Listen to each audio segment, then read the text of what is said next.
I'm sitting on the couch in the living room of my house in the Hollywood Hills. It's a clear, crisp January day, and from my vantage point I can see the beautiful expanse known as the San Fernando Valley. When I was younger, I subscribed to the conventional wisdom, shared by everyone who lived on the Hollywood side of the hills, that the valley was a place where the losers who couldn't make it in Hollywood went to disappear. But the longer I've lived here, the more I've come to appreciate the valley as a soulful and quieter side of the Los Angeles experience. Now I can't wait to wake up and look out on those majestic mountain ranges topped with snow. But the doorbell interrupts my reverie.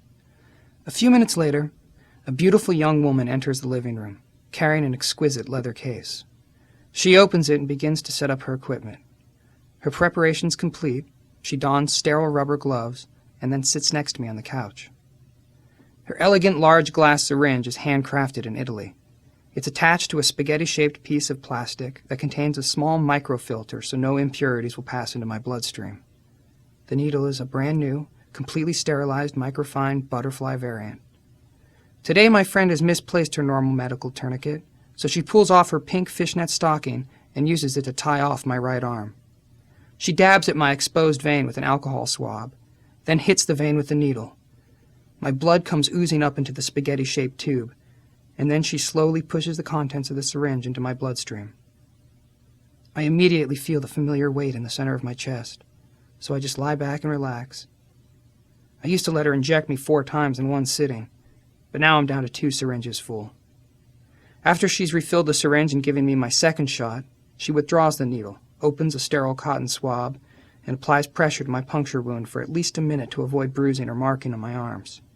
I've never had any tracks from her menstruations. Finally, she takes a little piece of medical tape and attaches the cotton to my arm. Then we sit and talk about sobriety. 3 years ago, there might have been China White heroin in that syringe. For years and years, I filled syringes and injected myself with cocaine, speed, black tar heroin, Persian heroin, and once even LSD. But today I get my injections from my beautiful nurse, whose name is Sathari. And the substance that she injects into my bloodstream is ozone, a wonderful smelling gas that has been used legally in Europe for years to treat everything from strokes to cancer. I'm taking ozone intravenously because somewhere along the line I contracted hepatitis C from my drug experimentation. When I found out I had it, sometime in the early 90s, I immediately researched the topic and found an herbal regimen that would cleanse my liver and eradicate the hepatitis. And it worked. My doctor was shocked when my second blood test came up negative. So the ozone is a preventative step to make sure that the pesky Hep C virus stays away. It took years and years of experience and introspection and insight to get to the point where I could stick a needle into my arm to remove toxins from my system as opposed to introducing them. But I don't regret any of my youthful indiscretions. I spent most of my life looking for the quick fix and the deep kick. I shot drugs into freeway off-ramps with Mexican gangbangers and in $1,000-a-day hotel suites. Now I sip vitamin-infused water and seek out wild as opposed to farm-raised salmon. For 20 years now, I've been able to channel my love for music and writing and tap into the universal slipstream of creativity and spirituality while writing and performing our own unique sonic stew with my brothers, both present and departed, in the Red Hot Chili Peppers. This is my account of those times, as well as the story of how a kid who was born in Grand Rapids, Michigan, migrated to Hollywood and found more than he could handle at the end of the rainbow. This is my story, scar tissue and all. Chapter 1. Me, I'm from Michigan. I'd been shooting coke for 3 days straight with my Mexican drug dealer, Mario, when I remembered the Arizona show. By then, my band, the Red Hot Chili Peppers, had 1 album out, and we were about to go to Michigan to record our second album. But first, Lindy, our manager, had booked us a gig in a steakhouse disco in Arizona. The promoter was a fan of ours, and he was going to pay us more than we were worth, and we all needed the money, so we agreed to play. Except I was a wreck. I usually was whenever I went downtown and hooked up with Mario. Mario was an amazing character. He was a slender, wiry, and wily Mexican who looked like a slightly larger, stronger version of Gandhi. He wore big glasses, so he didn't look vicious or imposing, but whenever we shot coke or heroin, he'd make his confessions. I had to hurt somebody. I'm an enforcer for the Mexican Mafia. I get these calls and don't even want to know the details. I just do my job, put the person out of commission, and get paid. You never knew if anything he said was true. Mario lived in an old 8-story brick tenement downtown, sharing his squalid apartment with his ancient mother, who would sit in the corner of this itty-bitty living room, silently watching Mexican soap operas. Every now and then there'd be outbursts of bickering in Spanish, and I'd ask him if we should be doing drugs there. He had a giant pile of drugs and syringes and spoons and tourniquets right on the kitchen table. "Don't worry, she can't see her here. She doesn't know what we're doing," he'd reassure me. So I'd shoot speedballs with Granny in the next room. Mario wasn't actually a retail drug dealer. He was a conduit to the wholesalers, so you'd get incredible bang for your buck, but then you'd have to share your drugs with him, which we were doing that day in his tiny kitchen. Mario's brother had just gotten out of prison, and he was right there with us, sitting on the floor and screaming each time that he tried and failed to find a working vein in his leg. It was the first time that I'd ever seen someone who had run out of useful real estate in his arms and was reduced to poking a leg to fix. We kept this up for days, even panhandling at one point to get some more money for coke. But now it was 4:30 in the morning, and I realized we had to play that night. Okay, time to buy some dope, because I need to drive to Arizona today, and I don't feel so good, I decided. So Mario and I got into my cheesy little hunk of junk green Studebaker Lark and drove to a scarier, deeper, darker, less friendly part of the downtown ghetto than we were already in. A street that you just didn't want to even be on, except the prices here were the best. We parked and then walked a few blocks until we got to a run-down old building. "Trust me, you don't want to go in," Mario told me. "Anything can happen inside there, and it's not going to be good, so just give me the money, and I'll get the stuff." Part of me was going, Jesus Christ, I don't want to get ripped off right now. He hasn't done it before, but I wouldn't put it past him. But the other, larger part of me just wanted that heroin. So I pulled out the last $40 that I had stashed away and gave it to him, and he disappeared into the building. I'd been up shooting coke for so many days straight that I was hallucinating, in a strange limbo between consciousness and sleep. All I could think was that I really needed him to come out of that building with my drugs. I took off my prized possession, my vintage leather jacket. Years earlier, Flea and I had spent all our money on these matching leather jackets, and this jacket had become like a house to me. It stored my money and my keys, and, in a nifty little secret pocket, my syringes. Now I was so wasted and chilly that I just sat down on the curb and draped my jacket over my chest and shoulders as if it were a blanket. "Come on, Mario. Come on, you gotta come down now," I chanted my mantra. I envisioned him leaving that building with a dramatically different pep in his step, going from the slumping, downtrodden guy to the skipping, whistle while you work, let's go shoot up guy. I just closed my eyes for an instant when I sensed a shadow coming over me. I looked over my shoulder and I saw a hulking, big, dirty, crazy-looking Mexican Indian coming at me with a huge, industrial-sized pair of cut-your-head-off giant scissors. He was in mid-stab, so I arched my back as forward as I could to get away from his thrust. But suddenly, a skinny, little jack-o'-lantern Mexican bastard jumped in front of me, holding a menacing-looking switchblade. I made an instantaneous decision that I wasn't going to take it in the back from the big guy. I'd rather take my chances with the scarecrow killer in front of me. This was all happening so fast, but when you're faced with your own death, you go into that slow-motion mode where you get the courtesy of the universe expanding time for you. So I jumped up, and with my leather jacket in front of me, charged the skinny guy. I pushed the jacket onto him and smothered his stab, then dropped it and ran out of there like a Roman candle. I ran, and I didn't stop until I got to where my car was parked. But then I realized that I didn't have the keys. I had no keys, no jacket, no money, no syringes, and worst of all, no drugs. And Mario was not the kind of guy to come looking for me. So I walked back to his house, but nada. Now the sun had come up and we were supposed to leave for Arizona in an hour. I went to a payphone and found some change and called Lindy. "Lindy, I'm down on 7th and Alvarado, and I haven't been asleep for a while, and my car is here, but I have no keys. Can you pick me up on the way to Arizona?" He was used to these Anthony distress calls. So an hour later, there was our blue van pulling up to the corner, packed with our equipment and the other guys. And one deranged, sad, torn-up, filthy passenger climbed aboard. I immediately got the cold shoulder from the rest of the band, so I just laid down lengthwise under the bench seats, rested my head in the center column between the two front seats, and passed out. Hours later, I woke up drenched in sweat because I was lying on top of the engine and it was at least 115 degrees out. But I felt great. And Flea and I split a tab of LSD, and we rocked out that steakhouse. Most people probably view the act of conception as merely a biological function. But it seems clear to me that on some level, spirits choose their parents, because these potential parents possess certain traits and values that the soon-to-be child needs to assimilate during his or her lifetime. So 23 years before I'd wind up on the corner of 7th and Alvarado, I recognized John Michael Kiedis and Peggy Nobel as two beautiful but troubled people who would be the perfect parents for me. My father's eccentricity and creativity and anti-establishment attitude, coupled with my mother's all-encompassing love and warmth and hard-working consistency, were the optimal balance of traits for me. So, whether through my own volition or not, I was conceived on February 3rd, 1962, on a horribly cold and snowy night in a tiny house on top of a hill in Grand Rapids, Michigan. Actually, both of my parents were rebels, each in his or her own way. My dad's family had migrated to Michigan from Lithuania in the early 1900s. Anton Kiedis, my great-grandfather, was a short, stocky, gruff guy who ruled his household with an iron fist. In 1914, my granddad, John Alden Kiedis, was born, the last of 5 children. The family then relocated to Grand Rapids, where John went to high school and excelled in track.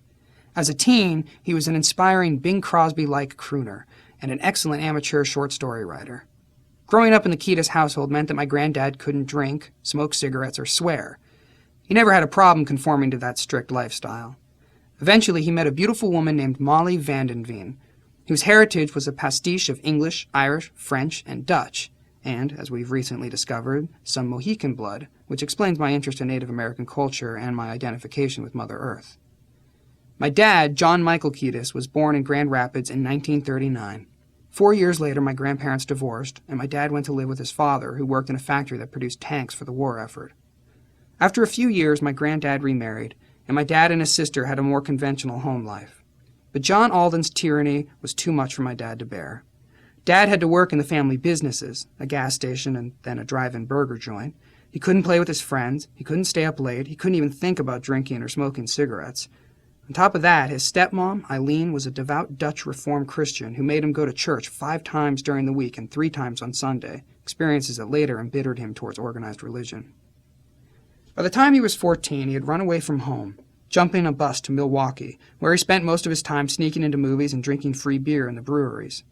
After a while, he returned to Grand Rapids and entered high school, where he met Scott St. John, a handsome, rakish ne'er-do-well who introduced my father to a life of petty crime. Hearing the stories of their exploits was always depressing to me, because they were so unsuccessful. One time they went to a nearby beach, stripped down to their boxer shorts in an attempt to blend in, and then stole someone's unattended wallet. But there was at least one witness to the crime, so there was an immediate APB on the beach for 2 guys in boxer shorts. They got nabbed and they had to spend the whole summer in jail. At the same time that Jack, as he was known then, and Scott were raising hell in Grand Rapids and beyond, Peggy Nobel was leading what looked like a life of conventional propriety. The youngest of a family of 5, my mom was the embodiment of a Midwestern sweetheart, petite, brunette, and cuter than the Dickens.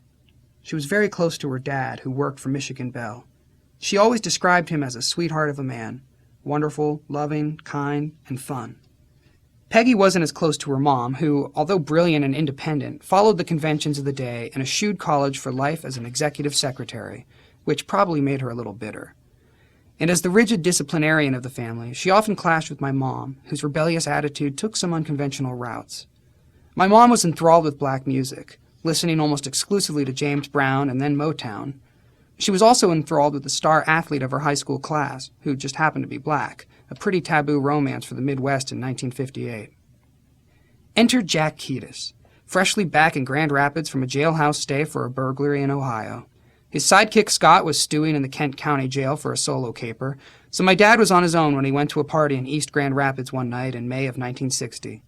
He was reconnoitering the talent when he looked down a hallway and caught a glimpse of a small, dark-haired angel wearing white-fringed Indian moccasins. Smitten, he jostled people and rushed to the spot where he'd seen her, but she was gone. He spent the rest of the night trying to find her, but he was content just to learn her name.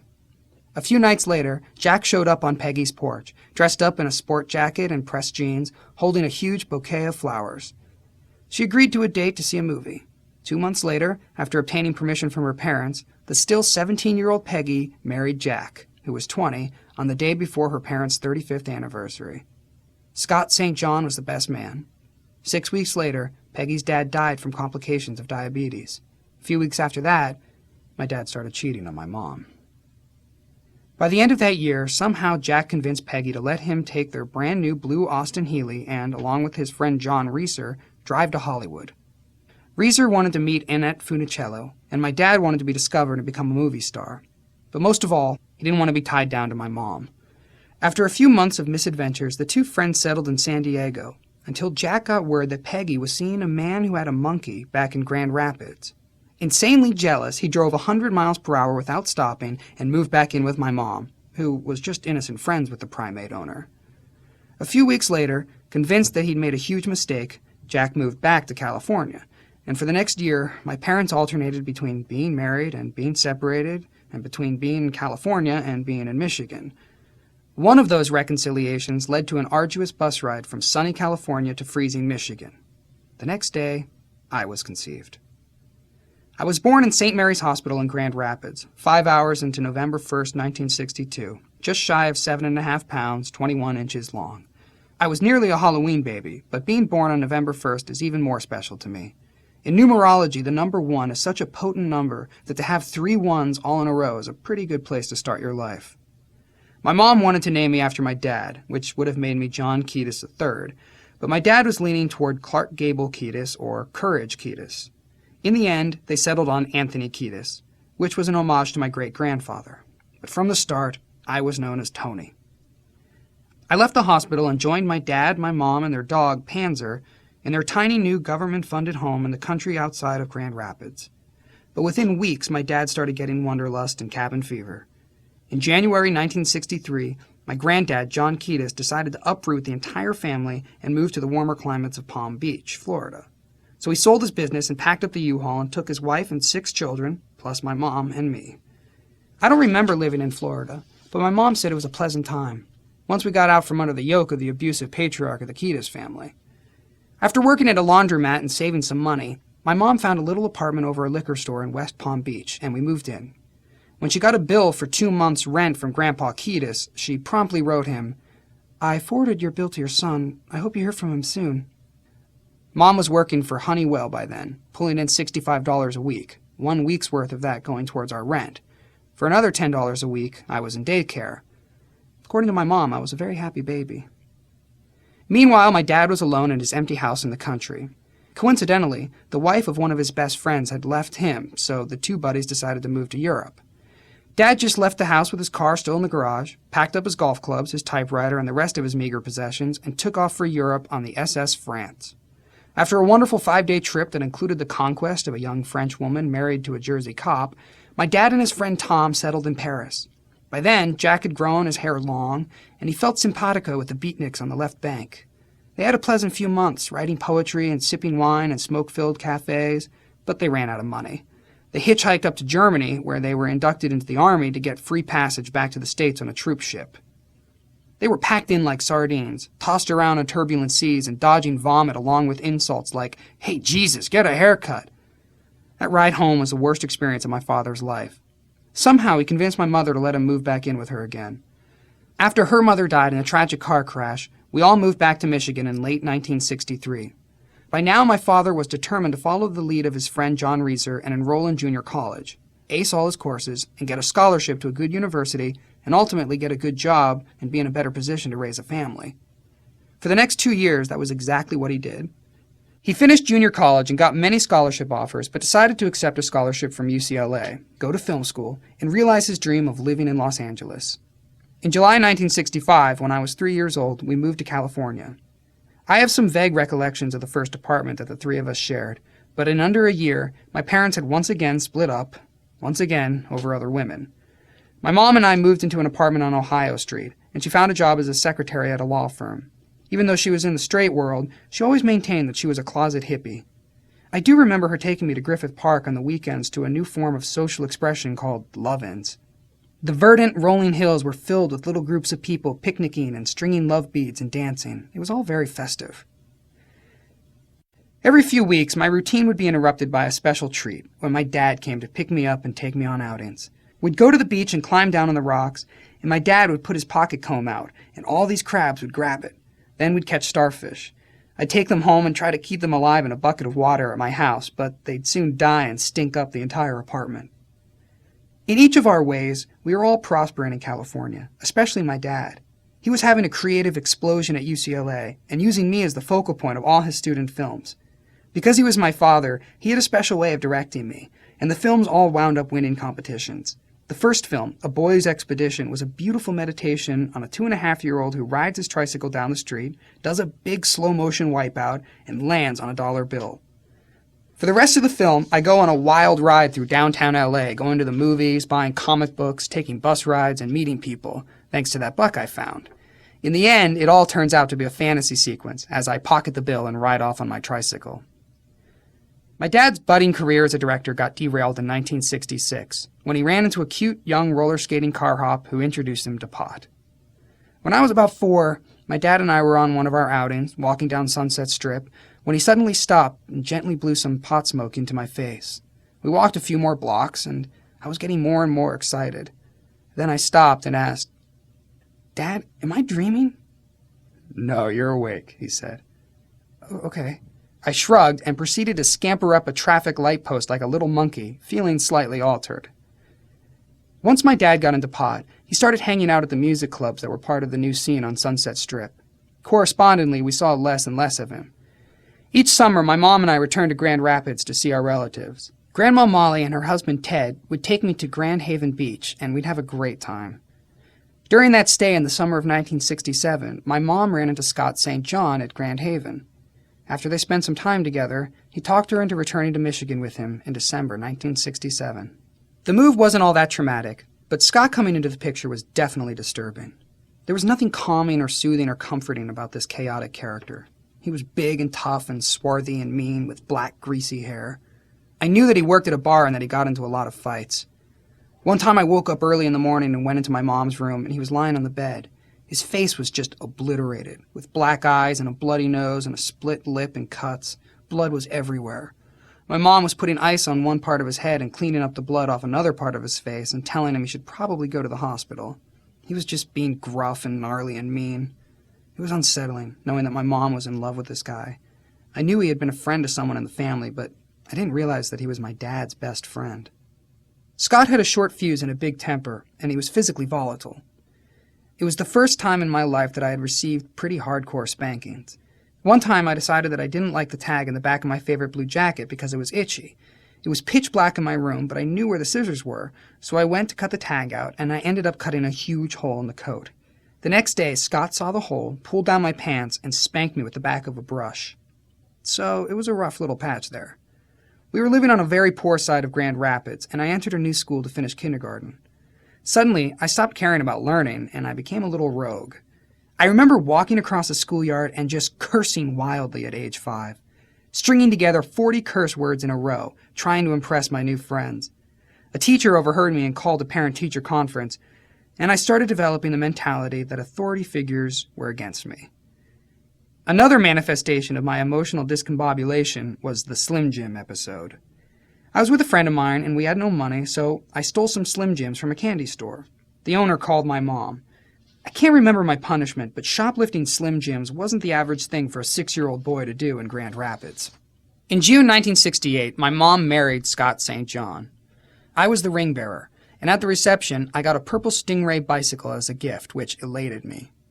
Now I equated their marriage with a great bicycle that had training wheels. There was a stretch around this time when I didn't see very much of my father, because he had gone to London and become a hippie. But every now and then I'd get packages from England stuffed with t-shirts and love beads.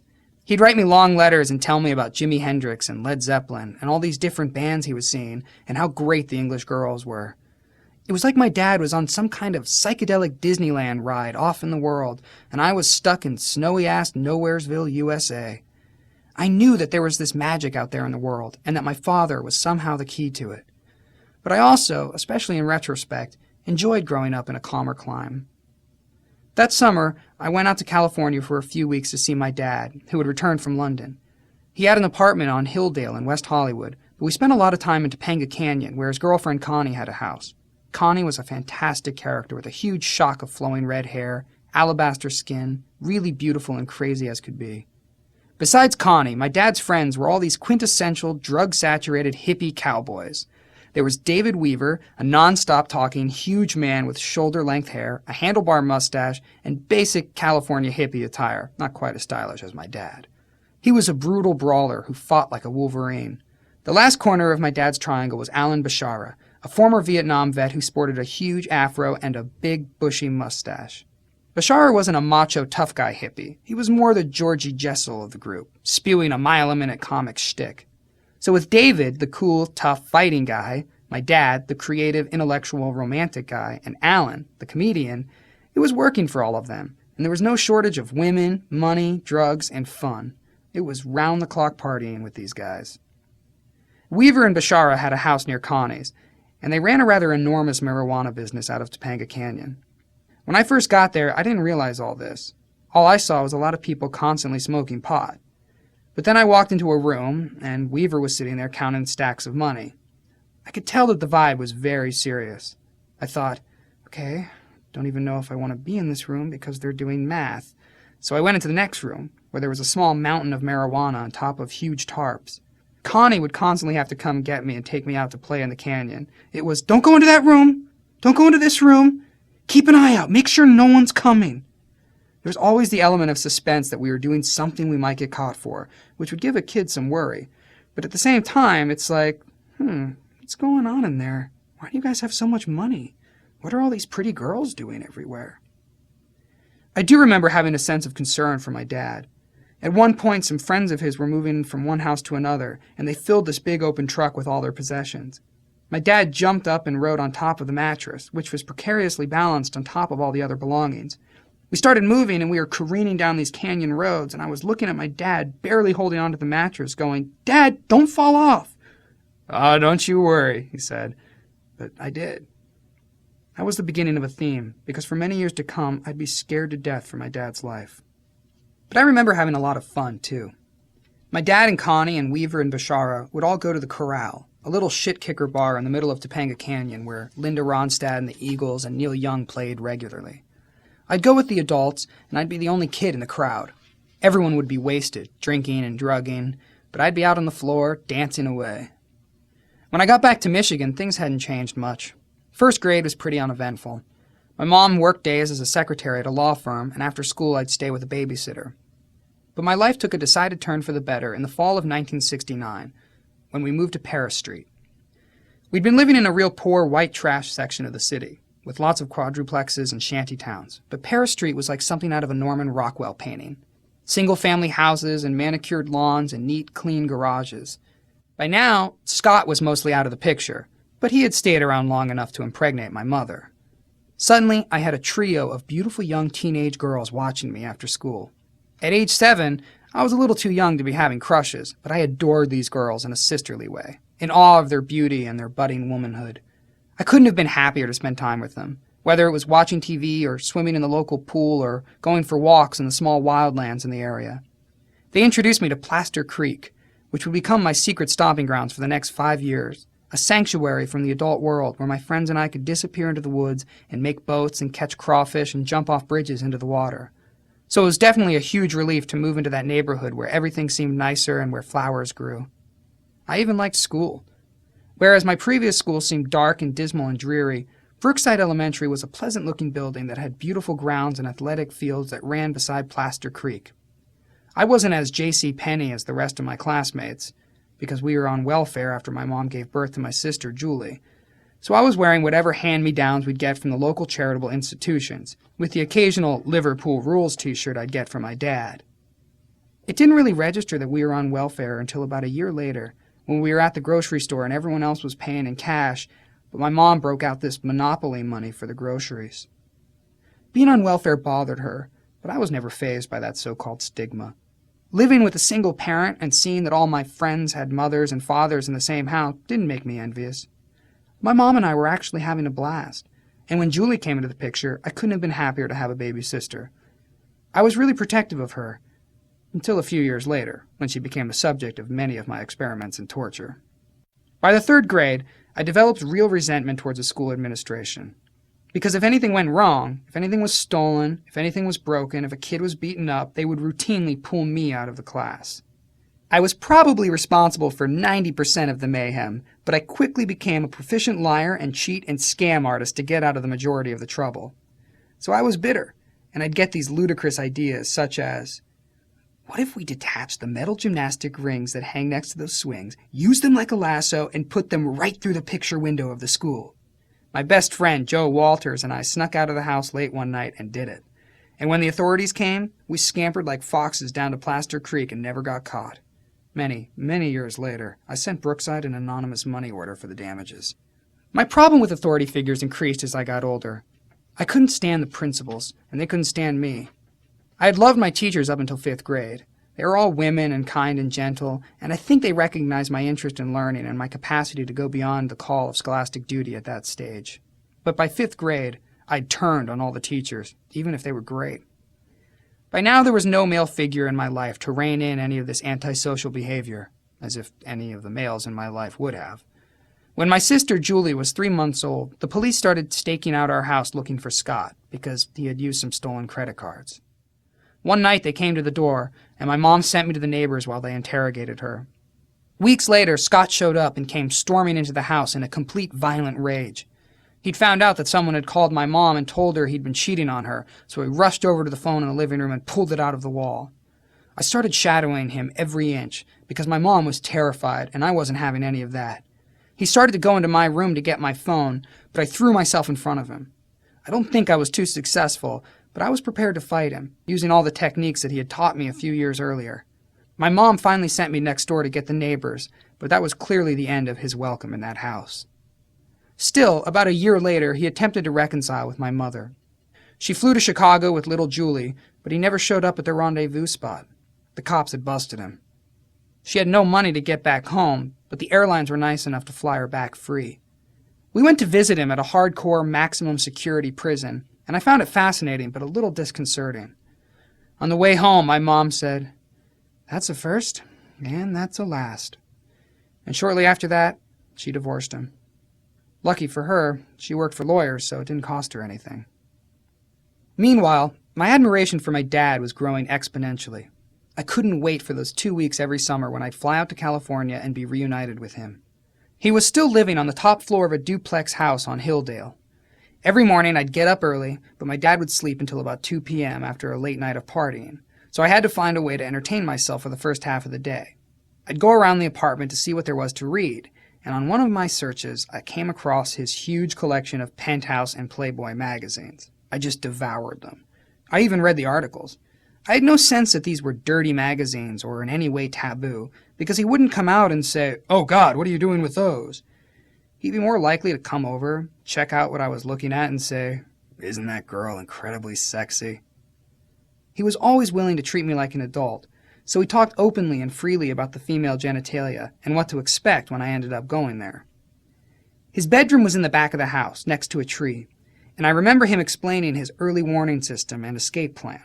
If the cops ever came for him, he wanted me to stall them at the front door so he could jump out the bedroom window, shimmy down the tree to the top of the garage, go down the house behind the garage to the apartment building, then on to the next street. That was confusing to me at 8 years old. How about if we just don't have the cops at the front door? But he told me that he had been busted for possession of pot a few years earlier, and he'd also been beaten up by cops just for having long hair. All that scared the pants off me. I certainly didn't want my dad beaten up. All this only reinforced my distaste for authority. Even though I had concerns about my dad's well-being, those trips to California were the happiest, most carefree, the world is a beautiful oyster times I'd ever experienced.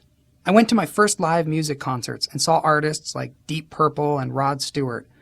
We'd go to see Woody Allen movies and even an R-rated movie or two. And then we'd sit around the house watching all those great psychedelic TV shows like The Monkees and the Banana Splits Adventure Hour, a show that featured these guys dressed up like big dogs, driving little cars and going on adventures. That's how I looked at life at that time. Psychedelic, fun, full of sunshine, everything's good. Every so often, my dad would make an unscheduled visit to us in Michigan. He'd show up with a lot of heavy suitcases, which he stored in the basement. I realized from my trips to California that he was involved in moving huge truckloads of marijuana, but it never registered that when he came to visit, that was what he was up to. I was just euphoric that he was there. And he couldn't have been more different from every other person in the state of Michigan. Everyone on my block, everyone I'd ever come into contact with there, wore short hair and short-sleeved button-down shirts. My dad would show up in 6-inch silver platform snakeskin shoes with rainbows on them, bell-bottom jeans with crazy velvet patchwork all over them, giant belts covered in turquoise, skin-tight, almost midriff t-shirts with some great emblem on them, and tight little velvet rocker jackets from London.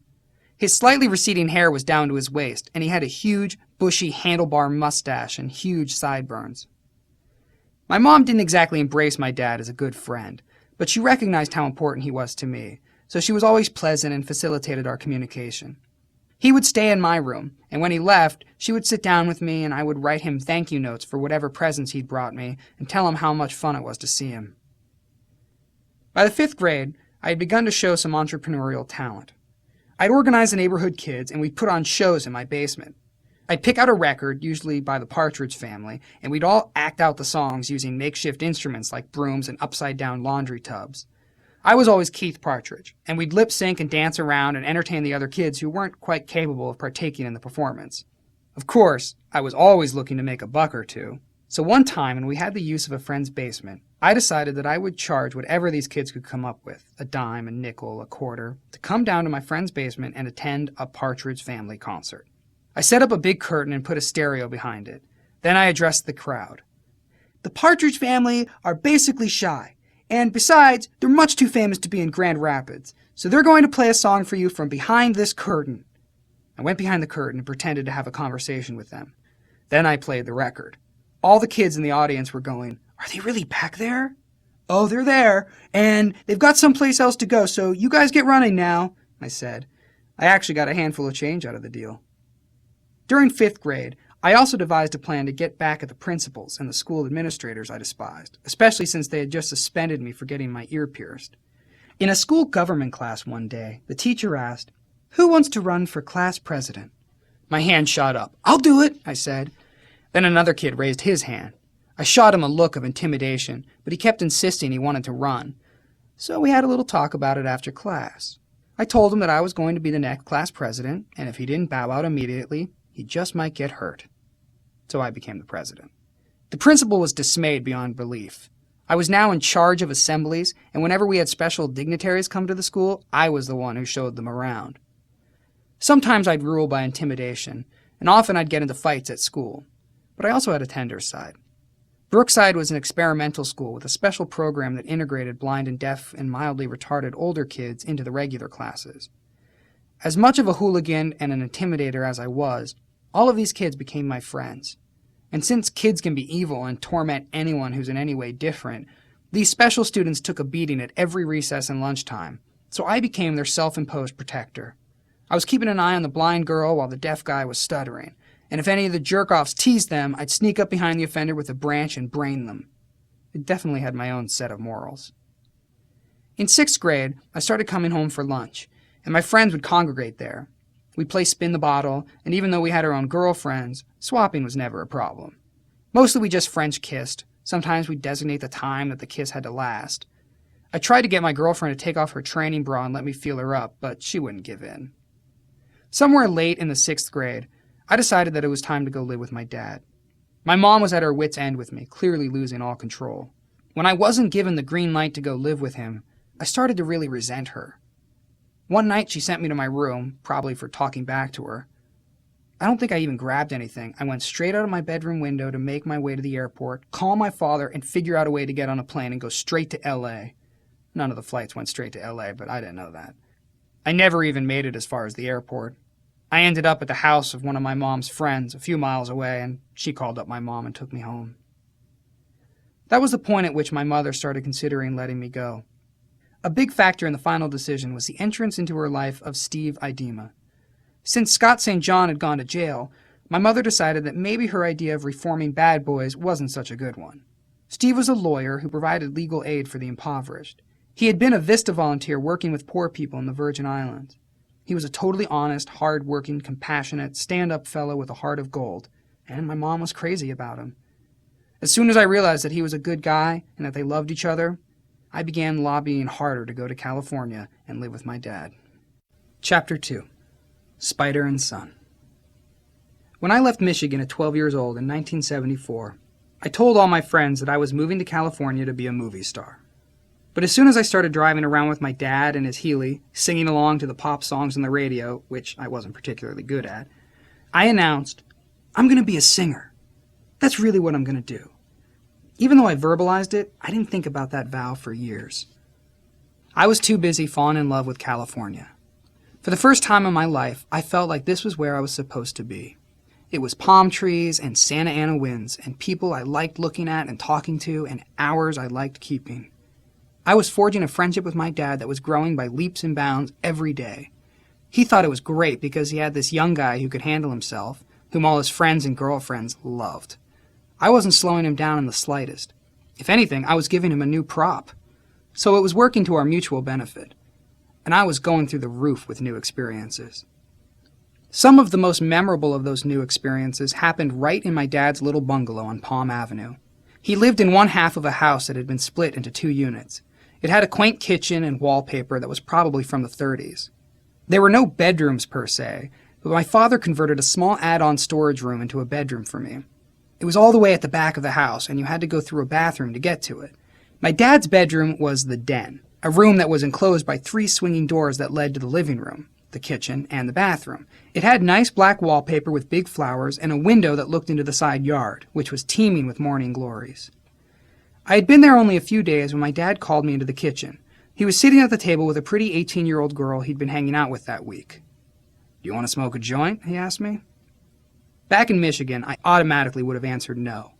But being in this new environment made me adventurous. So my dad got out a thick black American Heritage dictionary box. He opened the box, and it was full of weed. Using the lid as a preparation area, he broke off some of the pod, letting the seeds roll down to the bottom of the lid. Then he took out some rolling papers and showed me exactly how to roll a perfectly formed joint. I found the whole ritual fascinating. Then he lit up a joint and passed it to me.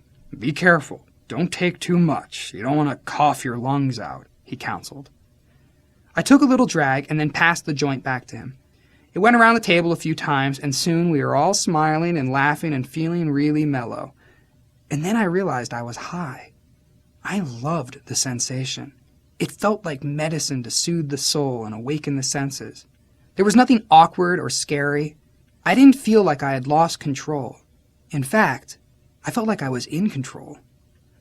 Then my dad handed me an Instamatic camera and said, "I think she wants you to take some pictures of her." I instinctively knew that some form of skin was about to be exposed. So I said to her, "What if we pull up your shirt and I'll take a picture of you?" "That's a good idea, but I think it might be more artistic if you just had her expose one of her breasts," my dad said. We all concurred. I took some pictures, and no one felt uncomfortable about it. So my entry into the world of pot smoking was as smooth as silk. The next time I smoked, I was already a pro, rolling the joint with an almost anal precision. But I didn't become fixated on it, even though my father was a daily pot smoker. For me, it was just another unique California experience. My first priority that fall was to get into a good junior high school. I was supposed to enroll in Bancroft, but when we went to check it out, we saw that the building was in a shady neighborhood and scarred with all sorts of gang graffiti. The place just didn't scream out, "Let's go to school and have fun here." So my dad drove us to Emerson, which was in Westwood. It was a classic California Mediterranean building with lush lawns and flowering trees and an American flag waving proudly in the breeze. Plus, everywhere I looked, there were these hot little 13-year-olds walking around in their tight Ditto jeans. "Whatever it takes, I want to go here," I said. What it took was using Sonny Bono's Bel Air address as my home address. Connie had left my dad for Sonny, who had recently split with Cher. But everyone stayed friendly, and I'd met Sonny on my previous visit, and he was fine with the deception, so I enrolled. Now I had to find a way to get to school.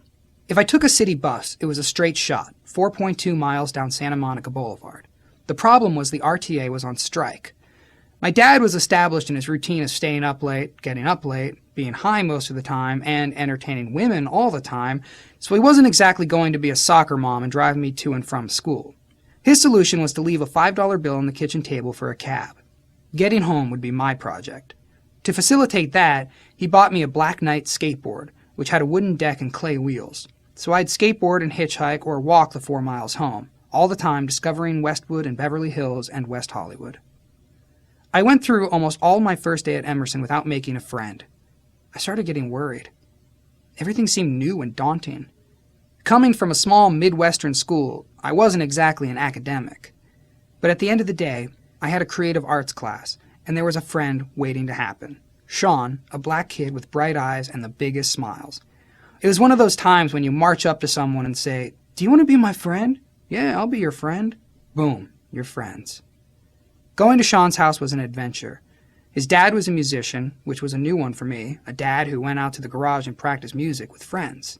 Sean's mom was as warm and loving as could be, always welcoming me into the house and offering me some exotic food as an after-school snack. I had come from the most clueless area of the world when it came to cuisine. My culinary world consisted of things like white bread and Velveeta and ground beef. Here they were eating yogurt and drinking a strange substance called kefir. Where I came from, it was Tang and Kool-Aid. But the education was a two-way street. I taught Sean a new pickpocketing technique I invented that semester, something I called the bump. I would target a victim and walk up to him and bump into him, making certain I had bumped him right on the object that I had coveted. It might be a wallet or a comb, whatever. It usually wasn't anything over a few dollars value, because that was what most kids had. My antisocial behavior at school continued unabated at Emerson. The minute someone would confront me in any way, even just telling me to get out of the way, I would pop him. I was a tiny fellow, but I was a quick draw, so I soon became known as the guy you didn't want to fuck with, and I'd always come up with a good story to avoid being suspended after a fight. Perhaps one of the reasons I didn't want to get suspended was that I would have let down one of the few conventional positive role models in my life at the time, Sonny Bono. Sonny and Connie had become surrogate parental figures to me. The Sonny and Cher show was probably the biggest thing on television then, and Sonny was always generous about ensuring that I'd get whatever extra care I needed. There was always a room for me in his mansion in Holmby Hills, and an attentive, around-the-clock staff to cook whatever I desired. He lavished gifts on me, including a brand new set of skis and ski boots and poles and a jacket so I could go skiing that winter with him and Connie and Chastity, Sonny's daughter with Cher. We would sit on the chairlift, and Sonny would give me his version of life, which was different from my father's or even Connie's version of life. He definitely was on the straight and narrow. I remember him teaching me that the only unacceptable thing was to tell a lie. It didn't matter if I'd made mistakes or fucked up along the way, I just had to be straight with him. One time I was at his Bel Air mansion during a star-studded Hollywood party. I didn't care about the Tony Curtises of the world at that point, so I started going up and down in the mansion's old carved wood elevator. Suddenly, I got stuck between floors, and they had to use a giant fireman's axe to free me. I knew I was in big trouble. But Sonny never screamed at me or demeaned me in front of all the adults who were watching this rescue. He just calmly taught me a lesson to respect other people's property and not play in things that weren't made to be played in. I never liked that there might be some expectation of how I should behave in order to be in that world. I was a 12-year-old kid, destined to be misbehaving and out of line. One time later that year, we were hanging around the house, and Sonny and Connie asked me to get them coffee. "How about if you guys got your own coffee?" I answered somewhat flippantly. I had no problem getting the coffee, but it seemed to me that they were bossing me around. Connie took me aside. "That's curbside behavior," she told me. "If you act that way, I'm just going to say curbside, and you'll know that you have to go and rethink what you just did." Forget that. Where I was coming from, I could act however I wanted. My dad and I were getting along famously precisely because there were no rules and no regulations. He wasn't asking me to get him any coffee, and I wasn't asking him to get me coffee. It was take care of yourself where I came from. I was growing up quickly, and in a way that definitely wasn't Sonny-friendly. More and more, I was getting high and partying with my friends and skateboarding and committing petty crimes. All the stuff I wasn't supposed to do was the stuff I wanted to do immediately. I had my eye on the prize, and it wasn't really hanging out with Sonny. So we grew apart, and I was okay with that. Correspondingly, my bond with my dad got stronger and stronger. As soon as I had moved in with him, he instantly became my role model and my hero. So everything I could do to bolster the solidarity between us was my mission. It was also his. We were a team. Naturally, one of our bonding experiences was to go together on his pot smuggling escapades. I became his cover for these trips. We'd take 7 giant Samsonite suitcases and fill them up with pot. At the airport, we'd go from one airline to another checking in these bags, because at that time they didn't even look to see if you were on the flight. We'd land at a major airport, collect all the suitcases, and drive to someplace like Kenosha, Wisconsin. On our Kenosha trip, we checked into a motel, because my dad's transactions were going to take a couple of days. I was adamant that I wanted to go with him when the deal went down, but he was dealing with badass biker types, so he sent me to a movie, which turned out to be the new James Bond flick, Live and Let Die. The transactions took place over a 3-day weekend, so I wound up going to that movie every day we were there, which was fine with me. We had to return to LA with 30 grand in cash.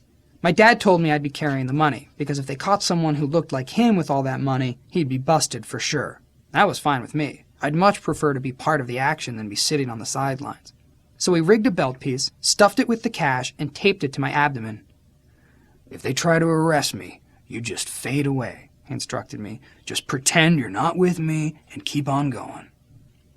We made it back to LA, and I later found out that my dad was only getting $200 a trip to mule that pot for his friends Weaver and Bashara. I also discovered that he was supplementing that meager income with a nice steady cash inflow from a growing coke dealing business. In 1974, cocaine had become a huge scene, especially in LA. My dad had developed a connection with an old American expatriate who brought up cocaine from Mexico. Dad bought the coke and then cut it and sold it to his clients. He wasn't selling ounces or kilos, just grams and half grams and quarter grams. But over the course of a day or two, it started to add up. He'd also moved Quaaludes. He gave a doctor a sob story about never being able to sleep, and the doc wrote a prescription for 1,000 Quaaludes, which cost maybe a quarter apiece and had a market value of $4 or $5. So between the coke and the ludes, it was a pretty lucrative business. Pops never tried to hide his drug dealing from me.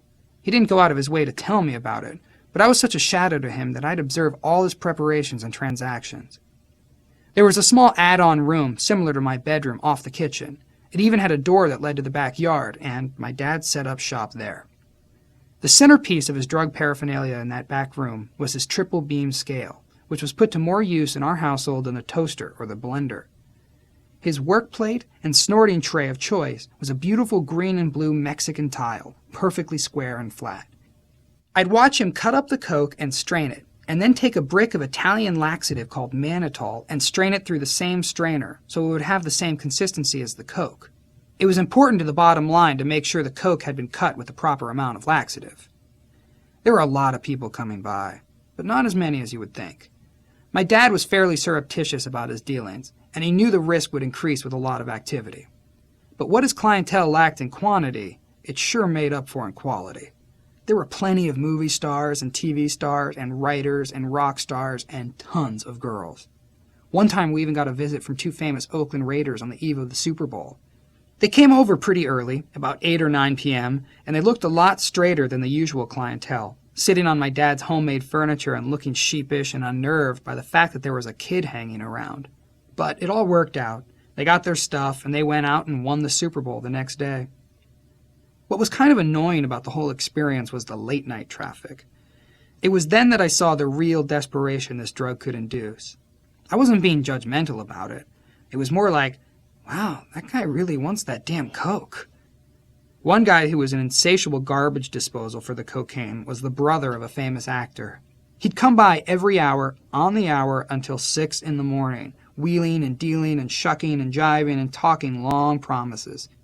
Each time he knocked, my dad would get up out of bed, and I'd hear him sigh, "Oh no, not again," to himself.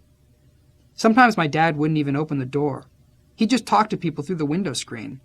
I'd be lying there in bed listening to, "It's too late. Get the hell out of here. You owe me too much money anyway. You're into me for $220. My dad had a list of what people owed him.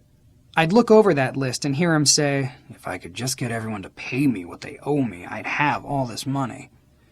It was hard to convince me that we weren't living large, especially on the weekends, when my dad took me out nightclubbing, where he was known as the Lord of the Sunset Strip.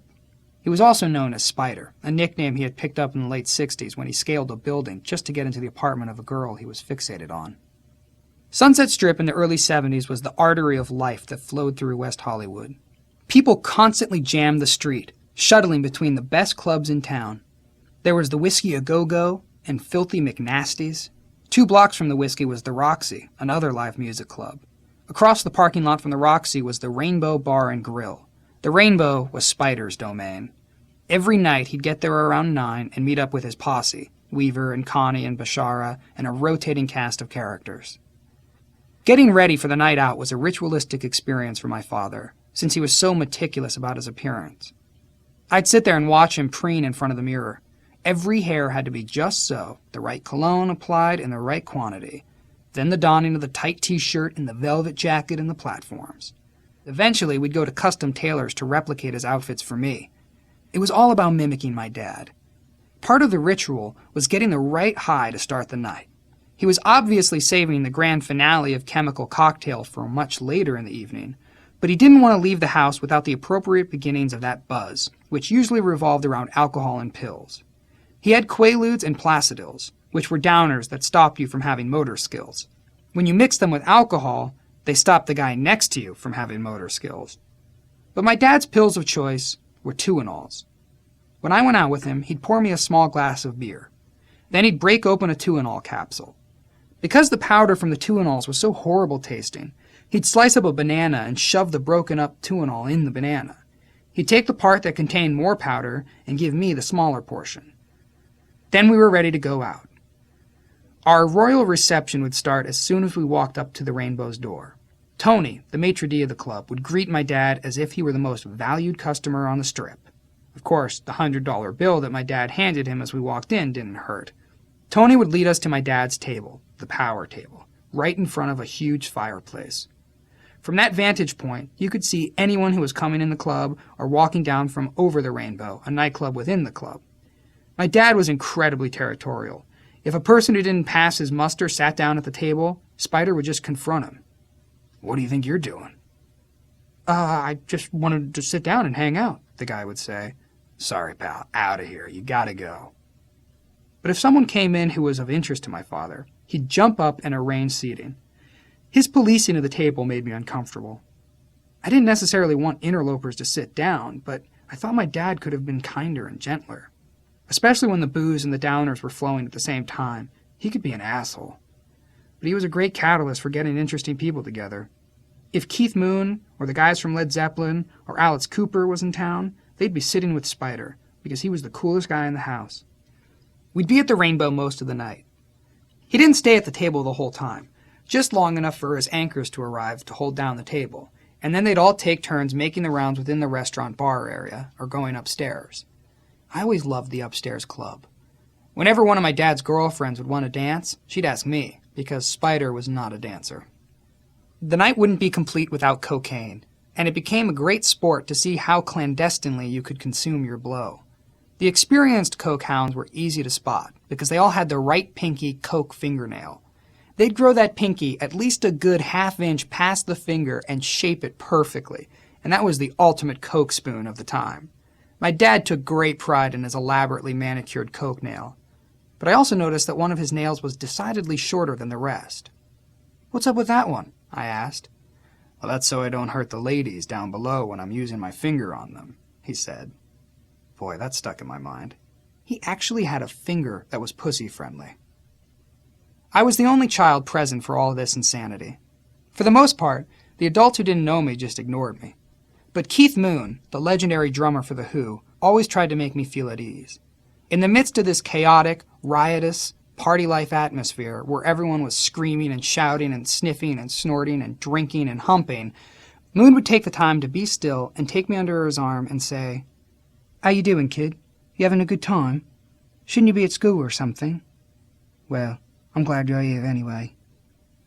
That always stuck with me. We'd usually stay until closing time, which was 2 a.m. Then it was time to congregate in the parking lot, which had filled up with girls and boys in their outlandish glam rock clothing. The parking lot scene was all about getting phone numbers and bird dogging and finding the after party. But sometimes it was the scene of an altercation that oftentimes involved my dad. He'd take on biker gangs in front of me, and I'd be the little guy jumping into the middle of these scraps going, "This is my dad. He's really wasted right now. Whatever he said, just go ahead and forgive him. He didn't mean it. And please, don't hit him in the face, because it really hurts a kid like me to see his dad get hit in the face." I did have a horrible feeling that my dad would end up hurting himself badly in a fight or in a car accident. At that point in the night, he'd be so high that walking across the room was a vaudevillian routine of a guy stumbling, falling down, and somehow managing to stay up on his feet. He'd be bouncing off furniture, holding on to anything that was stable, slurring every word, but still He'd try to get into the car to drive to the party. I'd be, oh shit, my dad can't talk. This is not good. When he'd had too much, I became responsible for his security, which was a difficult place to find myself. All of this was taking an emotional toll on me, in ways that I couldn't even articulate. Even though I had friends at Emerson, and I was going to the Rainbow on weekends as my dad's sidekick, I was alone a lot and starting to create my own world. I had to get up in the morning and go to school and be a guy in his own private bubble. I didn't mind it, since I had this space to pretend in and create in and think in and observe in. Sometime that year, one of the neighbor's cats had kittens, and I used to take one of the fluffy white kittens up on the roof of the garage apartment behind us to hang out with. He was my little friend, but at times I would scold that kitten, for no reason other than to exert power over him. During one of these scolding sessions, I started thumping the kitty in the face with my fingers. It wasn't anything deadly, but it was an act of aggression, which was strange, because I'd always been an animal lover. One time I thumped the kitty too hard, and his little tooth punctured his little kitty lip, and a drop of blood was drawn. I completely freaked out. I started feeling intense self-loathing for bringing harm to this tiny animal that still stayed affectionate toward me even after that incident. I was fearful that my inability to stop myself from engaging in that behavior was a sign of an incipient psychosis.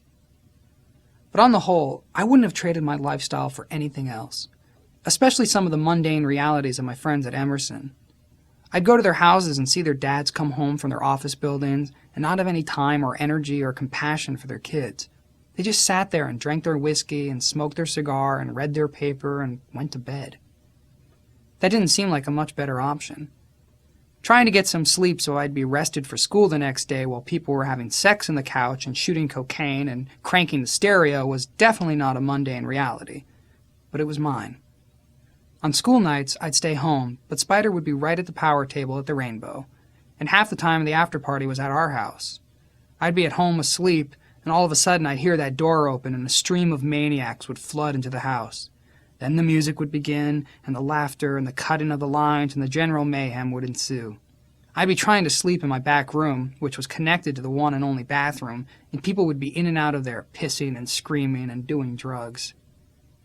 Thank God I had my 70s alarm clock radio. Every morning at 6:45 it would wake me up with the popular music of the day. I'd usually be dead to the world, but I'd stumble to my closet, put on a t-shirt, go to the bathroom, and get ready to go to school. Then I'd walk through the house and survey the damage. It always looked like a battlefield. Sometimes there were people passed out on the couch or on the chairs. My dad's doors were always shut. He was usually asleep with some girl, but sometimes he would still be awake, closed off in his module. One of the reasons I cherished that alarm clock was that I really was that anxious to get to school every day. I loved almost all of my classes. As crazy and as high and as full of the nightlife as his routine was, my dad was backing me 100% in all of my classes. He had come from an academic background himself, and I think he knew the importance of studying and of learning and exposing yourself to new ideas, particularly the creative avenues that were offered. Every day he'd use some crazy-ass esoteric word to get me to increase my vocabulary. He also expanded my taste in literature from the Hardy Boys to Ernest Hemingway and other great writers. At school, the class that I looked forward to most was English. Jill Vernon was my teacher, and she was by far the most profoundly inspirational one I'd ever come across. She was a diminutive lady with short black hair, about 50 years old. She really knew how to communicate with kids and turned everything she talked about, writing, reading, whatever, into something interesting and appealing and fun. Every day we'd spend the first 15 minutes of class writing in a journal. She'd put a trigger sentence up on the board, and we were supposed to riff on the sentence to any other subject that we felt like. Some of the other students would write for 5 minutes and stop, but I could have written away the whole class time. Mrs. Vernon would regularly keep me after school and talk to me about writing, because she could see how I poured my heart into those essays. I read all these journals, and I have to say, you have a special gift for writing, and I think you should be aware and do something with it, she told me. You should continue to write. When you're in 7th grade, and this really wonderful woman whom you look up to takes the time to express an idea like that to you, that was a bell that wouldn't stop ringing for the rest of my life. Another bell started ringing around that time. My dad had told me about his first attempted sexual experience, and it wasn't a pleasant one. He went to a whorehouse in downtown Grand Rapids. The prostitutes were all black. My dad was sent up to a room, and a few minutes later, a middle-aged lady with a little potbelly came in. She asked him if he was ready, but he was so scared that he blurted out, "I'm sorry, I can't do this." How could anyone have performed under those circumstances? Going to a weird place and ending up with a weird person with absolutely no connection to you and having to pay for it? I think that experience had a lot to do with him wanting my first sexual experience to be nicer. I just don't know if he envisioned that my first time would be with one of his girlfriends. As soon as I moved in with my dad, the idea of having sex became a priority for me. Actually, the anticipation and the desire and the infatuation with the inevitable act had been rolling long before I got to California. But now I was 11 on the cusp of 12, and it was time to act. Girls my age at Emerson wanted nothing to do with me. My father had a succession of beautiful young teenage girlfriends whom I couldn't help fantasizing about, but I couldn't quite get up the nerve to approach them. Then he started seeing a girl named Kimberly.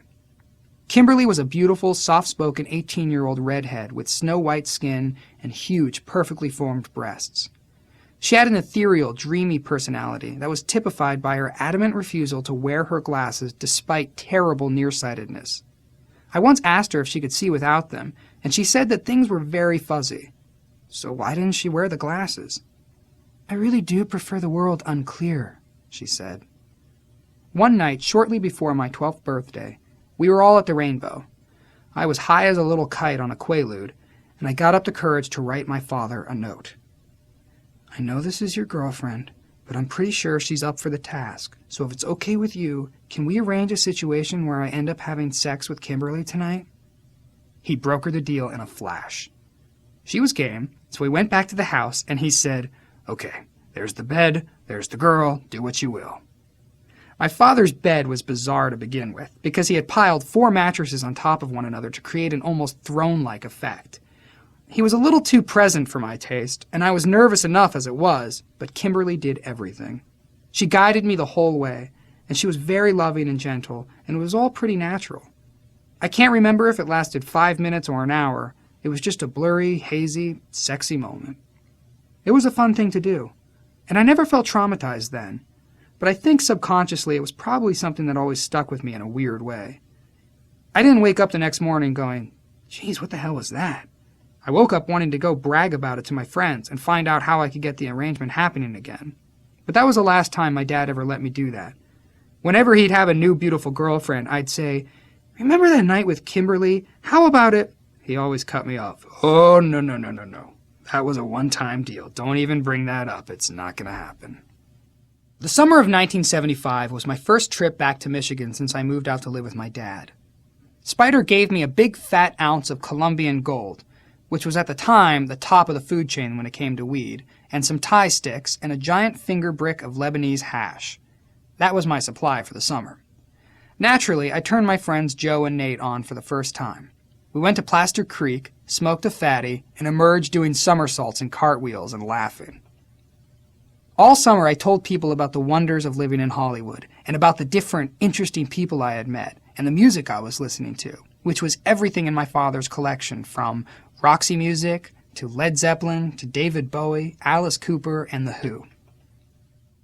In July of that summer, my mom married Steve. They had a beautiful wedding under a willow tree in the backyard of their farmhouse out in Lowell. So I felt that things were okay for her and my sister, Julie. I went back to West Hollywood at the end of the summer, anxious to resume my California lifestyle and to get back to someone who would become my new best friend and partner in crime for the next 2 years. I first met John M. at the end of 7th grade. There was a Catholic boys' school immediately adjacent to Emerson, and we used to razz each other through the fence. One day, I went over there and got into a verbal put-down match with some kid who claimed to know karate. He was probably learning its forms and had no idea about street fighting, because I whomped on his ass in front of the whole school. Somewhere in that melee, I made a connection with John. He lived at the top of Roscommare Road in Bel Air. Even though it was in the city, there were mountains and a reservoir behind his house that had a giant waterfall that drained into another reservoir. It was the perfect playground. John's dad worked for an aerospace company and was a heavy drinker, so nothing was discussed. Feelings were not talked about. You just pretended like everything was okay. John's mom was super sweet, and he had a sister who was confined to a wheelchair with some degenerative disease. When I started 8th grade, John became my best friend. It was all about skateboarding and smoking pot. Some days we could get pot, and some days we couldn't, but we could always skateboard.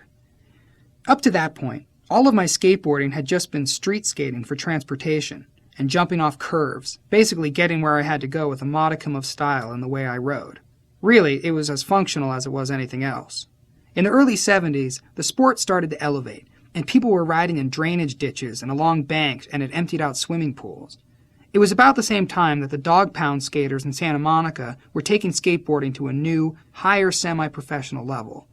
John and I were doing it for fun and challenge. John looked like an all-American kid.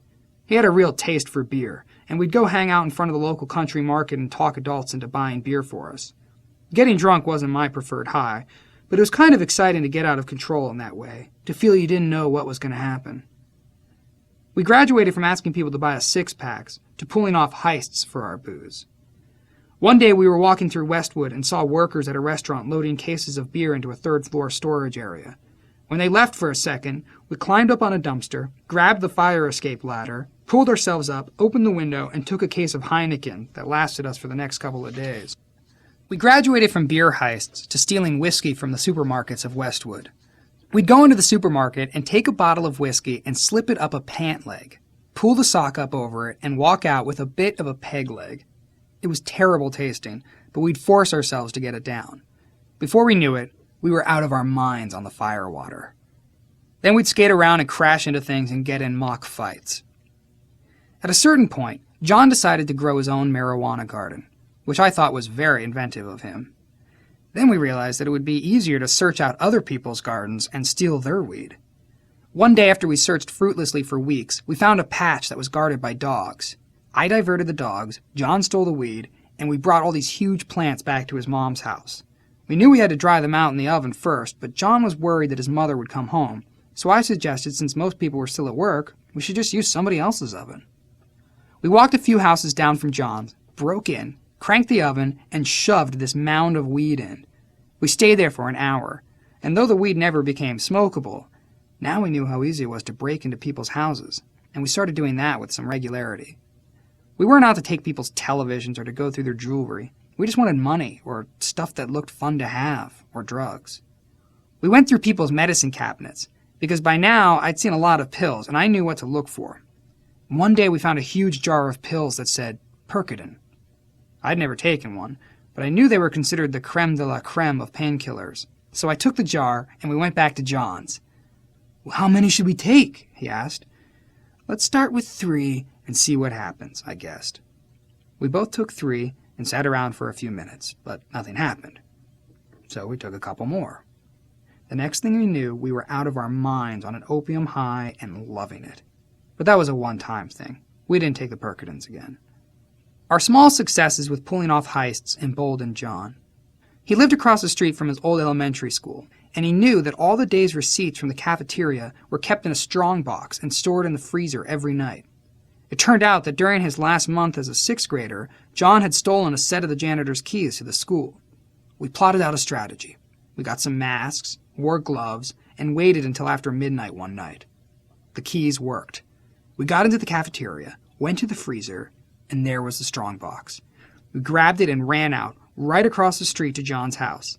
In his bedroom, we opened the box and counted out $450. This was by far the most successful take we had ever had. Now what? "Let's get a pound of pot, sell some, and make a profit and have all the weed that we ever wanted to smoke," I suggested. I was sick of running out of pot to the point where we would have to clean pipes to try to find some THC resin.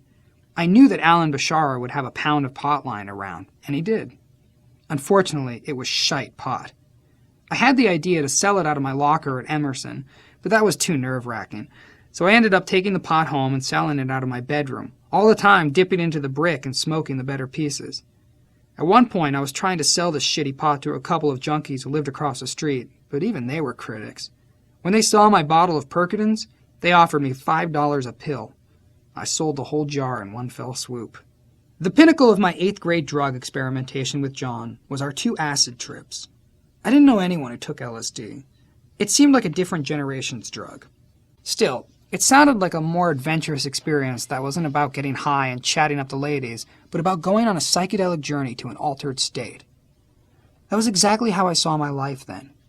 Going on these journeys to the unknown, to places in the mind and in the physical realm that other people just didn't. We asked all around, but none of our stoner friends knew how to score acid. When I went to Bashar's house to score the weed, it just so happened that he had a few strips with 20 little pyramid gelatin blotches, 10 bright green and 10 bright purple. I took 2 hits of each color and ran home to John. We immediately planned the 2 trips. The first would be that upcoming weekend. We'd save the second for when John and his family went to their beach house in Ensenada, Mexico. We went with the purple acid first. Because it was so pure and strong, we immediately got incredibly high. It was as if we were looking at the world through a new pair of glasses. Everything was vivid and brilliant, and we became steam engines of energy, running through the woods and jumping off trees, feeling totally impervious to any danger. Then the spiritual aspect of the acid kicked in, and we started to get introspective. We decided to observe families in their homes. So we broke into different backyards and started spying on the residents through the windows. As far as we were concerned, we were invisible. We bellied up to the windows and watched families eat dinner and listened to their conversations. The sun began to set, and John remembered that his father was coming home from a business trip that day, and he was due for a family dinner. "I don't think that's a great idea. They're going to know that we're crazy out of our minds on acid," I said. "We know we're crazy high on acid, but I don't think they'll be able to tell," John said. I was still dubious. But we went to his house and sat down and had a full formal dinner with John's straight-laced dad and his sweet mom and his sister in the wheelchair. I took one look at the food and began to hallucinate and couldn't even think of eating. Then I started watching with fascination as John's dad's mouth opened and these big words came floating out of it. By the time John's parents started turning into beasts, both of us were laughing uncontrollably. Needless to say, we both absolutely loved it. It was as beautiful and remarkable and hallucinogenic as we could ever have imagined. We'd had mild hallucinations from smoking pot, when we might see colors, but nothing where we felt like we were traveling to a distant galaxy and suddenly understood all the secrets of life. So we could hardly wait for our next acid trip in Mexico. John's folks had a beautiful house on a white sandy beach that went on forever. We dropped that green acid in the morning, walked out to a sandbar, and stayed out in the ocean for 7 hours, just tripping on the shimmer and sparkle of the water and the dolphins and the waves. Those 2 times were the best acid trips I ever had. It seemed later like they stopped making really good LSD, and acid became much more speedy and toxic feeling. I'd still hallucinate wildly, but it was never again as peaceful and pure a feeling. I don't want to imply that John was my only friend at Emerson, because that wasn't true. But again, most of my friends were outsiders in the social scheme of things. Sometimes I'd have the occasional feeling of less than. I was less than because I wasn't as rich as most of these kids.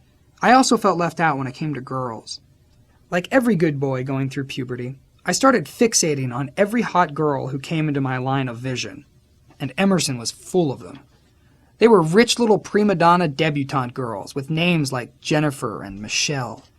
Their skin-tight ditto jeans came in a myriad of pastel colors and did something truly wonderful to the young adolescent female body. Just framed it, formed it, cupped it, shaped it, packaged it perfectly. So I couldn't take my eyes off of them. But whenever I approached a girl and asked her to hang out with me, she'd go, "You're joking, right?" They were beautiful, they were hot, but they were snobs. All those girls wanted a guy who was a couple of years older or who had some game or a car. To them, I was a freak to be avoided, and I hated it. The same sense of confidence and self-assuredness that I took into my other life, my club life and my party life and my father's friend's life, where I felt at ease and in control and capable of communicating, I just didn't have that with the girls in my junior high school. They didn't give me anything in terms of confidence building, with the exception of Grace. Before I talk about the anomaly that was Grace, I should backtrack and pick up the thread of my sexual history. After my liaison with Kimberly, I had no sexual involvement with women for about a year. But around the same time as my Kimberly experience, I discovered the art and joy of masturbation, thanks to National Lampoon's Photo Funnies.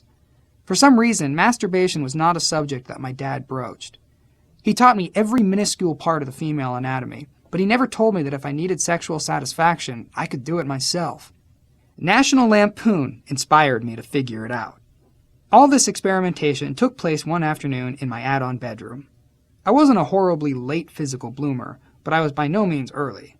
Around the first month that I was even capable of having an orgasm and ejaculation, it dawned on me that I could use photos to achieve that end.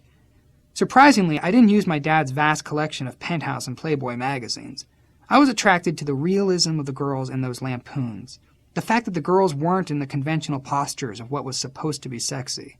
They were just real naked girls. Shortly thereafter, I would abuse every magazine I could in my quest, especially in high school, when it would become almost a contest to see how many times you could jack off in one day, and what stimuli you were jacking off to, and what implements you were incorporating into the process. But that was much later. Around the time that my hormones started raging, I had the wonderful experience of being babysat one night by Cher. I was in the 8th grade and still hanging with Sonny and Connie from time to time, and for some reason they got jammed up, so Cher volunteered to watch me for the night. We camped out in her bedroom, having a heart-to-heart talk for hours on end, really getting to be friends for the first time. After a while, Cher turned to me and said, "Okay, it's time for bed now. We're going to sleep in the same bed. That's your side of the bed, and this is my side of the bed." In my mind, there was a bit of tension. Not that I was going to make any moves on this woman, just the idea that I'd be in bed with such a gorgeous creature. But I thought it was okay because we were friends. Then Cher got up to go to the bathroom and get ready for bed. She left the door wide open. It was dark in that bedroom, but it was light in the bathroom, so I watched her take off her clothes, all the while feigning to be on my way to sleep.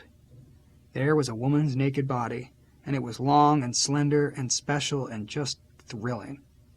Not that I had the wherewithal to want some physical relationship with her, but in my mind it was a stimulating and semi-innocent moment.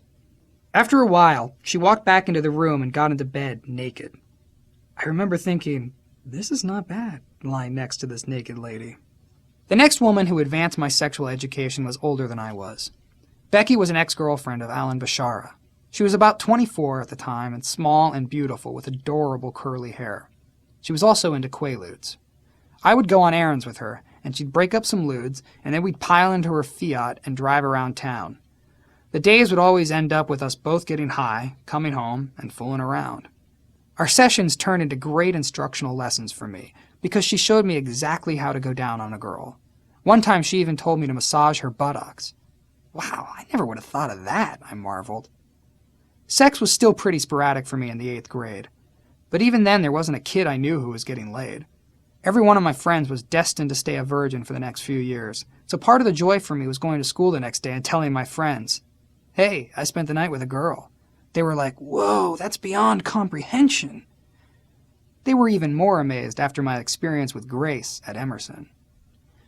It started, like a lot of my sexual encounters at the time, with a Quaalude. Or half a lude, to be precise. I brought a lude to school and split it with John. We planned to meet up at lunch and share our experience of what it was like to be high during school. By the 4th period, I was totally loaded. I was in my journalism class with a beautiful girl named Grace, who was very physically developed for a 14-year-old, especially for a Japanese girl. I knew that she had always had a crush on me. Suddenly, I had a brainstorm. I asked the teacher if I could take Grace on a campus assignment and wander around to see if we could generate some stories for the class newspaper. I was assertive because I was high and feeling the gregarious coercion of Quaalude running through me. The teacher said, "Okay, just make sure you're back before the end of class." Grace and I left the classroom and walked down the hallway, right into the men's bathroom, which was this big old beautiful bathroom built in the 30s with lots of stalls and a tall ceiling and huge windows. I started to play with her breasts and kiss her, and she loved it.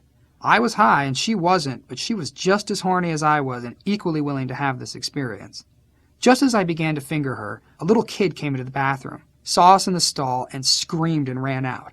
Instead of panicking and aborting the mission, I was determined to find a safer place. So we walked around the campus and found a janitor's utility shed behind one of the bungalows. We immediately stripped down and started going for it. Much to my surprise, she seemed to know exactly what she was doing. As soon as I came, I stood up, and since I was a teenager, my dick stayed hard. Instantaneously, she went right down on her knees and started giving me a blowjob, and I came again. I was amazed. How did she even know to do that? We got dressed and ran back to class, giggling the whole way. As soon as I got to lunch, I told my friends the whole story, and they were dumbfounded and envious. That was just another day at the office for me, because I was pretty willing to do whatever came my way. In July, I went back and spent a typical summer in Michigan, a relaxing domain of forest and lakes and peach orchards, shooting my BB gun and hanging with Joe and Nate. But when the summer ended, my mom and I decided that I should stay on in Michigan for the first semester of 9th grade. My mom was pregnant with her 3rd child, and she wanted me around for the birth so I could bond with my new sibling. Because she and Steve lived in Lowell, which was in the country, I wound up going to school in a town with a population of under 2,000 people. Most of the kids ostracized me. All the popular guys, the meatheads who were sons of farmers, were calling me girly boy and Hollywood and faggot because I had long hair. When school started, I showed up wearing different clothes and a different haircut and a different attitude, and these hay-baling hillbillies wanted to kill me. My only solace was my relationships with girls, who seemed to appreciate me a little more. That semester, I hooked up with a hot Hispanic girl and a blonde named Mary, who was the winner of L'Oreal's Long and Silky Hair contest in the Midwest. She was beautiful and a year older, but our relationship never developed into the full-blown romance that I had envisioned. We spent most of our time together holding hands and making out, and she let me touch various parts of her body, but she never gave up the whole enchilada. I couldn't tell if she was humoring me because I was younger and 2 heads shorter than her. On October 3rd, 1976, my mom gave birth to my second sister, Jennifer Lee Idema. It was a joyful time in the family, and we had a real nice little unit going on with Steve and Julie and my mom and the new baby and Ashley, the dog. As well as bonding with Jenny, I spent some quality time with Steve. He was always so supportive of whatever I did. When I returned to Emerson for the second half of 9th grade, a sea change had taken place. When I left, I was the king of the campus in the misfit outcast realm. But when I came back, it was Tony who? There were new kids who were in charge now, and some of them had whiskers. I was miles away from having a single whisker. So I developed a new identity. I was going to become an actor, mainly because that was what my dad was doing. Spider had always had an interest in acting. By now he was getting tired of life as the Lord of the Sunset Strip.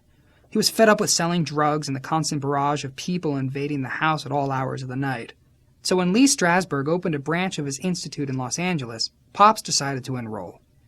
He'd come home after class all excited about method acting and sense memory recall and all these new concepts. It all seemed quite a craft to get your head around. As part of his decision to start in a new direction, my dad cut off his long hair. Overnight, he reinvented himself with a distinctive, slick-back film noir 30s gangster look. Within days, I was sitting in a barber chair asking for a 30s gangster haircut. By this time, all of the other kids were starting to catch up to me, and long hair was no longer a real sign of rebellion and individuality. So I got the haircut and baffled all my schoolmates with this new look.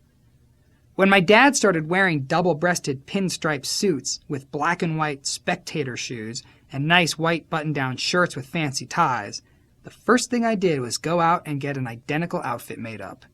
Now it was time for me to enroll in acting school.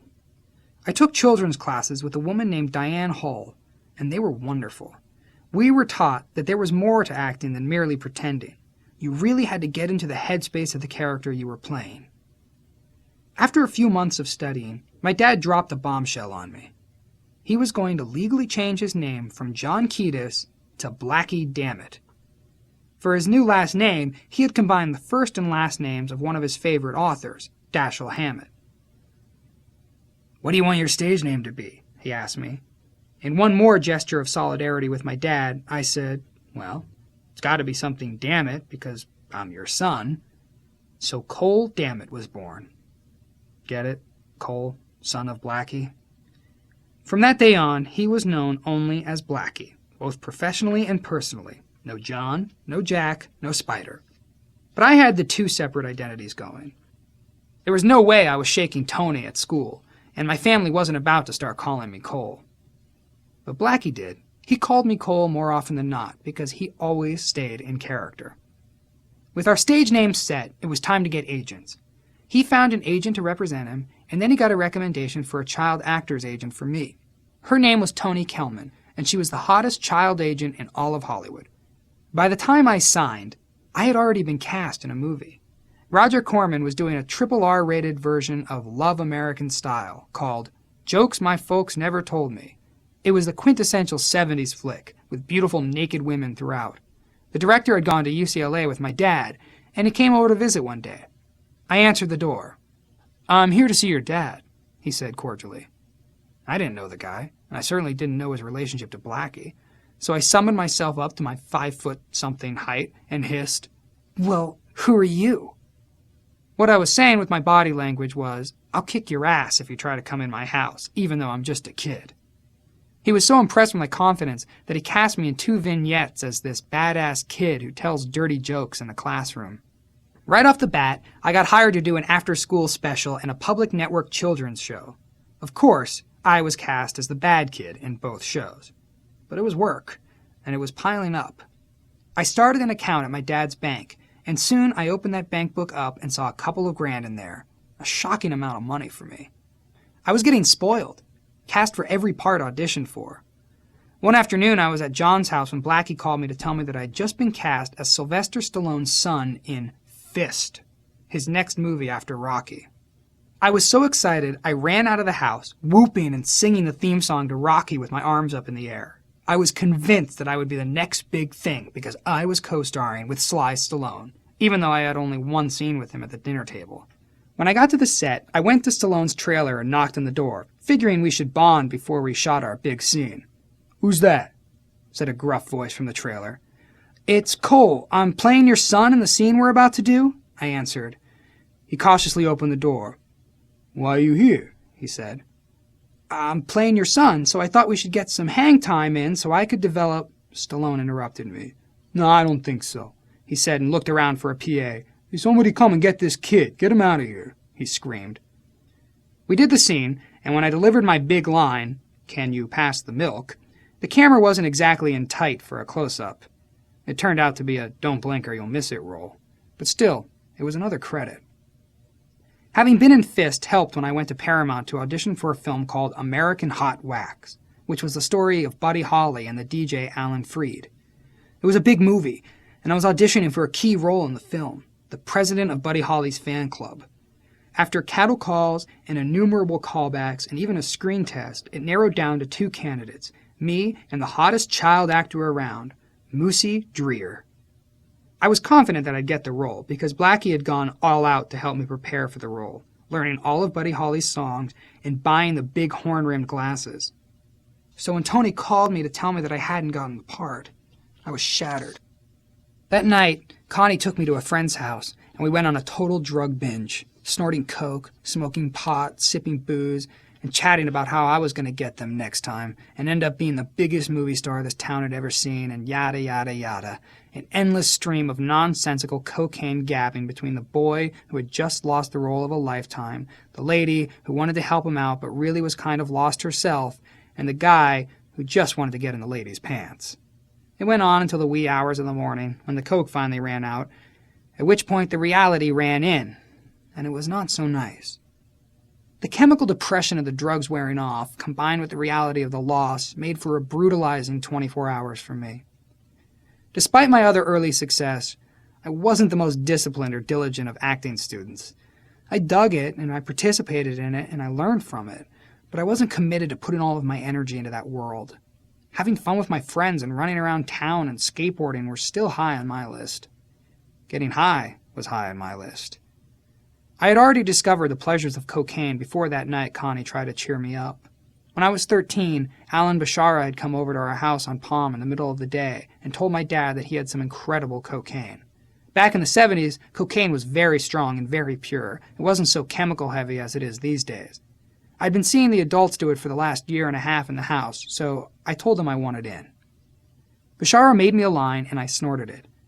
20 seconds later, my face went numb, and I started feeling like Superman.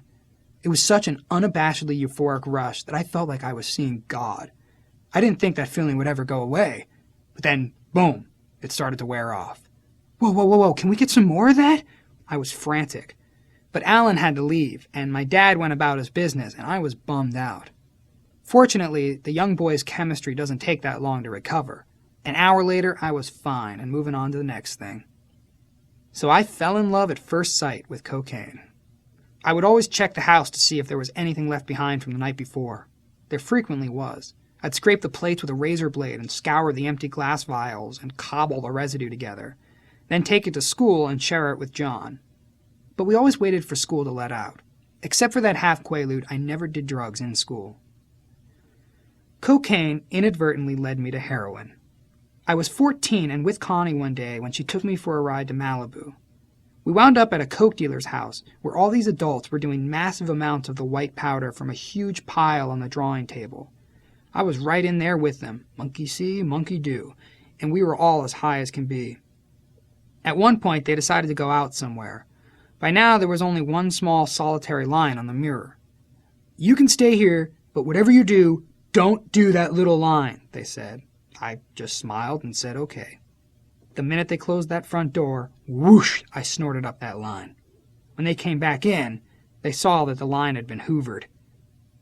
"Where's that line?" someone said. "Well, I got confused," I started an alibi. "We better rush him to the hospital. He's going to OD." Everyone was getting frantic. Unbeknownst to me, that little line was China white heroin. But I was fine. Really, really fine. I realized that I liked the heroin even better than the cocaine. I was high on the coke, but I didn't feel jittery or nervous. My jaw wasn't grinding. I wasn't at all worried about where my next line of coke was going to come from. I was in a dream, and I loved it. Of course, on the ride home, I threw up, but that was no biggie. I just asked Connie to stop the car real quick and blop, right out the window. They were keeping a keen eye on me. Sure, I would go into cardiac arrest, but nothing ever happened. I loved it, but I didn't pursue it. By the end of 9th grade, on the surface, things seemed to be looking up. Blackie was studying acting and really getting into his roles, sometimes to a frightening extent. He became a regular at the Hollywood Actors Theater, which was a non-equity 99-seat theater off Hollywood Boulevard. Whether he was playing a bit role or the lead, he'd completely immerse himself in the character. A lot of it had to do with finding the look of a person. He became a great master of disguise, changing his wardrobe, his hair, his glasses, his posture, and his demeanor. He'd decorate his scripts with pictures and writing and artifacts that were representative of the character.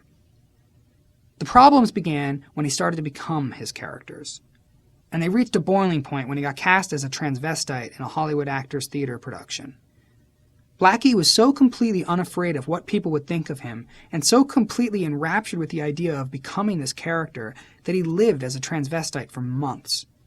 He had taken all these pictures of himself in drag and mounted them above the fireplace, along with charts and graphs and diagrams and posters pertaining to transvestitism. Then my brawling, voraciously hetero dad started wearing cut-off hot pants with his whole package encased over to one side in nylon pantyhose.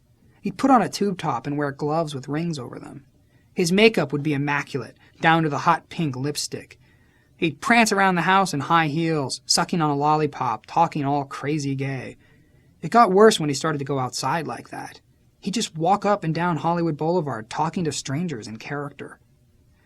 I started off supportive and proud of his great commitment to his art, but in the end, I broke down. All of my masculinity was being challenged, so when he started yelling at me one day for some school problem, I called him a faggot. The second that word came out of my mouth, he took a swing at me. And my dad was fast. Somehow, I managed to catch his right jab before it could connect. I was about to counter with a punch of my own, but I got only halfway before I thought it wouldn't be a good idea to get violent with my own father. By now, he had shoved me up against the bookshelf, and there was this fist-holding standoff between us. Ultimately, there was no bloodshed, but the energy was violent and ugly, and something would never be the same between us for decades to come. Chapter 3. Fairfax High.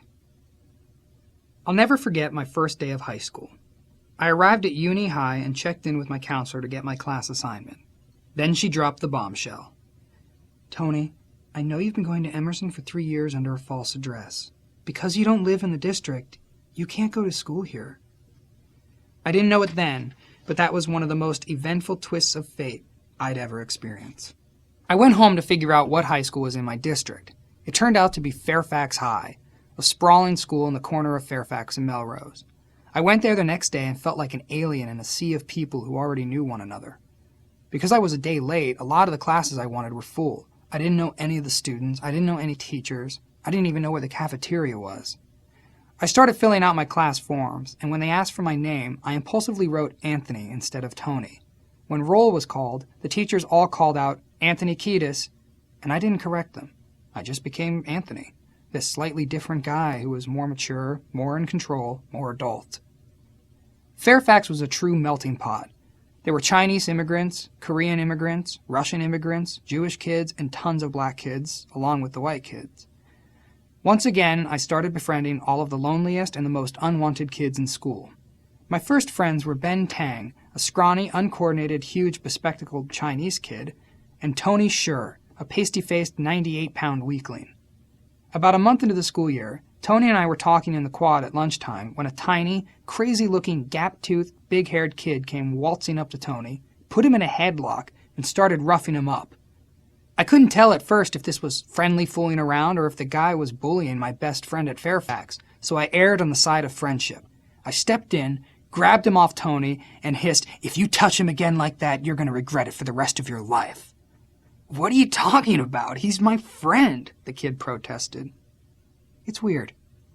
Even though we were starting off on this "I'll kick your ass" aggressiveness, I felt an instant connection to the remarkable little weirdo. Tony told me his name was Michael Balzari, soon to be known beyond the confines of Fairfax High as Flea. Mike and I became inseparable. He lived about 5 blocks from me on Laurel Avenue. Every day we'd walk home from school, scrape together our meager assets, and buy a plate of taquitos to share at this hamburger taco grease shack. Then we'd play football on the street. In a strange way, I was going from this very adult life with my father, partying and nightclubbing and hanging out with primarily his friends, to having a second, genuine, no-worries childhood. Mike was another outsider at Fairfax. He had been born in Australia. His father was a customs agent who had moved his family to New York and enjoyed a pretty conservative, stable lifestyle until Mike's mom took up with a jazz musician. Mike's parents split up, and he and his sister and his mom and his new stepdad moved to LA. Mike was painfully shy and insecure, and much more sheltered than I had been, so I assumed the alpha role in the relationship. This would be the dynamic that would continue for a long time, and it would be a beautiful thing, because we shared so much together. However, it would also carry an aspect of resentment for him, because I was kind of a bastard and a mean-spirited bully at times along the way. Mike would never go anywhere without his trumpet. He was first trumpet in the school band, which meant that we'd work together. I was in play production that year. I was impressed by his musical skill and the fact that his lip was always swollen from playing the trumpet. His trumpet playing also opened me up to a whole other world, the world of jazz. One day, Mike played me a Miles Davis record, and I realized that there was this type of music that was spontaneous and improvisational. Even though Mike was living in a more or less traditional family unit, his situation at home seemed as chaotic as mine. He would regale me with stories of his out-of-control stepfather, Walter. For years, Walter had dealt with an alcohol problem. He had gotten sober, a concept that I was unfamiliar with then, but now he was a real hermit. I hardly ever saw him, and the few times that I did, he'd be real gruff, screaming because Mike could not remember once to take out the trash on the right day. Every single time it was, Oh, I forgot, it's Thursday. I'll be in so much trouble." Mike's mom was a real sweetheart, even if she had a bizarre Australian accent. But for the first few months I knew him, Mike kept talking to me about his older sister, Karen, who was back in Australia. "She's a wildcat," he'd tell me.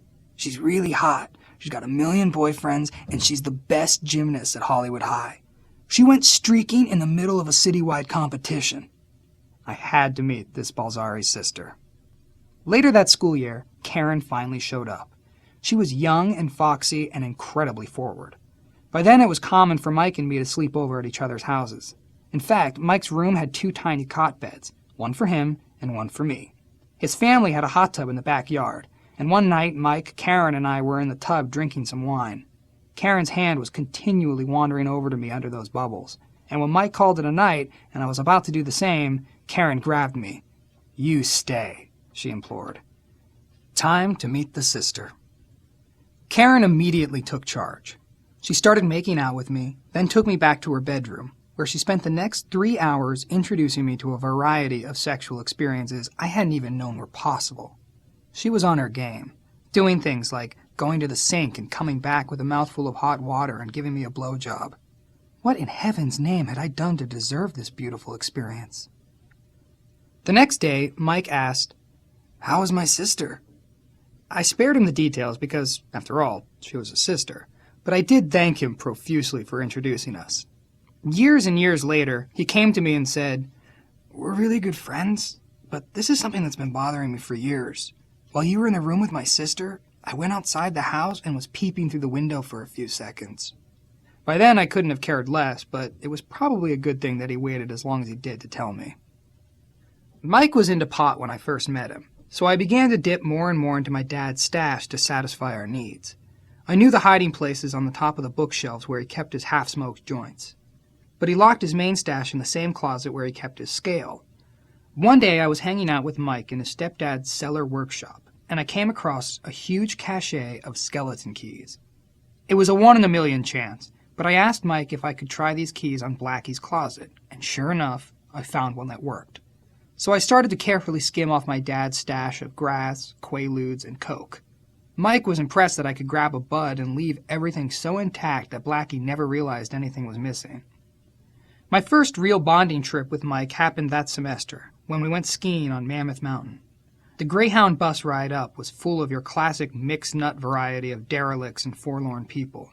Girl with a black eye, a speed freak who'd just been fired from his job, the whole bus culture of weirdos, and us two green kids. Immediately, I went to the back bathroom, smoked half a joint, then passed it to Mike, and he repeated the ritual.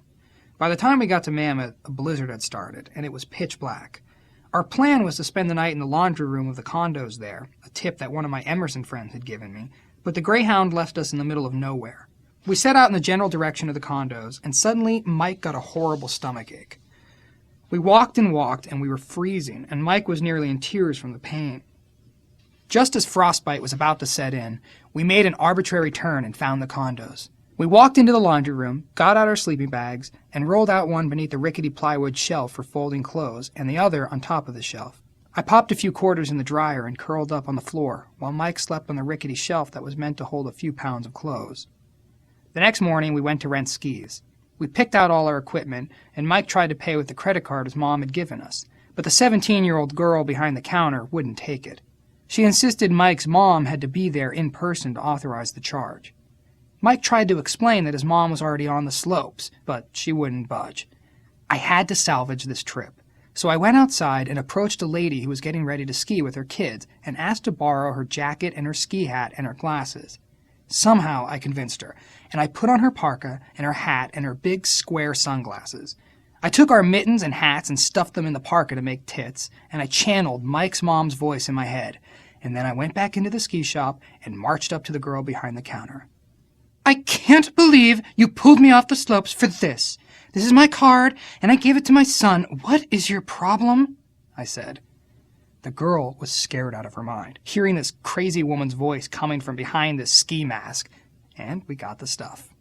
We had the time of our lives, getting stoned on the chairlift and cutting in line and being the little bastards that we were. Mike had no idea at all how to ski. The first time down the mountain, he fell about 50 times. By the third time, he was keeping up with me. He just willed himself to learn to ski within an hour. That night, we went back to the laundry room and quartered our way through another night. We got in a second day of skiing, and it was time to go home. For some reason, I decided that the ski shop really didn't have a good inventory system, so these skis were now ours. We walked to the Greyhound station and loaded the rentals onto the bus with everyone else's skis. We were just about to board when a sheriff's car pulled up. The sheriff got out and said, "You two, over here, now." "What's the problem?" I said innocently. "Those skis are stolen property. I need some ID," he said. No, we're not taking these. Did you think we were taking these skis? No, we rented these, and we were actually going to bring them back. In fact, we could probably just leave them here and go now," I desperately riffed. We finally convinced the guy to just ticket us, and we promised to come back up and resolve the issue. We made it back down to Hollywood. The trip had been a monstrous success, even with a bad taste left in the mouth from the sheriff thing at the end. Some time passed and no calls, no summonses, no bad news coming from up north. And then one day it happened. Both Mike and I had been keeping an eye on the mail, but on the same day, while we were in school, both Blackie and Walter got letters. Now we were in serious trouble. Walter was strict, and my dad wasn't having any kind of extra inconvenience in his life, especially because minors had to bring their parents to court in Mammoth. Now these guys had to deal with our problem. We were thinking it was going to be the end of the world as we knew it, but oddly enough, both our dads used that trip as a bonding session with their sons. Ultimately, we got off with a slap on the wrist, and all we had to do was write a letter every couple of months for 6 months, telling them how we were doing. But my ski escapade with the authorities was minor compared to what would happen to Blackie that fall. It was the perfect fall California day, sunny and beautiful. I came home from school about 3:30 p.m., like any other day, but my dad seemed a little aggravated over something. We were in our living room, which had a nice picture window that looked out over our front yard, when Blackie froze in his tracks. I looked out and saw these Grizzly Adam-looking guys, big, burly lumberjack types lurking in our front yard. My dad put his hand on my shoulder and said, "I think these guys might be undercover." As soon as that word came out of his mouth, the solid oak front door was kicked in. Simultaneously, the back door was flattened, and a phalanx of guys with shotguns and bulletproof vests and pistols poured in. Their shotguns were loaded and cocked and aimed right at my dad and me. They were all screaming, "Freeze! Freeze! Get on the floor!" like we were some huge operation. One false move of the finger and we would have been full of lead. They handcuffed us to each other on the couch and set about the business of systematically destroying our house. It turned out that my dad had called a prostitute to come over a few nights earlier, but when she got there, she wasn't my dad's cup of tea. To be a good sport, he offered her some cocaine. She stormed out and called the cops and told them that Blackie might be the hillside strangler who was terrorizing LA at that time. The cops spent the next 2 hours shredding mattresses and going through every article of clothing in the closet, and stealing all these nice switchblades that I bought in Tijuana so they could go home and give them to their kids. Thankfully, they weren't finding any drugs. Just when I was thinking that they might not discover my dad's treasure trove, one of the anal knuckleheads burrowed a hole up into the ceiling of the back closet and found everything. At that point, my father and I knew the jig was up. They took out the big rocks of coke, the bags of weed, and the huge Quaalude jar. They started deliberating what to do with me. They were talking about taking me to juvie, but I knew I had to stay out of jail so I could help Blackie get bail. I convinced them that I had nothing to do with any of this and I needed to be in school in the morning. They finally agreed that I could stay in the ransacked apartment. And then they took Blackie away. We were both crushed. I had visions of my dad going away for years. So I called up Connie, and she got her new boyfriend to put up his house as collateral. The next day, Blackie was out of jail. He had saved up around $7,000, which he had to immediately put down for a good lawyer. This put even more of a strain on our finances, because he had really cut down on his dealing and was more into his acting. Luckily for us, a few months earlier, I had been cast in a Coca-Cola commercial, and that was pretty good bank for a 15-year-old kid. But it generated more friction with my dad, because I was making more money than he was. He even tried to get me to pay some rent, which became a bone of contention between us, as did the 20% he was already taking out of my acting income as my manager. All of this was creating a schism in the Kiedis partnership. Meanwhile, I was totally preoccupied with my budding social life at Fairfax. A few months after I met Mike, I met another person who would become one of the closest friends I'd ever have. Every so often, we'd have weird local high school rock bands that would play on the outdoor stage on the quad at Fairfax. Sometime that first semester, I saw a silly group called Anthem play. When I say silly, don't get me wrong. All these guys were really talented, but they were a little behind the times as far as I was concerned. They were doing covers of Queen and Led Zeppelin, all these bands whose times had come to an end, and they all had these big, poodly-looking, long, curly hairdos. At the gig, some people were passing out these homemade rectangular Anthem buttons, so I took one. I was wearing the pin one day when I ran into one of the guitar players from Anthem. His name was Hillel Slovak. We started talking, and he invited me over to his house for a snack. Within a few minutes of hanging out with Hillel, I sensed that he was absolutely different from most of the people I'd spent time with. I usually felt like the leader in most relationships with kids my age, because of all the crazy experiences that I'd had as a kid. But I immediately knew that Hillel was at least my equal, and in fact knew a lot of things that I didn't. He understood a lot about music, and he was a great visual artist, and he had a sense of self and a calm about him that were just riveting. Hillel was Jewish. He looked Jewish and talked about Jewish stuff, and the food in that kitchen was Jewish.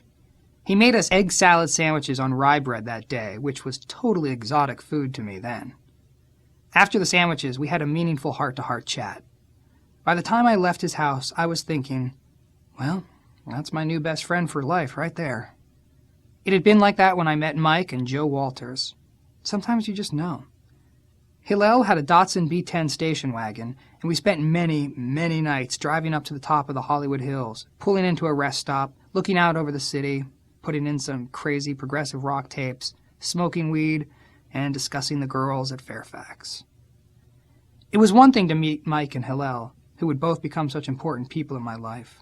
But what are the odds that I'd meet 3 soulmates that first year at Fairfax? I had actually met Haya Handel before Mike or Hillel. During the first week of school, I was in Spanish class, and my eyes were riveted by this amazingly beautiful girl with long brown wavy hair, perfect pale skin, and big brown eyes that radiated with a mad twinkle. She was Jewish, and she was also by far the smartest person in the class, but she was amazingly down-to-earth and surprisingly flirtatious. Of course, I immediately developed a major crush on her. Whenever I saw her, I'd chat her up. But she soon made it known to me that she was not available as a girlfriend. At first, I thought she was seeing this blonde guy named Johnny Carson, who would later play a major role in my life. But she told me that he was just her old friend from junior high. It turned out that she was going out with a guy named Kevin, a tall, strapping, handsome black kid who was the star of the gymnastics team. I knew Haya was from a conservative Jewish family, and they felt it would be taboo for her to date anybody but a Jew. So her relationship with the black gymnast was a big secret from her family. We'd talk, and she'd confide in me. I really want to go out with my boyfriend, but I can't. It's too risky, and my parents might find out. It was all tragic information because it wasn't me, but I definitely didn't lose interest and move on. We sat side by side in another class that semester. It was right after lunch, so I'd always see her boyfriend walk her to class, where they'd do their little goodbyes. One day, I just decided, fuck it, I'm bringing flowers. I bought a bouquet and wrote a poem, but by the time I got back to school, class had already started. I rushed into the classroom, and the teacher said, "Is there a good reason why you're late?" "Well, not really," I said, and handed Haya the flowers and the poem. Everyone oohed and awed, and the teacher instantly cut me some slack. Haya was embarrassed, but she realized that this guy must be pretty crazy about her. That signaled the beginning of my getting in with her, but it was a rocky beginning that would stretch out into the next year at school. By the second half of 10th grade, I had somehow burned through all the money I had saved for my acting career, which was mostly dormant since I just wanted to concentrate on being a regular high school kid. Since Blackie's cash flow was so meager, I got a part-time job as a delivery boy for an upscale liquor store called John and Pete's. I loved that job. I'd drive recklessly, breaking all the laws, speeding and going on the wrong side of the street, and cutting around traffic to make my deliveries so I could take my time getting back to the store. After a few weeks, I realized that if I hid a bottle of booze or a six-pack in the store trash, I could go back to the dumpster later, retrieve it, and be good for the night. Combined with the $30 in tips I'd pull in a shift, if I worked a few days a week, I'd have my spending money. But my first year at Fairfax was mostly an oasis from responsibility. I had all of this beautiful free time to roam and play and walk aimlessly and discover, to talk and get into mischief and steal and vandalize and go visit some friend and try to find some pot to smoke and maybe play some basketball. There was really no pressure, no anxiety. Might have homework, but I did it after dinner. Mike was my constant companion. On those long walks, we'd pass all of these 1, 2, 3, and sometimes 4 and 5-story apartment buildings that were built around a central pool. One day, an amazing idea was triggered. I looked at the building and said, "That's a diving board, my friend." I had gotten some experience in Michigan with jumping off of railroad trestles into bodies of water. Sometimes we would wait until right before the train came, and it was an amazing rush. Mike was game for anything, so we started out by jumping off second-story buildings into the pools. It didn't matter if people were sitting around the pool sunbathing. That made it all the more fun, to be the guy who flew out of the sky and landed next to an unsuspecting sunbather. If there was any chance of getting caught, We'd make the jump and then take off like bats out of hell and cut through some backyards and get away. But there were other times when we'd come out of the water and recognize that we weren't in any danger of getting busted. So it was yet another opportunity to freak somebody out by yelling or dancing around or mooning. We finally worked our way up to 5-story buildings. Our favorite was on Kings Road. We'd get up on the roof and look down and see a postage stamp of water, and we would go for it. Then I started experimenting with different styles of jumping. I wasn't about to dive into a pool, but I started jumping off the building backward, doing Superman things. I would run out, and instead of jumping far ahead, I'd jump straight up and go into an arch and lie down and then go back straight into the pool. It didn't matter how deep the pools were. You didn't need much water to land in. If it's a shallow pool, as you hit the water, you let your body go sideways, so you're using the width of the water as well as the depth. My dad knew about the jumping, and he wasn't a fan. He didn't try to put a stop to it, but he'd lecture me from time to time. "Don't you go jumping. I know you're smoking pot all the time. It's not a good combination." At that point, we didn't communicate about a lot of things. He'd complain, and I'd ignore him and say, "Whatever, fuck you." One day in June of that year, Mike and I had been eyeing this apartment building just down the block from my house. The pool was small and teardrop-shaped, and the deep end was the smallest section of the teardrop. To get to the top of the building, we had to climb over railings, and we made enough of a commotion climbing up that somebody started yelling at us to get down. We never even thought of aborting. I told Mike to go, and he jumped, and I heard the splash. Then I got up on the railing. I didn't even look down to see my angle. I was more concerned with the people who were yelling. I jumped, and as I was in the air, I realized that I'd put too much into the leap, and I was going to overshoot the pool. But there was nothing I could do about it.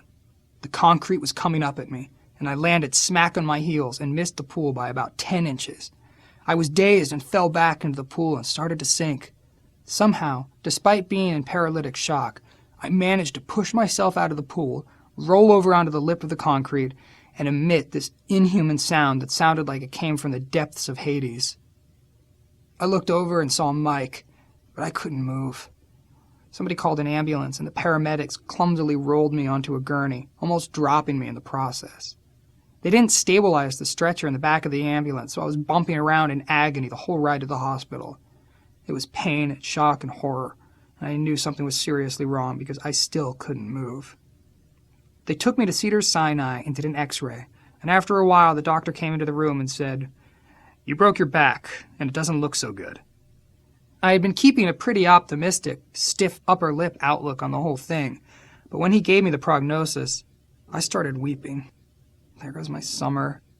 There goes my athleticism. There goes my life. I started hitting on every nurse who came by, desperate for painkillers, but they wouldn't give me anything until the doctor had okayed it. Then Blackie came rushing in, screaming, "What did I tell you? Now who's right? Did I not tell you this would happen? You smoke pot, you jump off the thing, this was bound to happen." I just looked at the nurse and said, "Somebody take him away from here. He's not allowed in here." At last they got me medicated and rigged up a pulley system with a harness and a medical bustier girdle. I was told that my vertebrae were flattened like pancakes and that a month in traction would help stretch them back. During the first week in the hospital, I got visits from Mike and Hillel and a few other friends. By now I had one Haya over, and she was kind of my girlfriend. Once she came to visit and lay down on the bed with me and let me feel her up, which was a real treat. Okay, broke the back, but at least I've got my hands on the breasts of the girl I've been in love with since the first day of Spanish class. After 2 weeks of traction, I started getting stir-crazy. One day, Hillel came to visit, and I told him, "I can't stay here for a day longer. You have to get me out of here." He went downstairs to get the car ready, and I unstrapped the girdle, rolled over, and tilted myself up on my 2 feeble legs.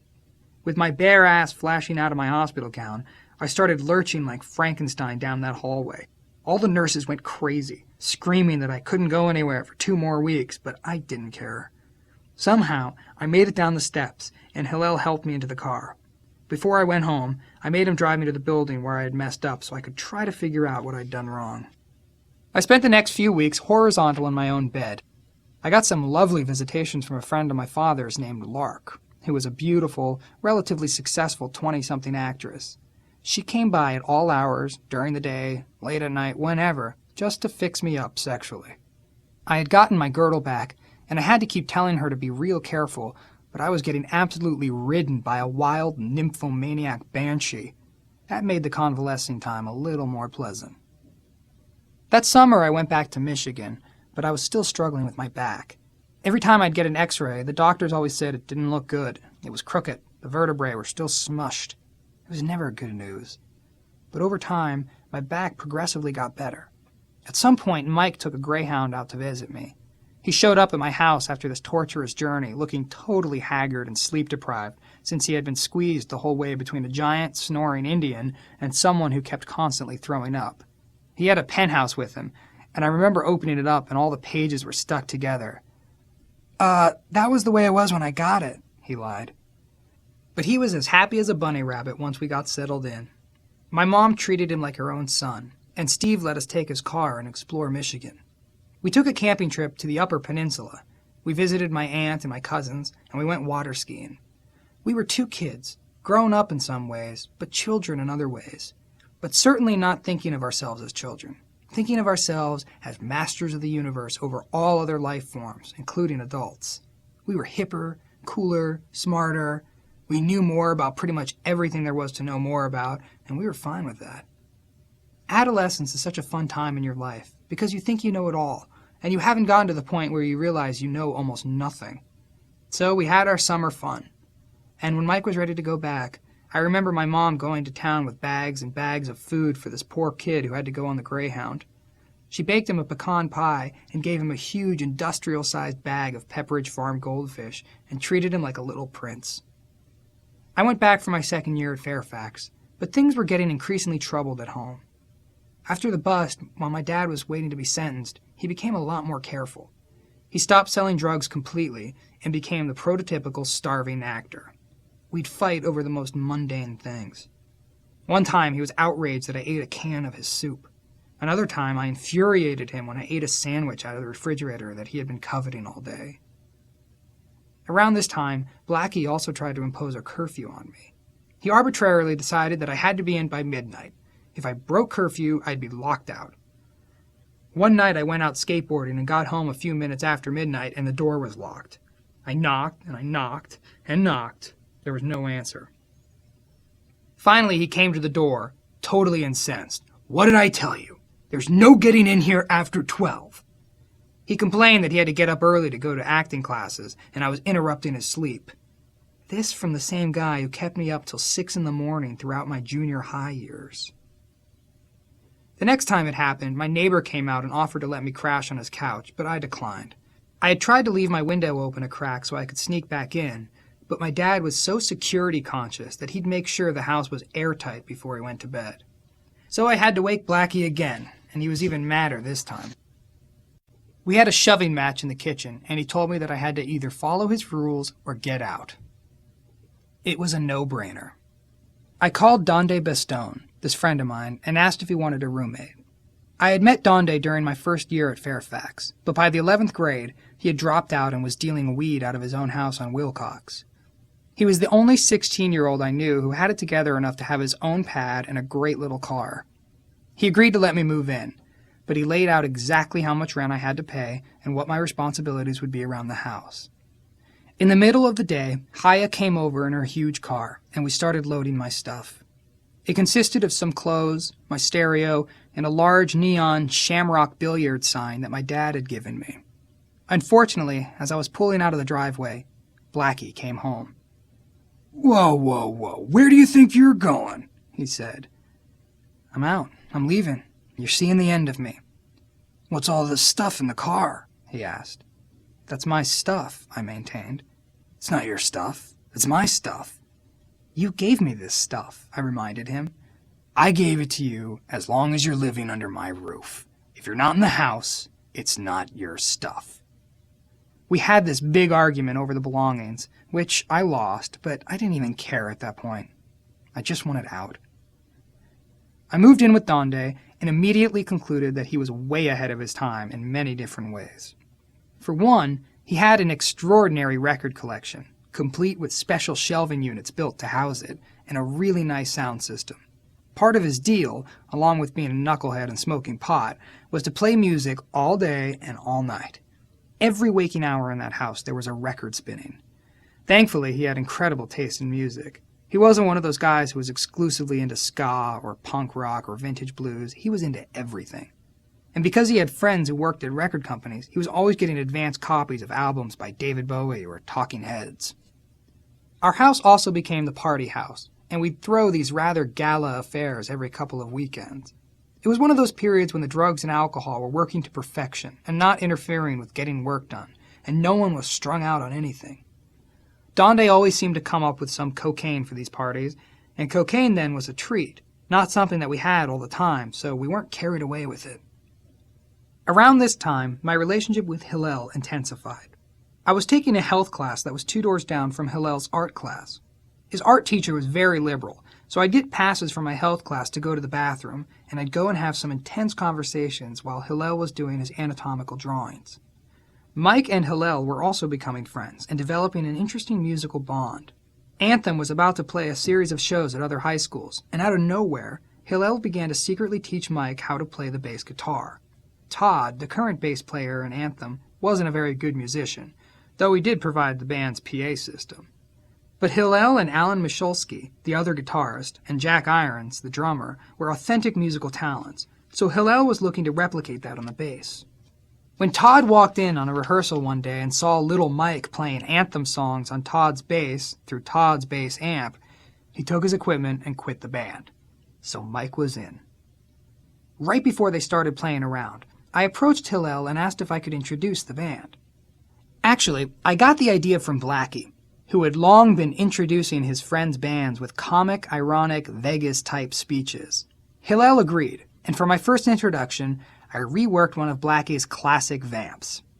I used Cal Worthington, who had become famous in LA for his tacky late-night used auto ads.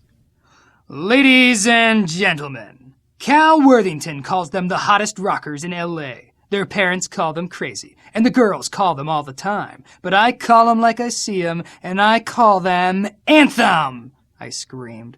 Then I flew off the stage into the audience and danced for the entire show. It didn't matter one bit if I was the only person dancing. I was so into supporting my friend's art.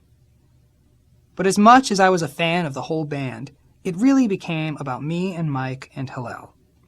Hillel had known Jack and Alan much longer, but when he found us, he felt that we were his guys. For one, Hillel was really into weed, and those other guys weren't. We were into insanity and pushing the envelope, and Alan and Jack were much more mama's boys. So me and Mike and Hillel became the real Three Musketeers for the next 2 years in high school. For our own amusement, we created alternate identities. 3 Mexicans who spoke in stylized Cheech and Chong accents. I was Fuerte, strong. Mike was Paco, small, and Hillel was Flaco, slender. Together, we were Los Faces. We were a gang, but not a ruffian gang. We were a comedy gang. We spent hours and hours playing these characters, and it helped us develop a sense of camaraderie that would last for years. Meanwhile, my friendship with Haya was progressing, but not as smoothly as my bond with Mike and Hillel. We still had one major problem.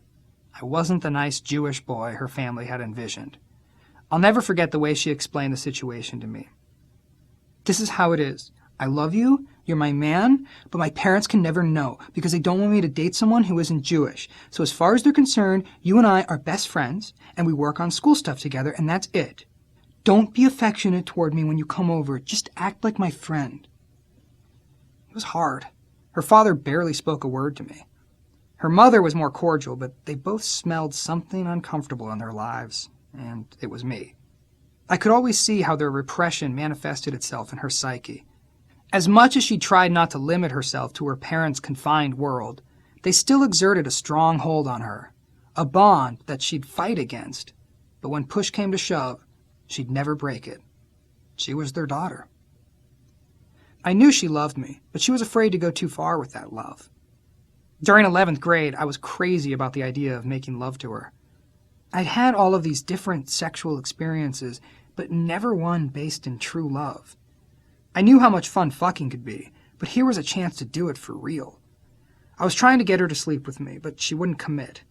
"No, give me time. I'm not ready. There's a birth control issue." She kept putting it off, and it became this ongoing, "Are you ready yet?" In the meantime, she'd give me handjobs, which she was great at, but I wanted this girl in my arms while I was inside her. It was maddening. She was my world. I adored her. I would have done anything for her, but she wasn't giving it up. 7 months into the relationship, we went on a date, and I was wearing my best clothes, and I'd done my hair the best I could. We went back to my room with no intention of anything happening and started to kiss. We took off our clothes, and we were basically in a sphere of love and light and warmth, and the rest of the world disappeared. It was better than I ever could have dreamed. It was that thing I had been looking for, that love mixed with the rapture of sex. Once Haya and I started having a regular sexual relationship, I couldn't have been happier. I wanted to have sex with her all day and all night, every day and every night. If I didn't see her for a while, all I could think about was being with her. When I'd go on a trip to Michigan, I couldn't wait to see her again. Every song I listened to was about her. We had our special songs, David Bowie's Heroes and the Beatles' Here, There, and Everywhere. My senior year at Fairfax was rife with contradictions. Me and my friends were definitely outsiders, living by our own moral code, one tenet of which was, "Thou shalt steal your meals." Mike and I refined a method of food thievery that was unbeatable for about 2 years, until the supermarkets finally caught on to it. I would go into the market and fill up a little red plastic basket with the finest provisions they offered, filet mignon, lobsters, cognac, you name it. Then I'd take my basket over to the magazine rack, which was directly adjacent to the entrance. I'd pick up a magazine and set my basket on the floor, and while I was perusing the magazine, I'd surreptitiously slide the basket under the chrome railing. Then Mike, who had been waiting outside, would dash in, grab the basket, and go right out the exit door. Soon we had an 8-foot-tall stack of empty red baskets behind my house, a testament to our continuing ability to feed ourselves in style. We still used our old tried-and-true bottle-up-the-pants method to steal booze. Once I even upped the ante and stole a pair of skis. I went to the back of the sporting goods store and asked, "What's the best pair of skis you have in here in my size?" The salesman said, "Well, these racing skis." I waited for him to leave, and I picked up the skis and walked right out the front door. I had decided that if I walked boldly right past the cashier, they would think, he's picking up something that he's already paid for because he's not stopping. In some respects, our antisocial impulses were getting reinforced by the music that we were listening to. When I first started Fairfax in 1977, punk rock had just begun to make itself felt in Los Angeles, but it was a tiny subculture. Blackie, to his credit, was on the cutting edge of the new music scene. He was one of the first people to frequent a punk rock club called The Mask, which was on Hollywood Boulevard. Whenever punk rock groups from New York would come to town, they'd play the whiskey, and Blackie and I would always wind up at the Tropicana Motel, a seedy old classic paradise on Santa Monica Boulevard, which was where the band stayed and where the after-parties were. At that time, my favorite record was Blondie's First. Every one of those songs was indelibly etched on my soul, and I was totally in love with Deborah Harry. So when Blondie came to town, we headed to the Tropicana for the party. They had a suite, and Debbie was in the front room. We started talking, and I was smitten, totally melting. In my delusional state, I thought, this is a once-in-a-lifetime opportunity. You might never see this woman again. You better make your move. With complete earnestness, I said, I know I haven't known you that long, but will you marry me? She smiled and said, That's so kind of you to ask. I think you're a great guy, but I don't know if you know this, that guitar player I was playing with tonight, who's back there in the bedroom. Well, that's my husband. We're very happily married, and I really don't have any room in my life for another man. I was crushed. Mike and I began hanging out in the punk scene by necessity. Shortly after we started Fairfax, I had brought Mike to the Rainbow one night. Before we got there, we drank a lot of Michelob beer. I had a tolerance for alcohol, but apparently he didn't. We were sitting at Blackie's power table, and the girls were there, and the music was going, and Mike looked at me and said, I'm not feeling so good. He started to rush outside, but before he could go 2 feet, he began projectile vomiting all over the Rainbow. Not what they wanted from 2 underage kids in their establishment. He threw up all the way into the parking lot, where they gave him the boot. Then they came in for me and said, Get out there with him. You're never coming back here again. I kept trying to get back in for a year, but they had really 86'd me. It was time to find my own scene. My first punk concert was a daytime show at the Palladium. Diva was playing, along with the Germs. I was standing in the back, just fascinated. The music was cool as shit. These people looked incredible, almost too cool for me. There was no way I could ever be accepted by this crowd, because they were light years ahead of me in terms of style. I remember walking over to the side of the stage where people were going in and out of the backstage area, and there was this girl with some fucked up punk rock haircut, and she was taking giant safety pins and piercing her cheek with them, one after the other. That was new to me. Mike and I began trying to worm our way into this new scene, where, unlike at the Rainbow, I had no clout. There was an explosion of amazing bands in LA at the time. X and the Circle Jerks and Black Flag and China White. The list could go on and on. The energy was unbridled, more creative and exciting and bombastic than anything anybody had ever seen. Fashion-wise, energy-wise, dance-wise, music-wise, it was like the dawning of the Renaissance in my own town. Rock had become this boring old beast, ready to die, and now there was fresh, crazy-ass blood flowing through the streets of Hollywood. The first wave of punk rock had already crested, but there was a second coming. It wasn't a violent, hardcore scene like the bands from Orange County. In Hollywood, it was more about creativity and originality. The Screamers and the Weirdos were two of Hollywood's first punk rock bands, but they sounded nothing alike. What all these bands did share was an element of anarchy and nonconformity. That first X record, or all of the Black Flag records from that time, were masterpieces. Darby Crash's lyrics for the Germs were as good as it ever got in the world of punk rock. He was on to a whole other level of intelligence. So Mike and I hung out in the parking lot of the Starwood, probably the best punk rock venue around then, and we started to poke our noses through the door of this world. The Starwood was a tough club to sneak into, but there was a side door near the parking lot, guarded by a huge bouncer. If a fight broke out and his attention got diverted, we'd slip in as fast as we could. Sometimes, if a bunch of people were going in, we tried the crawling thing and used them as cover. When we couldn't sneak into the show, we'd linger in the parking lot. But neither of us had a lot of mojo or game, so we'd have to watch the goings-on. Nobody was inviting us to hang out. One time Mike and I sneaked into the Starwood for a Black Flag show. We were fish out of water. We loved these bands, but we dressed all wrong, and we had the wrong haircuts and the wrong shoes, and we didn't even dance like all the punks. Those guys had the really cool boots with the chains wrapped around them and the right combination of ripped-up plaid clothes and spiked haircuts. Mike and I were lucky to have one leather jacket between the two of us. Black Flag put on an amazing show. They had a guy on stage called Mugger, who was in charge of security. Every time someone tried to jump up on stage and dance around a bit and then jump back off, Mugger would just attack the person and get into a brutal fist fight. During all this, the band did not miss a beat. One guy managed to get past Mugger and stage dive. He flew right by me, and I got kicked in the head with his heavy steel-toed boot. I almost passed out. One of the reasons we didn't plunge feet first into this scene was that in some ways, we were still model students at Fairfax. At least I was. It was a strange dichotomy. I smoked tons of pot, took pills, and drank on the weekends. But it never got out of control. I never missed school. It was important to me to be the straight-A student. In a way, I was a rebel by getting good grades, because most of the stoners and the druggies were getting no grades. I didn't want to be like them. When I was a junior, I got my report card and it was A's all the way down the line, which I loved. I wanted to be the best at whatever it was that was in front of me, on my terms. I didn't necessarily want to study for hours to get there, but I wanted to do enough at the last minute. By this time, we were all thinking about college. At the end of my senior year, my grades were starting to slip, and I had to go to Mrs. Lopez, my Spanish teacher, and beg, borrow, and steal to get a B. Mike was having his own problems with grades. He always vacillated between being an absolutely brilliant student and an absolute flunk-out. Our last semester, he was in Don Platt's honors history class with Haya. Platt was a no-nonsense general who was in total command of his class. He was bald but in great physical shape, with a perfect tan, a suave Gavin MacLeod type.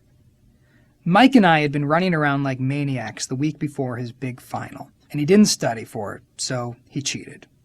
The last guy on planet Earth you'd want to get busted by for cheating was Don Platt.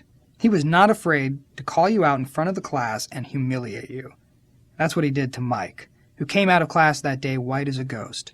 Getting a D in Platt's class would put a pretty major dent in Mike's chances for getting a good grade point average. But it wasn't my worry. I was already a shoo-in to college with my grades. In fact, I planned to go to Don Platt for one of my recommendations so I could go to UCLA. I had been Platt's student for 3 years, and I had aced every one of his classes, so I knew he'd give me the crown jewel of all recommendations. A few days later, I went to see him after school, and he had a very unwelcoming look on his face. I asked him for a recommendation, and it was as if he already had a speech prepared.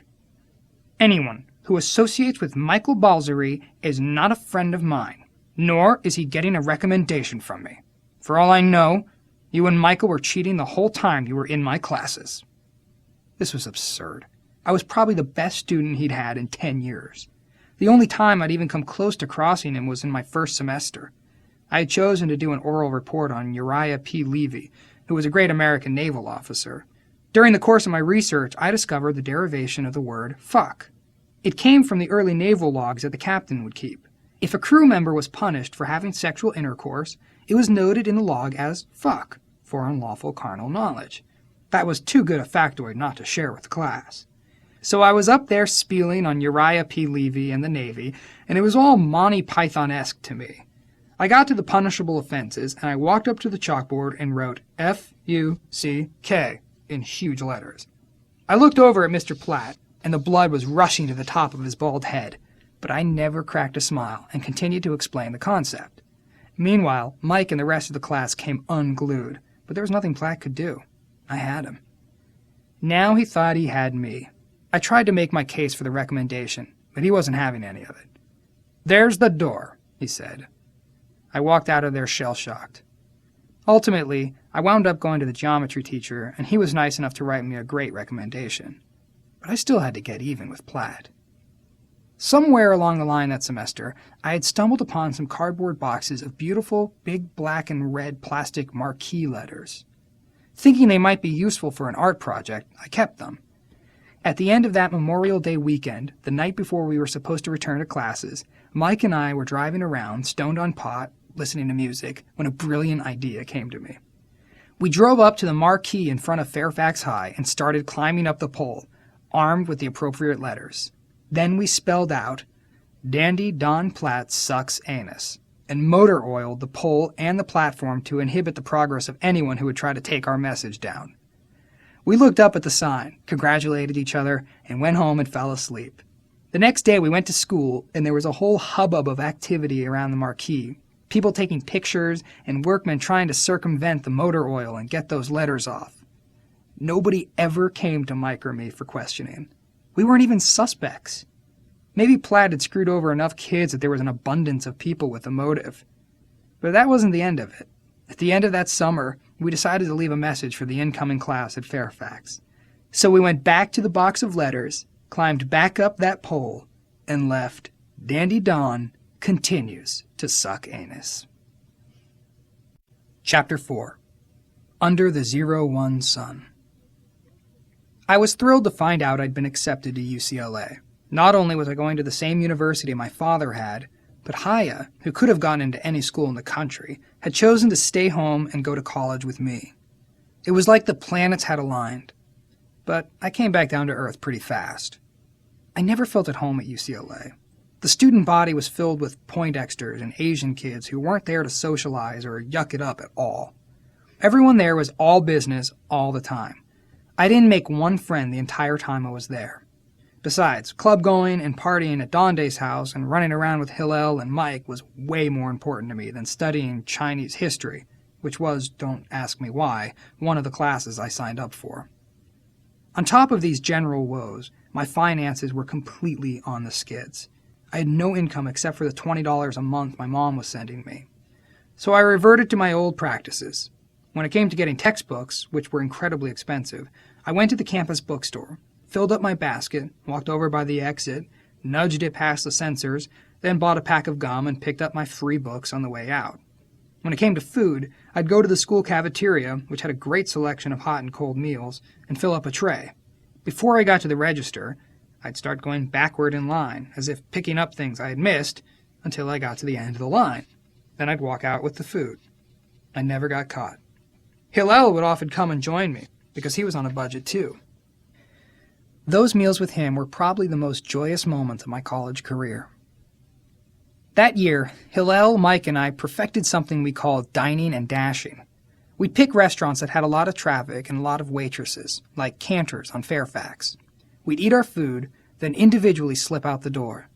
The sad thing was, we didn't stop to think that these poor waitresses were getting stuck with a check. And even if the restaurant didn't make them pay for our meal, they weren't getting their tips. It wasn't until years later, when I had to examine the consequences of some of my earlier behavior, that I began to make amends by going back to these places and putting some money in their tills. Hillel had a lot of free time on his hands that first semester, because he didn't go on to college after Fairfax. I'd meet him after school and hang out with him on the weekends and get high on pot.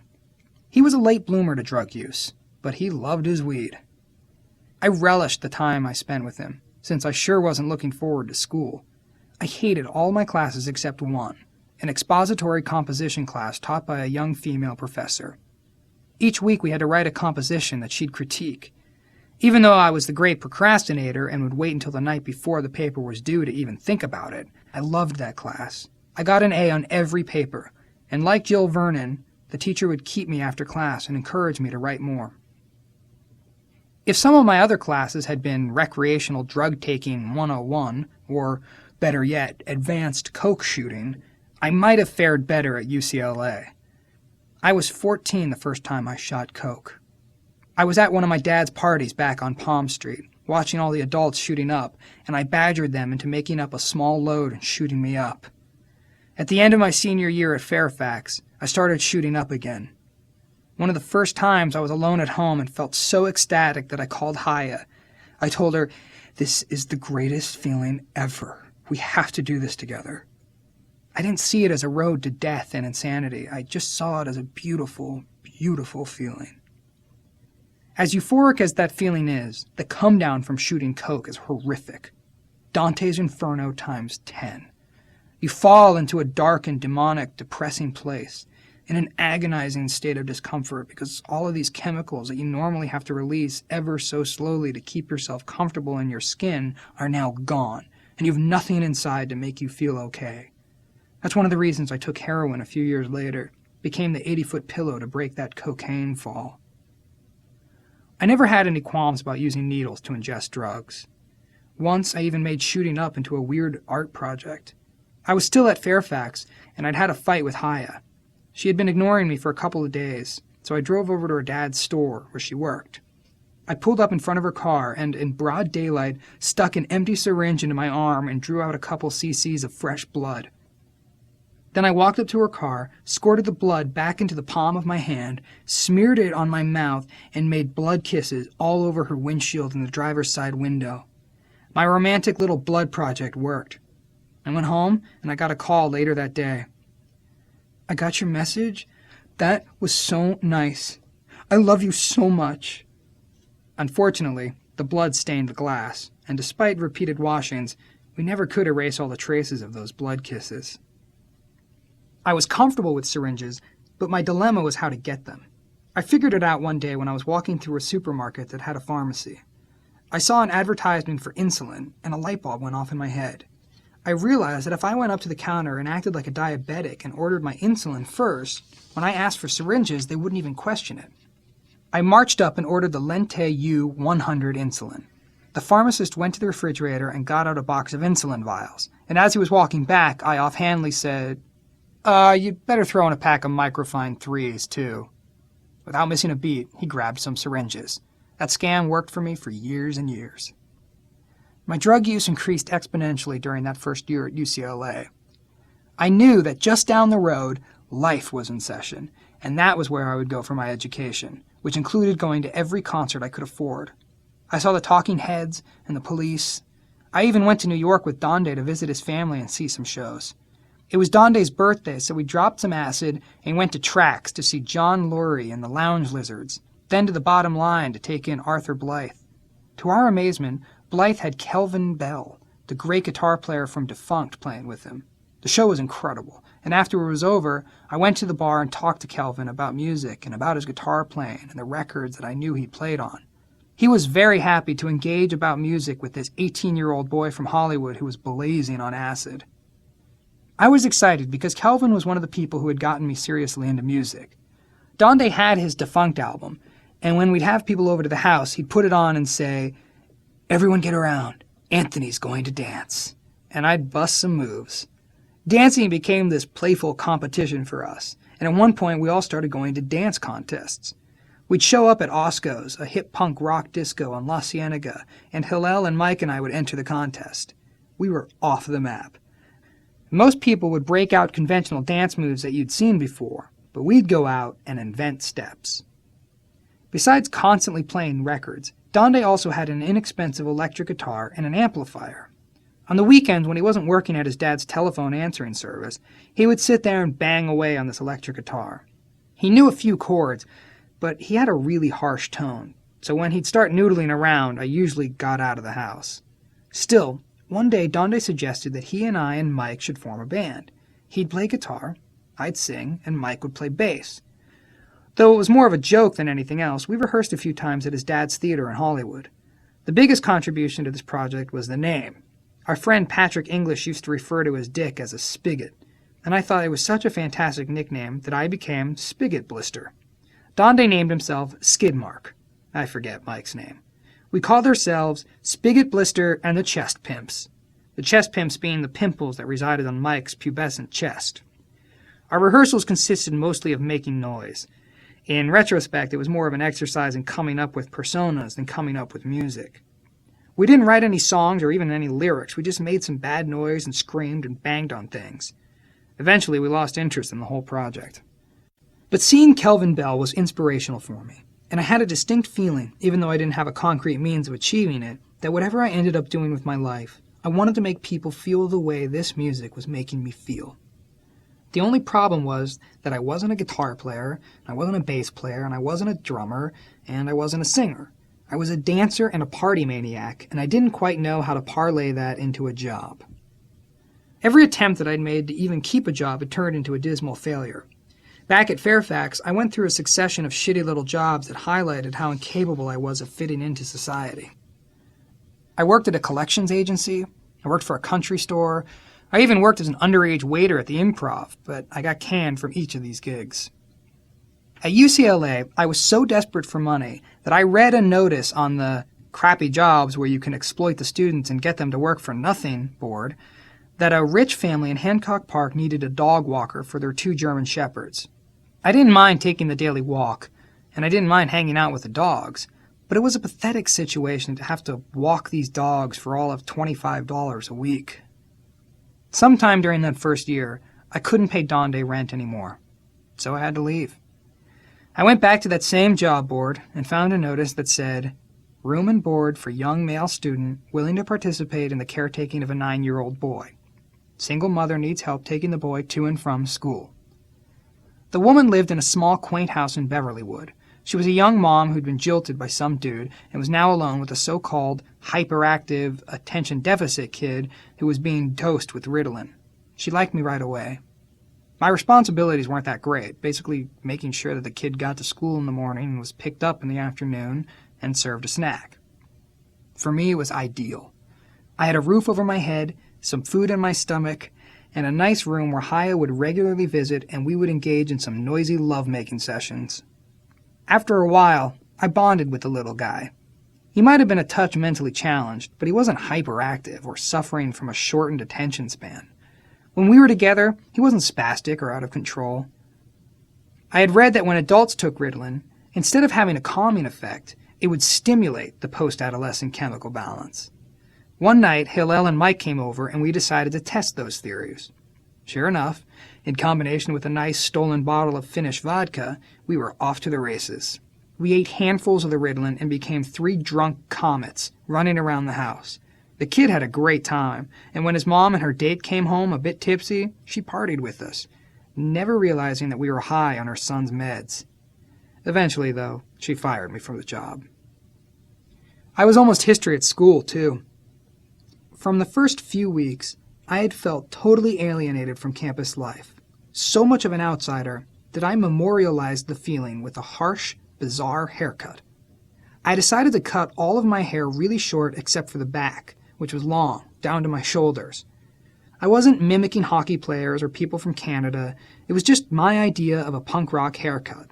It was probably inspired by David Bowie and his pin-ups era, but it wasn't flaming red, and I didn't have the standing up thing in the front. I had bangs. To people at UCLA, it was abominable. Even my friends were freaked out by it. But Mike approved. He always said that one of my greatest accomplishments was that I had invented the mullet. The height of my alienation from UCLA came later that year. Mike and Hillel and I had just finished one of our Cantor's Dine and Dashes. We were tripping on acid, wandering the streets. We passed an alleyway, and I stumbled on all these clothes that had been discarded by a bum. I immediately had an acidic moment of clarity and stripped naked and donned this oversized, strange, mismatched set of clothes. In a way, they were beautiful and regal. The pants even had some kind of silk iridescent pattern streaking down. Combined with the spigot blister haircut, I was quite a sight. I stayed up all night, and in the morning I went to my classes wearing this mystical bum outfit. But I was still hungover from the acid, so I went out and lay down on the lawn. Haya spotted me. "What's wrong with you?" she asked. "I've been up all night on acid, and I can't hack my astronomy class right now," I said. "You look terrible," she said. She was right. I looked terrible, and I felt terrible, and that was the moment when I realized that I wasn't going to cut it in this environment. What I didn't realize then was that Haya and I were not going to make it either. I'd had 2 regrettable instances of infidelity during that year at UCLA. The first was with a well-endowed party girl. She kept coming by my house and wouldn't leave me alone. Before we went out dancing one night, I made it clear to her that I was in a committed relationship. But I have a sneaking suspicion that we split a quaalude at some point that night and went back to her apartment. She started to make sexual advances, and I remember thinking, I'm going to do this. I'm going to sleep with this girl, and I'm going to regret it forever, but I can't stop myself. She disrobed, I lost all control, and I slept with her. I had a great time and then felt just crushed, demoralized, and disgusted with myself afterward. You instinctively know that nothing will ever be the same, and you have to carry that knowledge around with you like a huge weight. The next time you see your girl, you can't look at her straight in the eyes the same way you did for all those years. The second infidelity was even worse. I was writing a paper for one of my classes and needed some help, and it turned out that Karen, Mike's sister, had some expertise in that area. I'm sick to my stomach just thinking about this. Karen had a little house in Laurel Canyon, and Haya dropped me off there. Once again, I was putting myself in a dangerous situation because Karen was a wildcat. By the time I got there, she was already drunk on a bottle of wine, and she'd just eaten garlic soup, which didn't exactly turn me on. But she was looped and insistent, and when you're 18 years old, it doesn't take that much provoking to get you to a place where you can't stop yourself. So we ended up having a very, for me, tormented sexual romp. A huge amount of guilt and shame and self-disappointment immediately followed. I don't mean to say that these episodes destroyed my relationship with Haya. I was able to encapsulate them in a protective wrapping of gray matter and understand that they meant nothing as far as the way I felt about Haya. But there was enough other baggage in our relationship that seemed to ultimately doom it. The major problem still was the conflict between her loyalty to her parents and her feelings toward me. Her parents' disapproving voices were always in the back of her mind.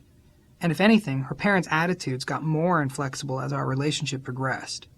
One night when I was still living in Donde's house, Haya and I spent a few glorious hours together. We were under the impression that her parents thought she was somewhere else, so she was so happy. We were lying in bed, talking and laughing, and it started getting late, and then the phone rang. I picked up the phone, hoping it was a call for Donde, but the male voice at the other end was as cold as ice and as serious as stone. It could have been an executioner. "Anthony, put Haya on the phone." I looked at her, and she knew she had to take the call.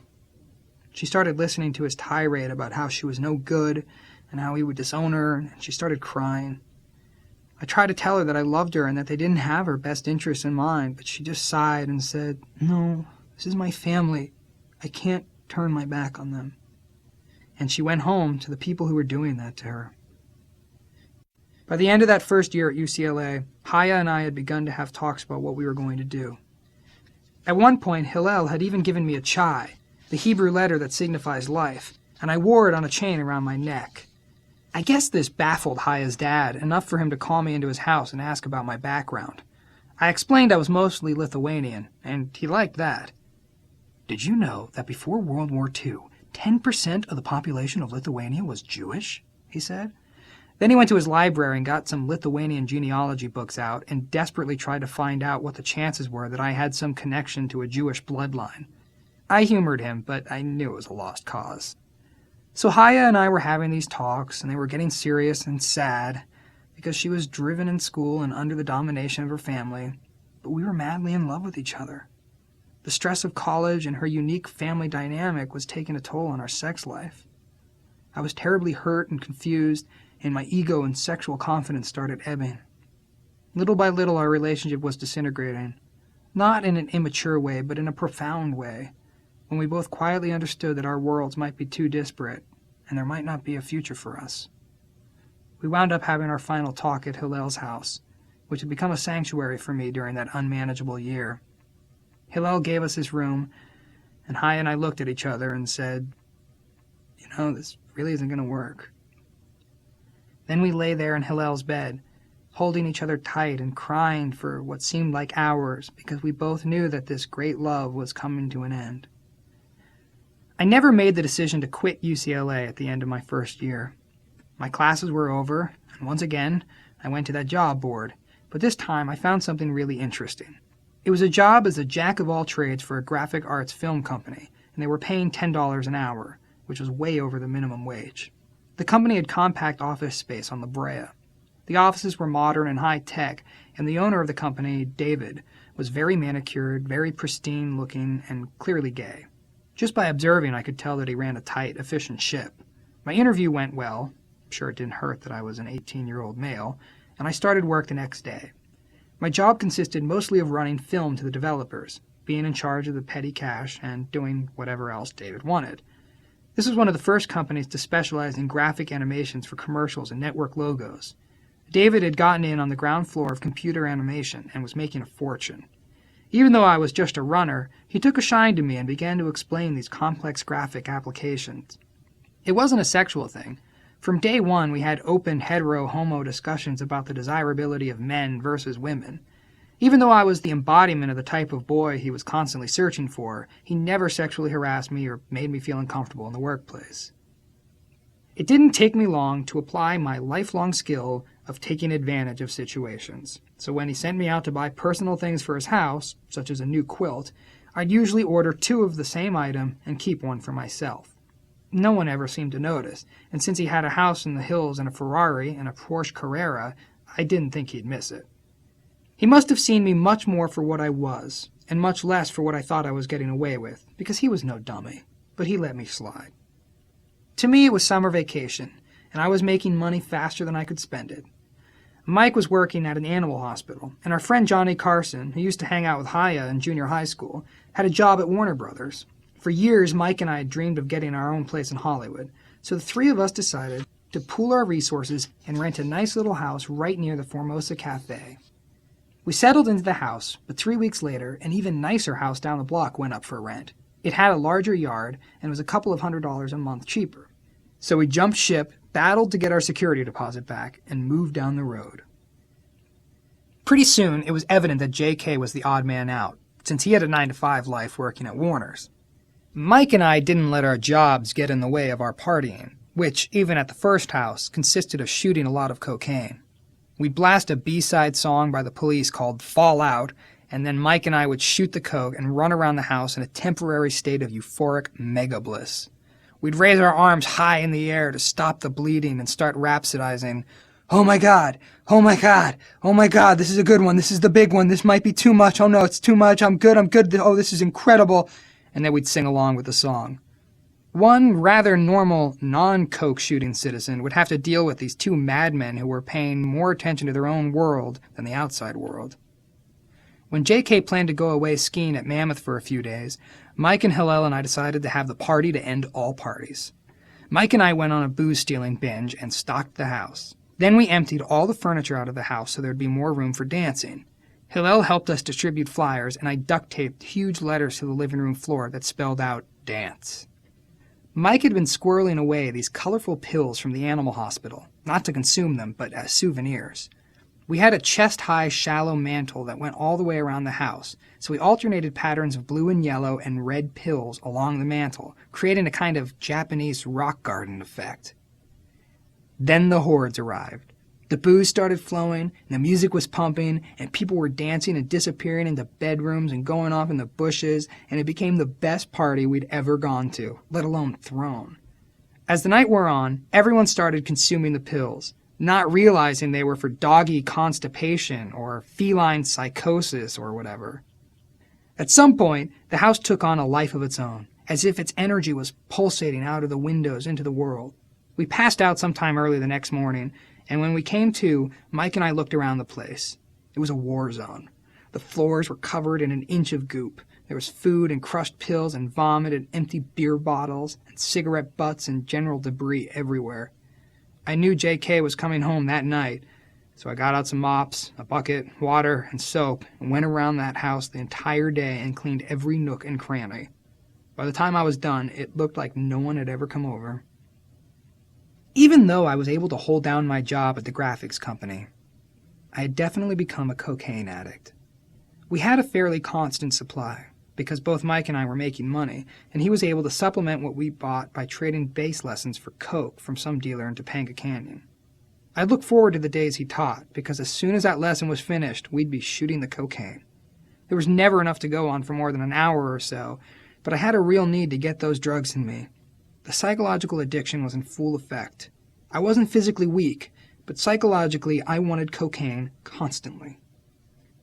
My burgeoning use wound up exploding into some episodes of full-blown cocaine psychosis. One time, I got a hold of a lot of coke and shot it up on myself all through the night and into the next day. I was alone in my bedroom and became convinced that someone had broken into the house in broad daylight. Then I started having visual hallucinations of this intruder going through the house. I'd rush into room after room convinced that he had jumped out of the windows right before I got into that room. So I thought, okay, I know how to deal with this. I climbed up onto the roof of the house, holding an old car tire, thinking that I'd lure the guy out and then throw the tire at him so that it would perfectly donut him and immobilize him, like in a cartoon. Luckily, Mike came home and talked me into coming down. It wasn't only coke that I was abusing. Around this time, I met a punk rock girl who asked me why I would shoot cocaine when, for $20, I could shoot speed and be high for 2 days. I ended up spending a night with her, shooting speed and getting crazy high. Every time I took speed or coke or even a speedball, something would flip inside my head. And no matter what I was doing or who I was with, I'd grab a pencil or a marker or some paint and I'd start drawing on paper or cardboard or people's walls, whatever. I just had to draw the minute those drugs hit me. And if I wasn't drawing, I was having sex. During that summer of 1981, heroin hadn't become prominent on the drug scene. I remember being at Al's bar downtown with Mike and seeing a whole table of young punk rockers who were nodding out and thinking that didn't look like too much fun. But there was another voice in the back of my mind that had been speaking to me every now and then. It said, "You've got to find some of that heroin again. That's the drug that people are afraid of, so it's got to be the best drug." I wasn't looking back fondly on my 14-year-old's experience with that one line of China White.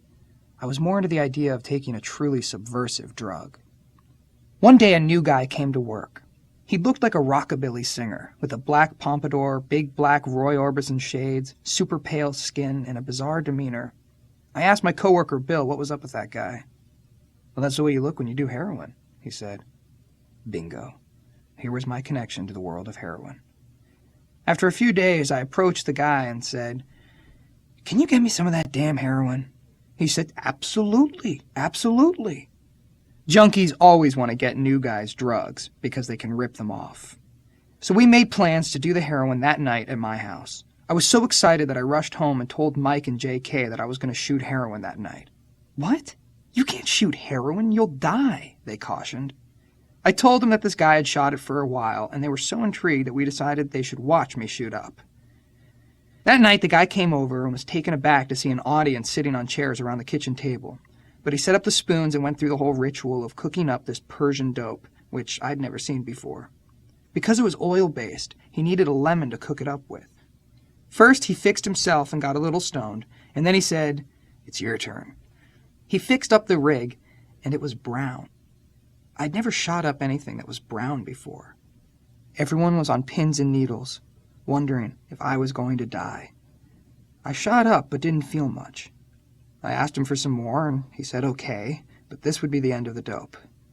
He gave me another shot, and still there was no great, dreamy, go sink into the couch and sleep for 12 hours opium rush. Later I found out that the dope he scored was pretty weak. It was a decidedly underwhelming high, and it didn't light my fire or inspire me to go searching out a heroin connection. It was a waste of money, and the grand spectacle of doing it in front of my friends fizzled out, and everyone left. By the fall of 1981, even though I hadn't made a conscious decision, I was not a UCLA student anymore. School didn't fit into this raging, drugging, clubbing lifestyle I was leading. I certainly didn't look like a student. I had traded in my already weird spigot blister haircut for a flat top.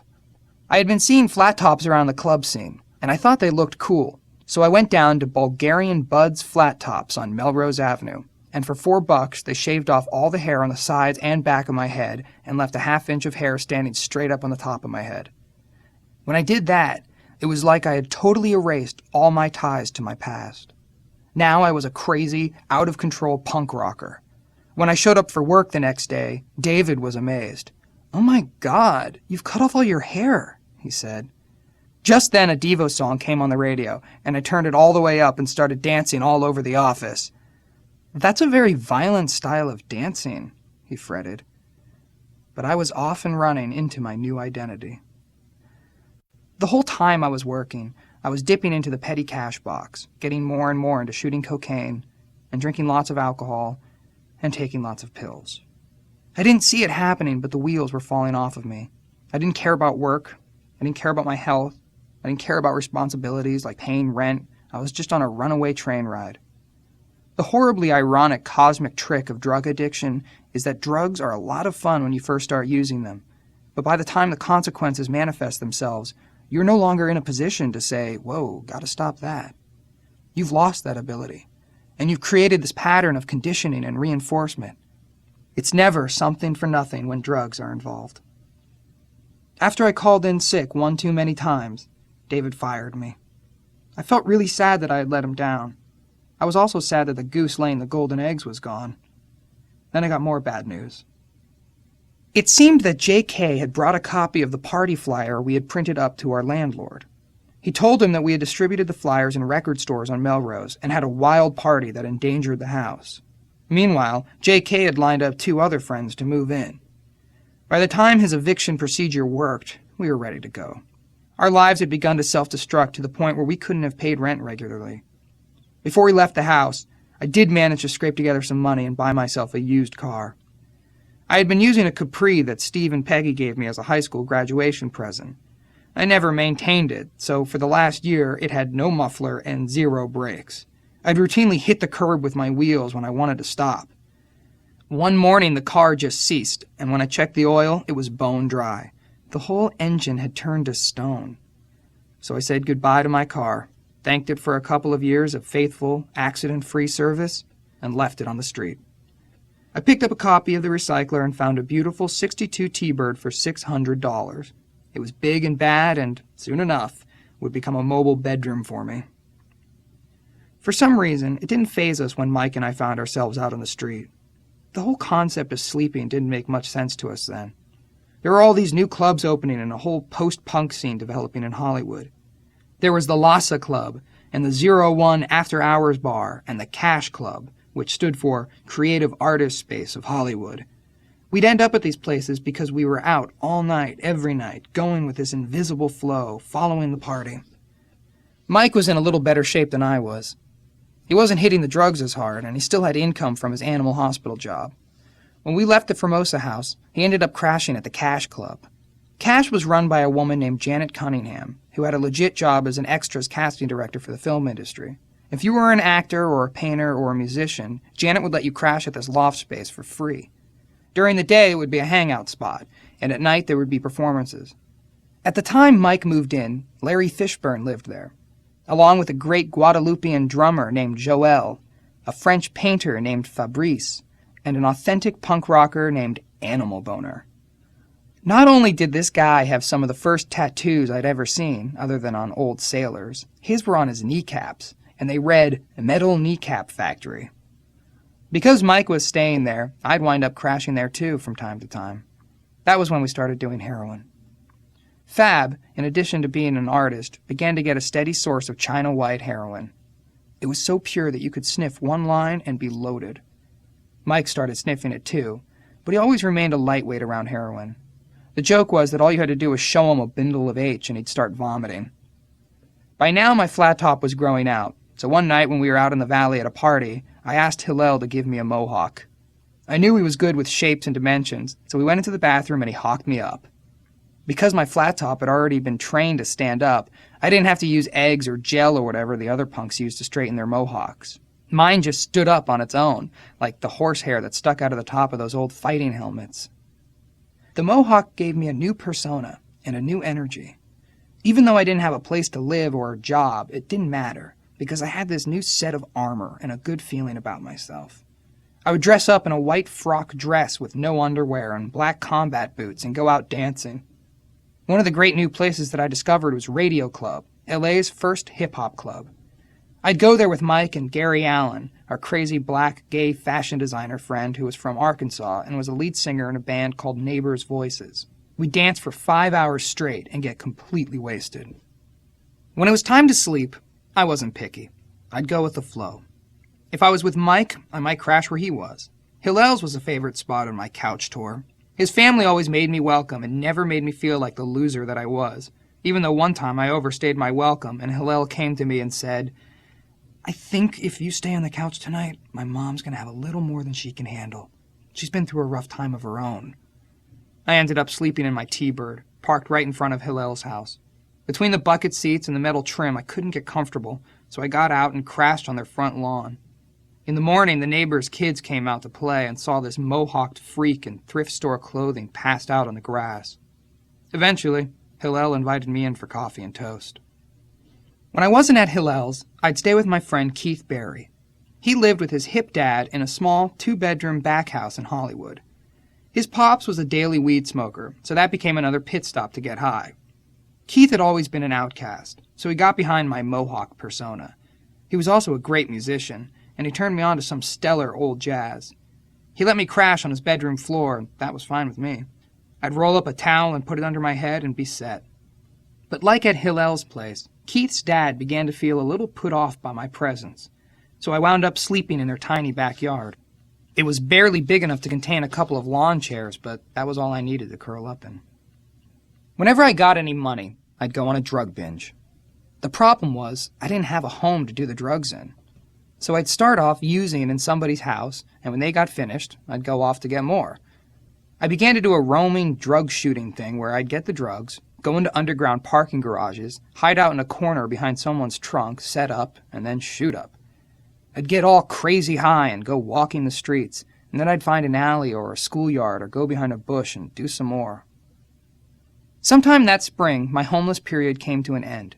I ran into Bill Stobaugh, a friend of mine from my old graphics job. He was a white guy, but he had a shock of huge eraser head hair jutting up from his head. Bill's beautiful psychedelic artwork earned him the nickname, the Hallucinogenius. He was a Renaissance man of sorts, a filmmaker, a guitar player, a collector of beautiful old 12-string guitars. He had gone on to a few other graphic design houses, and he was helpful in finding me part-time work that put some coin in my pocket. One of these places was called Mid-Ocean. It was owned by a giant 6'5", overachieving Irishman named Ray. He was capable of doing 20 tasks at once and getting them all done. His petite blonde wife ran the financial side of the business. They were doing cutting-edge animation work, including all the animation for Blade Runner. Ray and his wife sort of adopted me, and once again I got a job as a runner. But once again, I started doing heroin. I'd stay up all night doing smack, and then I'd go to work and have to shuttle some film down to Orange County to get processed. I'd be driving their little red pickup truck, nodding out on the freeway. It's amazing I didn't get killed in a car crash. While I was at Mid-Ocean, Bill realized that I didn't have a home, so he asked if I wanted to move in with him. He had this great, huge, dark basement with many windows that looked up to the sidewalk. It was in a classic old Hollywood apartment building that had mostly Mexican tenants. The space was raw, with no walls, but he offered me one corner if I would help him build security bars on the windows to keep the riffraff out. One night, shortly after I moved in, I decided to go on one of my infamous coke binges. I had one of those weird walking nights when I walked up and down Hollywood Boulevard, popping into the porno shops, doing weird shit. I came home during the night maybe once, quietly, to get either money or warmer clothes, but I ended up staying out all night. The next day, I walked into mid-ocean, and Bill charged me with a look in his eyes that I'd never seen before. "I'll kill you, motherfucker!" He had always been such a mellow, trippy fellow, so I asked him what was wrong. He stopped in his tracks, maybe because he saw something in my eyes that he wasn't expecting, but he told me that he had gotten robbed the night before and every single one of his precious guitars was gone, and that I was the only person who could have done it. "Bill, I know I'm crazy. I know that I'm shooting drugs and doing weird shit and disappearing, and I can see where you would blame me for something like this happening, but you better take another route because I didn't do it. If you don't focus on whoever did do it, they're going to get off scot-free," I said. He couldn't get his head around the fact that anyone else could have done it. I was the only one with keys. But I was sure it was an inside job and that the maintenance people in the building had robbed him. That was the end of my rooming with Bill. There was no way I was going to live with a guy who thought I'd robbed him. Now I had to find another place to stay. At mid-ocean, they had set up a little loft space above the primary artwork room that was accessed by a ladder and had a couple of futons. I started crashing there and getting up early enough that nobody knew I wasn't just the first person to work that morning. By now, Mike, who had been dubbed Flea on a trip he took to Mammoth with Keith Barry and J.K., had moved into an apartment in what we called the Wilton Hilton, a great old classic brick building on Wilton and Franklin. The place was filled with artists and musicians, and was managed by a super kooky 70-year-old fireplug of a landlady. Flea was living with Joel and Fabrice, his buddies from Cash. At some point, Hillel became a semi-resident too. So when my tenure with Bill ended, I wound up staying over there a lot. All during this time, What Is This, which was Anthem's new, more mature name, continued to play live shows and develop a cult following. I was still introducing them, but by now I was writing my own poetry for the intros. One time I even rhymed Metropolis with Acidophilus. The more they played, the more Flea became the acknowledged star of the band. Whenever they'd give him a bass solo, that would be the climax of the whole evening. At that time, Fear was the most famous punk rock band in LA. They had gotten national attention when John Belushi took them under his wing and featured them on Saturday Night Live. So when their bass player left the group, it was natural that they try to get Flea to replace him.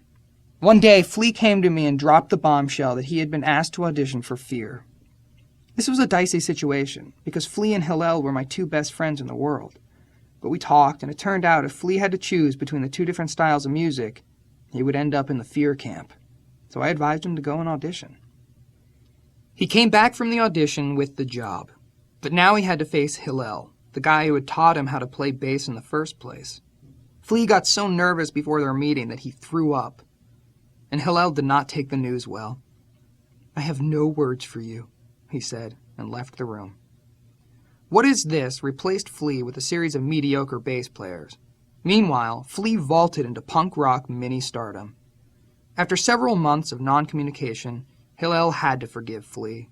Something in him knew that even though he'd been wronged, it was Flea's destiny, and he had to swallow his ego a bit and allow Flea to flower. It was hard, because none of us had any father figures to consult with on these heavy issues. Eventually, they became friends again and resumed jamming. I was still working at mid-ocean, driving that pickup truck all throughout the summer of 1982. An amazing song kept blasting out of the radio that I had on the center console. It was called The Message, and it was by a rap group from New York called Grandmaster Flash and the Furious Five. I went out and bought the cassette and played it over and over and over. A few weeks later, they came out to LA and played at a place called the Country Club, and they were incredible. Their theatrics were inspired, and each had his individual persona, and their rapping was fantastic. Grandmaster Flash was the man behind the turntable. The sounds and the rhythms and the funkiness and the coolness that this guy emanated from the stage were really impressive. But more than anything else, the message started to get me thinking.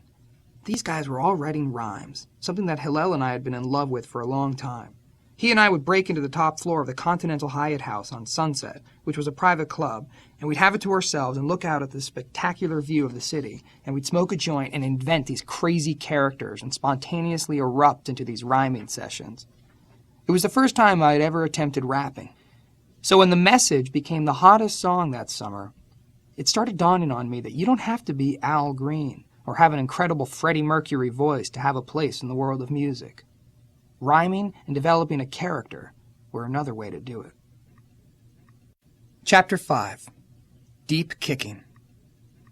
In some ways, I owe my career to my friend Gary Allen. In February 1983, Gary and Neighbors Voices were scheduled to play the Rhythm Lounge at the Grandea Room on Melrose. A few days before the gig, he suggested that Flea, Hillel, and I open for his band and do one number, with me fronting this band.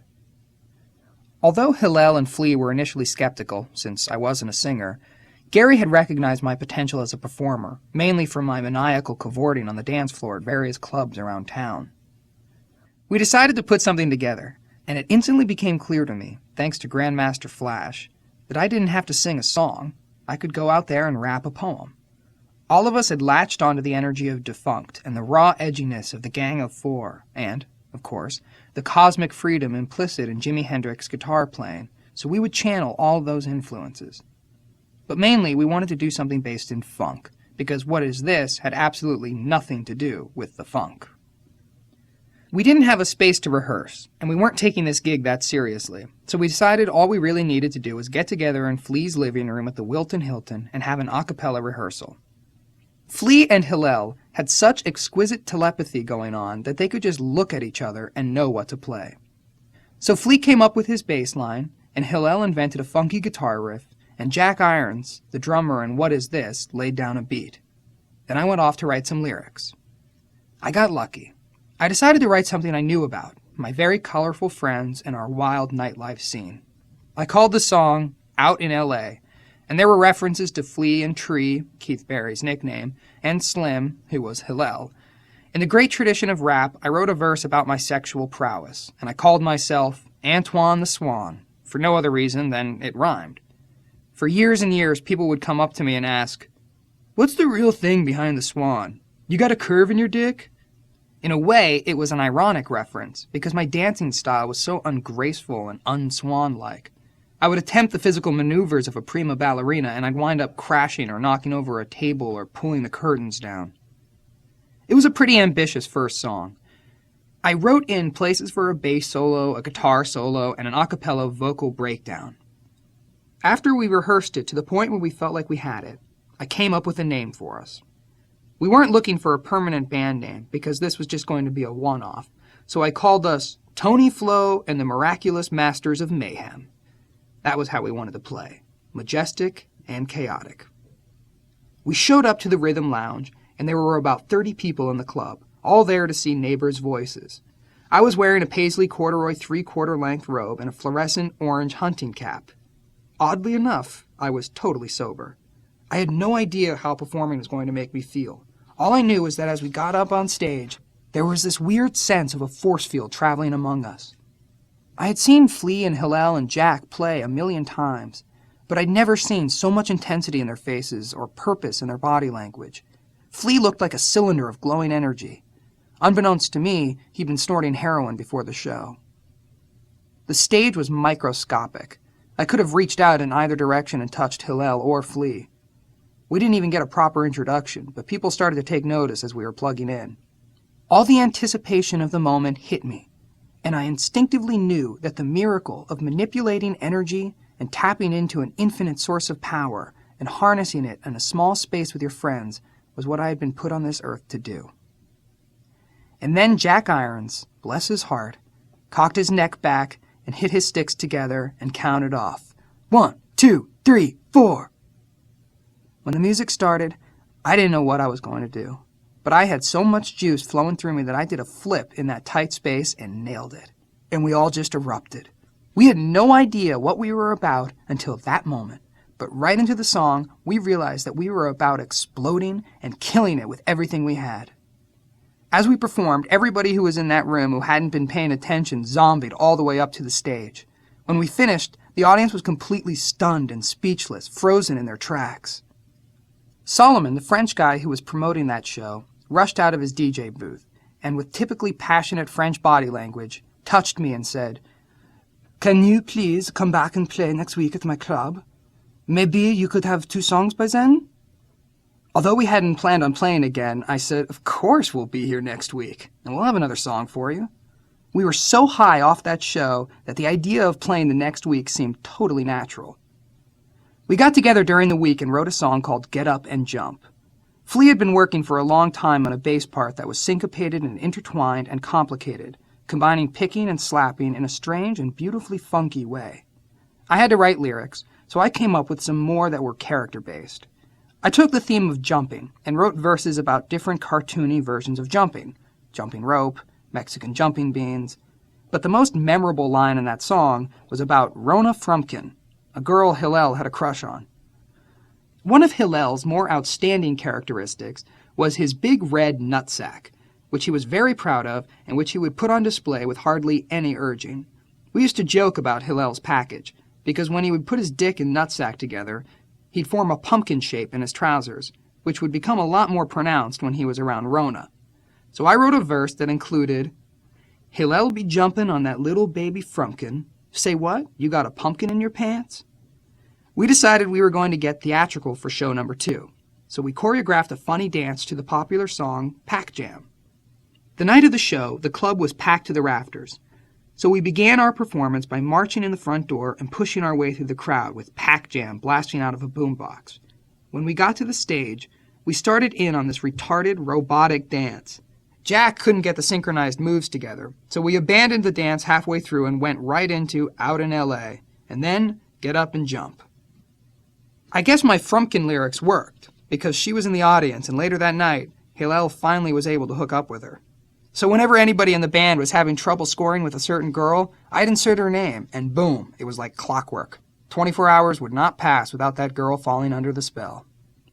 After the second show, we realized this was too much fun to give up. At last, I had something to do that had meaning and purpose. I felt I could put every idea and stupid little philosophy that I had into a song. One indication that we were getting serious was that we felt we had to come up with a name for the group. We started going through these huge laundry lists of idiotic, meaningless, boring names. To this day, both Tree and Flea claim they came up with the Red Hot Chili Peppers. It's a derivation of a classic old-school Americana blues or jazz name. There was Louis Armstrong with his Hot Five, and also other bands that had Red Hot this or Chili that. There was even an English band that was called Chilly Willy and the Red Hot Peppers, who later thought we had stolen their name.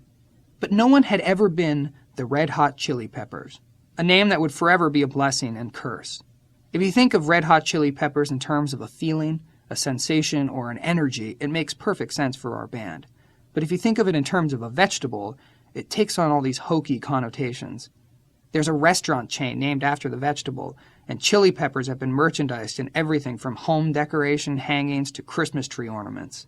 Suffice to say that we were weirded out when people started bringing chili peppers to our shows as some kind of offering. Around this time, Hillel, Flea, and I combined resources and found an incredibly inexpensive 3-bedroom house on an infamous street called Leland Way, which was a 1-block street and was also known as Pot Alley because the Mexican mafia dealt pot on that street. It was a dangerous, unsavory neighborhood filled with drug dealers and bums, but we didn't care. In fact, it gave me material for our songs. Every night I'd stare outside my bedroom window and watch the LAPD helicopters circling and hovering over our block, shining their lights down into this maelstrom of pot-dealing activity. From police helicopter sharking through the sky, police helicopter landing on my eye, police helicopter takes a nosedive, police helicopter, no, he ain't shy. That house became a beehive of musical activity. Hillel would always be playing his guitar. I'd come home and Flea would be out on the porch playing. He probably should have been practicing his downstrokes with a pick, for fear, but instead, he'd be coming up with these soulful and emotional funk grooves. I'd sit there and listen and interject, "Yeah, that's the one, I can work with that." And I'd run into my room and get my pad of paper and we'd write a song. It's the same formula that we use today to write songs, which is no formula. We just show up and start improvising, and I start collecting notes. That's what separates us from a lot of other bands, because with us, all things are born from the jam. We go in and start wailing and see what works. Our third show was pretty memorable. It was at the Café de Grande, which, unlike the Rhythm Lounge, was a real live music venue. The night was promoted by a scenester named Wazada Cameron, who had offered us $200, which was more than double what we had received from our last show. Unfortunately, the place was sparsely populated that night, maybe 30 people, but we had a rooting section. I had been going out with a beautiful French girl named Patricia, who was there along with Flea's girlfriend and Tree and my dad, who by then had reconciled with me. The show was as exciting and energetic and explosive and out of control as our first two. We did 4 songs, the 2 we already had and 2 new ones, Police Helicopter and Nevermind. Nevermind was an audacious put-down of a variety of other bands, Gap Band, Duran Duran, Soft Cell, Men at Work, Hall & Oates, telling the world to forget about them because we were what they were going to be into now. At some point during that set, I was drinking a beer on stage, and I vaulted onto the near-empty dance floor and started spinning around like a whirling dervish with my beer held out, so anyone who was within 10 feet of me got showered. Between songs that night, we performed a few a cappella chants that were derived from schoolyard and camp songs. Hillel had introduced us to one named Stranded, and we did some simpleton choreography to go with that song. We put our hands in the air as we sang, "Stranded, stranded, stranded on the toilet bowl. What do you do when you're stranded and there ain't nothing on the roll? To prove you're a man, you must wipe with your hand, stranded, stranded, stranded on the toilet bowl." Even though there weren't too many people there, everybody loved the show. But at the end of the night, Wazada was strangely making himself scarce. I located him and attempted to collect our money, but he started hemming and hawing about the small crowd. That's really too bad, but there was a guarantee involved, and as the promoter of the club, that's the risk you take, I said. He reached into his pocket and fished out some money. "Well, here's 40. Maybe next time we do a show together we can fix the balance," he said and ducked into the men's room to avoid me. I rushed right in after him and ended up picking him up and plopping him down into the urinal and shaking him down for whatever other cash he had, which didn't amount to the right sum, but I couldn't conceive of someone breaking a deal and then trying to weasel out of it. Another indication that we were making noise on the scene was that we began to get mentioned in the LA Weekly feature called La-Di-Da, which was a social column that chronicled the happenings of the LA music scene. Flea and I became stars of this gossip column, not because we were trying to, but because we were crazy and high and out every single night until 5 a.m. at every underground club there was. When we started getting a lot of mentions, I was thrilled. One of my first mentions was a blind item that linked me to a certain avant-Germanic chanteuse, Nina Hagen. I didn't know that much about Nina when I met her at that Cathay show, but I knew she was an alluring German singer who had a local cult following in the Hollywood punk scene. We were still backstage after the show when Nina came into the tiny bathroom dressing room area and started giving me the crazy eyes. She pulled me aside and started ranting in this thick East German accent about how much she loved our band. It escalated into Nostradamus-like predictions. "Now you are the most beautiful band in the world that I've seen, and in 5 years the rest of the world will know about you, and in 7 years you will be the biggest band in the world." I was thinking, all right, lady, whatever. But she had such style and grace, and was so overwhelming and alluring, that I remember looking over at Patricia, who was bumming that I was getting all this love from this German girl. Nina gave me her phone number, and I quickly jumped ship. I called her the next day, and she invited me over for breakfast. She had a modest but pretty house with a pool. She also had a beautiful little girl named Cosma Shiva. We ate breakfast, and Nina was definitely into a healthier, more organic cuisine than mine.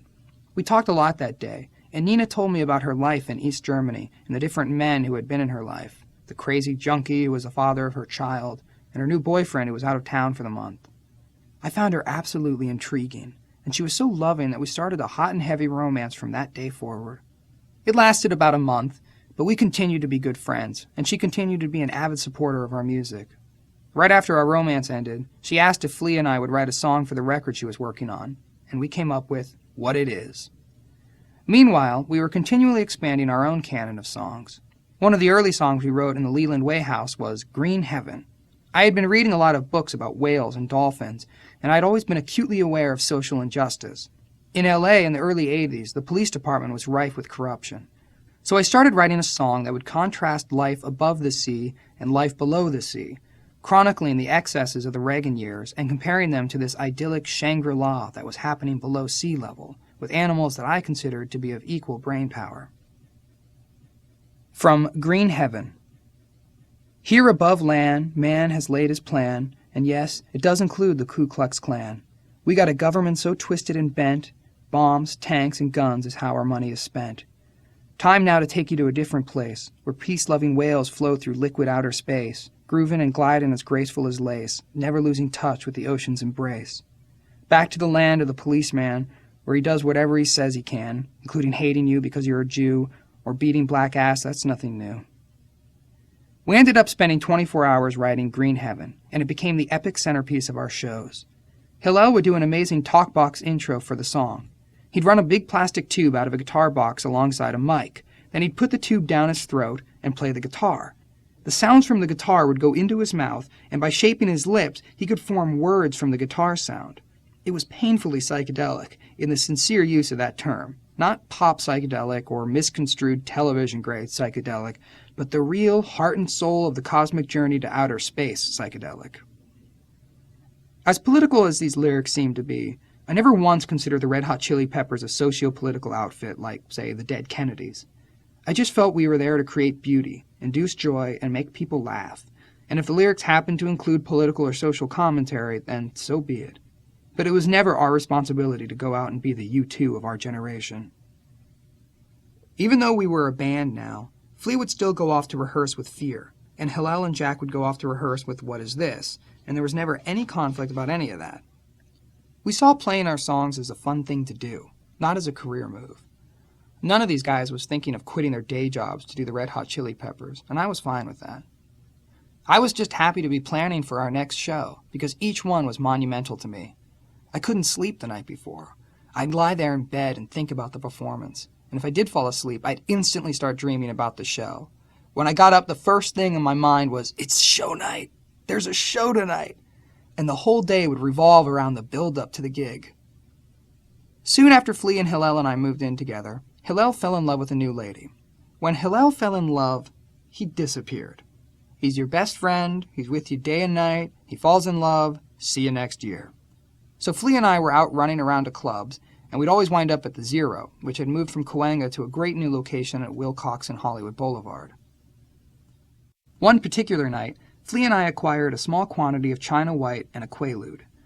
We did the drugs, and it was a unique combination. They let us into the Zero, and I started feeling really good and really confident. It was early in the evening, and not many people were in the club, but this redhead with alabaster skin and blue eyes kept walking back and forth in front of me. She was wearing an old pair of overalls with no shirt underneath, so her tits were visible from most angles. I couldn't take my eyes off her, and I stumbled right up to her with the assurance of those chemicals racing through my brain and said, "Hi." And she said, "Hi," and started rubbing on me like a cat in heat. We immediately walked over to the stairs and made our way toward the roof, but we never even got that far. She unsnapped her clothes, and they dropped to the floor, and we started making out. I didn't even know her name, but I knew she wanted to fuck, so I was all ready to launch into that when she turned around, took my dick, and went straight to the ass. It wasn't a porno situation. She was being very gentle about it, but that was where she wanted it. We were enjoying this for a few minutes when this huge moron of a bouncer came marching up the stairs and flipped out. I think she later told me that he was overreacting because he liked her, and she never gave him the time of day, but whatever the reason, he threw us off the stairs. She suggested we go to her house, which was 2 blocks away. By then she had told me her name was Germaine, and that she lived in an old 7-story apartment building. When we got into the elevator, instead of going to her apartment, we went straight up to the roof, where we had sex all night long. I was still high on the heroin, so all this time I wasn't able to come. When the sun began to come up, she sat down on top of the archaic elevator machinery, and we started having another round of intercourse. I was going and got another rhythm up, and the sun started shining, and she started screaming, and just then somebody hit the elevator button, and electricity started arcing across this old machinery, and gears started engaging, and motors rumbled, and I finally came. It was a dramatic ending to a surreal night. I said goodnight to her and ran through the dawn all the way home, convinced that life was good. And even though that asshole bouncer tried to 86 me from the club, the owner, John Pochna, set him straight, and I spent many enjoyable nights there in the future, as I did with Germaine. A couple of months after our band started performing, we decided to make a demo tape of our songs. We got Spit Sticks, the drummer from Fear, to be our recording engineer, and we rented out 3 hours of time at a hole-in-the-wall recording studio on Hollywood Boulevard. To give you an idea of the level of professionalism we're talking about here, the entire budget came to $300, which included the studio time, the engineer, and the tape. For some reason, I was the only one with money that week, so I gladly gave it up for the cause. Those demo sessions were by far the most productive and inspired recording that we've ever done. In the last 20 years, we've never once hit a moment when there was as much magic and oneness happening. We were in the zone. Everything was recorded in one take, and everything was perfect. We finished our 6 songs so fast that we had enough time left to record the a cappella ditties, something we hadn't planned on doing. We walked out of there with a master tape and a few small cassette dubs. When we got home and listened to the music, we were in awe. People always said that we were a live act that could never translate to record, but now we had the proof. That was bullshit. Flea and I took the cassettes, wrote our names on the plastic boxes, and began to hit the pavement to try and get bookings. We weren't even thinking of getting a record deal. For me, this whole process was a 2-part thing. You wrote and practiced the songs, and then you played shows. And we wanted to play bigger and bigger shows. We also wanted to spread Chili Pepperdom to New York. About a week after we made that tape, our friend Pete Weiss offered to take us there. Pete was a native Los Angelian who had met Flea on the movie set of Suburbia, a film about the punk rock scene in LA that Flea had acted in. Pete was a boom mic operator and a musician, and an all-around Renaissance man who was about a year and a half older than we were. He had a basement apartment in Hollywood that became a clubhouse for us. He also had a beautiful classic old American car that we'd drive down to the beach or cruise around in, smoking pot and chasing girls. Pete worked for the screenwriter Paul Schrader, who was moving to New York and had enlisted Pete to drive a huge Ryder truck packed with his belongings to his new Fifth Avenue pad. Flea and I jumped on the chance to go to New York. We had our secret weapon, our cassette, and we had visions of playing it for people in New York. When they heard its brilliance, doors were going to open, seas were going to part, and people would be dancing in the street. There was no doubt in our minds that we'd be booked into every club in New York. Our good friend Fab also climbed aboard for the journey, which was great for me because somewhere out in the California desert, he came to me on the sly and told me that he had a small quantity of heroin. So we sniffed that China White and got really high. Except for a few run-ins with some crazy-ass truckers, the drive was pretty uneventful. Pete dropped us off in Soho and then headed back up Fifth Avenue to unload Paul's stuff. Flea and I had the tape burning a hole in our pocket, but we also had the business of survival at hand. We didn't have a place to stay, but Fab knew 2 models who lived on Broome Street, so we went to their building. "I'm going to stay with these 2 models, but I can't exactly bring you guys," he said. "Okay, but how about if we go in and maybe wash up or something?" I suggested. We went up to their place and completely moved in. For 4 days, these beautiful models were constantly kicking Flea and me out of their beds and bedrooms. We were leeches. We set about the business of playing our demo tape for different club people. Of course, we had no contacts or tactics. We'd go to a club and ask for the manager. They'd point out his office, and we'd go back there, pop in our cassette tape, and do a wild dance to our own music, trying to sell ourselves. Only problem was, nobody was buying it. We got the warmest reception from this cigar-smoking Italian stallion who ran the Peppermint Lounge. He gave us a few minutes. Most people showed us the door and said, "Get the fuck out of here with your cassette tape." After a few rejections, I could tell that this wasn't the way to go about getting booked into a club. So Flea and I spent a day sightseeing. We went up to Central Park and sat down on a bench, put our tape in the boombox, and blasted our music. We wanted someone to know that we had made this fucking tape. We got a lot of scornful looks from people who thought we were obnoxious to play such loud music. But amazingly, every kid who came within earshot completely rocked out to it. That was interesting. When we got back to LA, we wrote a song called Baby Appeal, and that became a staple of our early act. Shortly after we got back from New York, Hillel moved out to live with his girlfriend. Rent was due, and Flea and I had about $200 each. We had the option of scraping together enough money to pay another month's rent, or going out and buying some high-quality leather jackets, the absolutely de rigueur possession of every self-respecting punk. So we headed to Melrose Avenue, which was becoming a center for cool vintage clothing. There was a guy from New York named Danny who had recently opened up a small shop with a bunch of great vintage James Dean leather jackets.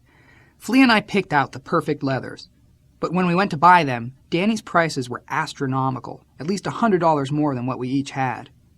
Listen, I've got 150 and my friend has 170, so why don't you just give us the jackets for that? I suggested. Are you crazy? Get out of my shop, he yelled. But having seen these jackets, we couldn't conceive of not owning them, so I came up with the idea of picketing the store. We made up some signs that said unfair business practices. Danny is a greedy monster. I figured he'd be amused by the lengths we'd go to get these jackets. We started marching around in front of his store with our signs, and Danny came running out. What the fuck are you little punks doing? Get out of here before I break those signs over your head, he screamed. I thought I detected a modicum of amusement in his voice, so I came up with another plan. We would stage a hunger strike in front of his store until he agreed to sell us our jackets. We went back and plunked down on the sidewalk. Danny ran out to confront us. What now? It's a hunger strike. We're not moving or eating or drinking until you give us those jackets, I said. Jesus Christ, you guys. How much money do you have? He said. We finally had him. He took us inside and tried to steer us to some lower-priced leathers, but we held out and gave him all our money for the 2 fine jackets. Later that same day, we were parading down Hollywood Boulevard in our brand-new vintage jackets, not realizing the irony that we were in the hottest punk-funk band in L.A. with no place to live and no money, when this kooky, mop-topped, bespectacled, bookwormy-looking punker in a funny jacket came up to us. Hey, you guys are in the Red Hot Chili Peppers, he said. He had met Flea one night when he was a DJ at a club and spinning a defunct record. Flea had vaulted over into his booth and turned the record over because he thought this guy was playing the wrong side. His name was Bob Forrest, and besides the occasional DJ job, he also ran the Sunday Club, which is one of the hottest live venues around. Bob asked us what was up, and we told him our woeful tale of new jackets, but no home. That's so crazy. A half hour ago, my wife left me for good, he said. If you guys want, you can crash at my place. Forrest lived on the 3rd floor of a classic apartment building called La Leyenda, which had seen better times, especially before the influx of punk rockers. He had a 1-bedroom apartment filled to the brim with tons of books and records. Flea set up shop in the living room, and I took over the breakfast nook. Bob had gone to college for a few years before he dropped out. He was working at a bookstore when we met him, probably for minimum wage, but his job became a great source of income for us because they bought used books. Flea and I would go out and heist books from personal collections or libraries. A stack of books meant $10, and $10 meant we could buy drugs and shoot them and get high. We'd usually buy coke, which is a bad drug to be doing when you didn't have a lot of money, because the minute it's gone, you want more. But we'd get it and run back to Bob's house and dump it into a martini glass, put in the right amount of water, and stick our syringes in there and shoot the liquefied coke. We'd do that a couple of times until it was gone, and then we'd bum out and feel raw and violated and run down to the Zero to drink off the pain, find a girl to take away the pain, or find more coke. That summer, we made a reliable speed connection, a Middle Eastern guy who ran a rehearsal studio. So we started shooting speed, which is a lot different than shooting coke. Cocaine is a clean, ultra-euphoric, too-good-to-be-true feeling that lasts for about 3 minutes. Your ears ring and your jaw opens up, and for those 3 minutes, you feel totally at one with the universe. Speed is a lot dirtier and less euphoric and a bit more physical. Every inch of your skin starts to tingle and turns into chicken skin. We started going on these 3-man speed binges, and we'd stay up for days on end playing cribbage. We even started a band together, the La Leyenda Tweakers. Unfortunately, we decided to perform outside of our apartment, and we did a show so stoned on speed that we resembled 3 mental patients. The LA Weekly gave us our first bad review. We knew that we were wreaking havoc with our bodies, but we were so delusional that we thought that if we just ate watermelon, it would cleanse both our bodies and our souls of this heinous chemical torture that we were incapable of stopping. We'd buy the watermelons in vast quantities and go back to the house and cut up each one into 3 parts. Once we'd finished the watermelon, we'd march up to the roof of La Leyenda and have the ceremonial throw-offs of these big watermelon rinds and watch them explode in the parking lot below. That would be the end of a vicious speed run. Then we'd go and try to get some sleep before we woke up and started the cycle all over again. Sometime in the middle of July, we were able to get it together to play what would become a legendary Chili Pepper gig. We got a job to headline the Kit Kat Club, which was a classic strip club that had been putting on rock shows. All 4 of us worked real hard to prepare for the show. At Hillel's request, we even learned to cover Jimi Hendrix's Fire. We got to the club that night, and they gave us a huge dressing room that must have normally been used by the strippers. I made sure the lyrics were together, and then I wrote out the set list, which was a responsibility that I'd taken on early in the band's life. We had an extra special surprise that night. Since we were playing at a strip club and the girls would be dancing on stage with us, we decided that the appropriate encore would be for us to come out naked, except for long athletic socks that we'd wear over our stuff. We'd already been playing shirtless, and we realized the power and beauty of nudity on stage. I'd come up with the idea of using socks because back when I was living with Donde Bastone, he had a pot customer who developed a serious crush on me. She was cute, but I kept resisting her advances, which included sending me gag greeting cards with fold-out rulers to measure the size of your dick, and even photos of herself blowing some sailor. One day she showed up to the house, and I decided to answer the door buck naked except for a sock wrapped around my dick and balls. We were jazzed to play. Our interaction had gotten better and better. Before, our shows were one big finale of fireworks from beginning to end. Now we had started to develop different dynamics on stage. About 10 minutes before we were scheduled to play, someone broke out a joint. We had never smoked weed before a show, but we all passed it around and took a hit, even Jack. As soon as the weed hit me, I became paranoid and terrified that all this hard work and this perfect feeling were about to be ruined by being stoned on pot. Hillel and Flea started feeling the same way. I went for a run around the block to clear my head, and it worked. We had to follow a fantastic performance by an anarchistic outfit of eccentric masterminds called Royd Rogers and the Whirling Butt Cherries. But that only served to pump me up higher because I wanted to show everyone that we were stronger. We finished the set and ran backstage, and we were all in a frizzle tizzy. Jack was cackling because when he gets nervous, he just starts laughing.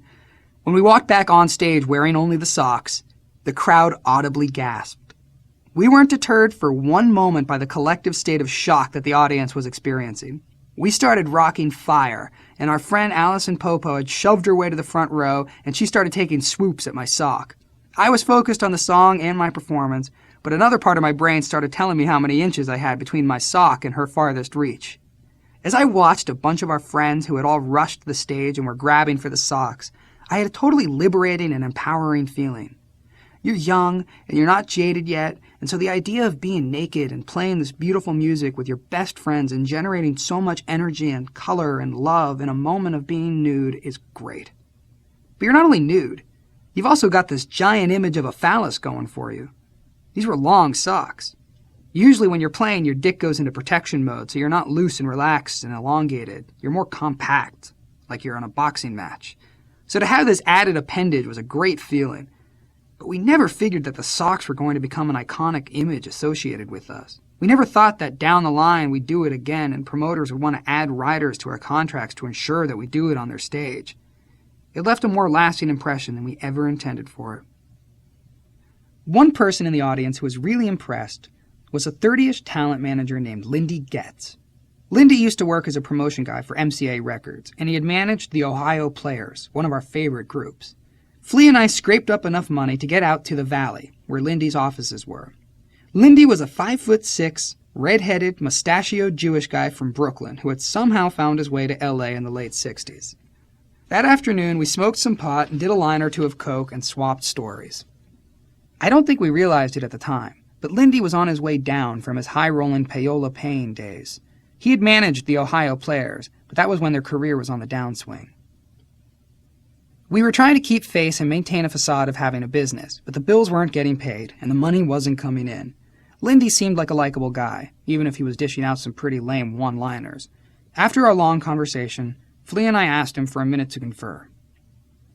"Let's ask him if he'll take us out to lunch," Flea said. "If he will, he's got the job." We went back in. "Okay, if you take us out for Chinese food right now, you can be our manager," I said. We got Mushu pork and a new manager. And a meal ticket. For the next few months, we'd wake up and go, "What's for lunch? Nothing? Let's go see Lindy." He lived in a deluxe apartment building in West Hollywood and was married to a girl named Patty, who was from Atlanta. We'd go over to Lindy's, and she'd cook up the fried chicken, and we'd eat every last bit. On a good night, we'd do a little cocaine and smoke some weed and talk about the future. Lindy told us that his first task was to get us a record deal, which I wasn't even that concerned with. It seemed like a cool and exciting thing, and I guess that's what bands do, but I didn't know anything about making a record. If we were going to try and get a record deal, we'd need a lawyer. Someone gave us a recommendation for a guy named Eric Greenspan. We went to his law firm, which was in an opulent building on Wilshire Boulevard. When Flea and I walked into the lobby, we thought we were in the Mormon cathedral.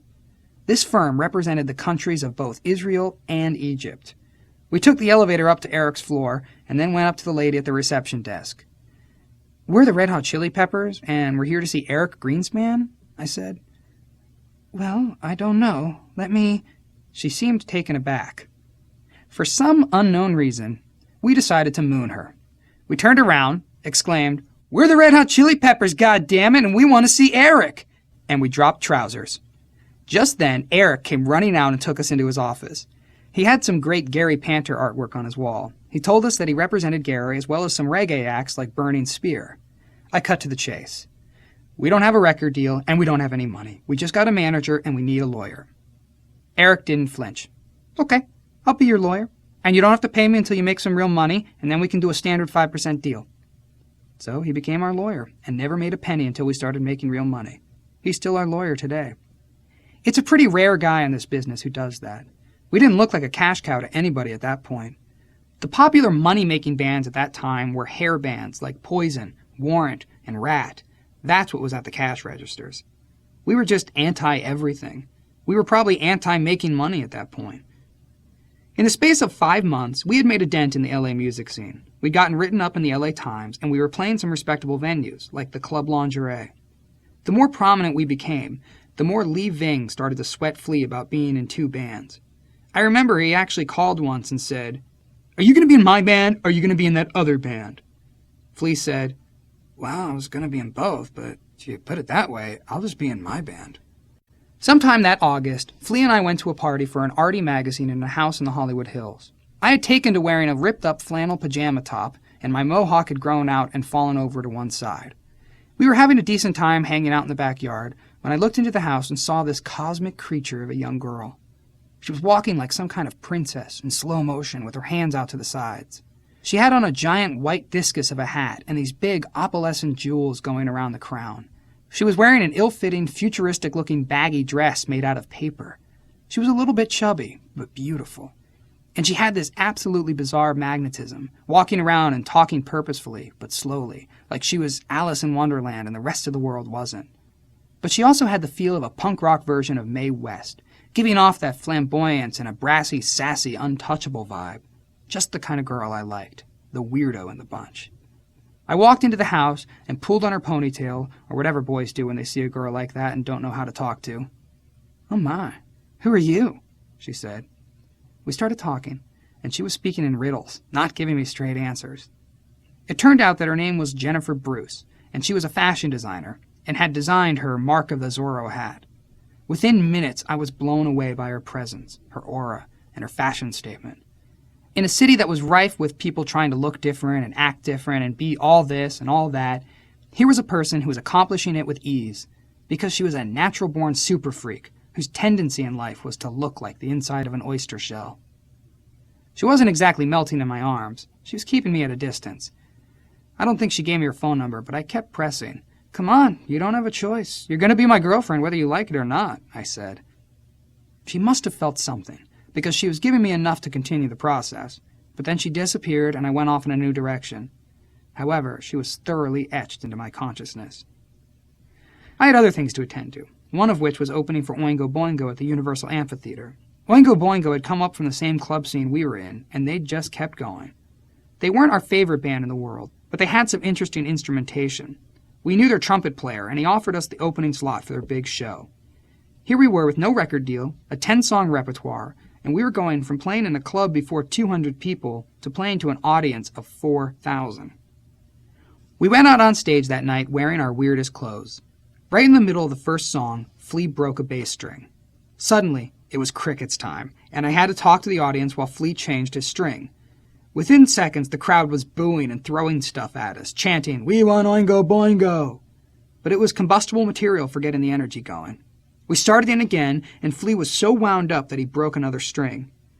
At this point, Danny Elfman, who was the lead singer of Oingo Boingo and also a fan of ours, strolled out on stage wearing a bathrobe and with a face full of shaving cream, as if he was coming straight from his dressing room.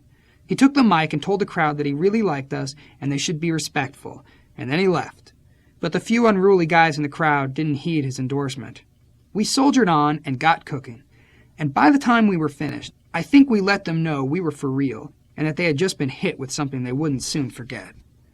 After the show, we were celebrating backstage when Blackie, who had been one of our earliest supporters, came up to Flea and me.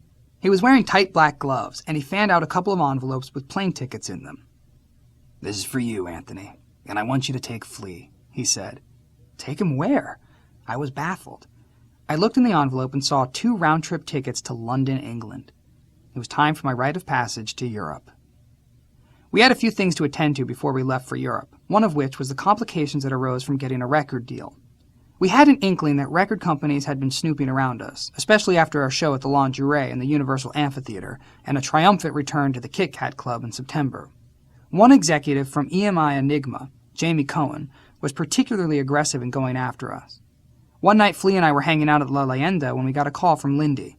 He told us that we had a record deal with EMI Enigma. I was so excited, the last thing I thought was there might be problems. I remember celebrating and thinking that everything was going according to plan, that we just had to buckle down, be studious, and get to work. I was still excited about our deal when the phone rang again. Flea answered it. In the background, I heard him say, "Are you sure? Wow, that's really bad news." I was sitting there going, What? When Flea hung up the phone and looked at me. "Jack and Hillel just quit the band. What Is This got their own record deal and they're choosing to stay in that band," he said. I was speechless and in shock, feeling like a piano had fallen on my heart. I stumbled off to the couch and started to cry. This couldn't be possible. We had invented something as a band. We had created this thing that the world must hear about, and all of a sudden it was like we were aborting a baby at 6 months. Flea was sitting there going, "This is fucked up. This is fucked up." Our sound was based on the drumming of Jack Irons and the guitar playing of Hillel Slovak. It wasn't like these were incidental guys. They made up our vibe. We were kids from high school. We were a team. You can't go shopping for a new mom and dad. It doesn't happen. I was thinking, okay, my life is over. My cause is lost. There's nowhere to go. When Flea said to me, "We're going to have to get 2 other guys." And I went from a dead, wilted flower to, "Huh? Other guys? Is that possible?" "Yeah, I know some good musicians," he said. Once I started thinking about it, I realized that we had the songs. We had a record contract. We had Flea. We had me. We still loved what we did. We just hadn't done it yet, so we needed to find a way to make it happen. Flea immediately suggested that we hire Cliff Martinez as our drummer. He'd played in the Dickies, Roy Rogers, the Weirdos, and Captain Beefheart. I didn't know much about Beefheart, but I knew he was legendary. Flea and I went over to talk to Cliff. He lived in a wacky one-room apartment that you accessed through an underground parking garage on Harper. It wasn't a proper apartment, just a storage room that had been converted.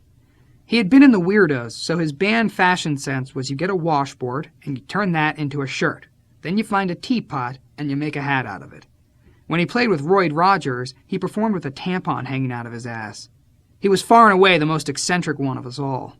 I thought I knew some bizarre human personalities, but Cliff was on a new level, though in a very likable way.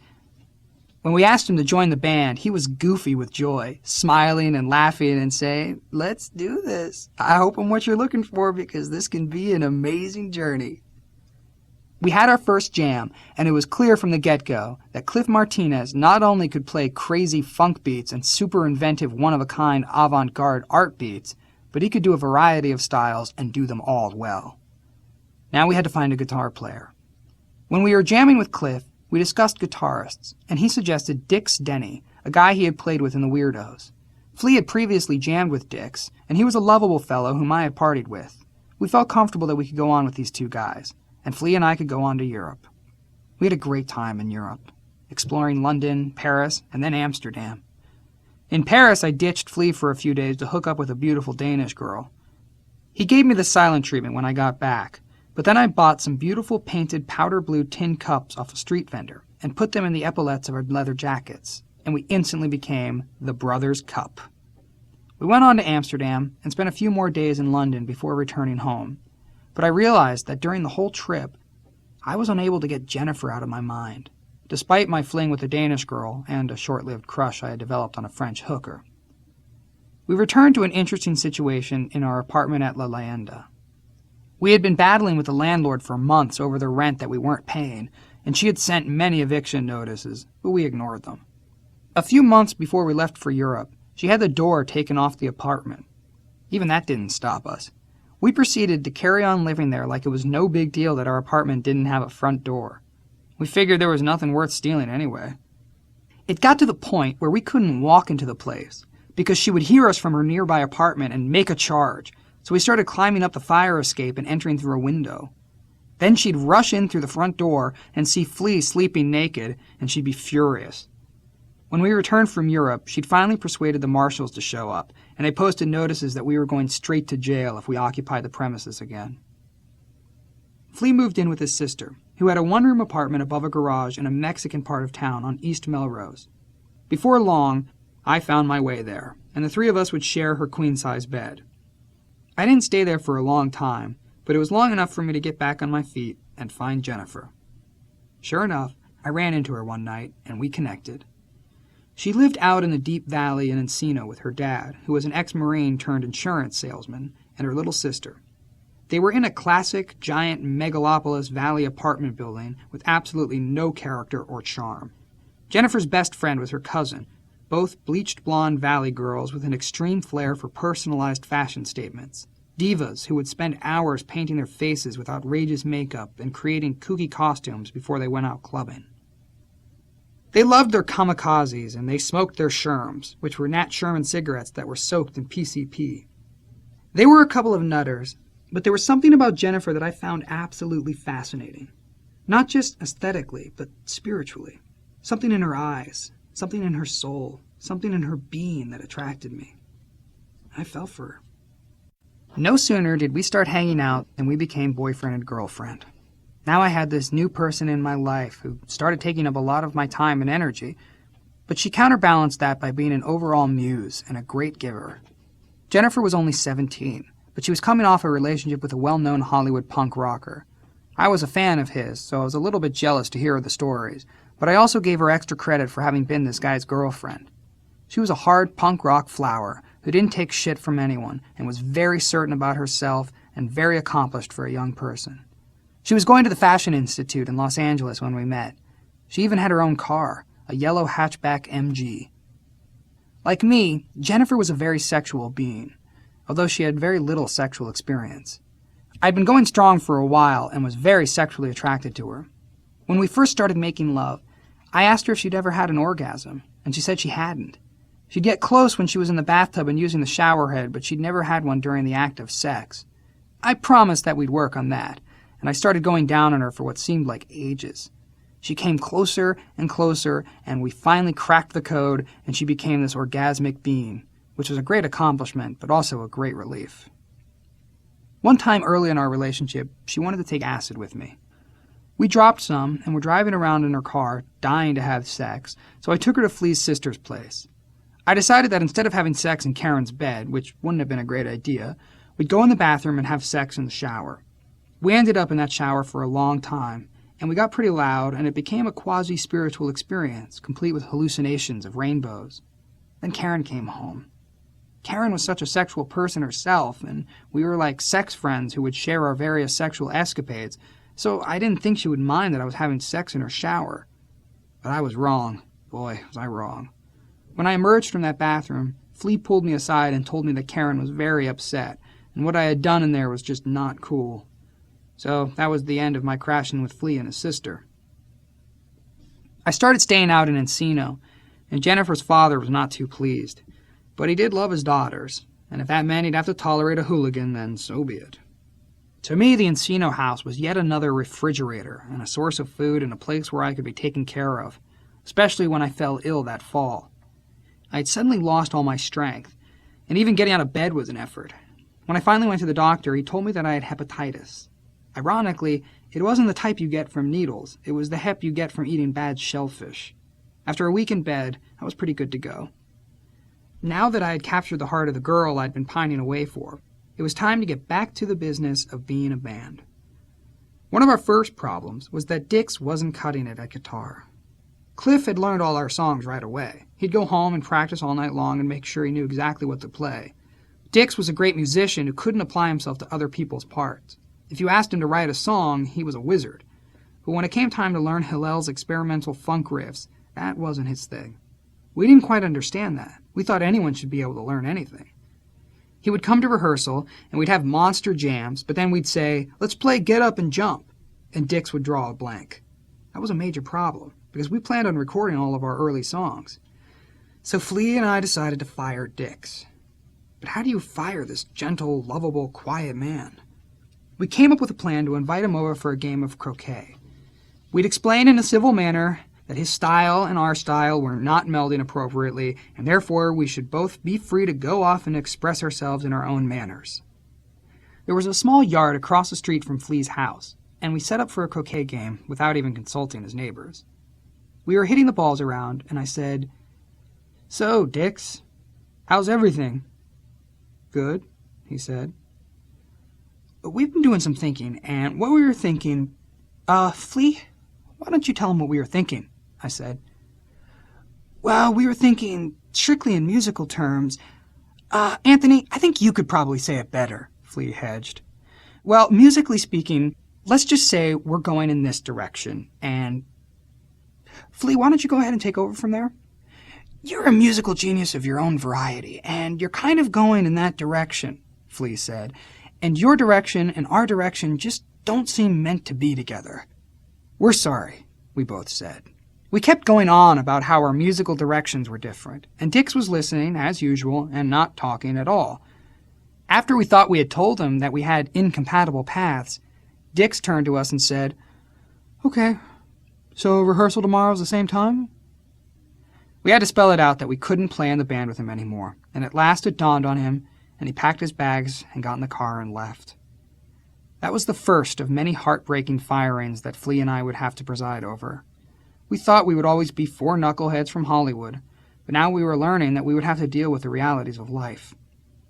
We had guitar auditions and saw a lot of people, but it came down to two guys. Mark Nine, this hip avant-garde art school refugee who had been in a band with Cliff called Two Balls and a Bat, and Jack Sherman.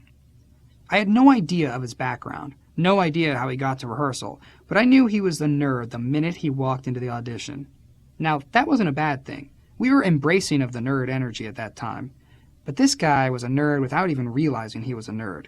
He had this combed-back Jew-fro hair that didn't have any kinks, and he was neat and tidy. He'd come in with a huge smile, and he didn't look very cool when he was jamming, but he locked right in with Flea and Cliff, and it wasn't stagnant, and it wasn't a struggle for them to find each other, and there was an actual musical flow. Plus, this guy had crazy chops, and the most complicated things came naturally to him. We played some of our songs, and though he didn't have a down-and-dirty, nasty dog element to his sound, he was technically efficient, hitting all the notes in the right places. His playing didn't have the same spirit as Hillel's, but at least he was playing the parts. So it was down to this hip dog and this average Joe. When we were leaving the rehearsal space that night, Jack was going, "Wow, that was a really amazing jam, and you guys are really cool. I haven't played funk like that since 1975, when I played in this top 40 band." We told him that our first step was to make this record and then go out on tour. "Oh, wow. Making a record, that'll be neat," Jack said. Then he stopped in his tracks. "But should you want me in your band, I have to check with my astrologer before I go on tour, because I cannot go on tour when there's a third moon in Venus that could be rising on the backside of Jupiter's astral projection toward the fifth universe." We were waiting for him to go, "Just kidding." But he went on about these conjunctions and retrogrades and whatever, so we finally had to ask him if he was for real. "No, I'm serious about this. It should be okay, but I do have to check with my astrologer," he said. We told him that we'd get back to him, and he left. We rehashed everything and somehow decided to go with the nerd. We thought that he had a lot of experience, and he was an amazing guitar player in his own way. He wasn't the raw, explosive hellcat of funk that we were looking for, but he'd definitely be capable of going into the studio and putting down these parts, so we hired him. That was another moment of celebration, because now all the pieces were there. With the band set, I needed a place to live. Bob Forrest and I had heard that these office spaces in the classic old Hollywood Boulevard two-story office building were for rent, and they were cheap. Back then, the Hollywood Boulevard area was in a state of disrepair. The building was called the Outpost, and it had probably been there since the 20s, the kind of building that at one time would have housed private detectives. It was beautiful, with an elegant staircase and hallways with tall ceilings and old light fixtures and big tall windows and those old-school bathrooms with 10 urinals, all nice old materials and tiles. I had saved up a few $100s, and I told the landlord that I was a writer and I needed a place to work. We knew we couldn't tell them we wanted to live in an office building, even though there were a couple of other people living there. You don't say it, you just quietly go about it, and they don't know, and it's okay. They showed me several different places, and I took the biggest and nicest one. It had a tall ceiling and several huge windows looking out on Hollywood Boulevard. It was one big long room with no bathroom and a nice wooden door.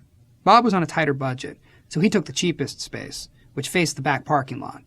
My rent was $135 a month, and Bob's was probably $85, just dirt cheap. We couldn't have cared less that there were no bathrooms in the suites. We figured we'd wash up in the sinks. Those outpost rooms would become the scene of much decadence, debauchery, and the decline of young minds. Shortly after we moved in, Greg, an old kooky Orange County friend of Bob's, moved in down the hallway.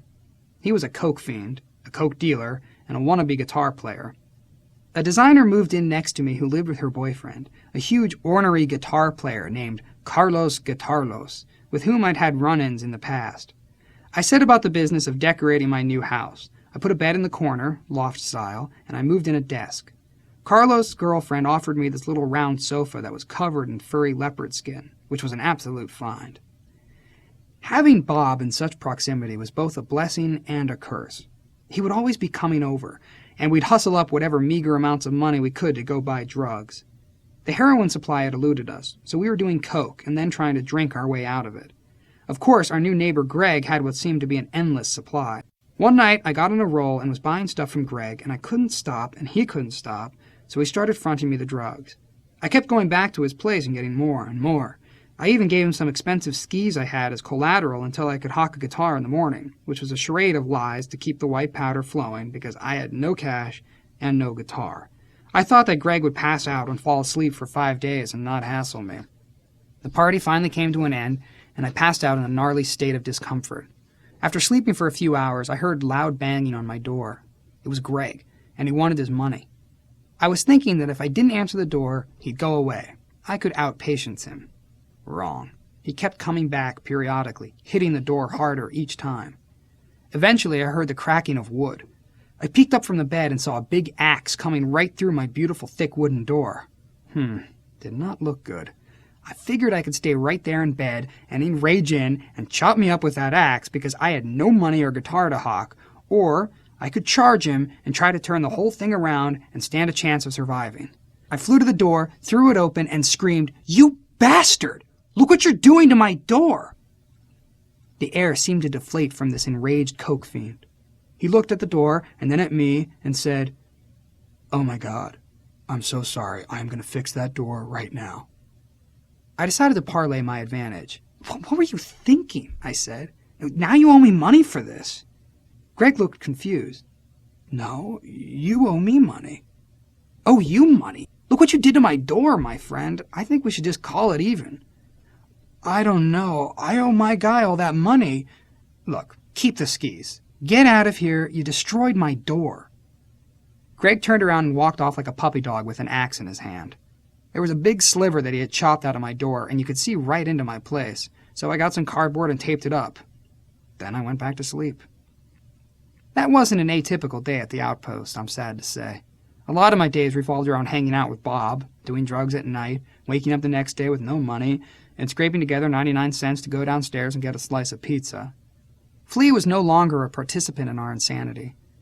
While we were still living at La Leyenda, he had read about this DC band called Minor Threat, who were promulgating an anti-drug philosophy in a song called Straight Edge. Flea was so demoralized and depressed from all these drugs we had been doing that he tore their lyrics out of the magazine and shaved his head and tried to embrace this not getting high philosophy. It didn't stick, but it did stop him from going further down. He leveled off and did a lot less drugs, whereas Bob and I were out of control. One time while I was at the outpost, I had been shooting coke and speed, and I ran out of everything. There comes a point when you want to keep shooting something, even if you're high, just to get a new rush. Someone had given me a hit of acid, and I had a bottle of vodka, so I took the acid, put it in a spoon, poured some vodka in the spoon, dissolved that blotter acid as best I could, and shot the LSD mixed with vodka. It was the first time I ever peaked on acid in 1 second. And instead of tasting heroin or cocaine or speed in the back of my mouth, I was tasting vodka. Somewhere along the line, I ran into some China White heroin again. I can remember spending all my money on coke and lying in bed, not being able to sleep. I'd call Jennifer in the valley and ask her to come and take care of me, which meant bringing by some money so I could get some heroin to come down. It would usually be about 4 a.m, and Hollywood Boulevard was dead quiet, and I was an empty soul lying on the mattress waiting to hear the sound of her MG. I was such a dope fiend that I could hear that distinctive sound of her car when she got off the freeway 10 minutes before she'd show up. And she'd give me $20 or $40 or $60, whatever she had. She didn't have a drug problem at this point, so she would be there to rescue me. That was our pattern. Me listening for the car to come up, and this sensation of absolute relief when I knew she was parking downstairs. By now, my drug-shooting escapades were starting to impinge on the band.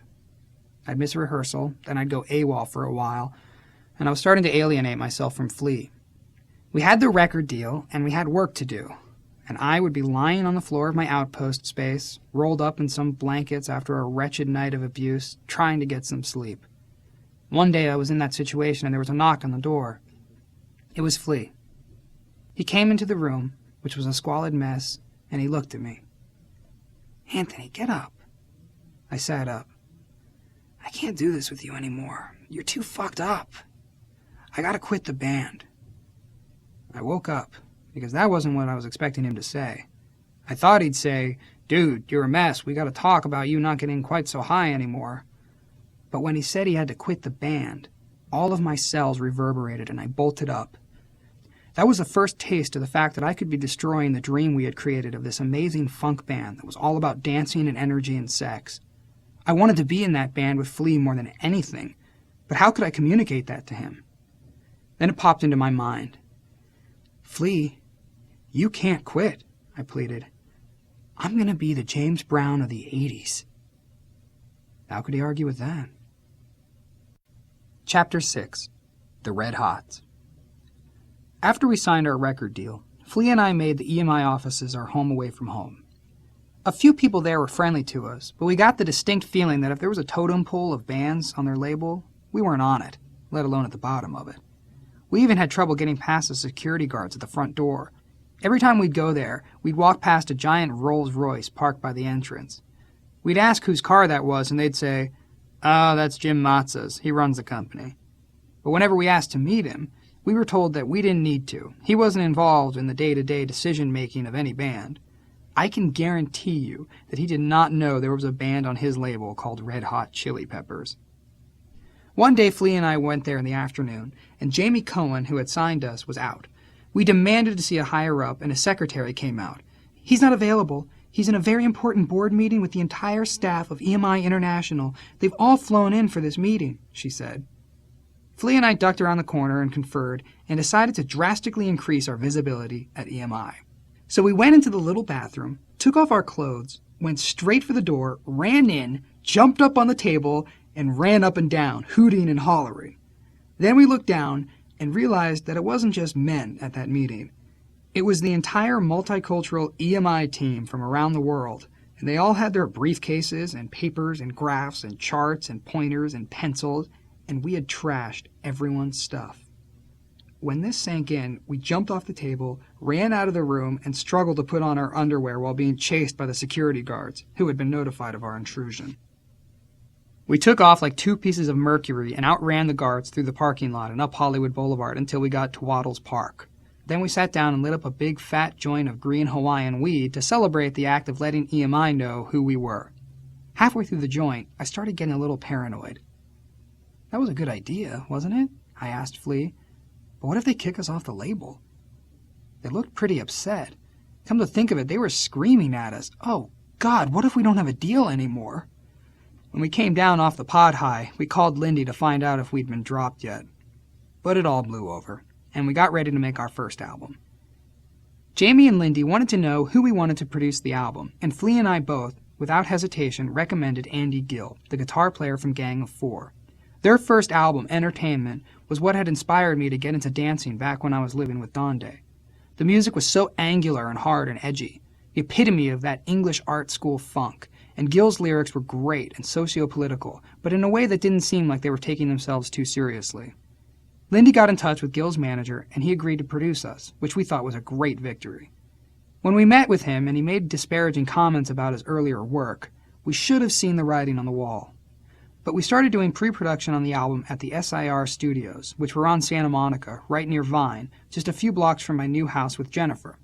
I had a little money from the record deal, and Jennifer sold her MG, and we scraped together enough to rent a small house on Lexington Avenue, in a pretty gnarly area of Hollywood that was home to all varieties of prostitutes, from transsexuals to young boys. Andy Gill started to go about this business of pre-production with Cliff and Jack and Flea and me, but it made no sense to me. I didn't really know what the hell a producer even did. It was a weird, uncomfortable situation for me, and the pressure started affecting me. I went on horrible drug binges, disappearing for days on end. It usually involved shooting coke, because I had gotten a few good coke connections. Bob Forrest had turned me on to a guy who was a band member in a prominent LA rock group. He lived in a huge high-rise in Hollywood. I was such a scammer and a weasel that he ultimately refused to even let me up to his apartment. Whenever I showed up, he'd drop a can that was attached to a string from his balcony, and I'd have to put my money in, and only then would he throw the coke down. But my most reliable source of coke was a valet parking operation at a nearby shopping plaza. Someone told me that when you pulled up to park your car, all you had to say was, "I need a ticket," or "I need half a ticket." And that was code for buying cocaine. I'd go there morning, noon, and night and score lots of tickets. Heroin began entering the picture more too. Jennifer hated me when I'd shoot cocaine, because I would disappear and act weird and not be the most warm and reachable person. She wasn't afraid to get in my face and scream and throw punches at me. But one night we had been at the Power Tools Club downtown, and I ran into Fab, who had recently moved into a huge loft that was a block away from the club. We went over to his house, and he sold me a little itty-bitty miniature micro-bindle of the strongest China white heroin that you'd ever want to find, so strong that you didn't even have to inject it. We snorted some, and it was like sinking into heaven. Jennifer loved it, and we went home and had sex for 12 straight hours, the beginning of the never-ending heroin sex merry-go-round that she and I would partake in. But that initial high is the feeling that you're doomed to be chasing for the rest of your life, because the next time you do it, it's good, but it's not quite like that. Even still, China White was so cheap and seemed so harmless. It wasn't like I was on the streets doing weird shit or sticking needles in my arms and ending up with 100 bruises and blood dripping all over the place. It seemed so much more elegant to hang out at this loft with the paintings and the French people and sniff a little stuff and feel euphoric, and it lasted and lasted, and when you woke up in the morning, you still had some money in your pocket. China White was such a deceiving organism. At first, it showed you the heaven. It didn't show you the hell. Jennifer and I started doing more heroin, but I would still go on these maniacal coke binges. When I could, I'd steal Jennifer's new car, an old taxi cab she called the Circus Peanut because it was the color of those marshmallow candies. When I couldn't, I'd be forced to walk to my new dealer, a writer who lived a few miles from me. He dealt both heroin and coke, which was pretty convenient for me. But I'd never get good deals, since he was using himself. Of course, I was my typical pain-in-the-ass client self, always waking him up or generally harassing him until he'd let me in. One day I was shooting coke at his place, but I got all crazy and he kicked me out. I had been fastidious about using sterile rigs and sterile cotton when I first started shooting up, but by now I didn't care much. If I had to, I'd use a syringe that I found on the street. Instead of sterilized cotton, I'd use a section of my sock, or more commonly, the filter tip of a cigarette. At first I'd use only sterilized spring water to dissolve the stuff in, but now I'd just pull the back off a toilet, or look for a lawn sprinkler, or even a puddle. This crazy behavior began to encroach on my professional life. I started missing rehearsals and writing sessions. Then I even began to miss some live shows, including a big punk rock show at the Olympic Auditorium downtown, where we were playing with our friends the Circle Jerks and Suicidal Tendencies. I had started a binge a couple of days before, and when the day of the show came, I just could not stop using. I kept telling myself, okay, this is the last gram of stuff I'm going to do, and then I'm going to make it to the show. Letting the band down like that was the most gut-wrenching feeling I ever had. But Keith Morris, my friend from the Circle Jerks, filled in for me. He just sang the same line, "What you see is what you get," over and over again for every song. It wasn't the only time I'd miss a gig because I was on a run. We played Long Beach early on, and I was a no-show, so kids from the audience were invited up to sing the lyrics. Another time, Lindy's brother sang. We decided to record the album at El Dorado Studios, which is right on Hollywood and Vine. El Dorado was a classic old Hollywood studio with nice vintage equipment. For our engineer, we hired Dave Jordan, a soft-spoken, experienced, and competent man behind the board. Andy Gill was much different than we had expected. He was approachable, but he was also very English, semi-aloof, clearly intelligent, but with no edge. We were these aggressive, volatile individuals, and then there was this soft, smarty-pants English guy. Even though we all liked him and he was interested in us, he wasn't becoming the fifth finger on our hand. He certainly didn't embrace our musical aesthetic or ideology. It was almost like it was beneath him. He had been there, done that, and that was fine, but let's move on, go somewhere else. And we were like, somewhere else? This is who we are. So there was a little tension. One day I got a glimpse of Gil's notebook, and next to the song Police Helicopter, he'd written, shit. I was demolished that he had dismissed that as shit. Police Helicopter was a jewel in our crown. It embodied the spirit of who we were, which was this kinetic, stabbing, angular, shocking assault force of sound and energy. Reading his notes probably sealed the deal in our minds that, okay, now we're working with the enemy. It became very much him against us, especially Flea and me. It became a real battle to make the record. Andy's thing was having a hit at all costs, but it was such a mistake to have an agenda. He should have just made us the best band that we were. We would come up with these really beautiful, rough, interesting sounds, and he'd go, "Oh, no, you could never get that sound on the radio." We'd say, "And your point is what? We're not making this to get on the radio." He'd say, "Well, I am. I'm shooting to get something on the radio here." Jack Sherman also wasn't coming from the same place that Flea and I were. He was new in the band, and he was being far more cooperative with Andy, going for these clean, supposedly radio-viable sounds. If the two bonded, it was because Andy saw Jack as a patsy he could control in the studio. We would argue all the time about the tone of Jack's guitar. Andy was trying to soften it up, and we'd be outraged. "That's weak and soft and lame, and this song is punk rock, and it's got to be thrashing and hard," we'd scream. Part of the frustration we had with Jack was that he was a polished guitar player who really didn't have a punk rock pedigree. Plus, he was so anal, so unlike Flea and me. One day Jack was getting ready to play in the studio, and I got there early. He had a little guitar cloth in his hand, gently cleaning the neck of his guitar. Then he went into his pristine doctor's bag of stuff and pulled out what looked like air freshener, and he started deftly spraying this along the neck of the guitar. "What the hell is that? What are you doing to your guitar?" I said. "Oh, this is finger ease. It helps your fingers glide up and down the neck easier," he said. I was used to Hillel, who would play so hard that his fingers would start to come apart. He knew he had a good night if his guitar was covered with blood. And here was this guy doing this gay spray job of mist onto his fretboard so his fingers could glide easily. I would razz him about that. "Do you have your finger ease? Don't leave home without the finger ease." He'd come back with, "Oh, you probably don't even know what a diminished seventh chord is." For the first couple of days in the studio, everything seemed fine, but I soon realized that Andy was going for a sound that wasn't us. By the end of the sessions, Flea and I would literally stomp out of the studio into the control room, crawl over the console VU meters, and scream, "Fuck you! We hate you! This is shit!" Andy was completely calm the whole time, and Dave Jordan was like one of those dolls in the back of cars with a bouncing head going, "Oh, we gotta listen to Andy, we gotta listen to Andy." We did some lighthearted stuff, too. We were in the middle of a heated argument with Andy one night in the studio when Flea said, "Let's put this on hold. I'm going to take a big, shiny shit." "Oh, yeah.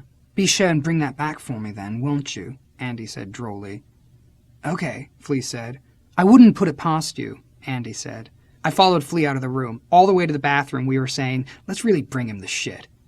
So Flea defecated, and we put it in an empty pizza box that was in the studio, and we went running back down the hallway and delivered the shit pizza to Andy. He just rolled his eyes and said, "How predictable." To this day, Flea points to that incident to demonstrate why we're such a good band. Because we brought shit to Andy Gill. I do remember bursts of happiness during that period. The new songs like Buckle Down, True Men, Mommy Where's Daddy, and Grandpappy Do Plenty all sounded exciting and great. But I was terribly disappointed when I heard the mixes of Get Up and Jump, Out in L.A., Green Heaven, and Police Helicopter. All those songs sounded like they had gone through a sterilizing goody two-shoes machine. When we used to play them, they were so vicious sounding, and now they sounded like bubblegum pop. The tension affected Dave Jordan, and he was treated for a stomach ulcer and missed a week of work. Then Andy had to go to the hospital and have a cancerous testicle removed. While he was in the hospital, Flea and I tried to get Dave Jordan to remake the album, but he wasn't having it. The album was released, and it wasn't something to celebrate. I felt like we had landed between two peaks in the Valley of Compromise. I wasn't ashamed of it, but it was nothing like our demo tape.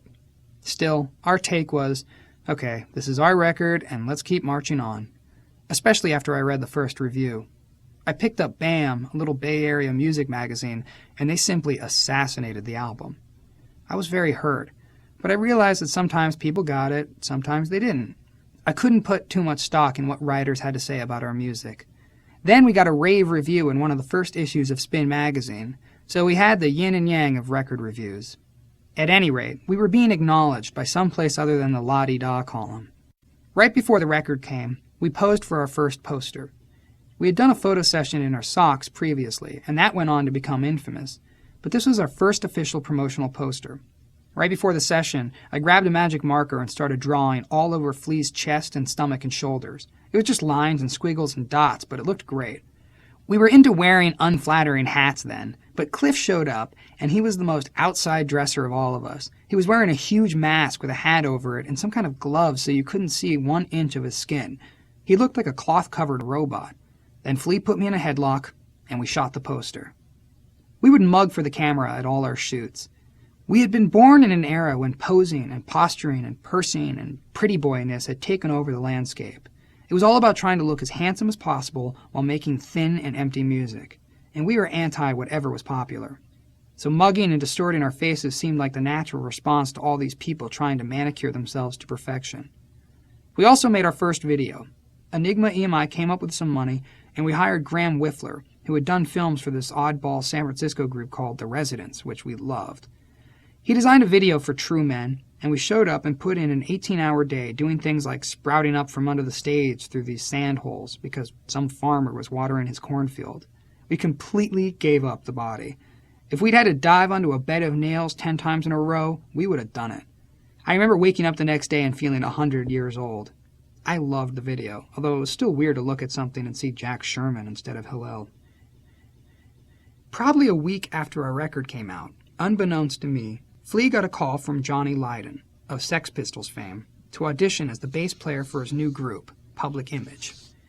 Flea quietly went and did the audition, not unlike the time he had auditioned for Fear when he was playing in What Is This? It went very well, and he was the first choice.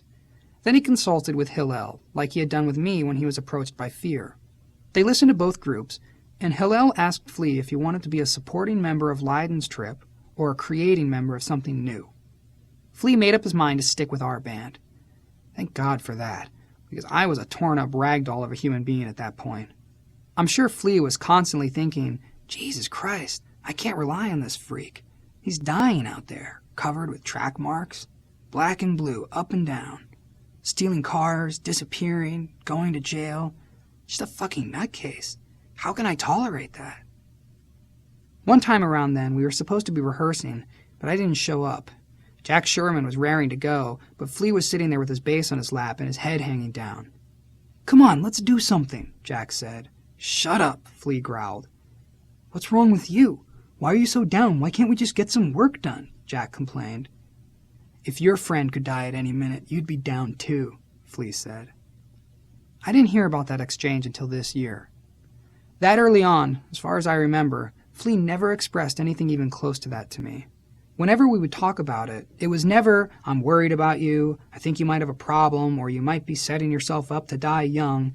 It was always, "I can't do this. You left me hanging. I need someone I can rely on." I assumed that he was more like Jack and didn't consider himself a brother's keeper, just a driven professional who needed a reliable partnership. The album was released that summer, and to promote it, we were scheduled to go to New York and play the CMJ New Music Seminar, which was the most important venue for alternative acts to get themselves known. I almost didn't make it to New York, not because of cocaine and heroin, but because I abused another drug, alcohol. I was home in Michigan for my annual summer visitation. I brought Jennifer, who showed up with her typical tri-colored, canary yellow, pink feathers coming out of her head hairdo. When I introduced her to my family, they didn't know what to make of her. She looked like a giant field of blossoming daffodils, and the first thing she did was march out to the peach field behind the house and build a teepee. I thought she was going to build a toy teepee, but she had this legitimate passion for Native American culture, so she spent all afternoon and well into the night out in the woods harvesting teepee poles. I don't know if she had brought material with her, because she always had bags full of clothes and raw materials, but she wound up building a 15-foot-tall bona fide teepee that withstood the next harsh Michigan winter. Before I left LA, I was using more heroin than I wanted to. I started off with these rules that I do it once a week, because if you do it more than once a week, you're in danger of getting strung out. Then it would be like, I'll do it twice this week, but I won't do it at all next week. Day 3 comes up and you're like, I'm just going to put a day in between each time I use, because that way I can never get strung out. Then it was like, if I do it 2 days in a row, and then don't do it for 2 days, and then just do it one day, I won't get strung out. I was losing that battle. Meanwhile, Jennifer was making great friends with my sisters. My mom didn't know what to think of this pretty, crazy bird. Of course, like all moms, she didn't realize that the craziest bird in the house was her own son. One night I was feeling ill because I had run out of the tiny dope I had brought with me. I intuitively knew that I needed some medicine to take away the pain, so I left Jennifer at home with my mom and went to go meet my friend Nate, who was at a bar with a bunch of straight, sheltered Midwesterners. They all dressed the same. They all drank the same. They all drove the same cars and had the same kind of jobs and lived in the same kind of houses. And they drank a lot. Alcohol was never my first or even second or third drug of choice. I drank regularly. I just never got the tolerance thing happening. But I was feeling sick and going with the flow of this bar scene in Grand Rapids, which was kooky and lame and without much spirit. So I started drinking beer out of what seemed like giant popcorn containers. I was matching bucket for bucket with everybody there, and we were getting drunk, and this was working for me, taking the place of all that stuff I'd run out of. I thought I was fine, but I had no idea how high I was. It was about a 20-mile drive down a straight country road to get back to my mom's house. I never wear a seatbelt, even to this day. But when I was saying goodbye to Nate as a joke, I made a big deal out of strapping on the belt. So I put the pedal to the metal on my mom's Subaru station wagon, which probably put me between 80 and 90 miles an hour. I was getting really tired, and I'd start to nod off and then jerk up sharply. I did this a few times, and then I decided that I was just going to close my eyes for a second. There was so much booze in me that my lights went out. I blacked out, and the car veered into the oncoming lane, jumped the edge of the road, and hit a bump, at which point I woke up and saw a huge clump of trees in front of me. Trees? What the? Boom! The car accordioned into an elm tree face on, and the engine was now next to me in the driver's seat, and the steering wheel had broken on impact with my face. I would have stayed there, unconscious and bleeding, for who knows how long, if not for the fact that off in the distance, a person had heard the crash. By luck, that person was a paramedic who happened to have his ambulance in the driveway. Within a matter of minutes, he had called some firemen, and they came and got the jaws of life and pried me out of the car. The paramedics were hovering over me, asking me who the president was. I answered each question perfectly, though I couldn't understand why they were testing me for brain damage. I didn't realize that my entire head had split wide open, and I resembled a plate of spaghetti and meatballs. I was rushed to the nearest hospital, and my poor mom was notified. She was home helping her husband, Steve, recover from his recent quadruple bypass surgery. But within minutes, my mother and my sister, Jenny, came marching into the operating room. They looked at me like a ghost. I asked if I could use the bathroom, and the nurses reluctantly let me. I went straight for the mirror, and looking back at me was the Elephant Man. My upper lip was so fat that it actually covered my nose. My nose looked like a bowl of cauliflower splayed across my whole face. My left eye was completely shut, but it looked like it had swallowed a pool ball before it closed, and there was blood everywhere. I instantly thought, oh my God, I will never look like a human being again. I could see out of only one eye, but I saw enough to know that that was the end of my face as I knew it. I stayed in the hospital for a week, taking Percodins every day and filling the script up faster than I could down them, loving this new supply of heroin. The doctor finally saw through my game and cut me off cold. After a few days, the swelling went down, and they repaired the broken bones. I had a broken skull, a broken eye socket, and a shattered orbital floor, which is the wafer-thin bone that supports your eyeball. The plastic surgeon had to work from a photo that my mom supplied, but with a little titanium and a little Teflon, he got me back to a reasonable facsimile of myself. I called Lindy and apologized and told him I didn't think I'd be able to make it to the CMJ show. But Flea asked if I could show up. By then, I had been fitted with a face cast that looked kind of cool, so we decided that I'd play with it on. Jennifer had made me a purple Atomic Age angular cowboy hat, so I got on a plane with my face cast and my purple cowboy hat and my leather jacket with the cups, and the band did our best job at playing this huge showcase. I remember being nervous and terrified and stricken and energized, and it was the first time I realized that, okay, I had to find a way to take this adrenaline and this fear and these butterflies and turn them into a performance. It was a feeling that stuck with me for life, because if I don't have some of those feelings before a show, the juice is not flowing. After the show, Flea and I crashed the MTV media room. George Clinton, Madonna, Lou Reed, and James Brown were on a panel, but Flea and I took over in the interview area. That was the beginning of our two-headed monster routine. Unlike some bands, we didn't have a singular spokesperson. We were the loudmouth two from the beginning, sitting in the same chair and sharing the same mic. It's something that, unfortunately, dissipated over the years, because we used to be so at ease with supporting each other and setting each other up and starting and or finishing each other's sentences in the best possible way. The weird sense of competition that's always been present between us didn't interfere with our singular purpose at that time. We were just happy to have a spotlight and happy to share it. I guess symbiosis is something that fades in time for no good reason. It's sad. We'd go out to the Zero Club early on and introduce ourselves to people as in and out, and go into an Abbott and Costello routine. I'm out? I thought I was in. Oh, I'm back in again? We used to sleep side by side in railway stations. Now you couldn't get us to share the same house. We felt we were the greatest, most successful band in the world. We didn't ever look at bands who sold lots of records and played in arenas as being more successful. EMI was disappointed in our sales, and when they told us that our record hadn't sold, I responded, okay, and the problem is what? I wasn't one of those kids who grew up dreaming of gold records. To me, my life was what was in front of me, and that was going on this tour of America in a blue Chevy van. Everywhere we showed up, there were people, and they cared, and we rocked them out, and we gave it everything. Nothing can describe how unprepared I was for any of this. Lindy said, we're going on tour. And we said, okay, where do we go? This is when we got hooked up with Trip Brown, our first music agent. I didn't even know what a music agent was, but it turned out that besides a manager, you had to have yet another industry dude weasel. Not that our guys were weasels, but generally speaking, these guys are a weaselly ilk. So Trip booked us on this tour that was 60 dates in 64 days, covering all of America.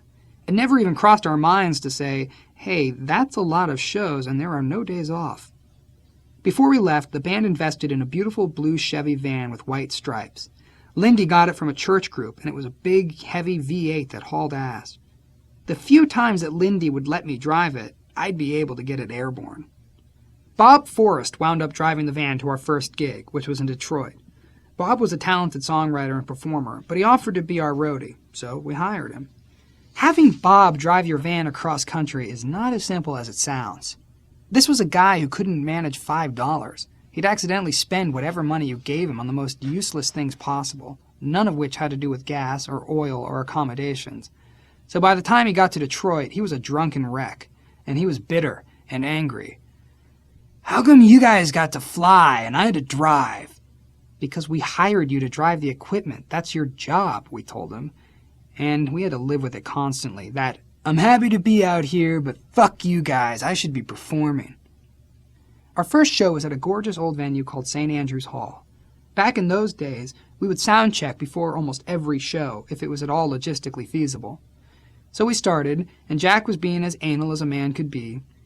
He fastidiously pointed out every conceivable problem. This chord is only 8 feet long, and it has to be 12 feet because I have to stand here to get the correct mix off my monitors, and I have to find my finger E's because the travel has made the guitar strings dry. We were ready to go buck wild and destroy the place, and he was standing there fretting. We went to soundcheck True Men, and even though there was no audience, I let everything go on the first note just to get started. I must have done some dance move that unplugged Jack, or kicked his guitar, or kicked him, or knocked his pedal over, and it wasn't intentional. But he quit. He walked off stage and said, "I can't be in a band where that's the sound checking procedure. I need my plane ticket home." Lindy smoothed it out, and he played that night. Jack would accuse me of deliberately trying to pull his cord out of his pedal, but you can't steer the dance. You're spinning like a top. I never exhibited any physical belligerence against him. To Flea and me, part and parcel of the stage performance was getting hurt. In fact, if he got hurt, it was a sign of a meaningful performance. If you came off the stage bleeding from the head or the body, you'd done your job. You went out there, and you gave it everything. The stage was the stage, and that wasn't the place for boundaries. At one point, Jack even put tape down on the stage and told me that this space was off limits. Why would you want to cut yourself off from your bandmate, spiritually or physically? Right at the beginning of the tour, I knew that our relationship with Jack wasn't meant to be. We crammed in the blue van, going from town to town, making no money at all. Flea was breaking his bass strings every night, and bass strings are real expensive. So he said, "I'd like to bring up something for band discussion. I'm having to replace my bass strings every other show, and that's pretty much my per diem, and I think it should be a band expense." Jack chimed in, "That's not a band expense. You chose that instrument. I am not chipping in for bass strings." Flea almost lunged at him in the van. We had a lot of strange things happen that tour. We played Grand Rapids, and my dad's old friend Alan Bashara was the promoter. He hooked us into a place called the Thunder Chicken out in the suburbs. It was a big hick shack that usually booked country music or REO Speedwagon cover bands. Even though all my friends and relatives were there, that didn't stop us from doing our usual show. That night, Flea had a few beers before we went on, and he didn't handle his liquor too well, so he pulled his dick out on stage. It wasn't even that obnoxious of a dick pull, more like an exclamation point at the end of a song. But parents covered their kids' eyes, and people stormed out.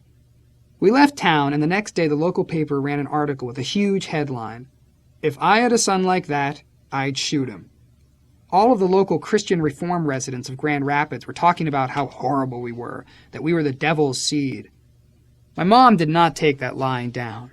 She responded with the lion heart of a mother and wrote a letter to the editor saying, "You do not know my son. This is one of the greatest men on earth. His capacity for compassion and helping his fellow man is beyond anything that you'll ever do with your life. I insist that you take back every negative thing you said about my boy." A couple weeks into the tour, it was clear that Bob wasn't the most responsible roadie in the world. So Lindy hired this guy named Ben. So now we had another body crammed into that blue van. Both Ben and Bob were getting something like $20 per diem for food. So Bob cut a deal with Ben. He would give Ben half of his per diem if Ben did all the roadie work. Bob spent the rest of his money on beer. And drugs. Every night that we could, we'd get high on something. I didn't have a heroin habit, but I did have a constant craving for cocaine, especially after I drank. After a while on the road, I'd developed dope fiend radar. We'd play some hole-in-the-wall club, and I'd zero in on the one person I knew had to be a dealer, or at least know a dealer. People who are into drugs can sniff them out in the desert if they have to, and they'll find the codeine cough syrup, or the person who's got some prescription that most resembles the drug of choice. It's weird. I was such a survivor and so wanted to be a part of life while I was trying to snuff out the life that was inside of me. I had this duality of trying to kill myself with drugs, then eating really good food and exercising and going swimming and trying to be a part of life. I was always going back and forth on some level. Sometimes we had the drugs, but we didn't have the rigs to shoot them. We were staying in a sketchy downtown area in Cleveland one night, and I didn't feel like leaving the motel to find some syringes, so I sent Bob. An hour went by. 2 hours. No sign from Bob. I went out into that bitter cold night and asked a stranger on the street where someone would go to find drugs in Cleveland.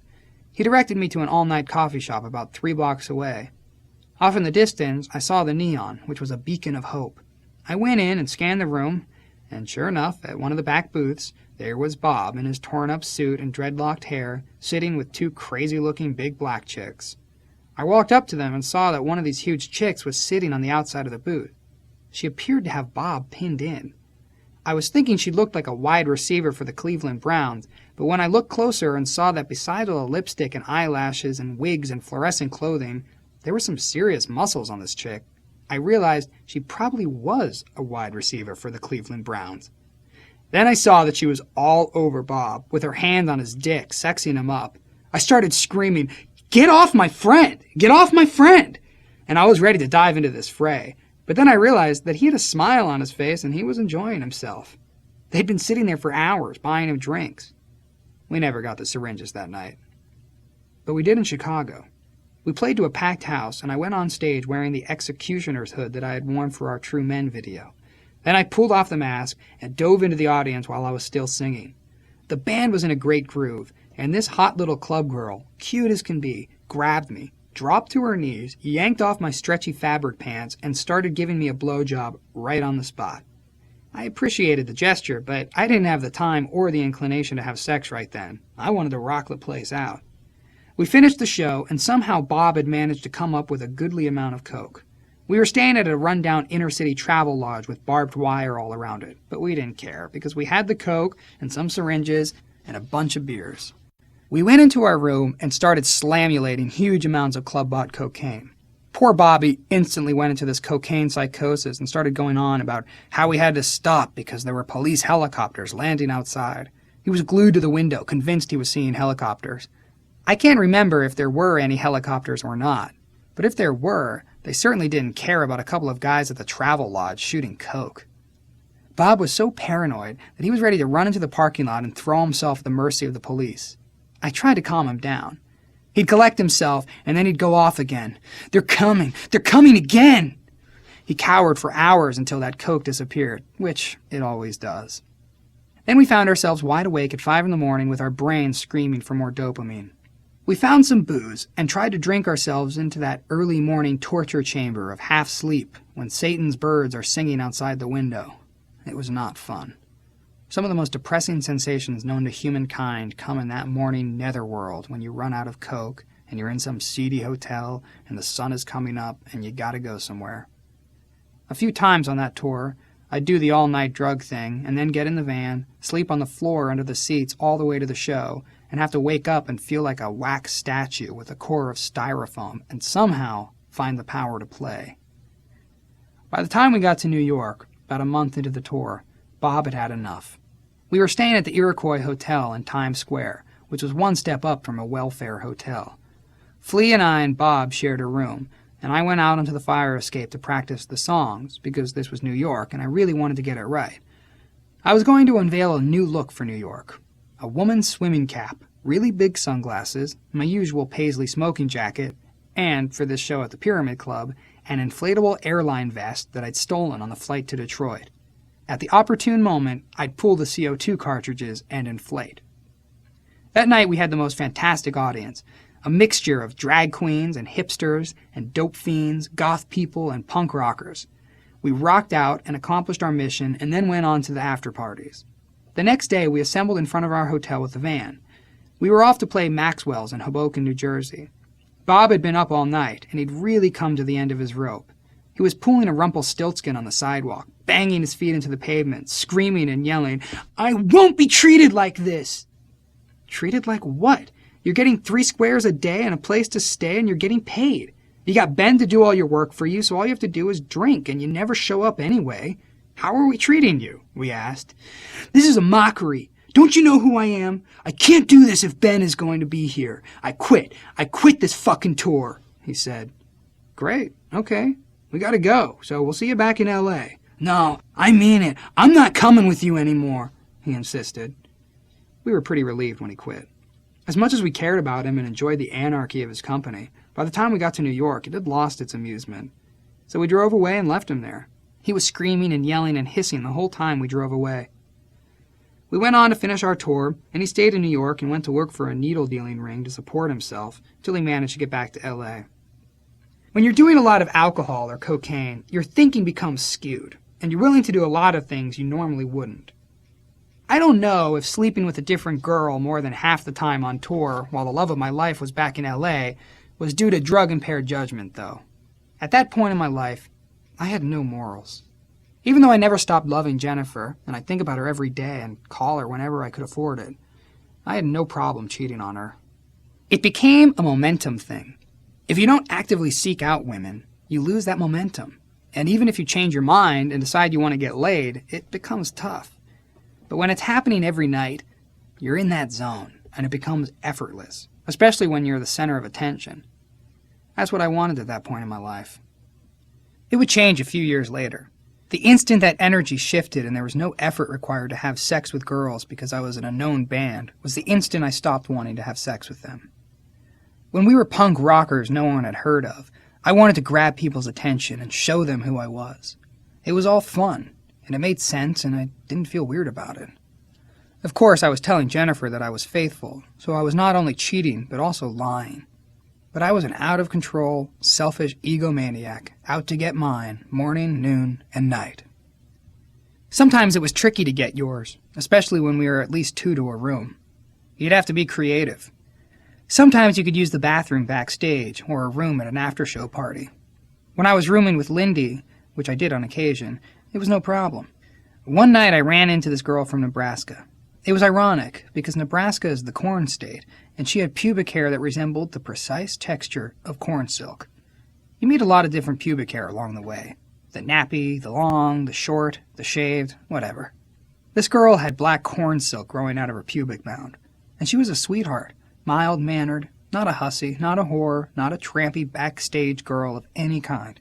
I brought her back to our room, and Lindy was unflappable. He just lay there in his bed, put on his earplugs and eye mask, and zoned out. Sometimes I combined my passion for drugs and girls. We had just played in South Carolina, and I was a little drunk, so I went straight into a coke hunt. The bartender at the club found me half a gram, and I did it all too soon. So I was horny beyond control when this fat girl approached me. She was probably about 5'3", with an unusual chunky shape. She had a fairly large girth, and her tits were like enormous missiles that projected out from her elbows to the end of her hands. She was kind of pretty, though not the type of girl I'd ever hit on before. But she had our album, and she told me I was her favorite poet of all time, and she gave me this letter that, among other things, suggested my dick was a dolphin, and her pussy was the ocean, and I had to go for a swim in that ocean. She also wrote that she worshipped the ground I walked on, and that she was my servant, and she'd do anything for me. "Can you get me some coke?" I started. Sure she could. We just had to drive to her uncle's trailer in the next county. We drove out there, and there were guns and beer bottles and cigarettes and poker, a real southern drug-dealing trailer park community. She got the coke, and we went back to her little apartment and did it all. As soon as we finished that coke, all of the clothes came off right away, and I had some of the best road sex imaginable with the most unlikely candidate. Because she wasn't typically hot, there was no pressure. Whatever happened, happened.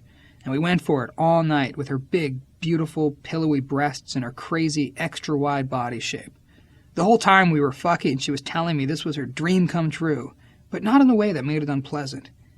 Later, I found that she had put 20 hits of acid in that letter to me, so I was able to barter it in the next town for some coke. By the time we got to New Orleans, the tour was winding down, but the excitement level was ramped up. We were playing at one of the old World's Fair buildings, and we had luxurious backstage accommodations, including showers and couches and wall-to-wall carpeting.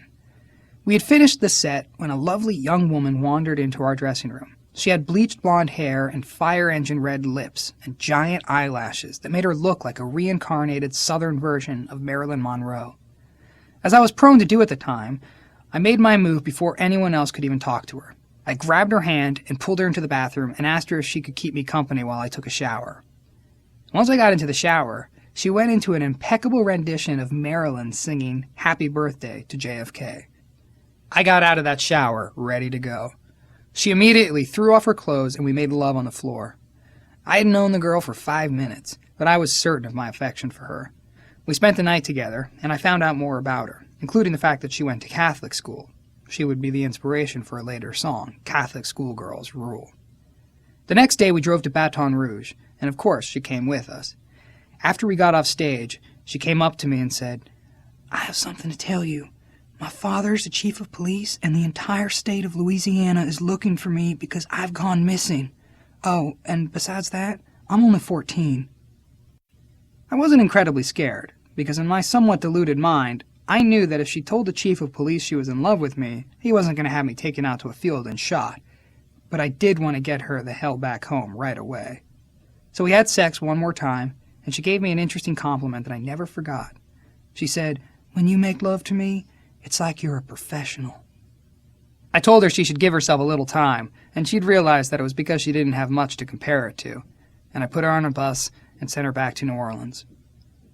Things had come to a head with Jack Sherman the previous night in New Orleans. We had been through hell and high water with him all across the country, and he had nearly thrown in the towel a few times. By now, we were actually playing well, and the shows had been getting better and better. The between-song comedic banter was a huge part of our act. It was our natural flow of things to take time out for chatty breaks with the audience. Those interludes would send Sherman off. In New Orleans, Flea broke a string during the first song, so I started riffing. Jack was giving me dirty looks or telling me to get on with the show or some kind of negativity, to which I responded by pouring some jugs of ice water on him while he was taking a solo.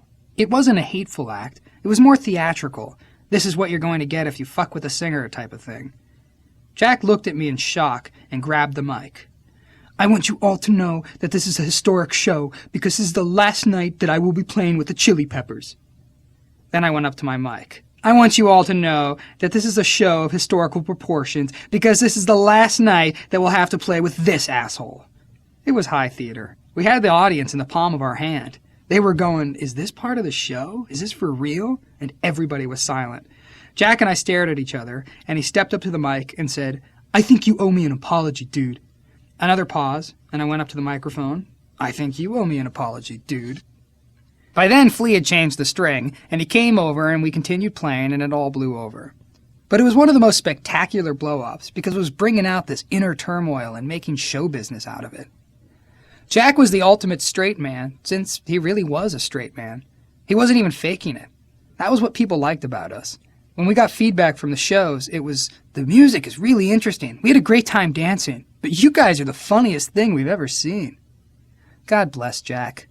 He did keep the band afloat for a year, and if he hadn't, the years to follow probably wouldn't have. As awkward and combative and ornery as our relationship was with him, it was an important time. Even on that out-of-control tour, every single time we'd come off stage, I'd feel like I was levitating. It was the greatest high ever. It didn't matter if it was freezing outside and our backstage was an outdoor patio. We'd all be back there in the cold, sweating, going, "Can you believe this? They loved it. Let's go out there and make up a new song and give them an encore."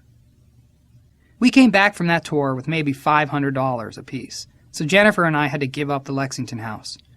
Jennifer went to live with her mom, but my primary purpose in life became the pursuit of getting loaded. More and more, shooting speedballs became my thing. The whole point of speedballs is that you're going in two directions at the same time, which is a pretty divine feeling. Instead of getting this pure white light cocaine rush, you're also getting this soft heroin rush.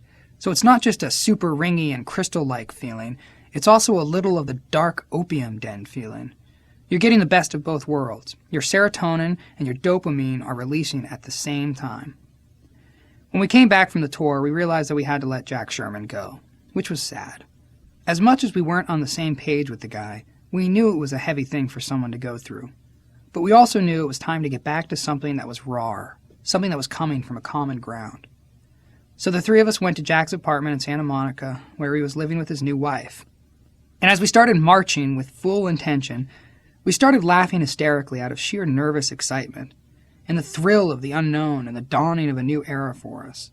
The more we realized we had to be serious and cut it off clean and move on, the more we couldn't stop laughing. We got to the door trying to suppress the laughter, but we couldn't. We walked in and told him, it's over, we're firing you, you're not in the band anymore. He was stunned and angry. We turned around and left. At some point after we fired Jack, Flea came to me and said, "What would you think if Hillel wanted to come back to the band?" I said, "What?" Because I knew he wouldn't suggest that unless he'd had some contact with Hillel. I told him, "What would I think? I'd give my firstborn son to get him back in the band. No questions. Let's go." Chapter 7. Groundhog Year. When Hillel rejoined the band in 1985, it was a monumental feeling, like we were back on track. We finally had a guitarist who knew which songs worked for us and which songs I was capable of singing. Plus, Hillel was our brother. And like a brother, he was worried about the amount of drugs I was doing. I was in and out of rehearsals, sometimes showing up late, sometimes not showing up. By then, I had shown up at Jennifer's mom's 2-bedroom apartment on Cahuenga, right at the Hollywood freeway. God bless her mom, she accepted me, but I was a mess. I was the horrible, leeching boyfriend who had no money, lived under her roof, ate the corn pops out of the kitchen, and never replaced anything because I was strapped. I would disappear for days on end behind my coke runs, and then come back like a beaten puppy and try to quietly sneak in the house to get some rest. But Jennifer wasn't having it. She answered the door once holding a giant pair of leather clipping shears that she used for her clothing designing. I knew when she was bluffing and when she was out for blood and bone damage. In that particular time, she would have gladly stuck those through my skull if I had gotten close enough. "Where were you? Who were you sleeping with?" she screamed at me.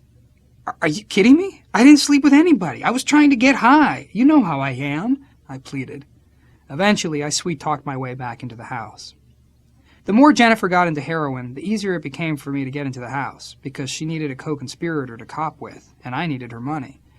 She didn't mind me doing the dope, because when I'd do that, I was calm and we could actually be together and melt in each other's arms and nod out watching old black and white movies at 4 a.m, enmeshed in the blissful, deadly euphoria of the opium. But she absolutely hated it when I was shooting the cocaine. Then I'd turn into a freak and disappear. Of course, I never wanted to shoot just heroin, so when we were shooting heroin in her room, I'd sneak out to do a hit of coke. But she was the total eagle eye. "No, you're not. Give me the coke. Give me the syringe. You're not shooting coke." I came up with these horrible and deceptive ways of getting high on coke. By then, my hair was so long and matted that I'd slide syringes up into the undercarriage of my hairdo and consent to a full-body pat-down. I'd previously hidden the coke in a cereal box in the kitchen, so I'd rush downstairs and shoot up before Jennifer or her sister or her mom came in. I can't imagine the emotional terrorism that I inflicted on these people. I was lost in that addiction, and it was going to get a lot worse before it got any better. I didn't have any idea how dependent on heroin I was becoming. It seemed like there was an endless supply. All these weird-ass dealers were popping up all over Hollywood. You had the Russian dealer who lived in a shitty apartment with his Russian wife and spoke hardly any English, but had a non-stop supply of China White. You had the white trash mullet-wearing Hollywood dealer on the corner of Sunset Boulevard. You had 5 or 6 different Frenchmen, from my old friend Fabrice to Dominique to Francois, and then 5 other people they knew. If I was copying from Fab, I could go over to his house with $50 and get a bindle that would last me a day, probably 1/10 of a gram. But if I had to go to the Russian guy, who was a shyster, I'd give him $50 and it would be good for 1 poke. Of course, I didn't go there with $50. I went with 22, begging for the $50 bindle and offering to leave my shoes. Russians don't appreciate a negotiation, but that didn't stop me from hounding and begging and bickering and sleazing. I would sit there and wear that bitch out, make him feel the misery before I would. The other French guys were pompous, arrogant, heartless dealers. Not a lot of fronting going on there. They were all dope fiends too, so they knew what it was to need a little something to get well. But if you weren't a girl and you didn't have a lot of money, good luck. So I had to work every angle imaginable. I wasn't beneath showing up with a copy of our first record. "I don't know if you've seen this record here, but this is my band. That's me, there. I've got a manager who's holding a couple $1,000s of mine right now. I'm going to reach him later. I don't know if you feel like coming to the show that we're having next week. Of course, you and your girlfriend would be welcome to attend." Any scam, any lie, any bullshit tactic whatsoever. It was a humiliating, god-awful place in which to find myself. Somehow, I was maintaining and still writing music and showing up to rehearsals more often than not. But without me really knowing it, my life was starting to leave me. I became broom-handle thin. Then the cops busted the old Fabster, which kiboshed his business. He went from dealing and being able to inhale monster lines of smack to having no smack, no cash flow, no customers, and a huge habit. Next thing I knew, Fab had aligned himself with a young Mexican guy. I called him Johnny Devil, because he was, quite obviously, the devil incarnate on planet Earth. Charming enough for you to want to hang out with him, and clever and conniving enough for you to see other faces that weren't his. But I liked him. He never burned me, and he was fair and generous and kind in his evil, devilish ways. My habit was getting worse, and my money was diminishing rapidly, so I had to do the pawn shop thing. Every day I woke up as late as possible because I knew I was about to get sick. I'd ask Jennifer for $20. There would be no $20. Do we have anything that we can sell? I'd plead. We sold everything. Can we sell this picture? Can we sell this fire extinguisher? Can we sell this rug? Is there an old radio that no one uses around the house? I kept going down to the pawn shop with anything I could find to get $20 or $30. Then I'd go meet the man, whether it was the Russian, the Frenchman, or the white trash guy. I'd cop the stuff and go to a little hill at Argyle and Franklin, overlooking the freeway, throw the dope into a spoon, hit it with water, and shoot up immediately. The minute that shit hit me, it was like pouring water on a withered sponge. I'd go from being sick and miserable and weak and devoid of life to frisky and conversational. As soon as I shot the dope, up came the leg of pork, and I'd want to have sex with Jennifer right away. But she'd be mad at me for this ordeal of getting and buying and selling and pawning and copying. One day I woke up, and the cupboards were literally bare. I borrowed Jennifer's sister's bike. I had no intention of pawning it. I was just desperate to get something. I didn't have the time to take the conventional street route to downtown, where the devil lived. So I hopped on this one-speed beach cruiser, rode it out of the apartment grounds, up the on-ramp to the Hollywood freeway, into the right lane of traffic, and pedaled my way from Hollywood to downtown Los Angeles. I finally got to Johnny Devil's, but his cash was low, and he was down on his flow. First, we tried melting some tuinals in a spoon and shooting that, but the minute the powder inside the capsules hit the water, it foamed up. We tried to get the foam into the syringe just to get some relief, but it wasn't working. "You and I are going to have to find something," he promised, and we jumped into his car and drove out to the San Bernardino Valley. We stopped in a neighborhood that looked like it could have been uprooted from the poorest section of Tijuana. The whole area was brimming with one-story shacks and dirt yards. On each plot there were fires burning in oil barrels. There were no windows or doors on the houses. It was like being in Beirut during wartime. Johnny pulled up to the curb and got out of the car. "You wait here, don't move," he said, and disappeared into this labyrinth of streets and houses. I was so weak that I couldn't move if I wanted to. I sat there certain somebody was going to walk up and fill me full of .22s and take the car and leave. Finally, the devil reappeared out of a shadow, far away from where he entered. He was walking that purposeful walk. He got back to the car. "Did you get it? Did you get it? Did you get it?" He shot me an agitated look. "Just chill. Everything's gonna be okay. Don't ask me nothing." He was obviously in a bad mood. For all I knew, he went in there and killed a family for that shit. He was acting so weird. But as soon as we got out of the neighborhood, he pulled a huge, baseball-sized object out of his coat. It was pure black tar heroin. He twisted off a bazooka gum-sized piece of the stuff and handed it to me, and pocketed the rest. Are you going to keep all that? That's a lot. Maybe I can hold on to some of that," I schemed. "That's how much I need," he said.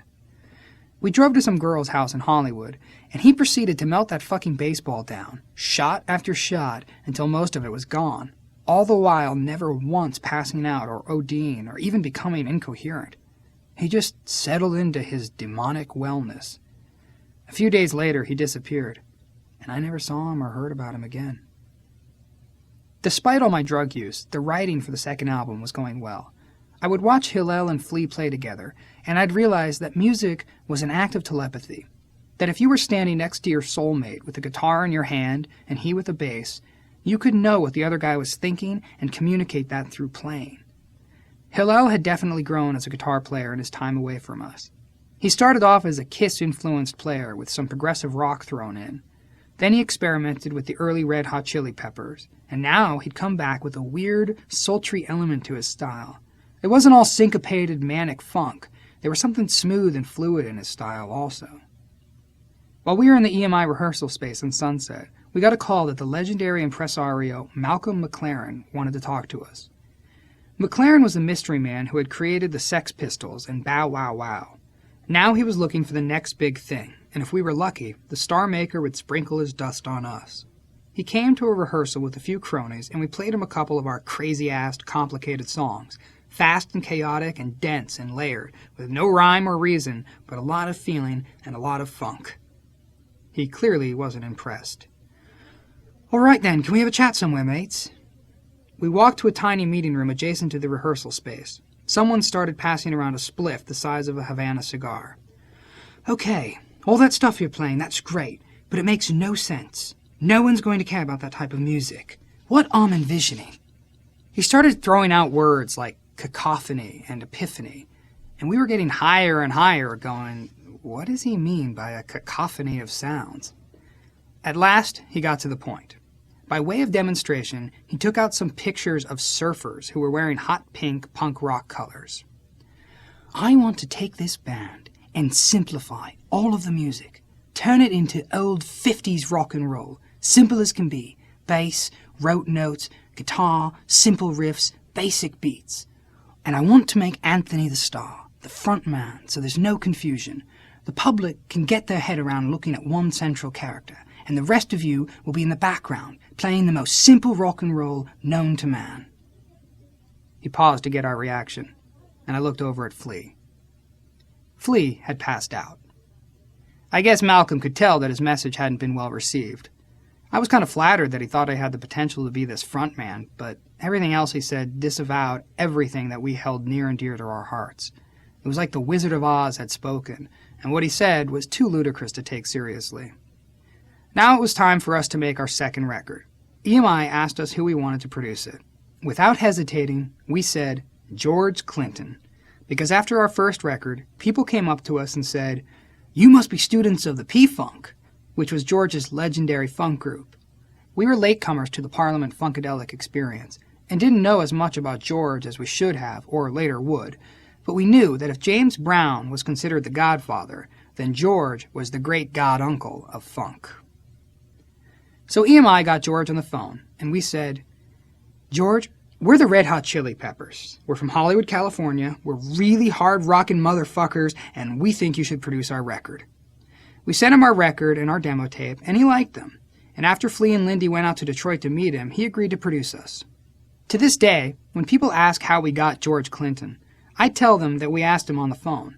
But Flea always says, 25 grand, which was the amount of money that EMI agreed to pay him. I don't believe he did it just for the money.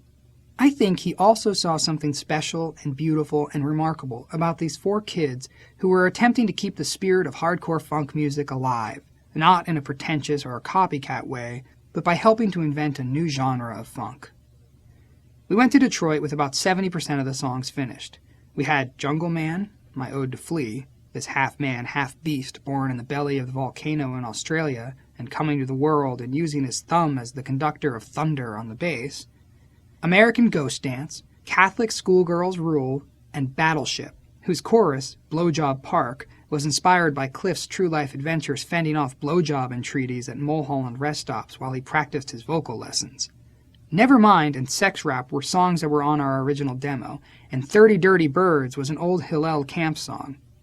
George's vision was that we would hang out in Detroit with him for about a month before we went into the studio, so there was always room to write more songs. We would record in George's studio, called United Sound, which was a 2-story brick building in the middle of the barren wasteland that inner-city Detroit had become in the mid-'80s. Sometime in the 70s, George had taken over the studio from Motown, and that was where he recorded all those classic Parliament Funkadelic albums. It was a great studio, with big old analog boards, a beautiful drum room, and separate horn rooms. First, the plan was to move into George's house for about a week, until we rented a house for the band. We found a house on Wabeek Lake, which was in the most affluent of all suburbs. So it was this whole triangle of opposites, staying with George in the country, rehearsing downtown, where the land couldn't have cost more than 10 cents a square foot, and living with rich whiteys on a golf course. George lived in a contemporary country house on 50 acres in a place called Brooklyn, which was about an hour outside of Detroit. Even though it wasn't the most attractive countryside around, you could hear the nearby Michigan 500 auto races from his property, it was his sanctuary. There were a fishing pond and nice hills, and his house was graced with the presence of George's beautiful wife. She was totally sweet and maternal, not the vixen of the funk super freak you might think George would be hooked up with, but instead an, oh God, wish this was my mom type of woman. Hillel and I shared a room, Cliff and Flea did the same. Lindy got his own room, and George and his wife were in their master bedroom. The idea was to stay out of the city to get the ball rolling because we didn't want the sessions to become drug derailed right away. But as soon as I got there, I felt like I had a horrible case of food poisoning. I started throwing up, my skin turned a strange color, and I couldn't eat. I had no idea what was wrong with me, but Flea said, "You're fucking dope sick." I was so clueless that I didn't even realize I was going through a proper heroin withdrawal. For some stupid reason, we set out for $500 worth of coke, and Lindy and Hillel and Flea and George and I hoofed it all up. That made me feel great for about a half an hour. Then it was back to no sleep and dope sickness. After a few days, it subsided, and we set up shop in George's living room. Drums, guitars, bass, amps. We started playing and getting to know George. To know George is to love him. He's a huge man with huge hair, and there's this other thing about him that's the size of an elephant, his aura. George is a guy who loves to tell stories, and he's not ashamed to admit to all kinds of weird and kooky and questionable behavior. We became the Campfire Kids, listening to the Grand Master of Psychedelic Funk Experience. "George, tell us another story about Sly Stone," and he would be off and running. Besides being a great raconteur, George was teaching us the importance of being regular. He would walk around the house with a bottle of prune juice going, "You all know how old I am. You know how I can go all day and all night. It's because of this. It's because I'm regular." George also had a stuffed animal collection. Where there wasn't furniture, per se, in the house, there were life-size stuffed animals everywhere, some very old.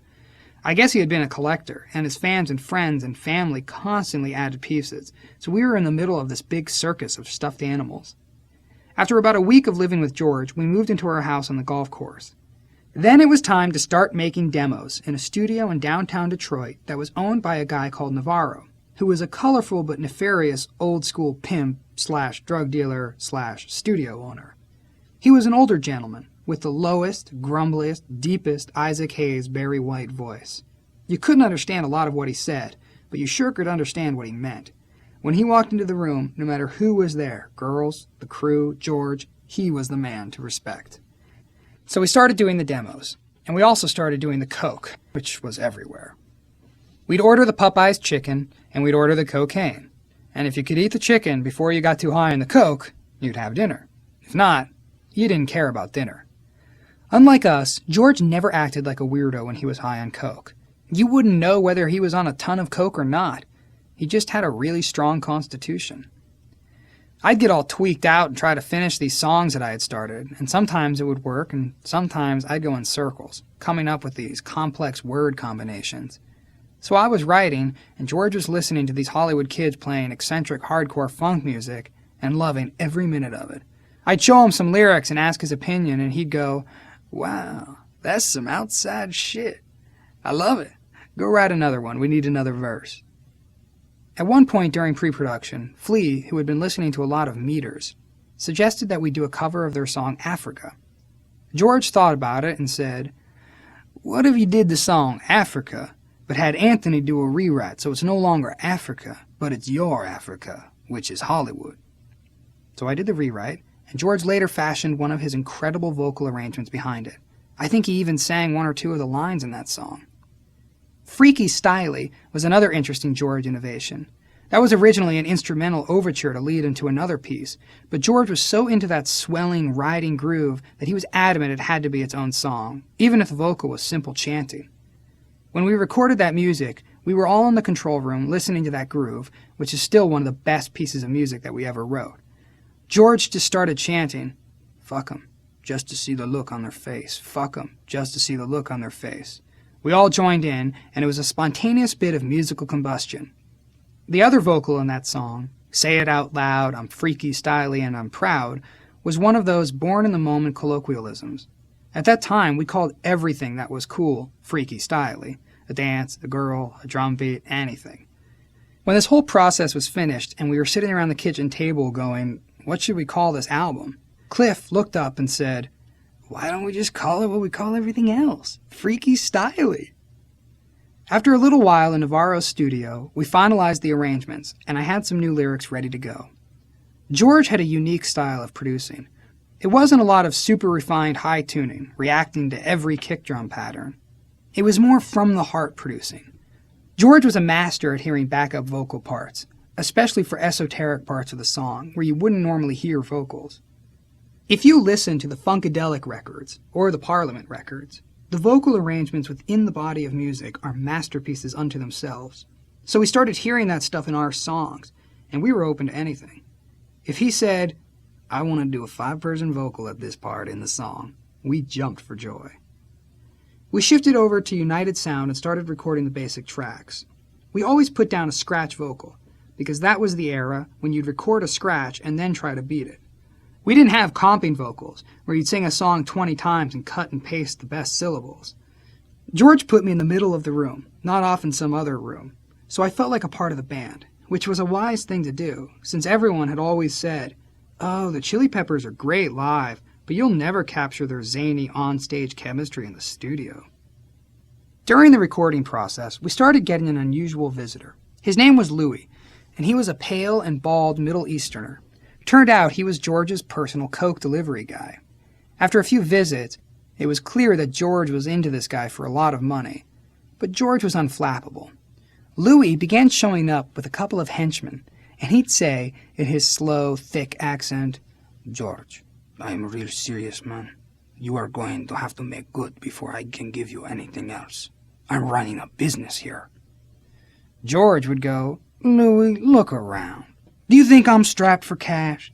In this business, you get paid when you get paid. When I get paid, you're the first motherfucker who gets paid after me." Louis would look pained. "George, I've heard that before. I didn't bring these guys for show, and if they have to hurt somebody..." George never blinked an eye, because he had a plan.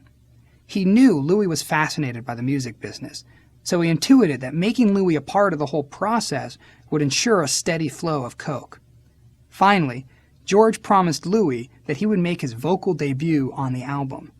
I was thinking, okay, I trust George. I know that everything's happening for a reason here, but I'll be damned if I'm going to let this motherfucker on my record. This shit is sacred. George told me, "Don't worry, everyone will be happy. He'll be on the record, and you will not mind." George was right. At the very beginning of Yertle the Turtle, you hear a weird, out-of-context voice come in and say, "Look at the turtle go, bro." And then the song goes into a syncopated funk beat. That was Louis' debut, and that was what made him happy enough not to hurt somebody.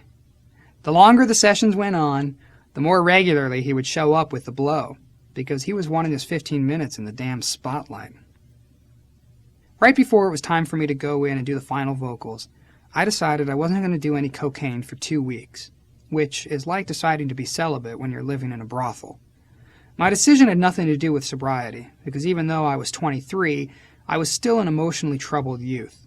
I just didn't want to get back to Hollywood and go, "What happened? I had my chance making a record with George Clinton and I fucked up." The 2-week period was the time that was allotted for my vocals. I guess I never realized it was harder to sing when you've got coke dripping down the back of your throat.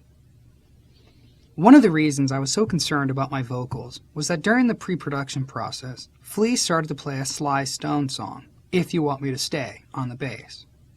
Hillel and Cliff got into it, and we decided to cover that song, which was daunting to me, because I can sing anything I write, but another man's tune is always a challenge, let alone one by Sly Stone, one of the most original vocalists in terms of phrasing.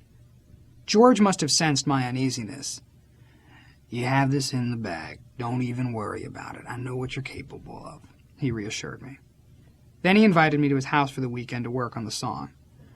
First, I decided to visit my mom for a few days, and I took a tape of the song with me and practiced it over and over again. On the way back from Grand Rapids, I stopped at George's house.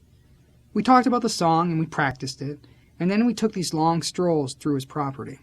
I didn't even see it, but he was quietly schooling me. We'd be talking about anything under the sun, and he was subconsciously building my confidence and steering me toward getting comfortable and creating magic in the studio. I think he realized that Hillel was a tremendously talented guitar player, Flea knew exactly what he was doing on bass, and Cliff was an ace drummer, but I was this guy with a lyrical ability who wasn't so sure of his voice. Early in the morning, we'd go out fishing in his pond. His whole demeanor changed when he fished. He was no longer the rabble-rousing toastmaster of the funk universe, but more of an introspective, quirky man who had some vast experience. Fishing was his meditation, and he didn't care what we caught. He was eating it. Bluegills, sunfish, catfish, whatever that lake was spitting out was going in the frying pan. We'd catch them and bring them back, and his wife would cook them for breakfast. By the time I left his place, I felt good about the song. George mentored me even during the recording process.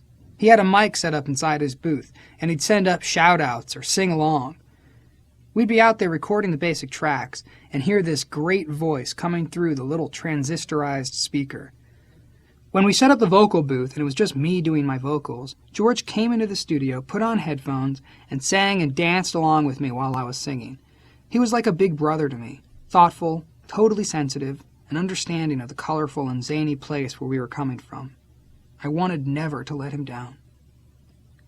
We finished the record, and in our minds, it so far surpassed anything we thought we could have done that we were thinking we were on the road to enormity. Some EMI execs made a trip out to Detroit to hear some of the material.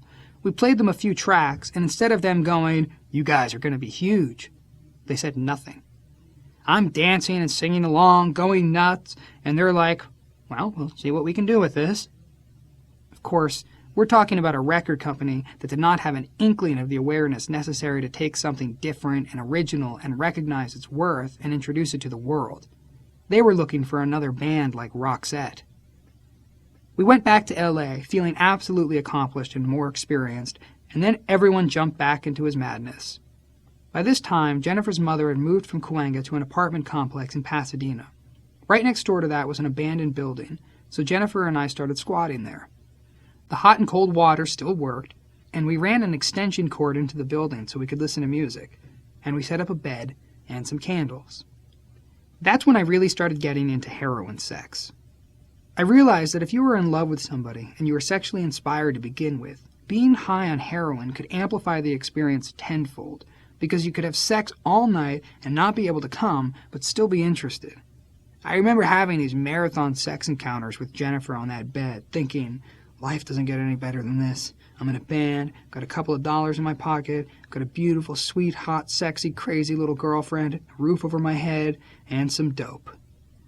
Those feelings would disappear, and the next day I'd be off on a run. Jennifer would do her best to deal with my insanity, as she was slowly working on her own. Around the time I got back from Detroit, I intensified my relationship with a girl named Kim Jones. My friend Bob Forrest had this monstrous crush on Kim, but she had jilted him. He promptly wrote a song about her with the chorus, "Why Don't You Blow Me," and the rest of the band. He was still obsessed with her, and he used to take me to her apartment in Echo Park, and we'd knock on her door to see if she was around. Bob would recite her many virtues. She was brilliant and beautiful, she studied in China, she wrote for the LA Weekly, she was from Tennessee, plus she was a lesbian because she had left Bob for this really hot girl. Turns out she wasn't a lesbian, but all of her other virtues were true. As soon as I met her, I knew we'd be best friends. We were both Scorpios, and there was never any sexual tension between us. In some ways, Kim was a female equivalent to Hillel, because there was no crime you could commit that she would not forgive you for. No heinous act of selfish behavior that she would not try to find the good side of you behind. Of course, she was also a complete mess. Intelligent but dizzy, a drug addict, codependent, an enabler and a caretaker, just a beautiful, warm, kindred spirit to me. I started to become closer and closer to Kim because she was a source of love and comfort and friendship and companionship and like-mindedness without any of the difficulties of a girlfriend. I never lost my sexual attraction to Jennifer. The longer I was with her, the better the sex got, but I was not a great boyfriend. If I said I'd be home in an hour, I might stroll in 3 days later. Today, if someone did that to me, I'd have a heart attack. But when you're a kid, you don't know any better. Kim didn't care if I left for 3 days at a time, so there was no downside to hanging out with her. It was never like, "You motherfucker, you looked at that girl, you didn't come home, you spent all the money." Kim expected me to spend all the money, look at all the other girls, and disappear. One time I went over to Kim's house and she wasn't there. In a fit of desperation, I grabbed her toaster oven and traded it for a bag of dope. When she got home, she was unfazed. "That's okay, we'll get another one." Before long, I moved in with Kim, and our daily mission became getting high. She was getting some cash inflow. disability checks because her dad had died, checks from the LA Weekly, or checks from her mom at home in Tennessee. We'd cash them and meet some French guy or some Russian guy in a corner in Hollywood and buy the heroin, and if we had any money left over, we'd score some coke. Soon, we both had a habit. Hillel was also using, and he had a crazy girlfriend named Maggie who was a friend of Kim's, so we'd have a lot of small drug parties. From time to time, the band would go on tours to San Francisco. We were still young enough and not so damaged that we could play well, even though we had these drug habits. In September 1985, we played 2 shows with Run DMC, one in San Francisco and one in LA. The LA show was at the Palladium, and besides opening for Oingo Boingo, it was our biggest show to date, sold out. Of course, the night before the show, I went on a drug binge, so I showed up for the gig hammered on coke and heroin. The band was furious at me, but somehow I managed to pull it together and made it on stage. That show was notable for 2 things. About halfway through the show, George Clinton came out, rocking onto the stage, and he and I started doing a full, funky ballroom dance to our jams. He injected a fat dose of color and love and energy and meaning into that show. It was also memorable because shortly after George came out, I decided to interrupt the set and give a heartfelt, 10-minute-long rambling discourse on the dangers of doing drugs. I certainly hadn't planned the speech, but something came over me as I was looking down at my black and blue arms, and I just started rapping. If you haven't put a needle in your arm, don't ever do it. Let me tell you from experience that you don't have to do this. That's where I am right now, and it's horrible. And I don't want anyone to ever have to feel like I'm feeling right now. Let me do the suffering for you, because this is something that no one needs to subject themselves to. If you're doing this, okay, just do it. But don't ever think that you're going to be the same once you've gone this far. I proceeded to explain in detail why it was a big mistake to shoot drugs. I kept going. I couldn't hang up on it. Meanwhile, the band was shooting me looks like, oh my God, this fucking idiot. After the show, I was afraid to face the guys. I thought they'd hate my guts for saying that stuff and being a hypocritical moron. In the middle of everyone giving me dirty looks, my friend Pete Weiss, the drummer from Thelonious Monster, came backstage.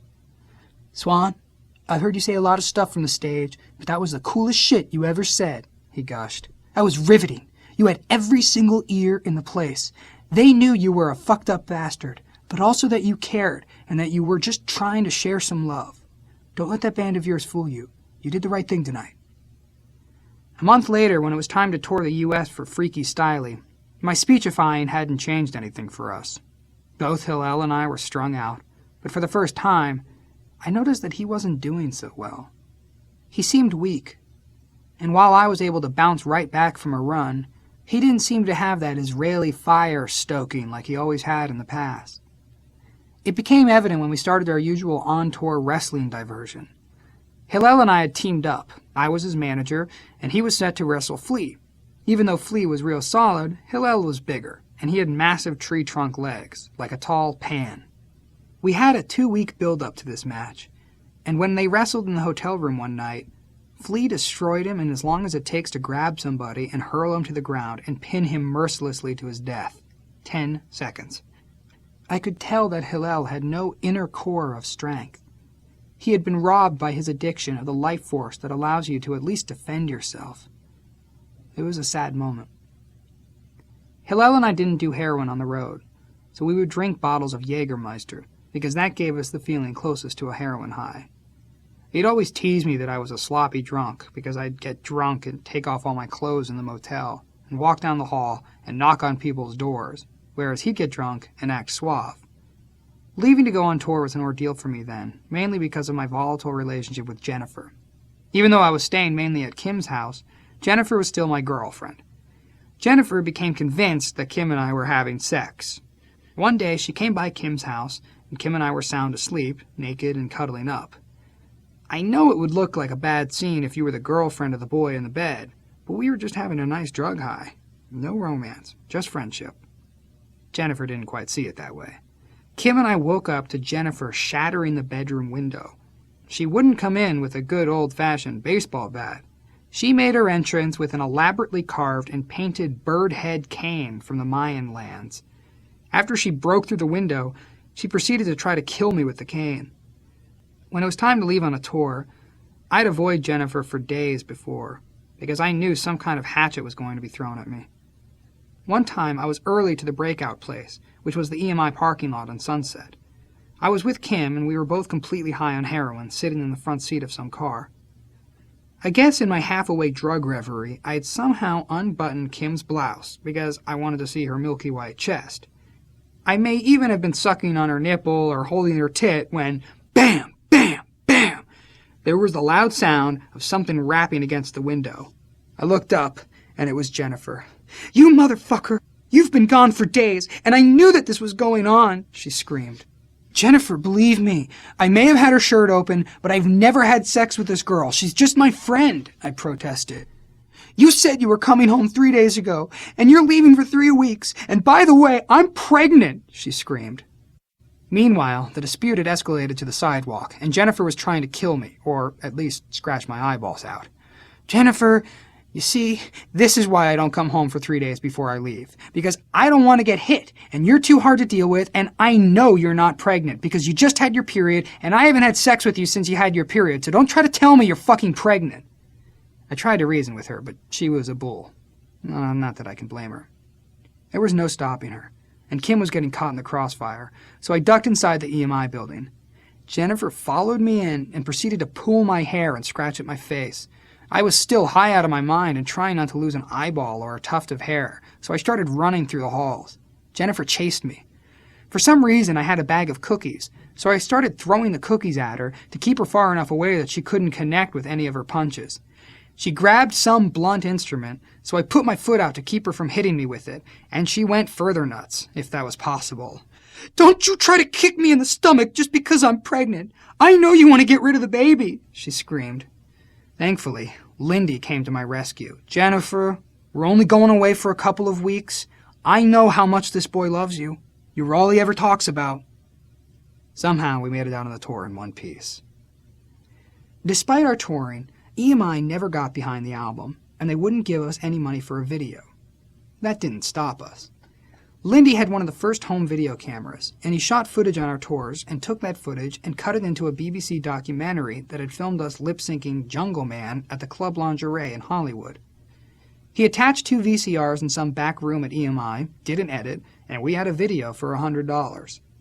Later, our good friend Dick Rude shot a video for Catholic Schoolgirls Rule that featured a shot of me singing from the cross, among other blasphemous things, so that video got played only in clubs. When we weren't touring, I was pretty much staying high. It was like Groundhog Day. Every single day, exactly the same. Kim and I would wake up and have to look out of her window to see which direction the freeway traffic was going to determine whether it was dusk or dawn. Then we'd hustle up some money, get the drugs, shoot up, and go for a walk around Echo Park Lake, holding hands, in a complete haze. If I was supposed to show up for a rehearsal, I would probably miss it. If I did show up, I'd be too stoned to do anything, so I'd nod out in the corner of the room or pass out on the loading dock. Every day, Kim and I would get high, and right in the middle of the euphoria, we'd vow that tomorrow we were going to get off that stuff.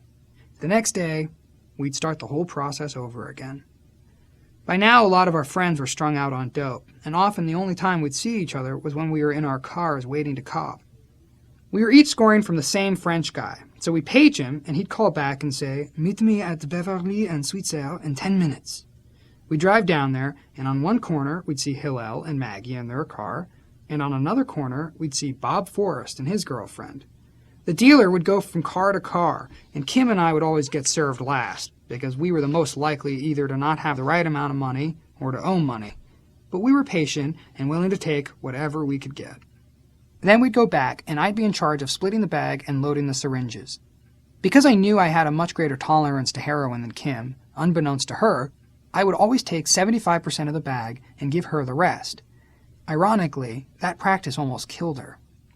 It happened at Hillel's one night. He had moved into an infamous Hollywood haunt called the Milagro Castle, right off Gower. Marilyn Monroe had once lived there, but now it was populated with drug dealers and punk rockers. One night, after we scored some China White, Kim and Hillel and I went to his place to do the drugs. Hillel had his bindle, and Kim had our bindle, and for some reason, Hillel offered to share his with Kim so I could have a whole bindle to myself. I was in such a frenzy over doing my stuff that it didn't dawn on me Hillel would actually split his bag 50-50 with Kim. The high was amazing, and I remember Hillel and I going into the kitchen and sharing some Lucky Charms, dancing and talking and generally exuberant about how potent the drugs were. Then I realized we hadn't heard a peep out of Kim for a while. It dawned on me that she'd taken more than she ever had before. I rushed into the living room and saw Kim sitting upright in the chair, basically dead. She was cold and white, and her lips were blue, and she wasn't breathing. Suddenly, I remembered all the techniques for reviving someone from a heroin overdose that Blackie had taught me when I was 13 years old. I picked her up, dragged her into the shower, turned the cold water on her, and began giving her major mouth-to-mouth resuscitation. I was frantically slapping her face and screaming, "Kim, don't fucking die on me! I don't want to have to call your mother and tell her that her daughter's gone! I don't want to have breakfast alone tomorrow!" She started going in and out of consciousness. I was shaking her like a rag doll, screaming, "Stay awake!" Hillel had called 911, and when the paramedics showed up, I jumped out the window and ran away because I had outstanding warrants for my arrest for moving violations. Hillel went to the hospital with her, and they got her up and running. About 12 hours later, I called her room in the hospital. "Come and get me.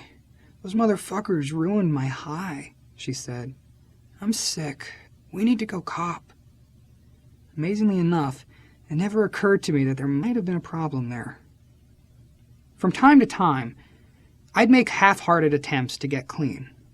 One of them was at the urging of Flea, who suggested that I might want to get off the stuff for a while and reconnect with what we were doing as bandmates. He was living in this cute apartment on Carmen Street, and he proposed that I come and kick on his futon. I showed up with a couple of bottles of NyQuil and said, "Flea, this is going to be ugly. I'm not going to be able to sleep, and I'm going to be in serious pain. Are you sure you want me in your house?" He was willing, so we listened to music, and I kicked. After a while, Flea said I should get an apartment in the building, so I did. Of course, Jennifer promptly moved in with me. Unfortunately, a new dope dealer named Dominique, who had usurped all the other French dealers, lived only about a block away. Then it was time to go out on another tour leg. The night before, Jennifer and I were having one of those marathon sex heroin sessions. We'd have sex for a couple of hours, and then we'd fight for an hour about me leaving the next day, and she'd be screaming as loudly during the sex as she was when she was yelling at me for going on tour. It was hard to distinguish when we were fighting and when we were having sex. So a neighbor who hated me called the cops on what he thought was a domestic violence thing. I was in the house, surrounded by tons of syringes and spoons and heroin when the cops came to the door. "We got a domestic violence call here," the one cop announced. "What are you talking about? Domestic violence? It's me and my girlfriend, and that's that," I said. "Can we come in and take a look around?" the cop asked. I was saying no when Jennifer came to the door. She was obviously not abused, but she was hot-headed and still screaming at me. One cop was trying to poke his head in the door and shine his flashlight on Jennifer. In the meantime, the other cop had run a check on me and found the outstanding warrants, so they arrested me on the spot and dragged me out in handcuffs, half naked. All the neighbors were watching, convinced I was getting arrested for beating up a girl. Jennifer and I were screaming at each other as they took me away. It was just a bad episode of Cops. Thankfully, Lindy bailed me out, and we left on tour the next day. But during that period of my life, you had to plan on something like that happening before a tour. Or when we got back from a tour. We were returning from a freaky-styly tour leg when I ran into Bob Forrest, who was waiting for us at the EMI parking lot. Bob was the classic shit-stirrer of the city. If he could stir the pot, if he could drop a hint, if he could make drama and conflict, he would. He loved it because, God knows, he was falling apart at the seams, and I'm sure it took some of the attention away from him. Bob knew about my indiscretions on the road, but I was surprised when he came up to me and said, "Okay, you're out there doing all that crazy stuff. Don't you ever worry about Jennifer?" That was the last thing I would have worried about. In my mind, she would never do anything to betray me, even though I was cheating on her left, right, and center. He smirked. "I got some bad news for you, buddy." My heart started pounding in my chest. "My friend, the unusual hour is upon us when I'm going to share with you information you might not be too keen on," he continued. "Maybe a certain someone wasn't so loyal to you while you were away either." You're crazy, I stammered. Jennifer would rather cut her own wrists than take interest in another man. She loves me with every cell in her body. She's physiologically and emotionally incapable of giving herself to another man. No, it's possible, because I have proof. I threatened to crack his skull open on the pavement if he didn't tell me all he knew. Finally, he spilled the beans. Jennifer had slept with Chris Fish, the keyboard player of Fishbone, one of our brother LA groups, while I was out on tour. But it still didn't compute to me. I could have seen if she'd slept with Angelo Moore, who was the good-looking lead singer. What girl didn't want to fuck Angelo? But Chris Fish? A guy with bad dreadlocks and worse fashion sense? I was mortified. It hadn't mattered that I had slept with 100 girls on the road in the last year.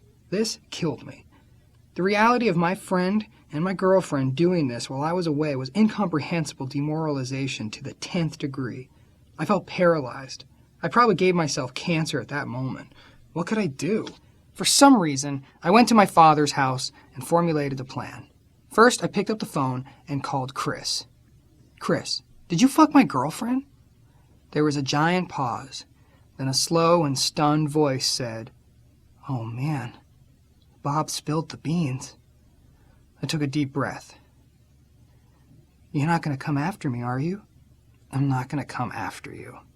But you are not my friend, and stay the fuck away from me, I warned. End of conversation. He wasn't my problem. Jennifer was. I called her. Jennifer, I know what happened. Nothing happened, she protested. No, I know exactly what happened. I've spoken to Chris, and we are finished. She started protesting, claiming Chris was lying, but I was adamant. We're finished. Don't ever come around me. I hate your guts. Goodbye forever. I hung up, and I meant it. It was time to move on. This sense of excitement came over me, and I called up Flea, and he and I and Pete Weiss went out driving. I stood on the top of the car as it was rolling down the streets of Hollywood, screaming, "I'm a free man! I'm a free man!" We had toured on and off till the spring of '86, and now it was time to start thinking about our next album. One of the producers we were considering was Keith Levine, who had been in Public Enemy. I knew Keith and thought he was a great guy, but I also knew he was a heroin addict, so we were in for a convoluted experience. But that sounded great to me, since I was a mess. The more convoluted the landscape was, the less obvious I would seem as a fuck-up. EMI had given us a budget of $5,000 for the demo, and that seemed pretty high to me. There was no way a demo could cost that much. When I brought it up with Hillel and Keith, I found out that they'd earmarked $2,000 for drugs to make the tape. I don't think Flea agreed to it, and I know Cliff had no idea. He was just caught up in the maelstrom of insanity. I was late for the session, and as I pulled up at the studio, I wondered if they had been serious about putting aside funds to get high. The first thing I saw when I walked in that room was a mountain of cocaine and a small molehill of heroin. Hillel was fucking gazacked. They told me that the first $1,500 worth of drugs had already been consumed. So I started scooping and grabbing and snatching and saturating and got so loaded I was in no shape to be part of a creative process. Poor Cliff was off in the corner of the studio, tinkering with what was then a brand new device, a drum machine. You would hit the pads to create a pre-programmed drum sound, and you could record your own sound so you could play the drums with whatever sound you wanted. Cliff's favorite was a baby crying. It was a low-tech device, but Cliff was fiddling with it as obsessively as we were with the drugs, laughing in a strange, nervous fashion. He looked at me and said, "I could play with this thing for 10 years. This is like a whole band within itself." I remember thinking, that's what he wants to do. He's sick of this circus, and he's looking at this machine and seeing his future. It was obvious that Cliff's heart was no longer in the band.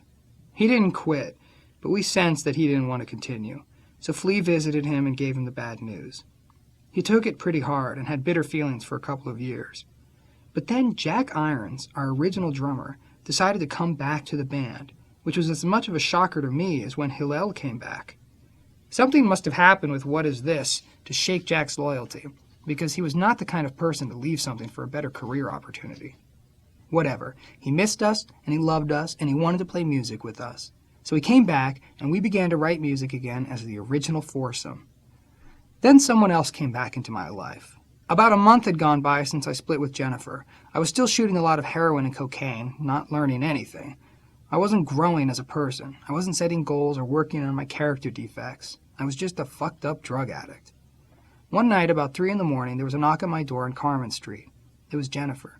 She was working as a go-go dancer at a club, and it was obvious that she had come right from work, because she was dressed up in 1,000 different colors, with feathers and boots and chains and crazy makeup that must have taken her a few hours to apply.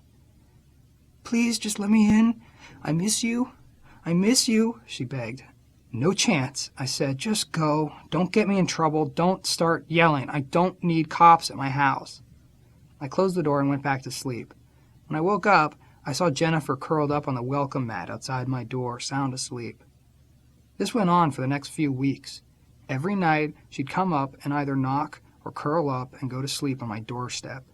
I even started going out my kitchen window and climbing down a huge lemon tree that was right outside, and which came in handy when I scored some Persian heroin, which was oil-based and had to be cooked up in lemon juice. One night, I succumbed. I can't remember if I gave in to her love, or if I was so bad off that I needed $20, or if she came offering drugs, or whatever sad, sick, and bizarre circumstance it was. But I let her in, and we picked up where we left off, high as kites together, back into the mix of a totally dysfunctional but passionate relationship. So passionate that it would be documented on a video that became a cult classic in the underground club scene of LA. It happened one night at the Roxy. Some people had organized a benefit for Sea Shepherd, a hardcore version of Greenpeace, and the Chili Peppers were asked to play. The theme of the night was that every band would cover a Jimi Hendrix song. There was a great bill that included Mike Watt, our friend Tree, and Fishbone, so we were psyched to play. When I showed up at the gig, Fishbone was about to go on.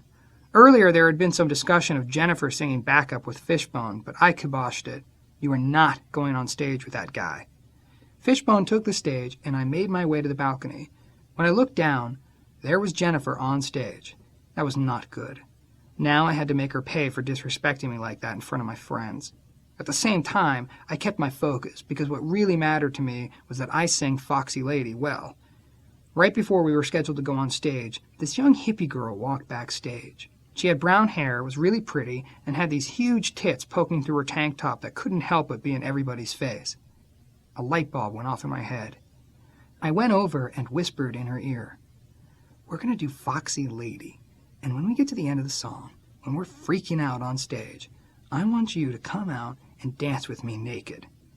Two can play the same game. The hippie goddess agreed. We went out and killed Foxy Lady. It was like our band could have levitated. The drums were happening. Flea was digging in. Hillel was orbiting. I was giving it everything I had. I almost forgot there was supposed to be a surprise guest. We came to the end of the song, and this slinky young hippie walked on stage. She hadn't gotten completely naked, but she was topless, and her big tits were just to-ing and fro-ing across the stage. She came up to me and started to do her hippie shimmy next to me. Norwood, the bass player from Fishbone, came out to join us, and we sandwiched this semi-naked girl. Suddenly, a figure flew on stage as if shot out of a cannon. It was Jennifer. She grabbed Norwood, who's a big man, and tossed him aside like a rag doll. Then she grabbed the girl and literally threw her off the stage. Meanwhile, the band kept going. I realized that I was about to become the recipient of some serious pain. By then, I had wound up on the floor on my back, singing the outro. And there was Jennifer, coming at me with fists and feet, punching and connecting and going for my crotch with her boots. I was trying to block the punches, all the while not missing a note. She kicked my ass till I finished the song and somehow escaped and ran off into the night. Between my dysfunctional girlfriend and my dysfunctional platonic friend and my dysfunctional self, my life continued on a downward spiral. We had settled on a producer for our third album, Michael Beinhorn. He was a very intelligent fellow from New York who was into all of the same music that we were and had produced a hit by Herbie Hancock called Rocket. But I was stuck in my Groundhog Year, waking up every morning to the same gray reality of copying to feel right. I went on another horrible heroin run with Kim and stopped being productive. I was withering away, mentally, spiritually, physically, creatively. Everything was fading out. Sometimes doing heroin was nice and dreamy and euphoric and carefree, almost romantic feeling. In reality, I was dying and couldn't quite see that from being so deep in my own forest. The few times I showed up at rehearsal, I wasn't bringing anything to the table. I didn't have the same drive or desire to come up with ideas and lyrics. They were still in me, but the process was thwarted, numbed out. We'd written some music for the third album, maybe 4 or 5 songs, but we needed a lot more. The whole band was suffering from Hillel and me being on drugs, but I was the much more obvious candidate to put the onus on, because I was literally asleep at rehearsal. One day I showed up to rehearsal, and Jack and Hillel and Flea, who probably loved me more than any other 3 guys on earth, said, "Anthony, we're kicking you out of the band. We want to play music, and you obviously don't, so you have to go. We're going to get a different singer and go on, so you're out of here." I had a brief moment of clarity when I saw that they had every right in the world to fire me. It was an obvious move, like cutting off your damn foot because it was gangrened, so the rest of your body wouldn't die. I just wanted to be remembered and acknowledged for those 2 or 3 years that I had been in the Red Hot Chili Peppers as a founding member. A guy who started something. A guy who made 2 records. Whatever else came after that was theirs. Part of me was genuine in letting go of the band. But what made it so easy for me to accept was that now I knew I had 0 responsibilities, and I could go off with Kim and get loaded. Much to their amazement, I shrugged and said, "You guys are right. I apologize for not contributing what I should have been contributing this whole time. It's a crying shame, but I understand completely. I wish you guys the best of luck." And I left. Once I didn't have anywhere to report to, it went from worse to worse than worse. Kim and I went for it. We were getting more desperate, and we owed too much money to the drug dealers around Hollywood. So we started walking from her house, which was not far from downtown Los Angeles, to known drug neighborhoods, mainly 6th and Union. We went down and started introducing ourselves to these different street characters. I met a pretty talented hustler right off the bat. He was this scurvy street urchin, an out-of-control white trash drug addict who was moving deftly in the downtown Latino drug world. He became our liaison to all the other connections. He still lived with his parents in this little wooden house. The kid was covered with track marks and abscesses and disease from head to toe, but he was a master of the downtown corners. Kim and I were always such petty, punk-ass, low-budget buyers that he would always do us right. We trusted this guy. We'd buy bindles of cocaine and bindles of heroin and walk a couple of blocks into these residential neighborhoods and shoot up right there on the street. We still had an air of invincibility and invisibility, so we thought we couldn't be touched.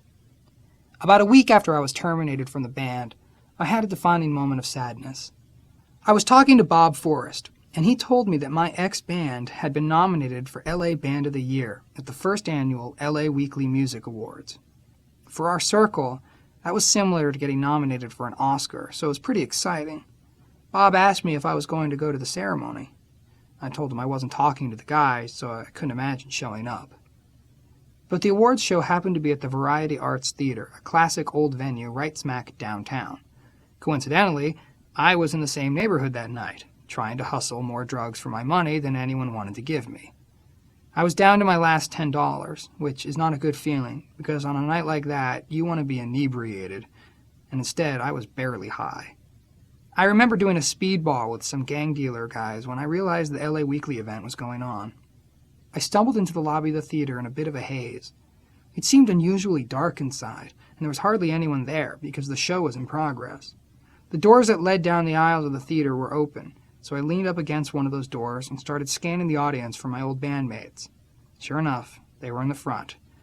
I hadn't been there for more than a minute when I ran into someone I knew who said, "Man, you shouldn't be here. This is going to be really sad for you." Just then, they announced the winner of LA Band of the Year, the Red Hot Chili Peppers. "We won! We won the damn award!" I cheered to myself. I looked over at the guys, and they all had big grins and a pep in their step as they marched up on stage in their fancy suits and hats. Each guy got his award and made a little speech like, "Thank you, LA Weekly. Thank you, LA. We rock. We'll see you next year." Not one of them mentioned our brother Anthony, who did this with us and who deserved a part of this award. It was like I had never been there those last 3 years. Not a fucking peep about the guy they had kicked out 2 weeks before. No rest in peace. No may God save his soul. No nothing. It was a poetically tragic, bizarre, and surreal moment for me. I understood getting kicked out. but I could not understand why on earth they didn't have the heart to give me a shout from the podium. I was too numb to feel sorry for myself. I was just trying desperately not to think about how bad I had fucked up and trying to escape any responsibility or reckoning. So I just said, fuck 'em, to myself, and tried to borrow $5 from someone in the lobby so I could go out and continue to get high. Money for drugs was a real issue for us, but one day Kim got a big check, and we went out and got a ton of smack and went back to her place to do it. I got so high and felt so good that I said to Kim, I gotta get off this stuff. Sometimes when you get high, you think you're going to feel that good for the rest of your life, and you actually believe you can get off dope. You can't imagine that euphoria ever going away. I'm going to call my mom, go back to Michigan, and get on methadone, I told Kim. As far as I knew, that was the cure for addiction. We were drooling and way too high for anyone's good, but Kim thought it was a great idea, so I picked up the phone and dialed my mom. You're not going to believe this, but I have a pretty bad heroin problem here, and I'd like to come back to Michigan and get on methadone, but I don't have a penny to my name, I said. I'm sure my mom was in shock, but she immediately tried to act together and rational. She must have sensed that my life was on the line, and that if she flipped out and got judgmental, I would never come home. Of course, if she could have seen the way we were living, she would have had to be committed to a mental asylum. She made the arrangements, and the next day the ticket arrived, but we couldn't stop getting high. The day of the flight came, but we had been getting high all night, and when it was time to go to the airport, we were incapable of getting it together. I called up my mom and made up some stupid lie about why I couldn't leave that day, but I changed the ticket to the next day. That went on, and each time it was, I'm coming tomorrow, while Kim and I were up in her house getting plastered. Finally, I made up my mind to leave, but I had to do one last run and get really good and loaded right before the flight so I could be high the whole way home. The morning of the latest flight came around, and we went downtown to buy a bunch of balloons of dope and some coke. Kim was driving an old Falcon that she had borrowed, and I kept jumping in and out of the car, looking for good deals on the street, filling the pockets of my trench coat with heroin, cocaine, spoons, cotton, syringes, you name it.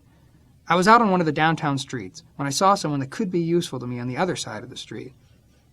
I crossed in the middle of the block, and before I knew it, a cop barked out, Hey, buddy, you in the trench coat, why don't you come over here? Out of the corner of my eye, I saw Kim parked behind the wheel of the Falcon. She slumped down and started moaning. I weighed 120 pounds if I was lucky, and my hair was one big helmet of matted hair, like an elephant ear. I was wearing this trench coat that was hanging off my body, and my skin was a strange shade of yellow and green. I also had on canvas high-top sneakers, which were black and red and filled with marker drawings that I'd done. On the top of one of the shoes, I had drawn a pretty nice Star of David, about the size of a silver dollar. Oh, and I had dark glasses on. I was so busted. By now the cop had backup. We saw you jaywalking back there, and you look a little suspicious, the first cop said. Why don't you go ahead and show us your ID? I don't have an ID, but my name is Anthony Kiedis, and I'm actually late getting to the airport to get on a plane to go see my mom, I stammered. While this interrogation was going on, the other cop was systematically searching me, inch by inch, starting with my sneakers and socks. I was telling the first cop my date of birth and place of birth and address, and he was writing it all down, keeping me distracted while his partner searched me. The partner was up to my pants, going through the pockets, pulling out whatever scraps of paper and junk I had with me. He even went into the mini pocket, and I was getting more and more nervous because he was getting closer to my side pockets, which were packed with bad news. Does that jacket have inside pockets? The second cop asked. I started stalling and showed them my plane tickets and whatever else I had in the inside pockets. Just as he had exhausted all the other pockets and was about to start in on the ones that were loaded, his partner looked down at my sneakers and said, Are you Jewish? Why do you have the Star of David on your sneaker? I looked up and saw his name tag. It read Cohen. No, but my best friend in the world is Jewish, and we both have a thing for the Star of David, I said. Cohen looked at his partner, who was about to find my stash, and said, Kowalski, let him go. What? Kowalski said. Let me talk to him for a second, Cohen said, and pulled me aside. Look, you shouldn't be down here, he whispered to me. Whatever you're up to, it's not working for you. So why don't you go get on that plane and get out of here? I don't ever want to see you down here again. I nodded, and as soon as the light changed, ran across the street, And that was the morning I made it to the airport. By the time the flight arrived in Michigan, I was still loaded on the drugs. I saw my mother in the waiting area and walked up to her, but she looked right past me because I looked like I had stepped out of a grave. "Hi, Mom," I said meekly. The look of shock and horror and fear and sadness and disbelief on her face was unbearable. "Let's go straight to the clinic," I said. We drove to the building and asked a worker where the methadone clinic was. They told us that the state of Michigan had discontinued the use of methadone 6 months prior to my arrival. That was really, really bad news for me, because normally I would go hustle something somewhere. But I had no game left. I didn't have a penny in my pocket, and I could barely walk. The counselor offered to admit me to a long-term treatment center, but that was a year's commitment. I would have rather gone out on the curb and died than check in for a year. "Well, the only other alternative is the Salvation Army," the guy said, "but there's no detox there." We drove to a seedy part of Grand Rapids, and I checked into the Salvation Army. "Thank you. We'll have your son back to you in 20 days, they said, and my mom left. I was at a loss. They took me to a big room and gave me a cot. I looked around and saw white kids, black kids, Hispanic kids, alcoholic kids, dope fiend kids, crack kids, and a smattering of older guys. I fit right in. I was facing cold turkey. I knew what to expect because I'd been through it already. I knew I was going to be sick to my stomach, that every single bone in my body was going to hurt. When you're kicking, your eyelashes hurt, your eyebrows hurt, your elbows hurt, your knees hurt, your ankles hurt, your neck hurts, your head hurts, your back hurts. It all hurts. Parts of your body you didn't know could experience pain, experience it. There's a bad taste in your mouth. For a week, your nose is running uncontrollably. I didn't throw up that much, but the worst agony was not being able to sleep. I couldn't get a wink the whole 20 days. I'd stay up all night and wander the hallways and go sit in the lounge and watch late-night TV. For the first few days, I couldn't eat, but I got my appetite back and started to put some meat on my bones. After a few days, a staff member came up to me and said, "You have to go to a meeting every day you're here." It was cold and snowing outside, and I was feeling pretty miserable, so I accepted my fate and marched along with all the other kids into this little room. I was not in a great state of comprehension because I was in physical pain and emotionally agonized, but I sat down in the meeting and saw the 12 steps up on the wall. I was trying to read them, but I couldn't focus my eyes. I was trying to listen to these people, but I couldn't focus my ears. I had mocked anything that had to do with sobriety or recovery for my whole life. I'd see stickers that said 1 day at a time, and I'd be like, fuck that. I was a hustler, and a con artist, and a scammer, and a fiend, and a liar, and a cheat, and a thief, all these things. So naturally, I started looking for the scam. Was it a money thing? A God thing? A religious thing? What the fuck was going on here? But as I sat in that meeting, I felt something in the room that made sense to me. It was nothing but a bunch of guys like me, helping one another get off drugs and find a new way of life. I was keen on discovering the loophole, but there wasn't one. I thought, oh my God, these people are coming from the same place as me, but they don't get high anymore, and they don't look desperate, and they're joking about shit that most people would send you to jail for talking about. One girl got up and started talking about not being able to stop smoking crack, even though she had a kid. She'd had to give her kid to her mother. I was thinking, yeah, I'd do the same. I'd be leaving the kid with the mom and disappearing. I did the same thing with my band. This was not a cult, not a scam, not a fad, not a trick, not an out-to-get-your-buck type of thing. This was just dope fiends helping dope fiends. Some of them were clean, and some of them were getting clean because they were talking to the ones who got clean, and they were being honest about it and unafraid to say how fucked up they were. It flashed on me that if I did this, I could be clean. I stayed there for the 20 days, not sleeping, but going to meetings every day and listening and reading the books and gleaning a few of the basic principles. After 20 days, I went back to my mom's house in Lowell, feeling a hell of a lot different than when I came. At age 24, I was totally clean for the first time since I was 11 years old. I was able to sleep through the night, and my mom and I celebrated the next day. My stepdad, Steve, was real supportive, and so were my sisters. I was feeling pretty good, oddly in acceptance of the damage that I had created. There's a whole lot of optimism in those meetings. with people being freed from self-imposed prisons, so everything seemed fresh and new. Steve had some old weights lying around the house, and I rebuilt them and did some weightlifting. I took long walks and played with a dog.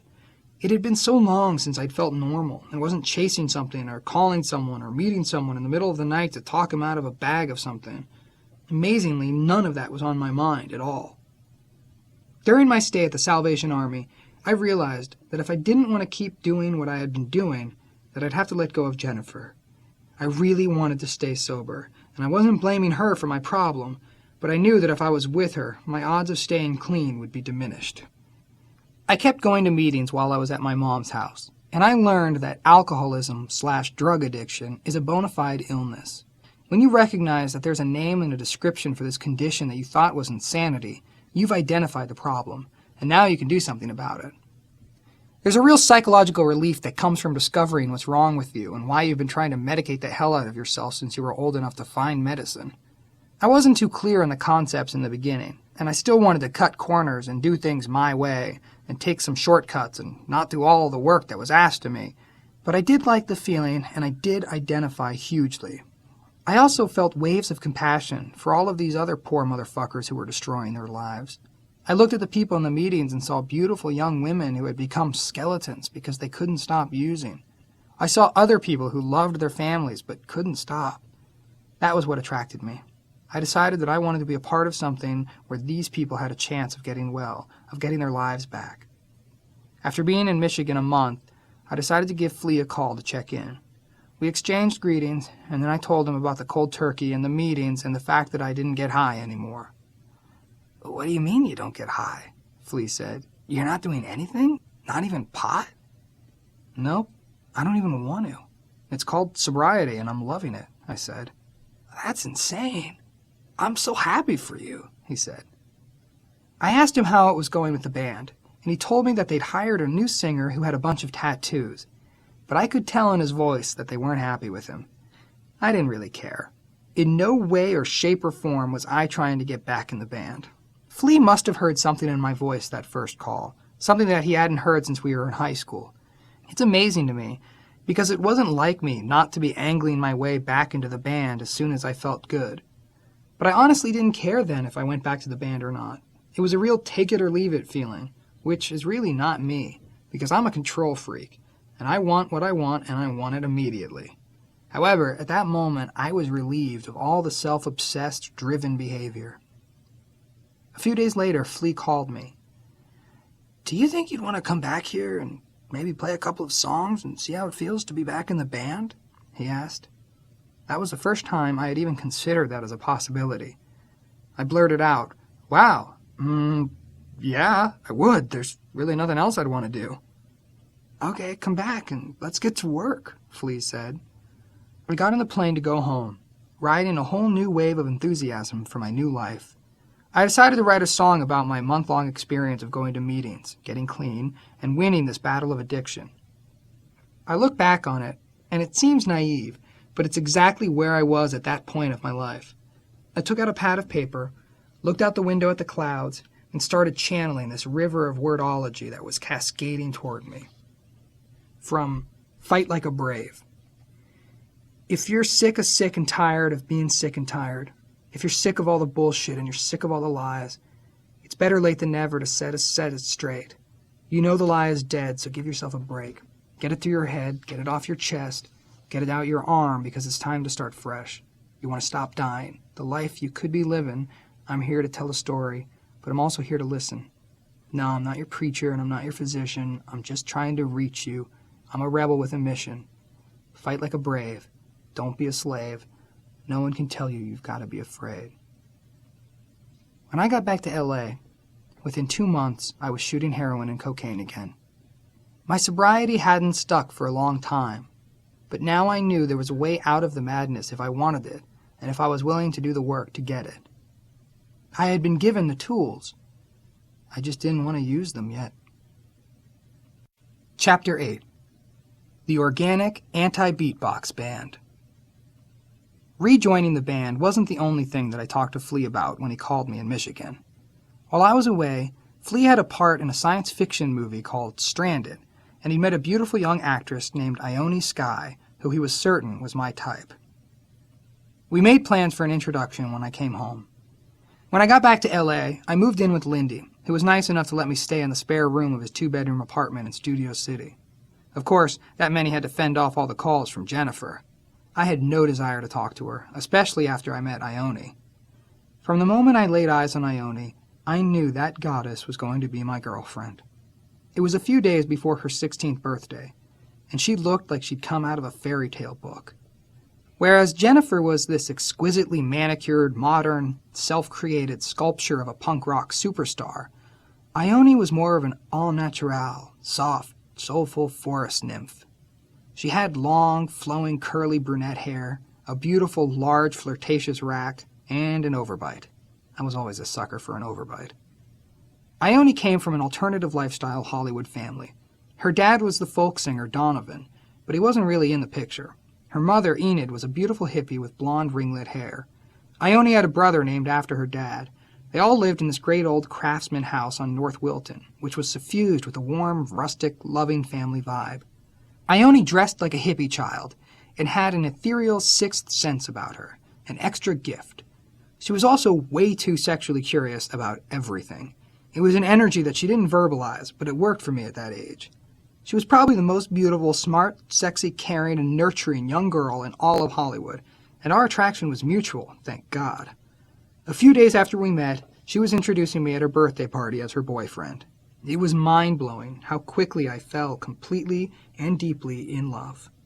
Now I was ready to go back to work. I sat down with our producer, Michael Beinhorn, and we went over the status of the songs. We were supposed to go into the studio and cut basic tracks in 10 days, so I planned to write throughout the recording process. It wasn't an overwhelming amount of work. Back then, you needed only 12 songs for a record.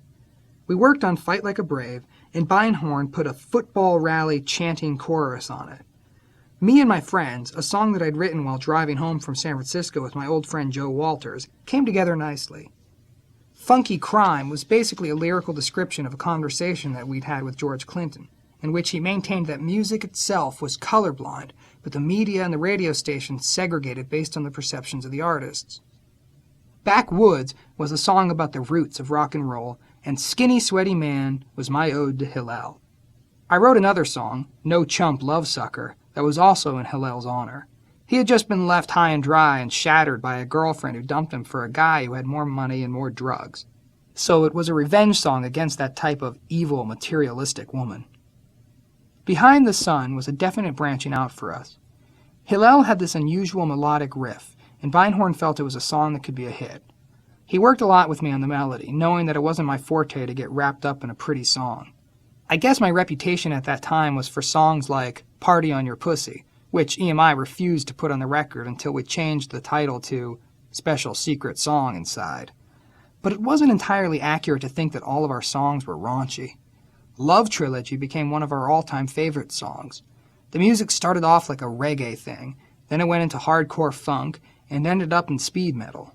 For years, whenever someone would question our lyrics, Flea would say, "Read Love Trilogy, and you'll know what real lyrics are all about."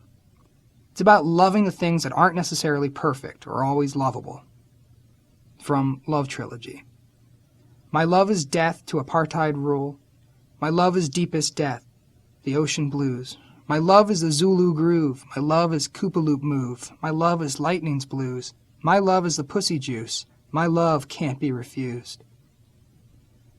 After 50 days of being sober, I thought, that's a nice number. I think I should honor that number. I decided it was a good time to do drugs. My plan was to get high for a day or two and then go back to work. What I found was that once I started, I couldn't stop, and it really made a mess at the beginning of the recording process. The songs were amazing. Hillel was on fire. We were all in love with recording in the basement of Capitol Studios, another incredibly historical monument of Hollywood recording. Beinhorn was working his ass off, and I went and got high and couldn't stop. Finally, I decided to do a bunch of heroin, get some sleep, and face yet another mess I'd made. I went downtown and found an El Salvadoran who hooked me up, and I was in that opiate haze one more time. But all I could think about was the fact that I was supposed to be in the studio.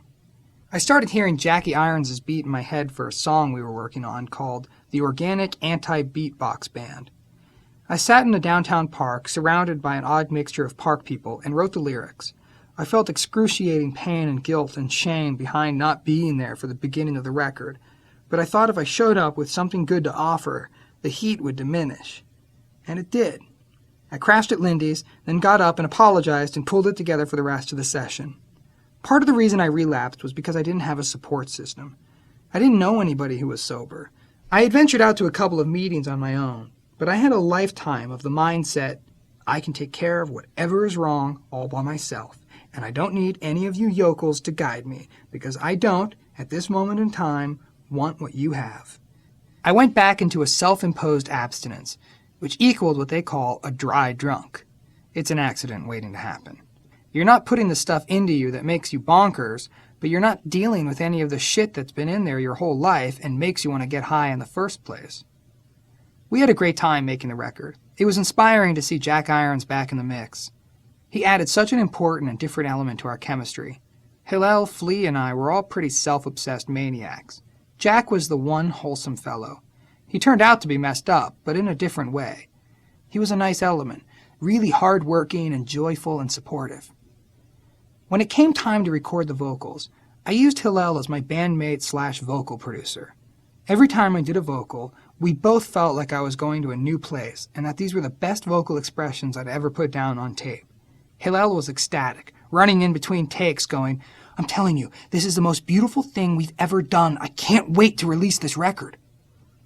Of course, on the last day, when the last note was done and in the can and our jobs were finished, Hillel and I found a French dealer and got loaded on some China White, reveling in our accomplishment. That opened up the floodgates.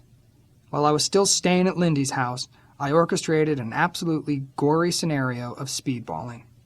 I didn't have a lot of money, and I didn't have an automobile, so I'd wake up in the middle of the night, grab some spoons from the kitchen, and clean out Lindy's bucket of change. Then I'd take a fishing pole out of his closet, crack his bedroom door open, and fish his car keys off his dresser, feeling miserable that I was such a freak that I could be doing this to the poor bastard who was trying to help me out. Once you've seen a solution to the disease that's tearing you apart, relapsing is never fun. You know there's an alternative to the way you're living and that you're going against something you've been given for free by the universe, this key to the kingdom. Drug addiction is a progressive disease, so every time you go out it gets a little uglier than it was before. It's not like you go back to the early days of using when there was less of a price to pay. It isn't fun anymore, but it's still desperately exciting. Once you put that first drug or drink in your body, you don't have to worry about the girlfriend or the career or the family or the bills. All those mundane aspects of life disappear. Now you have one job, and that's to keep chucking the coal in the engine, because you don't want this train to stop. If it stops, then you're going to have to feel all that other shit. That chase is always exciting. There are cops and bad guys and freaks and hookers. You're diving into a big, insidious video game. But again, you're being tricked into thinking that you're doing something cool, since the price is always bigger than the payoff. You immediately give up your love and your light and your beauty, and you become a dark black hole in the universe, sucking up bad energy and not walking around putting a smile on someone's face or helping someone out or teaching someone something that's going to help his or her life. You're not creating the ripple of love. You're creating the vacuum of shit. I want to describe both sides of how I felt, but it's important to know that in the end, all the romantic glorification of dope fiendry amounts to nothing but a hole of shit. It has to appear enticing, because that's why God or the universe, creative intelligence or whatever you want to call it, put that energy here. It's a learning tool, and you can either kill yourself with it, or you can turn yourself into a free person with it. I don't think drug addiction is inherently useless, but it's a rough row to hoe. In my deluded mind, I thought that if I chipped away at a little bit of dope every now and again, I wouldn't go on these insane speedball binges, and my life wouldn't spiral out of control.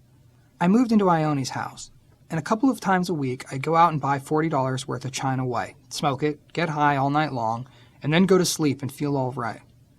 About a month into living with Ione, she convinced me that I shouldn't go off and do that, so the compromise was I'd get the dope and bring it back and smoke it in bed with her.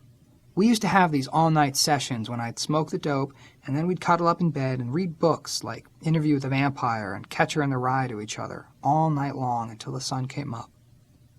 Despite the occasional heroin smoking, I was keeping it relatively together while I was at Ione's house. We had lots of glorious days together. I'd wake up next to her in bed and think, Jesus Christ, she is such an angel, and I am so in love with her. Then we'd lie in bed and sing along to Bob Marley's record Kaya every morning, holding each other tight. We'd drive around in her little Toyota and have lunch and smoke pot together and make love all over the city. I was still carrying around that 1 foot on a banana peel, 1 foot in the grave energy, but I was trying to be respectful of this new place in my life. On one of those days, we had just smoked some pot, and I was thanking my lucky stars that this was where my life was at that moment, when the Stevie Wonder song, I Believe, When I Fall in Love It Will Be Forever, came on the radio. We pulled over and cranked up the radio and started weeping profusely because we were so in love and this song was describing our feelings. A week later, I'd disappear into the downtown maze of ghetto dope hell. I'd borrow her car in the middle of the night and always mean to get it right back, but sometimes I'd be gone for days. That was when I started partnering up with this Mexican mafia drug dealer named Mario. I knew Mario from my downtown runs with Kim Jones. Mario always gave me a great deal, charging me the least amount of money for the most amount of drugs. I could have stayed in Hollywood. It was full of hookers who would deliver heroin to your house. But I didn't want to have a lot of dealers in my life, and I'd convinced myself that if I went downtown, it would only be for that one time. I wasn't really going back to that forlorn life. When we weren't shooting up in his drug-infested apartment, Mario knew this safety zone beneath a freeway bridge, some weird hideaway that the LAPD never patrolled. He explained to me that no non-Mexican gang members were allowed there, so in order for me to get in, we had to lie and tell them that I was engaged to his sister. We walked up to the big guys guarding the gate, told them Mario was my future brother-in-law, and they let us in. Sheltered beneath that overpass right in the middle of the city, I spent countless days lying on a bunch of dirty mattresses and shooting up with a bunch of killers. About the only thing that could tear me away from this endless cycle of abuse was to go out on tour. When it was time to start the touring for Uplift, a damn limousine came to pick me up for the trip to the airport. I figured if we were going out on tour in a limo, something must be working. And it was. We played some of the greatest shows of our lives on that tour, mainly because Hillel and I weren't obsessed with getting high. We drank a lot and did coke whenever we could, smoked a lot of pot, and maybe had one shipment of dope sent out. But we crisscrossed the country, charging these small stages for hundreds of willing and beautiful customers. Kids would come out of the woodwork to rock out with this different outfit from Hollywood. We weren't part of the punk rock movement or the post-punk movement. We were a different animal. I had no idea how these kids even knew about us, but they were the best audiences you could ever ask for. So much heart, so much spirit, so much enthusiasm. They just show up and give everything they had. We did a lot of crazy things to while away the time while we were on tour. When we got to Texas, I decided to shave off all my pubic hair.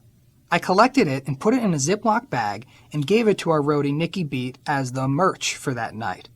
He went out to the concession booth and tacked it up on the wall next to the t-shirts and started hawking Anthony's pubic hair, only $25. At the end of the night, he reported that he couldn't get the money, but he did get panties from 3 different girls with the promise that they'd bring their entire families to the next show. On that tour, we came up with a new touring pastime called Tongue in the Dirt. In the past, a lot of our games and challenges revolved around food. On the Freaky Styly tour, we had something called the Truck Stop Vomiting Club. We'd typically eat horrible, greasy, disgusting food, and we knew it was no good for us. So we'd go onto the truck stop and upchuck it by whatever means necessary. Whether it was fingers down the throat or thinking about something disgusting, your manhood was defined by your ability to make yourself vomit. Flea was always the hair trigger of these events. All he had to do was look at an egg, and he was vomiting all over the place.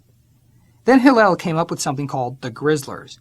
Every day, when we'd hit a greasy spoon, to perk up the atmosphere of our experience, we'd turn our order into a rhyme. So we'd be in Utah, and the waitress would be hovering over us, waiting for the order, and we'd say something like, "I don't know any Chinese, but I've worked with blacks, so give me scrambled eggs." with a side of flapjacks. Then we'd end it with, because we're the Grizzlers.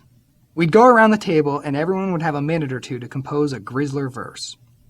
Tongue in the Dirt evolved out of challenges Flea and I gave each other back in high school. I remember one time I was on a city bus with Flea when we were about 15, and I was a little under the weather and coughed up a hideous cookie of congealed phlegm into my hand. We were both looking at this fucked up loogie with awe when I challenged Flea.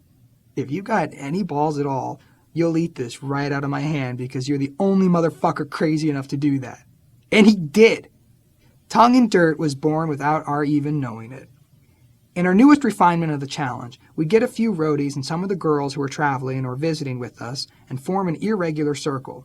If we were throwing a football around, we'd line up 40 feet apart. If it was some awkward chunk of metal we'd found on the side of the road, we'd be closer together. The object of the game was to catch the object without dropping it. It was a group decision whether a particular throw was catchable or not. If a throw was not catchable, the person who threw would lose. But if someone fumbled a catchable throw, then he or she would lose. The loser would, as the name of the game implied, have to get down on their hands and knees and lay his or her tongue flat down in the dirt and then come up and show the other players. As the game developed, the more dirt you took in, the greater your honor. The losers began eating bugs off the grills of cars or licking the entire circumference of a trash can, anything that would entertain their brethren with an audacious display of absurd bravado. It was a terrific game, because you could play it with a hockey puck or a football, and it was all about psyching out your opponents and making the unexpected throw and putting a spin on it. It was a great way to spend time with friends and de-stress. Tongue in the Dirt maintained its presence in the camp for a very long time. It was during the Uplift tour that I had the first inklings that we were becoming a tiny bit famous. Girls would show up backstage and offer themselves to us. Suddenly, I became disinterested. Even under the influence, I couldn't be persuaded to sleep with these girls, because they would come up to me and go, "You're Anthony Kiedis. I want to fuck you. Let's go." I'd be like, no, I'm going somewhere and I think your friends are waiting for you. It was like when Groucho said he'd never join a club that would have him as a member. That was me. I wanted something that I couldn't have. I'd rather have a challenge or even failure than something that was too freely given. Most of the time. The longer we were on that tour, the more our popularity increased. In the South, we had been booked into theaters instead of clubs. By the time we hit Denver, Lindy was ecstatic because we had to move our show to a huge theater thanks to the ticket demand. That night after the show, Hillel and I were sitting backstage congratulating each other on our newfound success when a girl came storming backstage. "Anthony, I have to show you something," she screamed. "I'm so in love with you. Look what I did." She pulled down her pants, and there was my name tattooed right over the old pubic mound. There was a guy standing a few paces behind her. "This is my boyfriend, but he doesn't care. I'm all yours if you want me," she said. "Yeah, thumbs up, dude. Take her. She loves you," this guy said.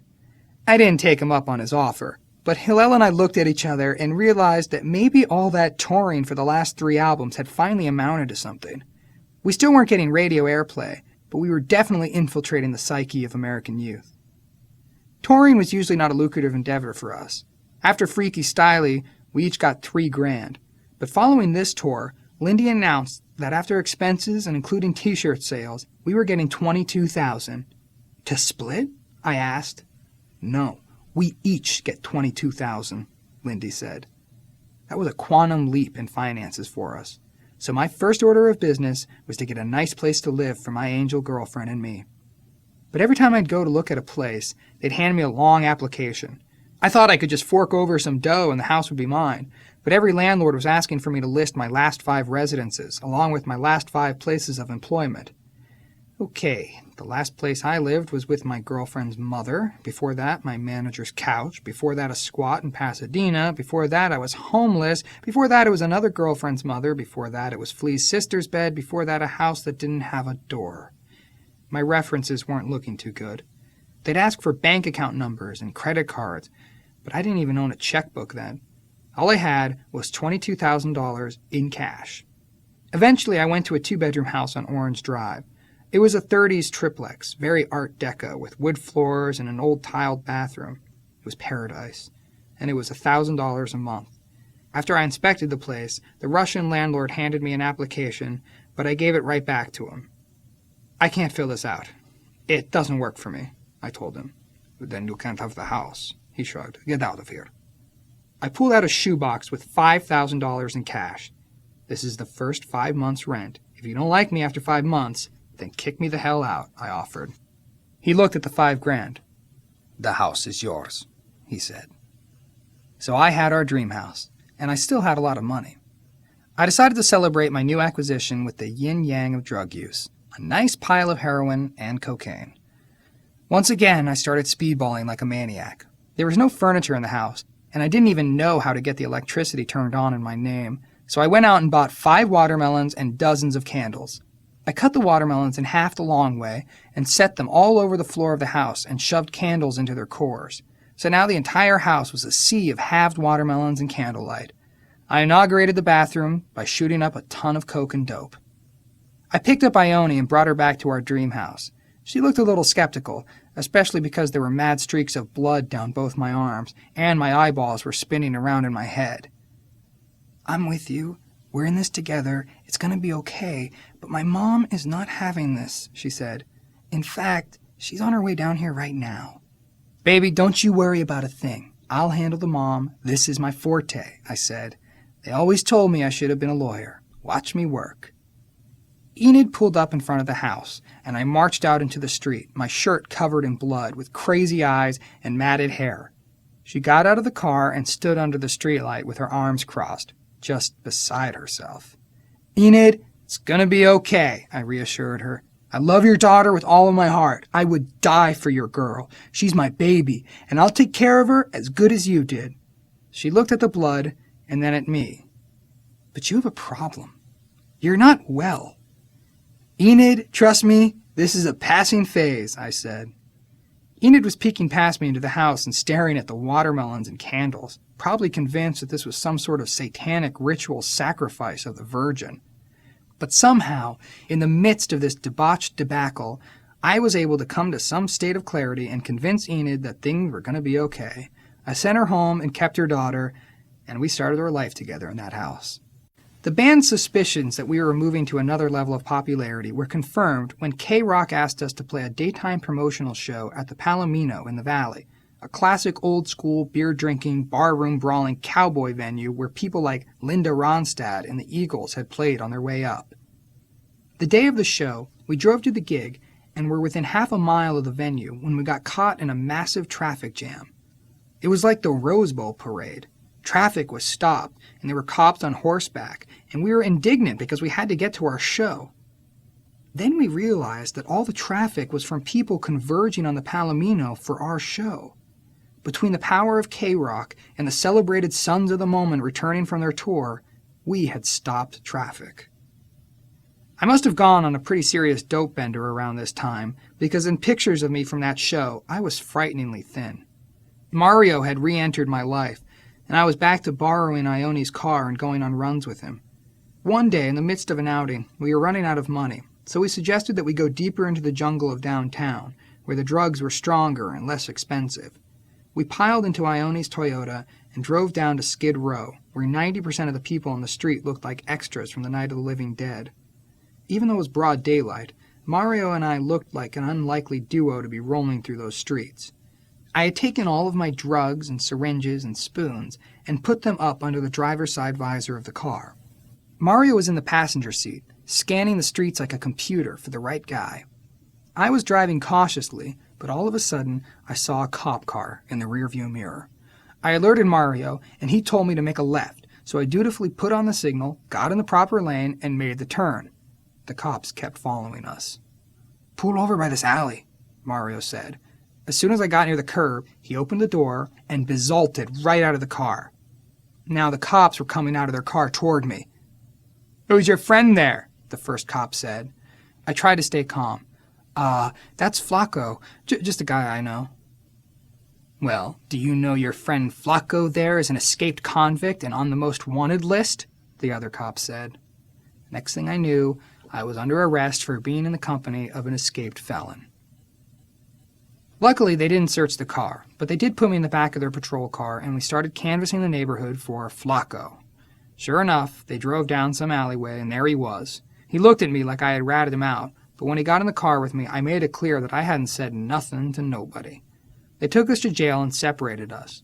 They interrogated me, but I told them nothing. So they returned me to this glass-enclosed cell that was about as big as a large couch and stuffed with other prisoners. I was sitting there bemoaning my fate when I got a visit from the FBI. FBI?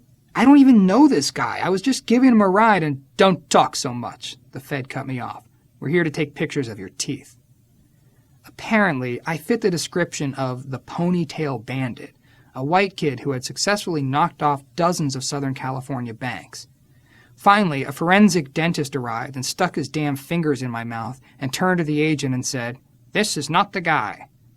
They transferred me to the Glass House, the downtown LA County Jail. It was a hellhole. By now my drugs were wearing off, and I hadn't slept in days and was feeling raw and empty and nervous. On arrival, they told me I'd have to undergo the old strip down and bend over, spread my butt cheeks, lift up my nutsack, peel my foreskin back, full body check, because they didn't know how long I was going to be in there, and they didn't want me keistering in goods. The only problem was that they had just passed a new law that stipulated if you had track marks on you, you'd have to do a 90-day mandatory sentence. And I had some track marks. So on my way to the full strip search, I started talking to the cop about to search me. I began to empathize with him, telling him I understood how rough it was being a cop, and he told me about his family, and we related as two humans for a minute. He asked me what I was doing downtown, and I told him I was trying to get back in college and get my life together, just lying my ass off, trying to make friends with him. As soon as I took off my shirt, he looked amazed. "Holy Toledo, look at your arms! You know that's a 90-day mandatory," he said. I just laid on the bullshit about how I'd be fired from my job and I couldn't get back in college and I had to support my mom, who was disabled. "Put your shirt back on and keep your arms covered the whole time you're in here," he said. After I'd spent the next few harrowing hours in a big dormitory room with 50 other inmates, a guard came into the cell and told me I could leave. Waiting for me in the corridor was Lindy. "You motherfucker! I called you at 9 this morning. It's 9 at night. What took you so long to get me out of here?" I screamed. "Well, Swanster, I got some advice from some of the other guys, and everyone seemed to think maybe it was a good idea if you chilled out in here for a minute and got some idea of where your life was going," he said. "It really wasn't my thinking. My thinking was, if I was in there, I'd want to get out. But they said, maybe if we let him sit in there for a while, it'll help.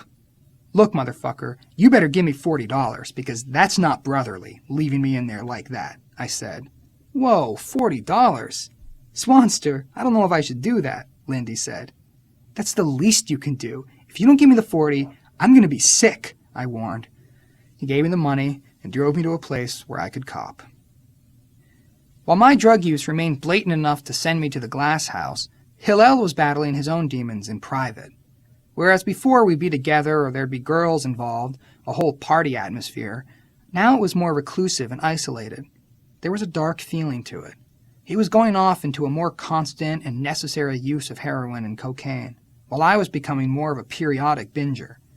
I'd go ballistic for a week, and people always murmured and rumored and gossiped and spoke behind my back about how I'd be the first person they knew who'd die of drugs. Every now and then, even Hillel would come to me and say, "Dude, don't kill yourself. Look at you. You're close to death." Ione was terrified, telling me, "Please don't die. I can't handle it." That winter, the band embarked on our first proper European tour. London was our first stop. Come the night of the show, Hillel was too sick to leave his room. Flea and I went to his room, and it was incredibly sad to see him losing the battle with this darkness. He didn't have that look in his eye that said, "Yeah, I'm losing, but I'm going to fight this thing through." Instead, he was wailing, "I can't do this. I'm dying here." We convinced him to come to the club, and we took the stage and went into our trademark sizzling beginning. But Hillel was not part of what was happening. We tried playing another song, and Hillel stopped and mumbled to me, "I can't do this," and left the stage. I looked over at Flea and Jack and said, "Do something," and then I ran backstage, where Hillel was slumped over, crying into his hands. "Hillel, you can do this. Get your fucking guitar and come back." "No, I can't," he moaned. "Cancel it. It's over." I ran back on stage, and we proceeded to play an entire set of a very rhythmic bass and drums and vocal thing. We started breaking out the jokes and the banter and the one-liners, and no one laughed, no one booed. People just went back to dancing and jumping around, but it was obviously the weirdest show we'd ever played, because there was no guitar. A couple of days after that, Hillel was fine, and he and I were back to joking about keeping an eye out for suspicious-looking characters who might be able to hook us up with a little of the downtown. Somewhere in Europe, a car full of Dutch weirdos showed up. They were there to document our tour. They had a lot of great behind-the-scenes tumult to capture, especially when Jack entered a totally manic phase of his life. He had been an extremist when it came to love, maybe because he was a late bloomer in that arena. Once he latched onto a girl, she meant everything to him. He had been in this tight union with a woman, and while we were in Europe, she left him for a guy we knew. Jack got the horrible news while we were in Berlin. After the show, I scored a bunch of coke and went to a club and wound up making out in a bathroom stall with this beautiful German girl who didn't speak a word of English. After a while, Flea and Lindy had left, and I was all alone there with this girl, gacked out of my mind. I was willing to go at it right in that stall, but she wanted to take me home, and I wanted to get some coke, so we met a dealer who fronted me a bunch of drugs. The next morning, everyone was boarding the bus to go to the next venue when I pulled up in a big black Mercedes limo, accompanied by the drug dealer, a big, burly guy. He grabbed me, held me like a toddler, and marched me over to Lindy and told him that he was in possession of my passport and wouldn't give it back until Lindy paid for the blow I'd done the night before. No one was too happy that Lindy had to spend band money to bail me out. During all of this tumult, poor Jack was out in the middle of the lawn surrounding the hotel, literally banging his head repeatedly on a tree. "What's wrong with Jack?" I asked Flea. "His girlfriend left him, and he doesn't know what to do," Flea said. We were still at a level where we were intimately connected to the audience. People would come backstage to meet us after the show, and we'd hang with them and even go back to their houses and check out their record collections. They were loving us and appreciating us and willing to give us the shirts off their backs, though we were still like one of them. It becomes so much different when you pull up in a tour bus, go through a back door of a giant building, go backstage, take the stage, go back off, and get back in the bus. There's no connection with the street or the local culture. We used to invite the whole audience back to our hotel. That was one of our ongoing jokes. I'd say, "There's a party in room 206 at the Finkelstein Hotel on Rotterwheel Avenue." That would be Flea's room. And he'd grab the mic and go, No, the party's in 409, which was my room. Despite Hillel's meltdown and poor Jack starting along an arduous section of his life, that tour did have many, many happy and magical moments. It's always at the end of a tour that you become this organic vessel. You're tight and it's effortless, and you become one heart beating together. But then we flew to New York and played a big college show at NYU. I made a deal with Hillel not to get high before the show, because New York was dope town, but I lost sight of him before the show, and when I got backstage, he was high on smack. Flea and I were furious. "Dude, this is not happening. If you want to do this, do it after," we cajoled him. "Let's play the show and then go party. But you're not capable of doing that." And he wasn't.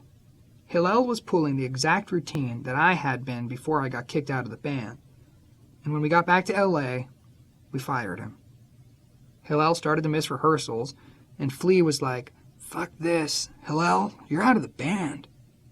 We began rehearsing with an ex-Funkadelic guitarist named Blackbird McKnight, whom Cliff had introduced to Flea. Hillel was bummed and sulking, but accepting of his fate. We tried it with Blackbird for a few days, but then we decided to give Hillel another chance. Then we went back to Europe to play a few festivals. We did a huge outdoor show in Finland on the same bill as the Ramones. It was a great show. One big, massive orgy of 80,000 drunken, half-naked Finnish people. We rocked this enormous audience, but they weren't there to see us. They were there to see the Ramones. After our show, we all assembled to watch the Ramones, who weren't the most engaging fellows if they didn't know you. They kept to themselves in the backstage area.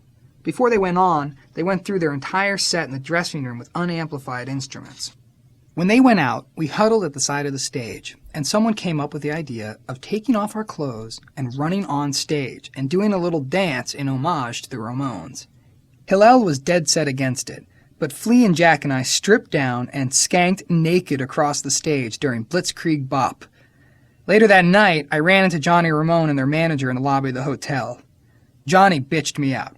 "Who the fuck do you think you are to get on our stage during our show without your fucking clothes on? That was not cool." "I'm sorry, we did it because we love you. We didn't mean to interfere with your aesthetic." I apologized.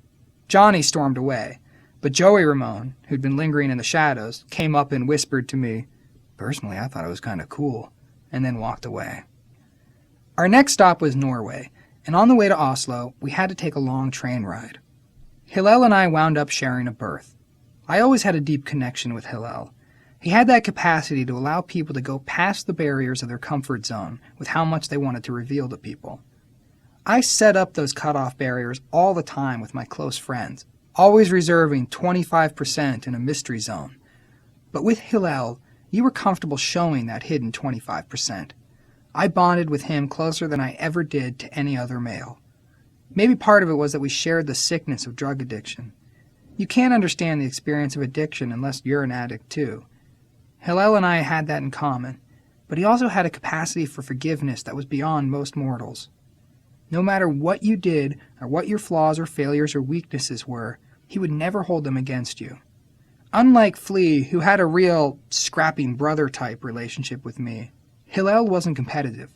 He was paternal in a way. He wasn't a braggart. He wasn't a macho guy. He prided himself on being a man, but not in a macho way. Hillel and I sat in that train berth, looking out at the scenery whizzing by, and we talked about everything. A lot of what we talked about was drugs and heroin, and where we were with our addiction, and what we wanted to do about it. We were still pretty clueless as to the nature of the disease. I had a little more experience with meetings than Hillel. That spring, Kim Jones had gotten clean, and I started to go to meetings with her. I had seen these transformations, people who had lost their will to live, coming back from their zombie states and radiating a new life force from their eyes. I took Hillel to a meeting once, but he hated to admit that he had a problem. He hated to admit that somebody could help him, and he was generally shy of crowds. After that, I could never get him to go to a meeting again. On the train, we agreed that the band was going really well, and we vowed to make a concerted effort to stop the drugging. In the next breath, we joked about Oslo being the heroin capital of Scandinavia. That was an ongoing thing with us. Whatever town we were in, it would become the heroin capital of the world.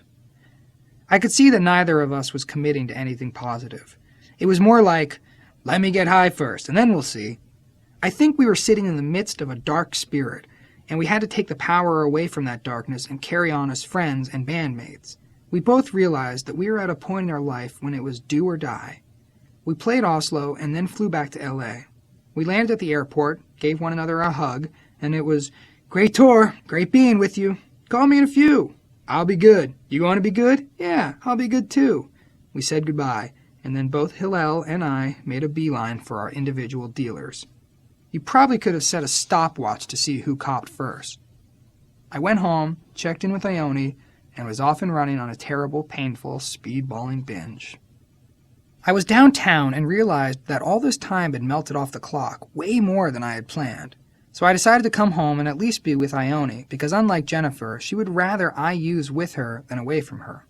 She was like a little Mother Teresa. I'd come back from these long, terrible binges, and instead of her wanting to kill me or make me feel worse, she'd say, "You have to eat. Come and lie down on the couch. You're not going anywhere. Give me your keys." She would cook me a healthy meal, and I'd cry and apologize. I'm not saying it was a healthy relationship, but it was different. God bless her for having that kind of unconditional love and compassion towards her junky-ass, selfish bastard boyfriend. I was on my way home and stopped a few blocks from the house to call her from a payphone. I couldn't just go there and face her. I had to apologize first on the phone. Actually, I didn't even know if I was going to come home because I was still on a run. When she answered, I said, "Ione, I am so fucking sorry that this is what I'm doing." She was wailing and sobbing. I was thinking, this is weird. This is a bigger reaction than I've ever gotten from calling. She was screaming, "Come home right now. Something terrible has happened." I don't think she told me the details, but Hillel's name came up, at which point part of me knew that he might be dead. But I went quickly into a rock-hard state of denial. She's confused. Maybe he just OD'd and she thought that must mean he's dead. It was enough to get my attention. I drove home, got out of my car in a chemical fog, and Ione came running out into the street, half-dressed, her face all puffy and red and splotchy and wet. She was screaming, "Your friend Hillel is dead!" And she lost it. You would have thought he was her best friend. But she felt all of this pain immediately, whereas I refused to accept it. There must be some mistake. Deep inside my core, I knew he was gone, but I would not allow myself to accept that then. The rest is a real blur, because I think I turned off my brain. I know I didn't stop using the rest of that night. I woke up the next day in a state of shock and denial. Everyone was dealing with this huge upheaval, death and aftermath and funerals, and people laying blame, and I knew there was never anyone to blame when people get into drugs. They're always responsible for their own behavior. And it's not the dealer, it's not the friend, it's not the bad influence, it's not the childhood. For some sad and disgusting reason, people associated me with being responsible for Hillel's demise at age 25 because my own addiction had started so much younger. His family tried to say I was the bad influence. It was kind of ironic because I never blamed anyone for my own drug use, and I had tried to introduce Hillel to the idea of getting well. Meanwhile, I continued to get loaded. It's a myth that something like that scares you into going straight.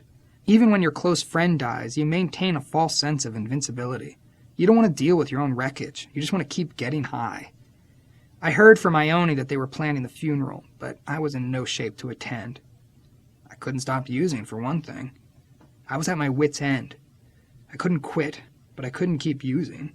Nothing was working, and my friend was dead, and I didn't want to look at that. Ione's mom had once mentioned that her friend owned a house in a tiny fishing village in Mexico, and we could use it any time we wanted. So that's what we did. People thought it was in poor taste that I didn't go to the funeral.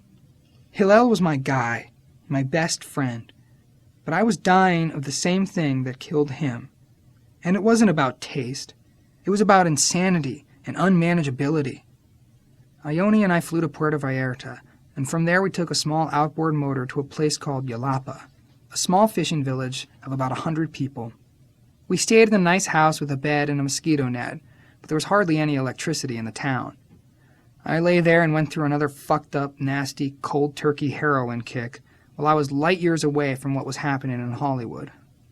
I turned off that station in my mind. Ione was incredibly supportive, and after a few days I started feeling better. I began to exercise, and we went back to having sex and sharing this love. We caught fish in the ocean and cooked on the beach, and I developed a false sense of wellness. After 10 days, my hiding had to end, and we went back to LA. The minute I got back, I couldn't get high quick enough. I didn't know what the fuck else to do. By now, I was down to about 10 grand to my name, and I was out of game. I went out and bought a bunch of heroin and coke. While Ione was asleep in bed, I was on the floor shooting up and doing some inane art project all night long. But something had gone drastically wrong with my chemistry, because I was putting these drugs in me and wasn't getting high. I wasn't disappearing, wasn't escaping, not feeling euphoric, not blocking out the pain, not blocking out the reality.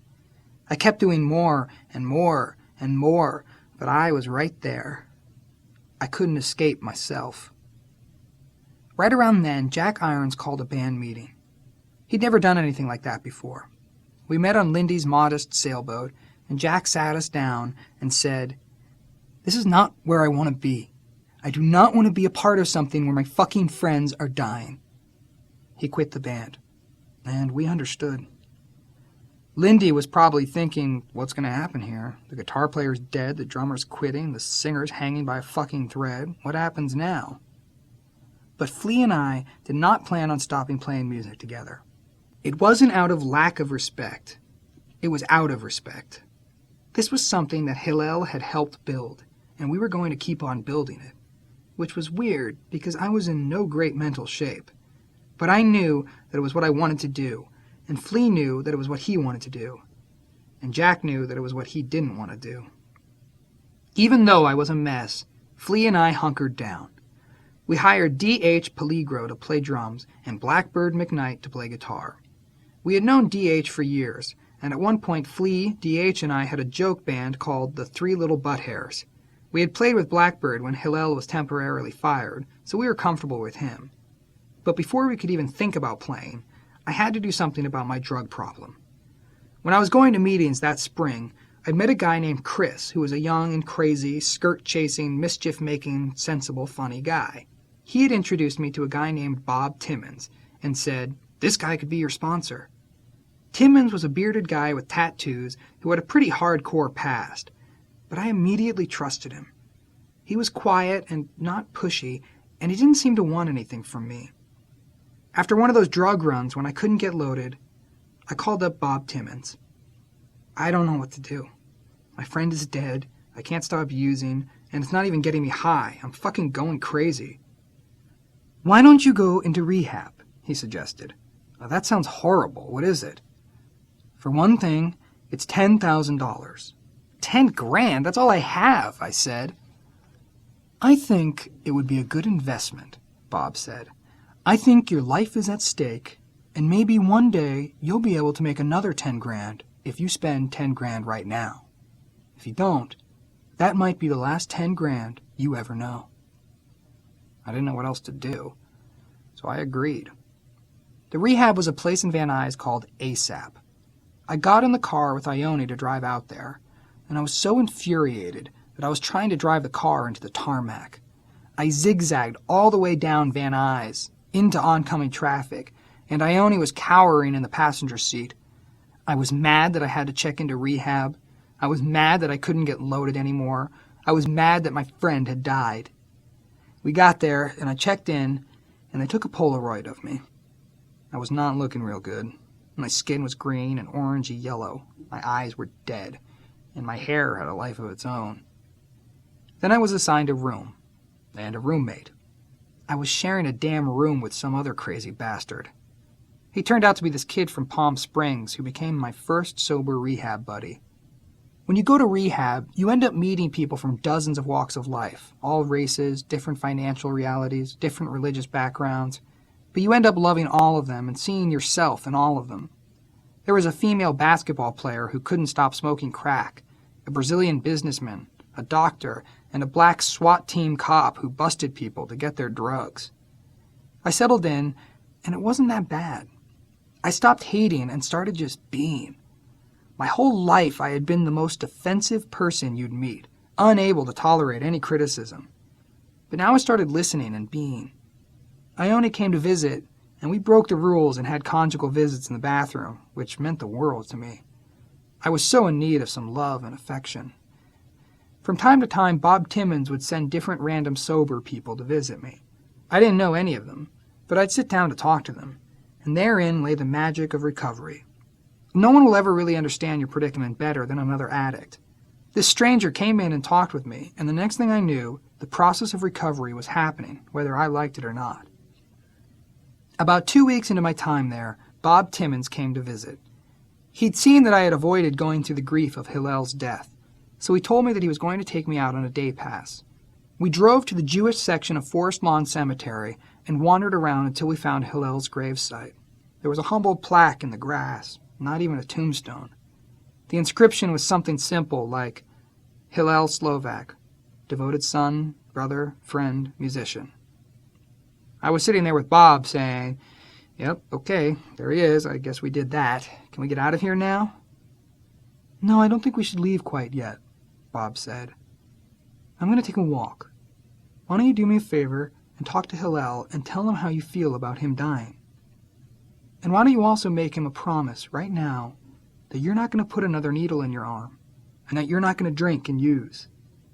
"Talk to what? It's a plot of grass with a rock on it," I said. "Just act as if Hillel is here listening and have that conversation," he said, and walked away. I was sitting there feeling really awkward about talking to no one. But then I said, "Yo, Slim," which was the way I'd always greet Hillel. And it was like this wall came down in a second. I started weeping like I'd never wept before. From that point on, I was a waterfall of blabbering and blubbering and crying and coughing. I had this talk with Hillel and told him how much I loved him and how much I missed him. And then I made him the promise. I'm clean. I'm in this rehab. I promise you I'm not going to put a needle in my arm again. I'm going to stay clean. I cried all the way out of that cemetery. Early on in my stay at rehab, we had a group meeting, run by a counselor who was this big semi-biker-looking dude. He'd been clean for 5 years. He got 30 patients into the room, everyone who was part of the class that month. Everybody was listening intently because we were all giving it our best shot. He said, "I've got some pretty unfortunate news for you people right now. Statistically speaking, only one person in this room is going to stay clean for any length of time after you get out of here. That's just usually what it boils down to." I looked around that room and saw the basketball player and the cop and the businessman and the doctor and the criminal and all these people, and I was like, well, they can all go home right now because I'm taking that slot. So you guys can save your money and your time because I'm the one who's going to be sober from now on. No 50-day celebrations, no wiggle room. I just vowed to give everything up.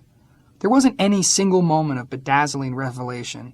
It was more of an educational process. The more I learned about the nature of addiction, the more I was willing to look at my own behavior and history, and the more I was able to help the people I was in there with, the more it all made sense.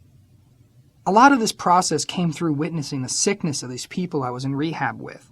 For me to see all these people and care about them, to know how slim their chances were of ever changing the demonic possession they had been living with. I realized this was not the jail I wanted to live my life in. When I made the decision that no matter what happened in my life, I was not drinking or using, this gorilla that had been beating me down for years evaporated. By the time I walked out of rehab, I didn't even want to get high. I turned off that voice in my head, which was wonderful, except it was almost too wonderful. I wasn't compelled by that pain anymore to keep working toward getting better and putting myself in a position where I could help someone else get better. I was so relieved of the pain of wanting to get high that I was able to coast and skate a little bit. I still went to meetings, and I showed up on panels and went to hospitals and talked to other alcoholics, but I didn't dive into this incredible opportunity of instigating a true psychic change. I went halfway and then started backing off. When I checked into ASAP, I wanted to die. 30 days later, it was, let's rock. Let's go write songs. Let's go be a band. And we did. Flea was excited and supportive when I got out of rehab. We went right into rehearsals with DH and Blackbird. DH seemed to fit right in. He was fun-loving and absolutely lived to play music. Blackbird had a harder time fitting in. He was a uniquely talented guitar player, but he'd never been in a band where everyone rocked together. He was used to George Clinton giving him some tape and then going into a studio by himself and working for days on his parts. We had been friends with DH for years, but Blackbird was harder to get close to. He was a little older and a little kookier. The more we played together, the more obvious it became that it was not clickety-click clicking. Our idea of working on new material was always the jam, and it wasn't happening. Around that time, DH introduced Flea to a young guitar phenom named John Frusciante. John was a Chili Peppers fanatic who had been going to our concerts since he was 16. In fact, I had met John before Flea did. Around the time Uplift came out, we were playing a big show at Perkins Palace in Pasadena. I was still struggling with my addiction, and I had to do a little bit of smack before the show to get right. I drove to the gig and parked a few blocks away and walked through a park adjacent to the venue to find a place to shoot up. Just then, 2 fresh-faced kids walked up to me and gushed, "Oh my God, Anthony! We just wanted to say hi. We're huge fans of the band." I chatted with them for a while, and then I walked across the park and sat down on the first staircase I could find and cooked up some dope. Then I looked up and saw that I was shooting up on the steps of the Pasadena Police Department. After John had impressed Flea so much, I started hanging out with him. At the same time, Bob Forrest was all over John to play guitar in his group, Thelonious Monster. John told me he was going over to Bob's garage to audition, so I drove him there. In my mind, he was auditioning for the Red Hot Chili Peppers. 1 song into his performance, I knew this was our guy. Now it was my turn to do the firing. Blackbird lived in South Central LA, so I decided to do it on the phone. Blackbird, this is Anthony. I've got bad news. I'm really sorry, but it's not working out, and we can't be in a band with you. We're going to go in a different direction. Thank you very much for everything. You motherfucker, Blackbird said. What? You motherfucker. Come on, Blackbird, it's not me, it's the situation. I'm just the messenger here, I said. You motherfucker. I am going to burn down your house. Blackbird, don't burn down my house, I said. It's a band decision. It didn't work out. It's not us or you. It's just the situation. All right, I accept, Blackbird said. Just so long as you can accept that I'm going to burn down your house. That was the end of our conversation. I was a motherfucker, and he was going to burn down my house. Not everything made perfect sense for us the minute John joined the band. But what did instantly change was the chemistry. There was a wholeness to the love of being in the Red Hot Chili Peppers, which we hadn't felt for a long time. Here was this young man who had dedicated every waking moment in his young life to music, and you could feel that. As inexperienced as John was, we were getting everything he had to offer. It was just better chemistry. DH and John were friends. We now had a group in which we were coming from the same place and wanted to go to the same place. It was pretty exciting, but it would still take a long time to gel. Instead of trying to make a record immediately, we decided we should just play for a while, write some songs and rehearse some old ones, take time to become a real band. We ran into some obstacles. DH was an unbridled, wild Mustang of enthusiasm, but Flea was a perfectionist for accuracy and diligence when it came to learning songs. DH's forte was not necessarily that. Flea was riding DH pretty hard, being sort of a dictator when it came to that, which he was no stranger to because he had been the dictator in other configurations of the band. It was, come on, let's make sure we get this done. Don't be lazy, and don't forget to do your homework and make sure you learn all your parts. Some tensions developed between DH and me as well. Once I got sober, I had the audacity to think that everyone else should follow my lead. Okay, world, the party's over. I don't know if you noticed, but I'm sober now, so close up Bolivia and everyone put down their drugs and alcohol. My controlling nature and my insecurities continued, so my ability to make other people feel bad in order to deal with my own not feeling good continued. On some level, DH must have realized that his drinking and using could become an issue. He started showing up late and not always in the clearest frame of mind. My level of tolerance and patience and acceptance of another man's difficulties was not a flourishing element in my own personality then, unfortunately. I wasn't exactly clashing with DH, but I was brooding that now I had somebody else's unmanageable behavior in my band. While we were rehearsing, I started a cautionary song called Knock Me Down. It was a song that described what it was like to be a drug addict, to have that ego, and to think you were impenetrable and impervious to the forces of nature and life. But it also was a love song for Hillel. I had pages and pages of verses, but no melody or organization. John had come to me right after he joined the band and told me that I could show him anything and we could write together. One of the first things I showed John was Knock Me Down. I warned him that it was very verbose. Oh, that's okay. I've been working on this really verbose melody, and I can see how it's going to apply exactly to these words, he said. He sat there, studied the lyrics, and started smushing them into his melody. It was uncanny. In a few minutes, he had a complete verse melody. This was a real epiphany. Okay, here's another way songs can be written. Even when Hillel was there, everything we wrote was in a group context. Flea and I had written songs together, but it was different on the bass. Now I felt that I could write anything, a melody, a rhythm, a lyric, and go to this new friend of mine and sit down, and when we left that session, we'd have a song. I felt like anything was possible with this kid. I could show him my most sentimental writings, and he didn't stop to judge them once. There was no moment when he read the lyrics to see if he liked them or if they were something he wanted to do. Whatever I'd written had to be a song. Now I didn't have to second-guess myself or be afraid to show something or try something new, which opened up the avenue for writing songs and making cool music. John and I started to slowly but surely become the kind of friends who would spend every single day together and then go home and call each other to say goodnight before going to bed. When we woke up, it was, "Good morning, what are we doing today?"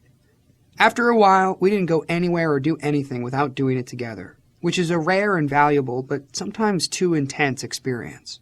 Though John had gone through a period of cocaine and alcohol abuse, he was clearly willing to sacrifice getting loaded to focus on being in the band.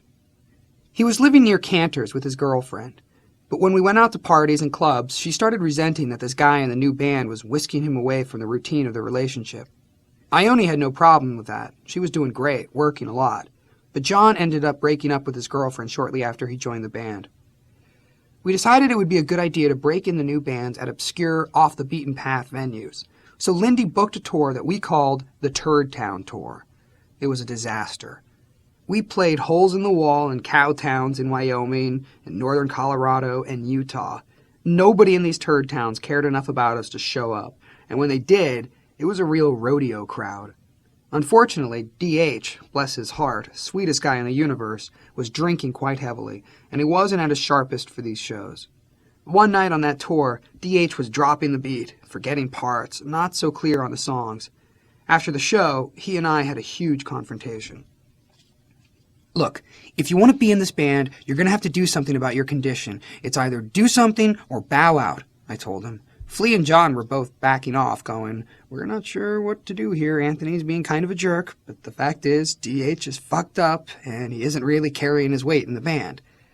They didn't want to side with me because I was being such a teetotaling killjoy, but they knew it wasn't working out with D.H. either. When we got home, it went from bad to worse. He started to miss rehearsals, and his addiction started consuming him. Every other time we'd fired someone, with the exception of that bizarre Hillel thing, it had always been obvious and necessary, and without a doubt for the betterment of the band.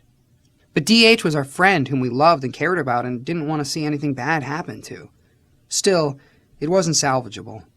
Unluckily for Flea, it was his turn to do the firing. It was worse than we could have imagined. Flea had to stay in bed for days after firing D.H. The only beautiful thing about it was, years later, I got to be a huge part of D.H.'s sobriety and his rebirth into the universe as a human. Because from the moment he was fired, he went on a crash course of deceleration into a whole other level of unbelievable abuse. By now, we had moved into a rehearsal space in Glendale. It was there that we began the process of auditioning drummers. We assumed that all the greatest drummers in the land would come marching in from near and far to have this opportunity.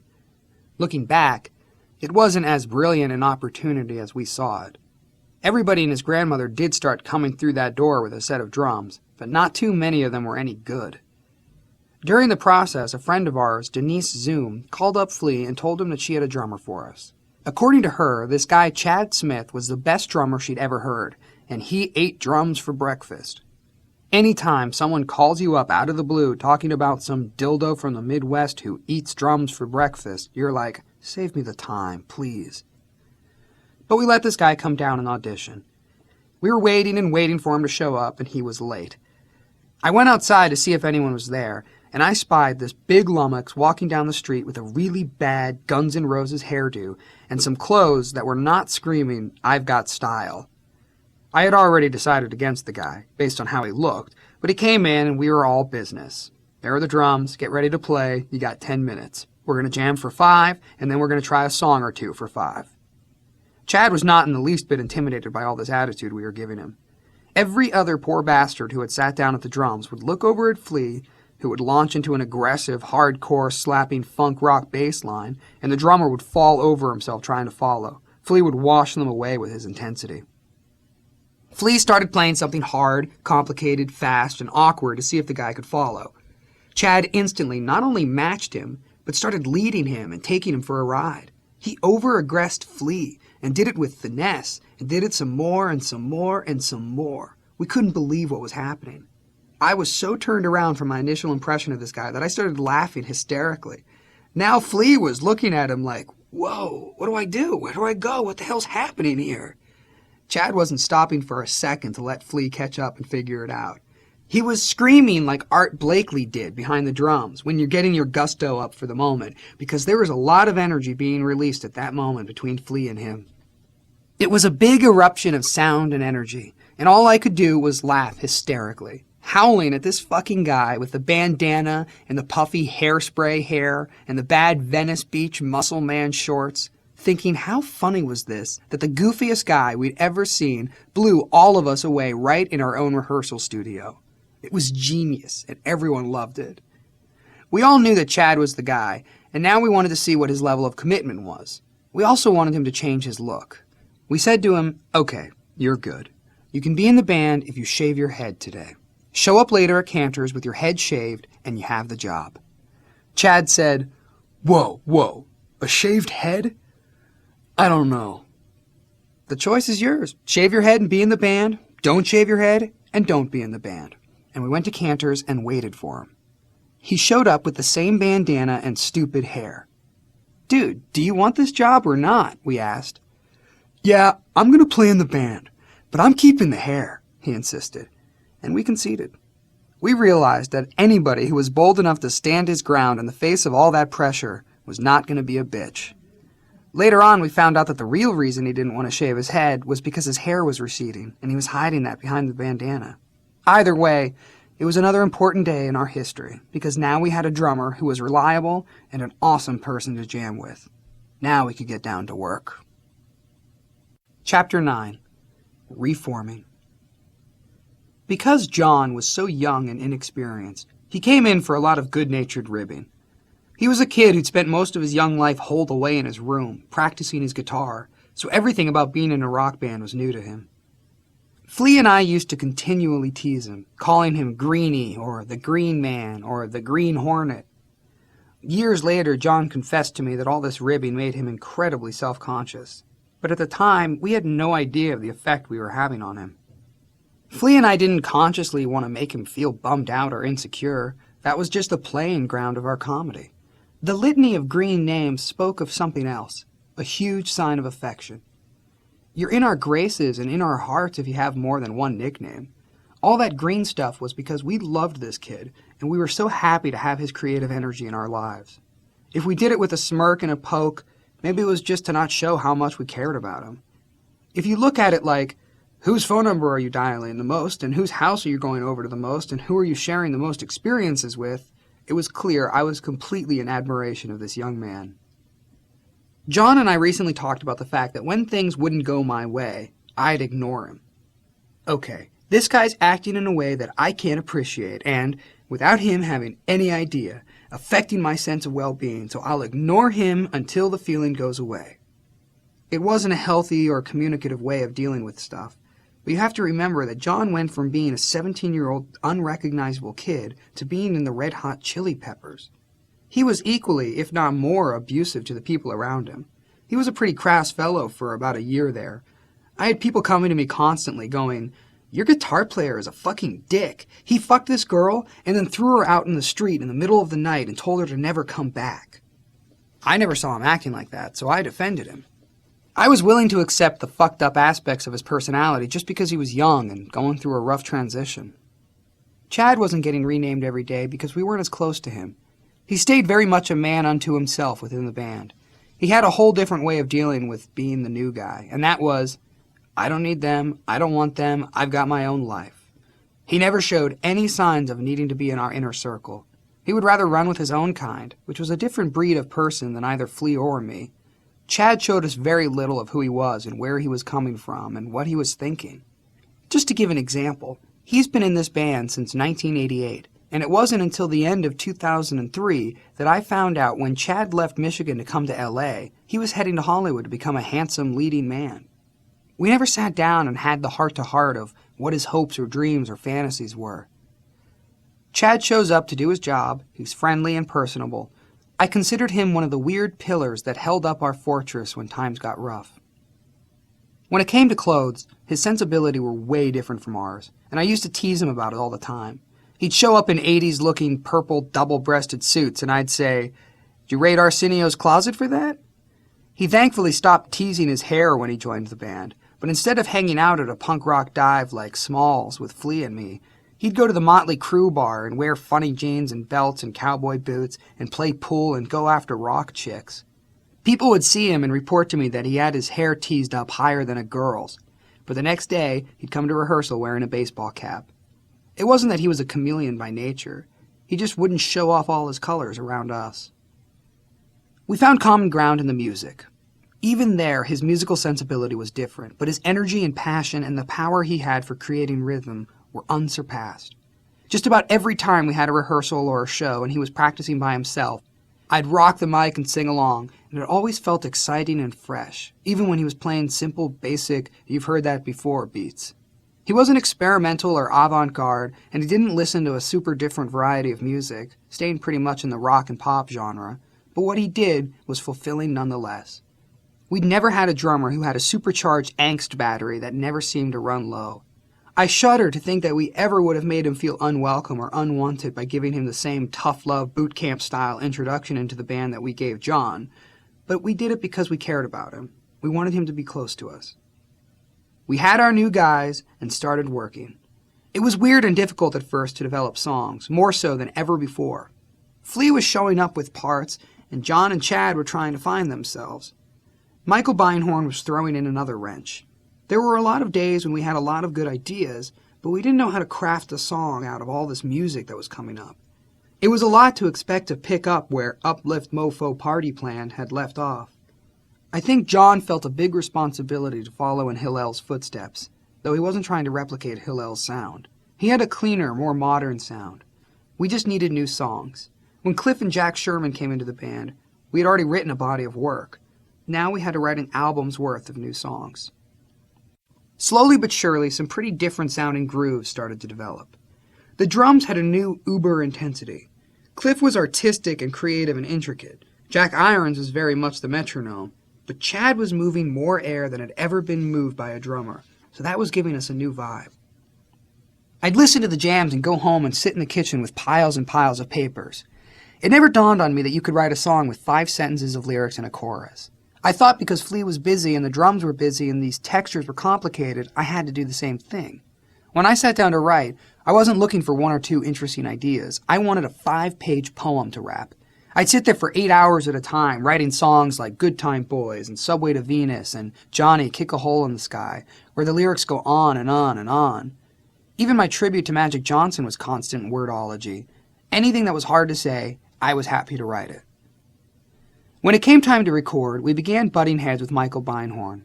He had an agenda that, unlike Andy Gill's, had more to do with sound. Michael had a lot of smarts and musical savvy in the studio, but he was also domineering. He wanted John to have a big, crunching, almost metal-sounding guitar tone, whereas before we always had some interesting acid rock guitar tones, as well as a lot of slinky, sexy funk guitar tones. John wasn't into it at the time, so there was a lot of fighting between them over tone and guitar layering. It was not a good time for John. He was wrestling with a lot of different behaviors that were making him tense, and Beinhorn was pushy and manipulative. If it wasn't for the Tracy Lords porn tapes that were constantly on rotation in the lounge, I don't know if John would have made it through the sessions. We worked hard on all the songs, but Beinhorn put an extra amount of focus on our cover of Stevie Wonder's Higher Ground. Flea had been playing that bass line for years, and John and Chad came up with monster parts for the song. Beinhorn went through hell and high water to get John to play the layered sound on that cut. For me, doing the vocals was totally daunting and frustrating and challenging. A song like that was not my forte, but Beinhorn was sure I could sing it, so he kept pushing and pushing me. I know it sounds like a bullshit whine, but when you're in front of that damn vocal mic and you're having a hard time, your insides start to hurt. It took me forever to get that song, but it was well worth it. When we got to the choruses, we called all our friends to come down and had a room full of 25 people singing together. Half of them were competent singers and the other half weren't, but it didn't matter. It still sounded surprisingly good. I had a great time up until the last few weeks of recording. I was just loving life and feeling so happy to be sober, to be making a record, and to have these songs. But Beinhorn and I came to a relationship-ending moment of tension at the end of the recording process, when he wanted me to do ad-libs at the end of Higher Ground. I couldn't tolerate his direction any longer. He was trying to squeeze something out of me that I wasn't feeling, and we got into a fight, and I knew that I was done with him. We didn't finish that record and say, "This is our best record ever," but I didn't feel bad about Mother's Milk. I did feel bad about the album cover. Flea had come up with the title of the album as an homage to Loisha's bodily fluids, which were sustaining their young daughter, Clara. We can put to rest the rumors that Mother's Milk was a slang reference to heroin. We went back to our good friend Nels Israelson, who had done the photos on our second and third album covers. I had an old poster from the 60s of Sly and the Family Stone, where Sly was holding out his hand and his band was congregated in his palm, and I thought it would be great to be a little person held by a giant. Only in my vision, the giant would be a naked female, and we'd be held near her chest. I brought this concept to the band, and they weren't 100% enthusiastic, but I was, so they agreed to humor me. Nell started to audition models for the cover, and because they were taking off their shirts, it had to be a closed set. Unfortunately, I showed up late, and he had already decided on a girl. EMI planned to cover up her nipples with some lettering and a flower, but they were definitely part of the feature package. Then we found out that the model was uptight about the whole concept. I couldn't understand why we couldn't have found a model who was happy to have her tits on a cover. I started to choose the photos of us that she'd be holding in her hands, and John despised every last photo of himself. He finally let me use one, and I think the cover came out great. It was like 4 Tom Sawyers being held by this giant naked lady. The album cover was printed, and her nipples were contractually covered, but EMI printed up a couple hundred posters of her with her nipples exposed. These were for record stores and friends, whatever, and the poster signing machinery went into action. This was a period in the life of the band when we were all still pigs and heathens, brash and obnoxiously sexual. I think it was Chad and Flea who wrote some stupid, sophomore, perverted things on one of the posters, and lo and behold, the model caught wind of the poster and sued the piss out of us. She won $50,000, which was a huge settlement back then. Despite the cover tempest, EMI must have heard something in the grooves because they gave us a budget to make 2 videos before the album was released. It was odd.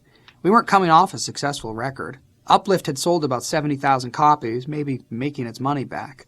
But we were happy for the new level of interest and commitment, so we made the videos back-to-back to accompany the singles from the album. The first was for Knock Me Down, and Alex Winter played a Chaplin-esque vagabond who's paranoid and wanders around a house of horrors, shocked by the psychedelic morbid images of dead rock stars on the walls. He comes to an all-white room where Flea, John, Chad, and I are rocking out and bouncing off the walls, playing the song. We shot the Higher Ground video on one of the famous old SIR sound stages, where the Three Stooges made their movies.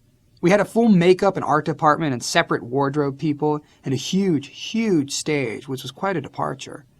When we shot our Catholic schoolgirls rule video, Dick Rude's mom catered the shoot. But now we got to dance around and outdo one another jumping off things, so it was a fun video to shoot. From Knock Me Down. I'm tired of being untouchable. I'm not above the love. I'm part of you and you're part of me. Why did you go away? Too late to tell you how I feel. I want you back, but I get real. Can you hear my falling tears, making rain where you lay? Finding what you're looking for can end up being such a bore. I pray for you most every day. My love's with you, now fly away. If you see me getting mighty, if you see me getting high. Knock me down. I'm not bigger than life. It's so lonely when you don't even know yourself. That ending is lonely, sad, but true. Those are the feelings you feel when you're out there and enough dark energy possesses you and you think, who the fuck am I? What happened to me? I'm sure that was where Hillel ended up. He so clearly knew who he was and what he wanted early in his life, and he was a determined and hardworking, creative, life-loving guy. By the end, he forgot who he was, which I've seen happen to many people. Knock Me Down was the first single off Mother's Milk, and it actually got on the radio. Every now and then, Lindy would tell us that a station had added the song, but that didn't really compute. A few months later, on a weekend tour to Washington, D.C., Flea and John and I flagged down a cab in the middle of the nation's capital. We got in, and the driver looked at us and said, "Hey, aren't you those guys? What is it? Beat me up, slap me around, kick my ass? I love that song. You're those guys, right?" That was the first time somebody other than the musical underground had arbitrarily become aware of us. In September '89, we started a year-long cycle of touring behind Mother's Milk. Another indication of our escalating level of success was our upgrade to a full-fledged tour bus. But we needed the room because we had so many people on the road. We hired Tree to play horn, but he came up with this cockamamie notion to play an electric hybrid synthesizer that you blew into and produced several different horn sounds. Then we hired Kristen Vigard and Vicky Calhoun as backup singers. Kristen was a full-on character who had been a successful child actor. She was a 5'0" redhead, freckled-faced mad woman who had been a jazz singer on the Hollywood scene. Vicky was a large black woman who had sung backup on Knock Me Down and been featured in that video. Besides the band, we had Chris Grayson, our sound man, Mark Johnson, our tour manager, and a new face in the organization, a roadie named Robbie Allen. When we got to England later in the tour, Robbie developed an alter ego, Robbie Rule, who opened our shows for us. With the help of Flea and John, Robbie developed a musical comedy act where he would go on stage and pretend to cut off his dick. It was a sleight-of-hand magic trick. He'd go out with a proper butcher knife that was sharp on one side and extremely dull on the other. Then he'd stretch his dick out, put the knife to it, and subtly turn the knife over so the dull side would be doing no damage to his private parts. Like Bob Forrest, Robbie was a tortured musician working as a roadie, so we gave him his moment on the stage. It was a crazy play within a play, and Flea played comedy drums during the act. All the kids in the countryside of England had to endure this dick slashing before we came on. Since I was no longer chasing cocaine or alcohol, new entertainments had to be created. Something called The Job spiced up the tedium of being on the road. Since we were playing a lot of college dates, we'd routinely get fed meals at the venues, which consisted of reheated cafeteria food that had been topped with industrial-strength salad dressing. It was hard to tell if that mystery liquid was for garnishing your food or cleaning the floor. The first job we created was in Canada, where we encountered a supersized bowl of bacon bits on our dining table. We came up with the idea of collecting some money and challenging Mark Johnson with the job of eating that entire bowl. It turned out Johnson was capable of eating some shit, and he successfully completed his job. My first job was to eat what appeared to be a half a pound of butter brought to our table at a gig. I had 3 minutes to finish it off and $120 to gain, but I got only halfway through before I had to quit. I thought I could mind power the job, but my body rejected that much butter. Eventually, Flea, John, Chad, and I realized it was silly to torture ourselves with these jobs when we could torture those around us. Besides, we weren't as much in need of the money as the sound man or the backup singer or the roadie. One night, we were backstage at some college in the middle of Pennsylvania, and our hosts brought us some inedible food. The girls had been bugging us for a job, so we took an empty wine carafe and started mixing up various salad dressings and condiments and wound up with a bottle full of green stuff that wouldn't have been out of place in the 50-foot bug that ate St. Louis. Then we selected Tiny Kristen, who needed the money, and we all chipped in $180 if she'd drink the entire carafe and keep it down for 5 minutes. She was such a firecracker times 10 about everything that she not only accepted that job, but offered to eat some various other food stuff if we threw in $50 more. Accepted. We didn't want to leave Vicky out of this, so we raised some money and gave her the job of eating an entire huge metal container of butterballs. She agreed and sat down and ate the whole bucket like it was whipped cream. Then we all watched Kristen. I would have been projectile vomiting at the smell of that sludge, but Kristen zenned out, took the liter of goo, drank it, and then ate the bonus bogus food. Then I got out the old watch and sat with her as she began to sweat, cry, and turn 15 different colors. But she made it to the 5 minutes, and when that time was up, she calmly got up, turned around, and went into the toilet, and it all came flying out of her. At the sound of Kristen's first heave, Vicky lost it and ran to the bathroom, and like two dragsters side by side, they egged each other on. When they returned, the whole meal degenerated into a food fight until a stern matronly cleaning lady came back and chastised us and ordered us to clean up after ourselves, which we did very sheepishly. The road food was execrable, but a few months into the tour, sex had been added to the menu. That was possible only because I had broken up with Ione in December. I had managed to stay sober by not ingesting drugs, so my body had pretty much healed from all that torturous activity, but my mind still wasn't healthy enough to work out the problems that come up in a relationship. Neither of us adapted after I got sober. I had been the needy, groveling fuck-up, and she had been the caretaker who, for whatever reason, loved me and nursed me back to health. When that changed, instead of us both finding a workable, healthier, more sustainable dynamic, we just didn't. I didn't have anybody in my life for whom I was willing to listen to. Dude, you're sober now, but you're acting like a fucking asshole. Work through your steps and take an inventory and see who you are and get better. I was still the jealous, raging, controlling, selfish, bratty kid that I had been, only drug-free. We became another typical fighting couple, and I knew that our relationship was doomed. There wasn't anything horrible going on between us, but we weren't making each other happy, and we weren't giving ourselves completely to each other. We were fading and fighting, and I think we were both over it, but we were afraid to give each other up, because we were at times tighter than I'd ever been with anybody. At the end, it was my house, and I said, rather crassly, "Please take your stuff and just get out of here." She argued, No, I don't want to leave. I want to be here with you." That happened over and over again, and on the 10th time, I did the big, "Take your stuff and get the hell out of here." She looked at me and said, "I think I will." "Well, do it then. Just take your stuff and keep on walking, little lady," I said. She left the house and never came back. She moved back in with her mom, and I kept waiting for the pattern to play itself out, when she would come right back a day or so later, but she didn't. I was desperate and lonely and confused, and I wondered why I had told her to leave when I really wanted her to stay. About 3 days later, I called her up and said, "Isn't this where you come back to the house like all those other times?" She said, No. In fact, nope.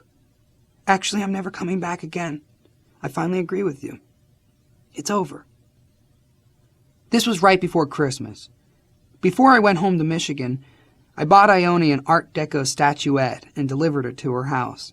Her mom answered the door. "I've got this gift for Ione," I said. And she said, "You're going to have to leave it on the porch." I thought, wow. So I left her gift and bummed out on the plane ride and wrote a sad and lonely heartbreak song about it, which never became a full-fledged song, just something to sing to myself. I used to write song mantras to sing to myself and deal with whatever it was I was going through at the moment.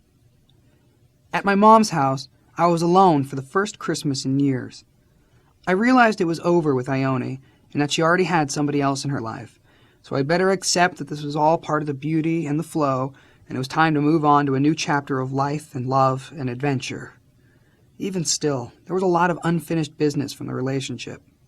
It would take years and years and years before I was even able to understand and cop to all of my lying and insanity and emotional terrorism. I'm glad that I was ultimately able to express that to her and to try to make amends for it. When I got back from Michigan, the band played a big show at the Long Beach Arena, which was filmed for a documentary.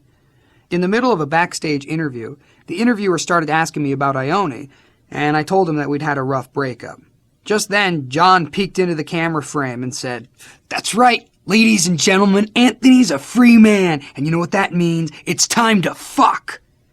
It was John's way of bringing me out of my doldrums, and it was a tactic that we'd both use on the rest of the Mother's Milk tour. I might still have had reservations about the easy availability of girls on the road, but they remained theoretical reservations. Sex was once again on the menu. Once again, it was freely available. In Houston, we were coming off the stage on the way to the bus when I ran into another Marilyn Monroe look-alike. Unlike her New Orleans counterpart, this little Marilyn never broke character. She became my Houston girlfriend, and every time we'd play there, I'd wind up going back to her apartment and having sex, and she'd be in her own private Marilyn movie. Not all of my road affairs were consummated. We were playing a college show in Kentucky, and I was backstage getting ready to go on when Robbie, our roadie, made a surprise visit to the dressing room. "Swan, I thought you might like this girl. From what I can tell, this is what you're into," he said. I looked up and saw an absolute princess of a college student, with white skin and black hair. A princess who'd been handcuffed, hands behind her back, with gaffer's tape. "Thank you, Robbie. Now go away," I said, and proceeded to provide this delightful young girl with explicit directions to my nearby motel for an after-show rendezvous. "Oh, no, I was just having fun. I just wanted to say hi," she said in her adorable, thick Kentucky accent. "I'm out there with my girlfriend, and I have a boyfriend at home." "Let's at least hang out. I'm not saying anything has to happen," I countered. "I don't know if that's possible," she said. "I'd like to be friends with you, but I don't know if he would like that, and I'm loyal to him." I was looking at her thinking that I would die if I didn't have this girl. There was no way I would continue to tour if I didn't get to know her. She told me she lived with her mom and dad, and somehow I finagled her address out of her. It was time to go on stage, and we played the show, and as soon as I got backstage, I searched out Robbie. "Where's the girl?" I implored him. "Brother, I've been looking for her for the past half hour. She disappeared," he said. There was no way I was going to let that girl disappear into the Kentucky night. I grabbed a pen and some paper and sat down and wrote her a poetic letter, and then I got some college kid to drive me to her house. It was around midnight, and I found the house and went around the back and started calling her name, but there was no answer. I left a note, along with contact numbers for the next hotels we'd be at, in her mailbox. A few days later, we were in Chicago, where I met a girl who looked like a 70s starlet, with her kinky, chestnut-colored, full head of hair. She was very free and easy and sweet and obviously sexually enthusiastic, so I took her back to the hotel. I was rooming with John, and I could tell just by kissing and touching this girl that she was one of those hypersensitive live wires who become super intensified when you touch them anywhere. I told John that I needed to be alone with this girl, and he said that Chad happened to have an extra bed in his room and he was out drinking. John also happened to have an extra key, so I grabbed it and shifted over to Chad's room. We lay down in the extra bed and took off our shirts and were kissing and touching, and she was unusually responsive. It was all getting ready to go on when I heard what sounded like Clydesdale stomping down the hallway. Before I could react, the door flew open and it was Chad. Except it didn't look like Chad. Something had come over him. He had some little heavy metal tramp in tow, and he saw me and screamed, "What are you doing in here, you motherfucker? I'll fucking tear your head off!" "Whoa, Chad, come on, hey, whoa," I said, but Chad was out of control. He charged me, and I jumped over a bed, and he followed, knocking over lamps, banging into walls, taking huge swings at me. I told the girl to grab her shirt, but Chad was still diving for me, and I was still eluding him. "What is your problem? Chill out," I said. "Who let you in my room? I'll kill you," he slurred, and kept taking full haymaker swings at me with hate and vengeance in his eyes, as if I had done something horrible to him. But if you knew the history of our behavior on the road, there was always that give and take with rooms if you ended up with the girl. Finally, the girl and I made a break for the door. It turned out that Chad had drunk a whole bottle of tequila and was in a blackout rage. To this day, he only has vague recollections of seeing me in his room. The girl was very understanding of the whole matter. "Your drummer drank a little too much, I guess," she said. "Let's go somewhere else to be together." We were staying in a lightly traveled, quiet old brick hotel with lots of hallway space, so we curled up next to a radiator in a stairwell and had relations right there. What I didn't know about this girl was that she was not only hypersensitive, but also a world-class screamer. At first I thought she was kidding, because I touched her pussy and she started bellowing at the top of her lungs. Every single person in that hotel could hear her clearly, but at that point, there was no stopping. This went on for some time, and when I got back to my room, John was wide awake. "Jesus Christ, do you realize that every single person in this hotel listened to everything that just happened?"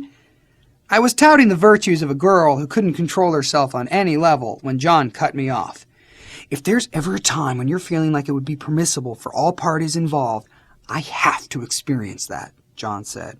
"Hold your horses there," I said. "We'll see. One never knows." She wound up coming with me to the next few cities. We parted company in Milwaukee, her hometown. The next stop on the tour was Cincinnati. Against every odd in the universe, both the screaming girl and the Kentucky girl of my dreams showed up at the show.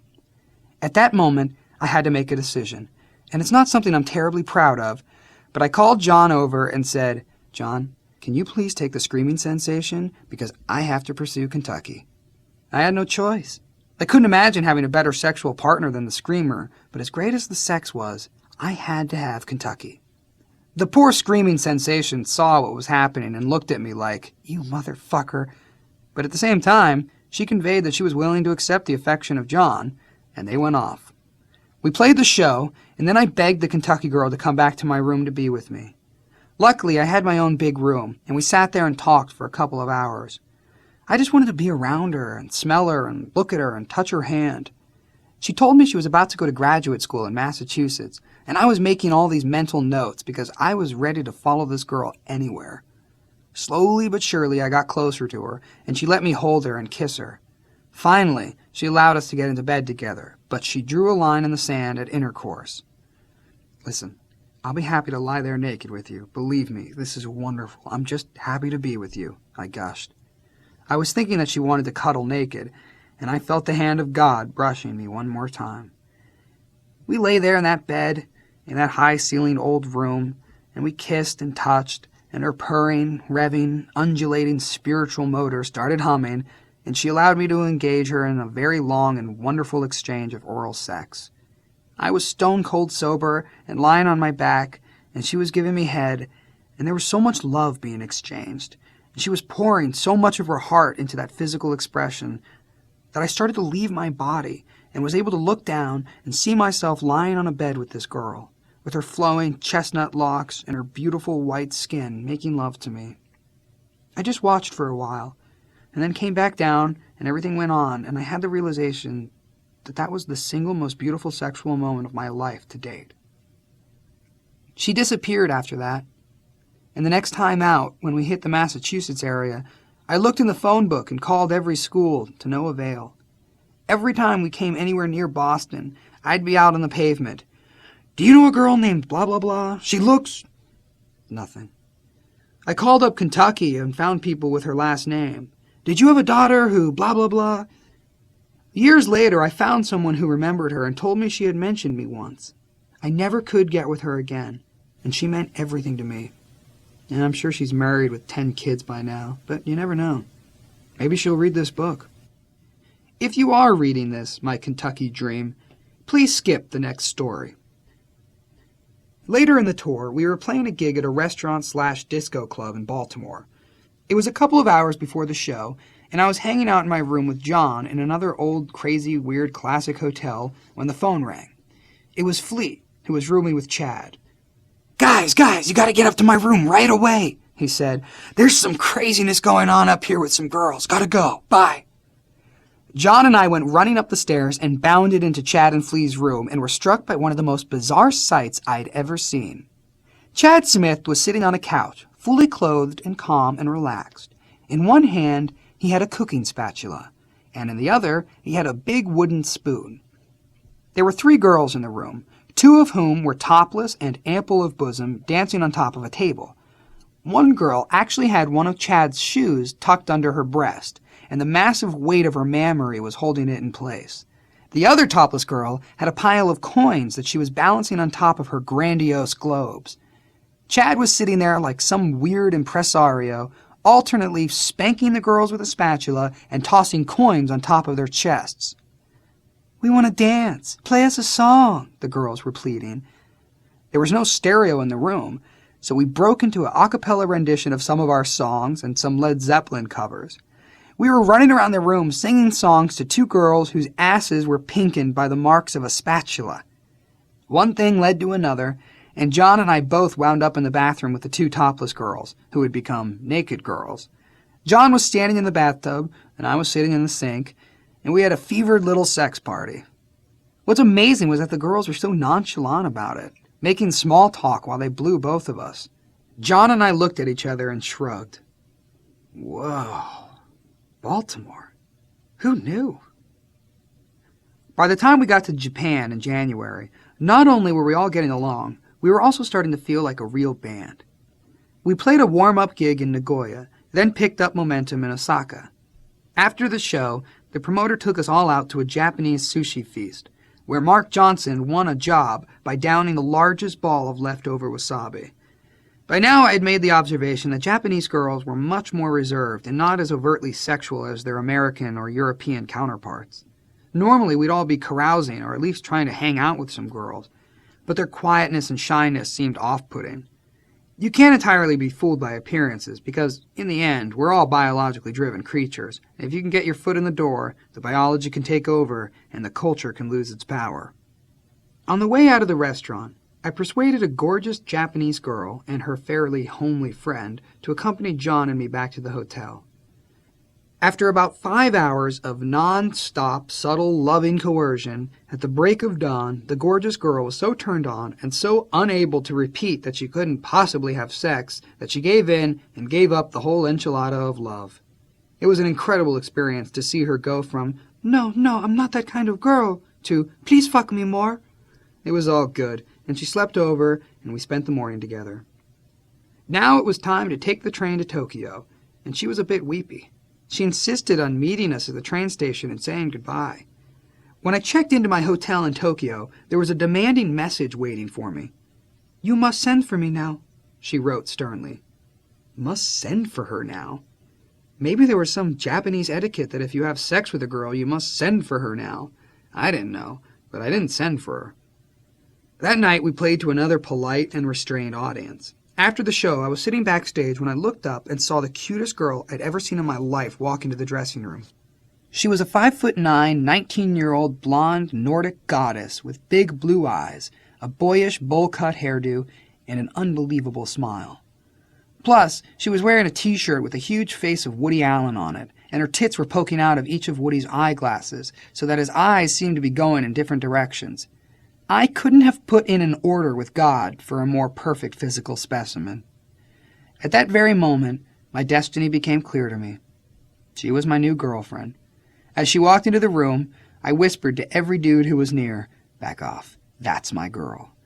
Then I walked straight over to her.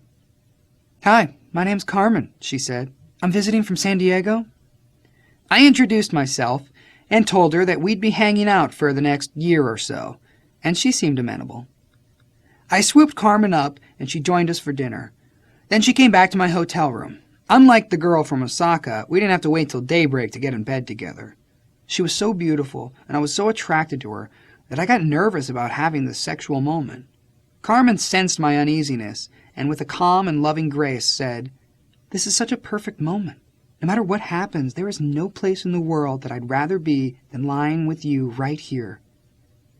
Whatever wave of insecurity that I was feeling got washed away under the tsunami of her love.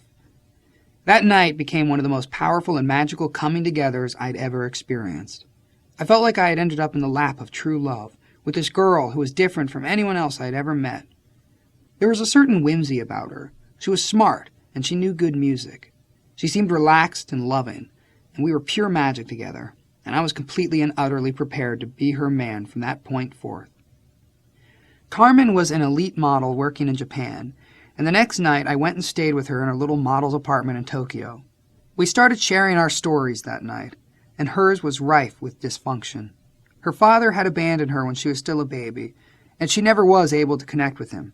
She told me that she had relatives back in Missouri who were full-out white trash living in makeshift lean-tos along the river and eating squirrel for dinner.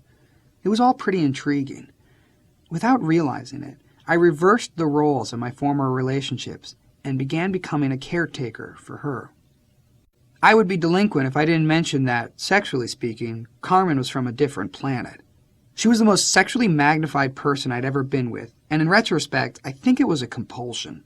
She lived through sex, and whatever pain she was experiencing, it was nothing that sex couldn't fix. I was all for it, because I had a lot of pain and troubles of my own, so as our relationship developed, whenever we had a problem, we'd just have sex. She would say things like, "I can come 20 times in a row without a problem. I could come for an entire hour straight." And she could. Nothing could ever prepare you for meeting a girl who's built like that, psychologically and physiologically. God bless Carmen Jeanette Hawk for being my first girlfriend at a new time in my life when I was vulnerable and needing to locate my confidence. Of course, we were in a faraway land, and as much passion as I was feeling for her, I was going to England, and who knew if I'd ever see her again. I desperately wanted to, but time and distance have a way of playing tricks with your best intentions. After Tokyo, I had every intention of not being a single person anymore. I wasn't out there on the hunt in England, but when we stopped in New York on the way back, I met a model named Karen who was a big, sturdy, muscle-toned goddess from South Africa.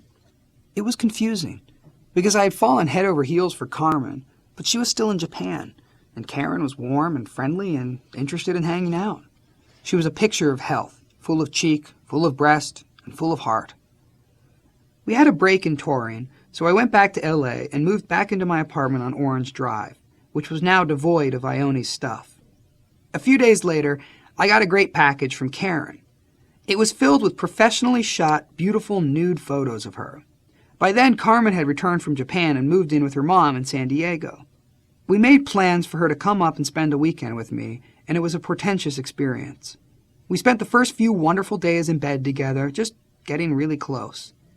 Then I had to go do some errands, and I left my little sex kitten purring contentedly under the covers.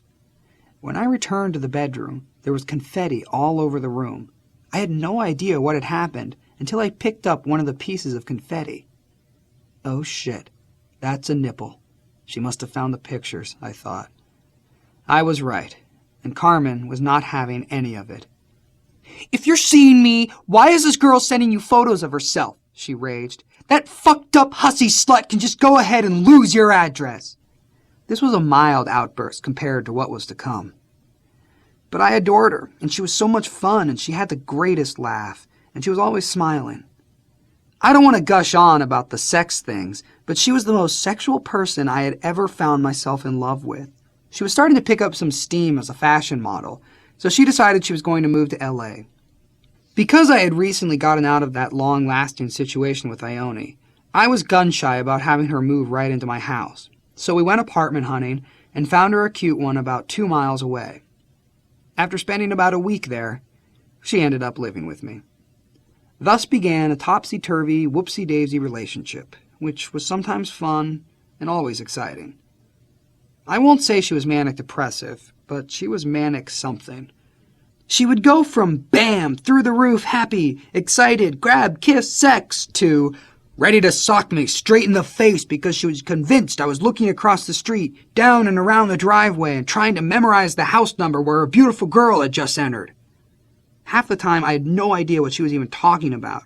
Her imagination was running wild. But those times were always balanced by the ones when she would let me tie her up and blindfold her in bed and take Polaroid pictures. In April 1990, Lindy held a band meeting to tell us that by the end of the week, we'd have our first gold record. Mother's Milk was about to go over 500,000 units sold. It was no thanks to EMI, who were the most backward people ever, except for Kim White, who always believed in us and who fought to get our record played on college radio and helped it cross over to the alternative charts and then mainstream radio. EMI flew us to New York to have a party celebrating our first gold record, but none of it meant anything to us. It seemed awkward and disingenuous that EMI was trying to create this celebratory ambiance of record sales success.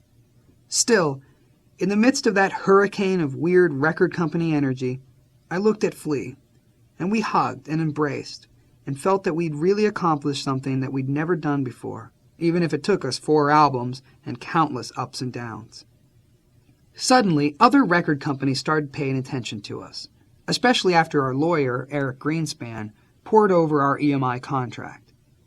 Even though we were due to deliver 1 more album to them, Eric noticed that there was a personal services clause that made the contract invalid after 7 years. We were fast approaching that anniversary. So nearly every bigwig in the industry began putting on a dog and pony show for us. Chris Blackwell, the founder of Island Records, invited us to his house in the Hollywood Hills and talked to us about Bob Marley and the history of his label's involvement in reggae. It was fun, but even he admitted he didn't have the money to match what the other major labels could offer us. David Geffen did. He made a serious pitch for us, even flying us home from our concert in Oakland in his company jet. The funny thing was that Warner Brothers had flown us to the concert in their corporate jet. Mo Austin of Warner's was the coolest of all the record company executives we met during this process. He had founded Warner's, and when Flea and I went to his office, we sat and listened to Mo's stories about Frank Sinatra, Jimi Hendrix, and Neil Young, who were all on his label. Later in the negotiations, Mo invited us to his house in Brentwood. If you put a roof over the better part of Disneyland, that's how big this house was. After giving us a tour of his home, he took us outside. His compound was set on top of a mountain that looked all the way from the ocean to downtown LA. His pool was the size of a small lake, and when he invited us to have a dip, Flea and I stripped down to our underwear and dove in. When we got out of the pool, there was a butler with hot towels waiting for us. Despite all the opulence, Mo was a real human being with a huge spirit and a palpable love for and connection with music. While this courtship was going on, we decided to move on and begin work on our next album. We weren't going to work with Michael Beinhorn again, so we started talking to other producers, one of whom was Rick Rubin, who was famous for his work with the Beastie Boys. We had considered Rick as a producer around the time of Freaky Styley, and he came to visit us with the Beasties at our EMI rehearsal space. Later on, he told me that the whole time he was there, he sensed the darkest, most oppressed energy in that room, and he couldn't get out soon enough. But now we were all in a different place, and we talked to Rick and really liked him. Rick had transformed himself from a brash, aggressive, obnoxious, caffeine-saturated carnivore New Yorker into a mellower, kinder, gentler, spiritually minded, incredibly giving, vegetarian Californian. So Rick came on board, and we began pre-production in this rehearsal space out in a quiet section of the valley on Lancashire called the Alleyway. The facility was a big, high-ceilinged space with couches and a loft and a great stage, just 15 minutes away from where we all lived. As soon as we got into the place, we became the most prolific we had ever been. We just couldn't stop writing music. We'd jam all day, get super ideas, and then Rick would come in and lie on the couch for hours at a time, taking notes, taking naps, and taking in all the music by osmosis. He wasn't in our face. He was real laid back. But soon we realized that he didn't miss a beat. He gave us wonderful ideas for arrangements, and then he worked with Chad on drum patterns and beats. On Halloween, we took a break from working to attend a costume party thrown by an enigmatic, filthy rich guy who lived in a Bel Air mansion. He had built a huge outdoor stage and hired Jane's Addiction to play his party. All of us agreed that we would attend the party in matching costumes, which consisted of a huge rubber strap-on dildo and nothing else. I dutifully put mine on and went to the party with Carmen, who was appropriately costumed. We got there, and lo and behold, there was my good buddy Flea, totally naked except for his dildo. Then I saw John sporting his fake hard-on. Chad also didn't chicken out, even though it was the end of October and it was pretty chilly. So we were 4 naked guys with hard-ons trying to act like nothing was wrong. Jane's Addiction started playing, and everyone started singing along. At one point, Stephen Perkins from Jane's Addiction asked us if we wanted to play, so we decided to play the Stooges' Search and Destroy, something we'd been rehearsing at the Alleyway. There were literally hundreds of people at this party, and we got up on that huge stage naked as motherfuckers but with giant hard-ons. It was like walking on the moon. We were extra amped because of the nakedness and the coldness and the gesture of camaraderie from Jane's Addiction, who had always been in a little bit of competition with us over the years. The record company negotiations ultimately came down to 2 companies, Warner's and Sony. We went to see Tommy Mottola of Sony Epic in New York. He was currently riding a wave of success with Mariah Carey and Michael Jackson. Tommy was pushing the hardest to get us, and he made that clear by telling us he knew we were talking to all these other labels, but in the end, we'd sign with Epic. Our thinking was that we had been mistreated at EMI. We'd had 7 A&R guys in 7 years, no stability at all. We were looking for a good home. When Eric convened a lunch meeting and told us that Epic had upped their offer by $1 million, the 4 of us got up and started doing a conga line around the restaurant, chanting, "Epic! Epic! Epic!" We had gone from being the earnest, let's have a family situation, to $1 million more? Let's go with the corporate monsters from New York. Eric dropped a bombshell on us that meeting. He sat us down and said, "I got news for you guys. Each of you will be getting a check for $1 million. We each had a few $1,000s to our names, and we were instant millionaires. It felt like we'd won the lottery. We were screaming and hugging one another when we realized that for the first time, we wouldn't have to scrape and scratch and live from week to week.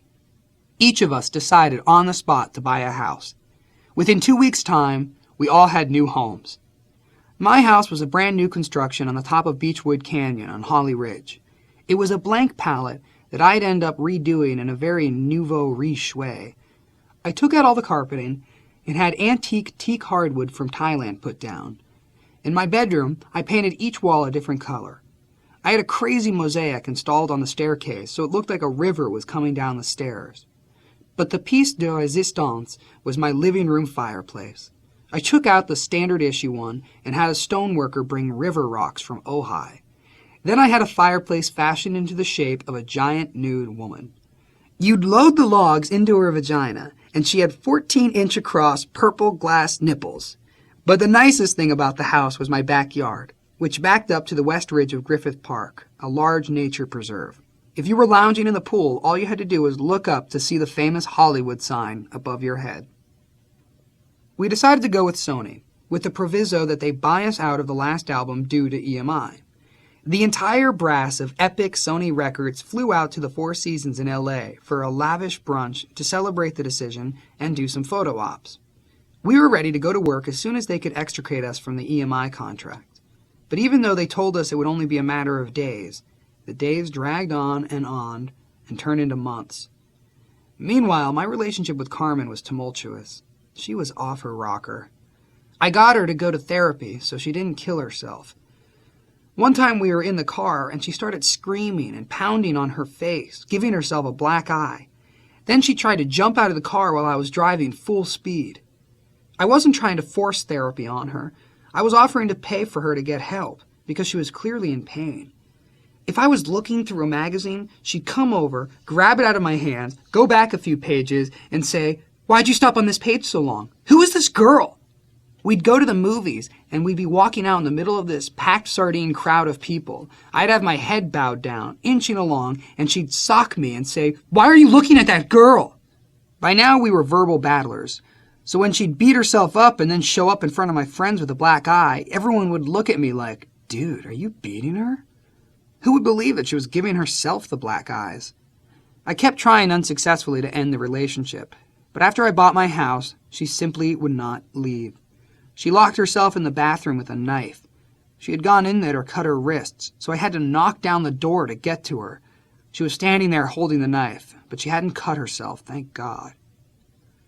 The jealousy factor and the insecurity factor and the sex as medicine factor just got worse and worse.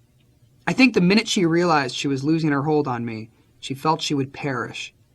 Any time I suggested that we might not stay together, she would have a meltdown and start tantruming like an autistic child. The band had set a date to start working on our next album, and I had to become free of this crazed relationship so I could have the focus to work, because the record meant more to me than anything. I offered to get her an apartment because she didn't have the funds, but she wouldn't accept that. I told her 100 times that it was over and that she had to leave and we couldn't be together. And she would come over and scream and shout and bang. And I would go down to the gate and say, "Carmen, you don't live here. You can't be here. We are not together. This is finished." She would stay out there screaming and yelling and trying to force her way into the house.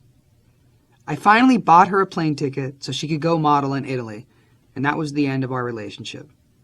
I was thanking my lucky stars that it was over. Maybe she had no idea how much hellish drama she was creating, because at the end of most of these episodes, we would end up having sex. Maybe in her mind, that indicated that everything was fine. Shortly after that, I got a phone call from Mo Austin at Warner's. "I heard about the deal you made with Sony," he began. "Congratulations. It sounds like a fantastic deal. And Sony's not a bad record company. Just go out and make the greatest record you can make. Go get 'em." I hung up the phone, genuinely touched. The coolest, most real person we had met during all these negotiations had just personally called to encourage me to make a great record for a rival company. That was the kind of guy I'd want to be working for. I called up Flea, and he had gotten the same call. He felt the same way. We called Lindy and asked for an update on the Sony EMI situation. Apparently, Sony was hitting a wall with EMI. That was all we had to hear. We begged him to get us out of the Sony deal and go with Warner's. We let Mo step up to the plate, and in one phone call to his old friend who ran EMI, we were off that label and signed with Mo. And we were ready to record the greatest record we could make. Chapter 10. Funky Monks. We were all elated with our relationship with Warner's. Mo Austin and his associates Lenny Warnaker and Steve Baker were all such soulful and musical people. Even though Mo was the corporate executive officer of Warner Brothers, he rocked our world on a daily basis the entire time we were making our first album for him. He'd come down and hang out with us in the recording studio, happy to listen to anything we played. We'd never had a record company relationship like that before. Even though John and I had grown apart, the band was in the best space we'd been in for years. Chad and John no longer felt like the new guys. They were the guys. Flea and John had grown close, both musically and as friends, and Chad was playing better than ever. We all trusted one another, and it showed when we'd get together for hours and hours and jam out songs. We were really in the pocket. When we were working on Mother's Milk, It was squeezing blood out of a rock to get a song done, but every day now there was new music for me to lyricize. Meanwhile, I began to bond with Rick Rubin. He was a fun-loving guy in a much different way from anyone I'd ever met. He loved to talk about girls, and he loved to ride around and listen to music ad infinitum. He started coming to my house. We talked about my lyrics and went through all of the different things that I was thinking of singing over this great music being produced, whether it was Mellow Ship Slinky, Apache Rose Peacock, or Funky Monks. I showed him the lyrics for Power of Equality, and even though he thought the music lent itself to that treatment, he made it clear that he wasn't into socio-political lyrics. "I like songs about girls and cars and stuff like that," Rick told me. "Girls and cars? I can't write about girls and cars. That's already been done. I want to write about some weird shit that no one's been writing about," I protested. "I understand," Rick said. "But if you want to write one song about girls and cars, I'd be happy to hear it." I did try to scribe one song following Rick's outline, the greeting song. To this day, I hate that song. I hate the lyrics. I hate the vocals. It was a lively rock tune in the Led Zepp tradition, but I never found my place in it. Ironically, years later, General Motors called us up and wanted to create an advertising campaign for Chevy by printing the words to Greeting Song on a blank page. I couldn't let them do it. I didn't believe in those lyrics. Even though things were going well creatively, I began to feel like the outsider in the band, because part of Flea and John's new bond was their mutual appreciation for pot. Maybe Flea felt that this was his chance to show me what it felt like to not be included in a three-point triangle of friendship with John. I'm sure John was probably resenting the fact that I always wanted everything to be clean around me, and that he never got to do his own partying and drug experimentation. Plus, he felt that his creativity and songwriting ability were enhanced by smoking pot. It's ironic because by then I'd shed my militant cleanster feelings and was getting better about accepting the drug use of people around me, but there was still a sense of, here comes the narc, when I'd intrude on a pot-smoking scenario. One day I showed up to rehearsal, and Flea and John were blazing on pot and in a let's ignore Anthony state of mind, and I experienced this melancholy sense of loss that John was no longer in my world. I could tell from the way he was looking at me that we weren't really friends anymore, other than the fact that we were in a band together and respected each other on that level. I rode home from rehearsal that day on the 101 freeway, and my sense of loss about John and the loneliness that I was feeling triggered memories of my time with Ione and how I'd had this beautiful angel of a girl who was willing to give me all of her love, and instead of embracing that, I was downtown with fucking gangsters shooting speedballs under a bridge. I felt I had thrown away so much in my life, but I also felt an unspoken bond between me and my city. I'd spent so much time wandering the streets of LA and hiking through the Hollywood Hills that I sensed there was a non-human entity, maybe the spirit of the hills and the city, who had me in her sights and was looking after me. Even if I was a loner in my own band, at least I still felt the presence of the city I lived in. I started freestyling some poetry in my car and putting the words to a melody and sang all the way down the freeway. When I got home, I got out my notebook and wrote the whole thing down in a song structure, even though it was meant to be a poem to deal with my own anguish. Under the bridge. Sometimes I feel like I don't have a partner. Sometimes I feel like my only friend is the city I live in, the city of angels, lonely as I am. Together we cry. I drive on her streets because she's my companion.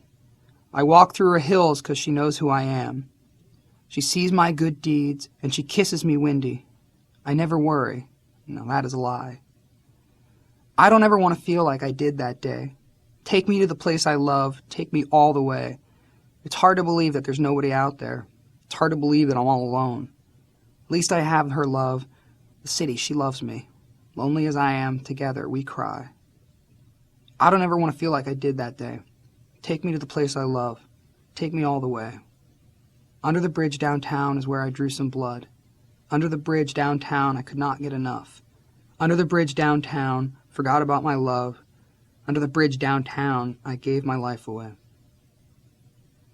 A month later, Rick was over at my house one day, flipping through my notebook, which demonstrates how comfortable I felt around him then. "What's this?" he said, and handed me the notebook. He had stumbled upon Under the Bridge. "Ah, that's just a poem," I said. "That's dope. You should do something with that," he said. It's not really our style, I explained. It's slow and melodic and dramatic. But it's good. You should show this to the guys and see if they want to do something with it. I was touched that he liked the poem, but I still had doubts that it was the song for us. A few days later, I was at rehearsal and had some time to kill, because Flea hadn't arrived yet. "Why don't you show John and Chad the thing I saw up at your house the other night?" Rick suggested. No, Flea's not even here," I said. But John and Chad were both paying way too close attention. They both sat down and said, "Hey, let's see that little gentle number you have in there." I sang it to them in probably 3 different keys from beginning to end, not knowing where to go with it. But after I had finished it, they got up and walked over to their instruments and started finding the beat and the guitar chords for it. The next day, John came over to my house to polish the song. He brought a miniature Fender amp and plugged it in.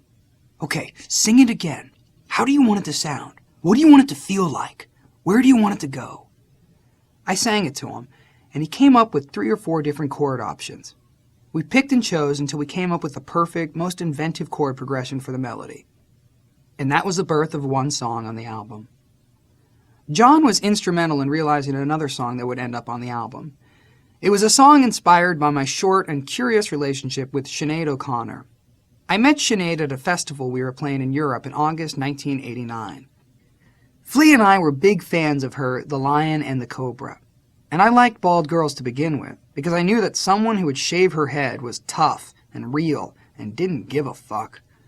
Here was this super ridiculously hot, bald Irish girl with a magical voice and great lyrics and a crazy presence. We were playing first, so during our set, I was retarded enough to dedicate Party on Your Pussy to this morally ethical, politically correct fighter for the rights of the underdog. When we finished our set, Flea and I stood by the side of the stage and watched Sinead. This was before she became famous, so she wasn't self-conscious. She was just bold. She came on stage in a dress and combat boots and hit her first note. Like a crazy little Irish princess warrior, she started belting out these amazing songs. I was dying a million deaths of desire watching all this. And then she made a reference to my mention of her, and it was positive. Okay, now she was aware of me, so that was a good thing. After the show, we sought her out and told her how much we appreciated her music. Instead of saying a cursory thank you, Sinead invited us to hang out. She was shy and demure, and we talked until a road manager stormed in and rounded her up for the ride to the next venue. Fearful that I was never going to see her again, I ran back to the dressing room and wrote her a pretty meaningful letter, letting her know that I had some feelings for her. I rushed back and caught her just as she was about to board her bus and gave her the letter. She accepted it and smiled and waved goodbye. And nothing ever happened. Not a word back.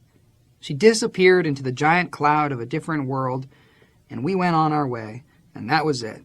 Adios. Life goes on. We toured Japan, and I met Carmen and had a year-long relationship with her. By then, Sinead had released another album, and overnight became the most popular female vocalist in the world. One day, Bob Forrest told me she had moved to LA, and there had been a sighting of her at Victor's Deli, one of our favorite breakfast spots. A few weeks later, I was doing errands and ran into Sinead. One look at her, and I just melted. I would have married her on the spot. We struck up a conversation, and I reminded her that we had met back at the festival and that I'd given her a note. "Oh, yeah, I know you gave me a note," Sinead said. "I have it. It's in my kitchen drawer at home." "That note I gave you is in your kitchen drawer?" I was incredulous. "What did you think?" She smiled. "You'd write a note like that and I'd throw it away?" The next thing I knew, she was inviting me over for dinner. Soon I began regularly hanging out with her and her son, Jake. I can't say it was a typical dating scenario, because it was a strange time for her. She was gun-shy from everything that had happened to her. But we started going to movies and museums, and I gave her driving lessons in my '67 convertible matte black Camaro. We'd drive around and listen to music and kiss and whatnot, but she wasn't exactly letting me all the way in her door, so to speak. And I don't mean just vaginally. This went on for weeks, and it became the most wonderful, non-sexual relationship I'd ever had. I adored her, and every day I'd wake up and write her a little poem and fax it to her. Our relationship was progressing. She was showing me a little more love and affection, emotionally and physically, and then suddenly it all came to an inexplicable halt. I had made a bit of an ass of myself when she told me that she was going to the Academy Awards. I suggested we go together, and at first she agreed. Then she called back to tell me she was going with her friend Daniel Day-Lewis. I felt slighted, not so much because she was hanging out with someone else, but because it wasn't me, and I wanted to be with her so much at that point. Even after that incident, she never gave me any indication that she was anything other than absolutely enamored with the time we were spending together. Whenever our time together came to an end, I looked in her eyes, and she was as happy as a blossoming flower. I was excited and probably a little heavy-handed and overbearing, but she had a soothing and subtle way of bringing me back down to a more reasonable state of mind. She was calm and laid back, and not buying into the heaviness of my approach. It was good. We were finding a balance. One day I called and left a message on her answering machine, then went off. When I came back, there was a response on my machine. "Hey, Anthony, this is Sinead. I'm moving out of Los Angeles tomorrow, and I don't want you to call me or come by before I leave. Goodbye." I was shattered. It had gone overnight from "can't wait to see you again" to "don't call me and don't come by." I didn't know who to turn to, so I called up John. He was irate that she could treat me like that, and he suggested that I write about it and would get together later that night and create a song. It had been raining for 2 days straight when I sat down at my dining room table, put Jimi Hendrix's version of All Along the Watchtower on continual rotation for inspiration, and started writing some lyrics about what had just happened to me. From I Could Have Lied. I could have lied. I'm such a fool. My eyes could never, never, never keep their cool. Showed her, and I told her how she struck me, but I'm fucked up now. But now she's gone. Yes, she's gone away. A soulful song that would not stay. You see, she hides because she is scared, but I don't care. I won't be spared. I drove over to John's house around midnight. He was like a mad scientist, empathizing with me, but absolutely possessed with the idea of finishing this song. So we worked and stayed up all night, listening to that pouring rain. We finally finished the song at 5 a.m, and, cassette in hand, rushed out to drive through the rainstorm of rainstorms, straight to Sinead's house. It was her last night there, and I didn't knock. I just bundled up the tape and shoved it through her mail slot. She left town the next day. The years went by, and our record came out, and life moved on. There were tragedies and triumphs and successes and failures, and people died and people had babies, and I always wondered what it would be like if I ever saw that girl again. Years and years later, I was at the Universal Amphitheater for some stupid MTV Awards show where Flea and I were presenting with Tony Bennett, of all people. After the show, I was in the back parking lot hanging out and schmoozing when a limousine pulled up. I looked in and saw Sinead and Peter Gabriel in the car. I walked over and she poked her head out the window and we both said hi. And then nothing came out of me and she gave me a really fake smile. There was nothing to say. I can't even remember if I asked her whether she had gotten the tape. The whole encounter was the most horrible, awkward, poisonous, communicationless exchange. Maybe she did me a favor in the end. Who needs that kind of trouble? We really expanded our musical palette with this album. One day, John approached me with some interesting music that was very melodic and in a unique time signature. John hummed a verse and a chorus, and the emotion of the chords he was playing seemed to correspond with my breakup with Carmen. Even in the heat of our turbulent battles, I never considered her an evil person or hated her. I just saw her as a girl who never got a chance to grow up and deal with all her pain. I wasn't hurt by her breakup, I was relieved. I wanted her to feel the same and find her way in life. At the same time, I began to question myself and wonder if I was stuck in repeating my father's pattern of hopping from flower to flower, the girl of the day thing. I certainly didn't want to end up like Blackie, because as exciting and temporarily fulfilling as this constant influx of interesting and beautiful girls can be, at the end of the day, that shit is lonely, and you're left with nothing. The lyrics reflect both those points of view. From Breaking the Girl. Raised by my dad, girl of the day, he was my man. That was the way. She was the girl, left alone, feeling the need to make me her home. I don't know what, when, or why the twilight of love had arrived.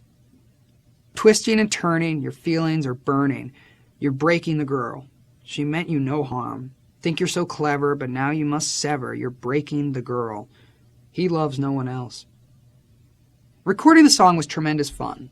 because there was this big industrial bridge, so we went out and got all these scraps of metal, and the four of us donned protective eye gear and smashed the shit out of the metal with hammers and sticks and came up with a beautiful orchestration of scrap metal percussion. When we started figuring out which songs would ultimately make it to the recording stage, it turned out that the delay with Epic and Mo's last-minute stepping up to the plate had enabled us to write almost 2 albums worth of new material. Working with Rick had changed the way we thought about songwriting. In the past, we were coming from a groove place, as opposed to a song place, which was where Rick's heart lay. This album would become the best of both of those worlds. We never tipped over to the conventional notion of songwriting, which would have mitigated against our stirring the pot of Africa. But you need to get into jamming to do that, so taking Rick's advice and focusing on songcrafting were hugely important. Yet we never turned our back on being a funk band, based in grooves and improvised jams. One of those jams would lead to the breakout song in the album. I was off on one side of the rehearsal studio, working on lyrics, while the band was jamming as a trio. Sometimes they'd be serious intellectual craftsmen, trying to intertwine their minds and come up with specific parts, but other times they'd rock out in a very joyful manner. On one of those latter days, Flea started playing this insane bass line, and Chad cracked up and played along. I was so struck by Flea's bass part, which covered the whole length of the instrument's neck, that I jumped up and marched over to the mic, my notebook in tow. I always had fragments of song ideas or even specific isolated phrases in mind. I took the mic and belted out, "Give it away, give it away, give it away, give it away now." That line had come from a series of conversations I'd had years earlier with Nina Hagen. Nina was a wise soul, and she realized how young and inexperienced I was then, so she was always passing on gems to me. Not in a preachy way, just by seizing on opportunities. I was going through her closet one day, looking at all her crazy clothes, when I came upon a valuable exotic jacket. "This is really cool," I said. "Take it, you can have it," she said. Whoa, I can't take this. This is the nicest jacket you have in there," I said. "That's why I gave it to you," she explained. "It's always important to give things away. It creates good energy. If you have a closet full of clothes and you try to keep them all, your life will be very small. But if you have a full closet and someone sees something they like, if you give it to them, the world is a better place." I had come from such a school of hard knocks that my philosophy was you don't give things away, you take whatever you want. It was such an epiphany that someone would want to give me her favorite thing. That stuck with me forever. Every time I'd be thinking, I have to keep, I'd remember, no, you got to give away instead. When I started going regularly to meetings, one of the principles I learned was that the way to maintain your own sobriety is to give it to another suffering alcoholic. Every time you empty your vessel of that energy, fresh new energy comes flooding in. I was busting out on that mic, going, "Give it away," and Flea was flying down the length of his bass, and Chad was laughing hysterically, and John was searching for his spot on the canvas to put his guitar part, and we just didn't stop. We all came away from the jam convinced we had the makings of a great song. Rick's emphasis on the mechanics of songwriting led to a tradition that we still use to this day, called face-offs. Let's say we're working on a song, and we have the verse and the chorus, but we need a bridge, and there's no piece of music we have that works there. John and Flea will unplug their guitars, run up to each other in the rehearsal space, and get in each other's faces. Then one of them will go into the parking lot, and the other will go out into a hallway, and they'll each have 5 minutes to come up with an idea. They'll both come back, and we'll all listen fairly and objectively and decide which part serves the song best. We've never had a major disagreement with one of the guys holding out for his idea. Face-offs are a fantastic tool for developing a part because they're spontaneous and creative. The idea appears competitive on the surface, but it's all playful and very much in the spirit of serving the song rather than the individual. By the time that part gets put through the process of Chad doing his thing to it, and either John or Flea putting his part to it, we all own that little piece of music equally. After that long period of rehearsal and songwriting and incubating ideas, we were ready to record the album. Rick suggested that we consider recording in an unorthodox setting. He turned up this amazing, huge, empty, historically landmarked Mediterranean haunted mansion a stone's throw from where we all lived. Then he hired some guys from Canada to come down and set up a studio in the rambling house. There was a beautiful wood-paneled library in the house that connected by a window to the giant Mediterranean living room, which worked out great for us because they built the control room in the library and set up the drums and the guitars in the huge living room, putting the bass amps and the guitar amps in separate rooms to get all the sounds just so.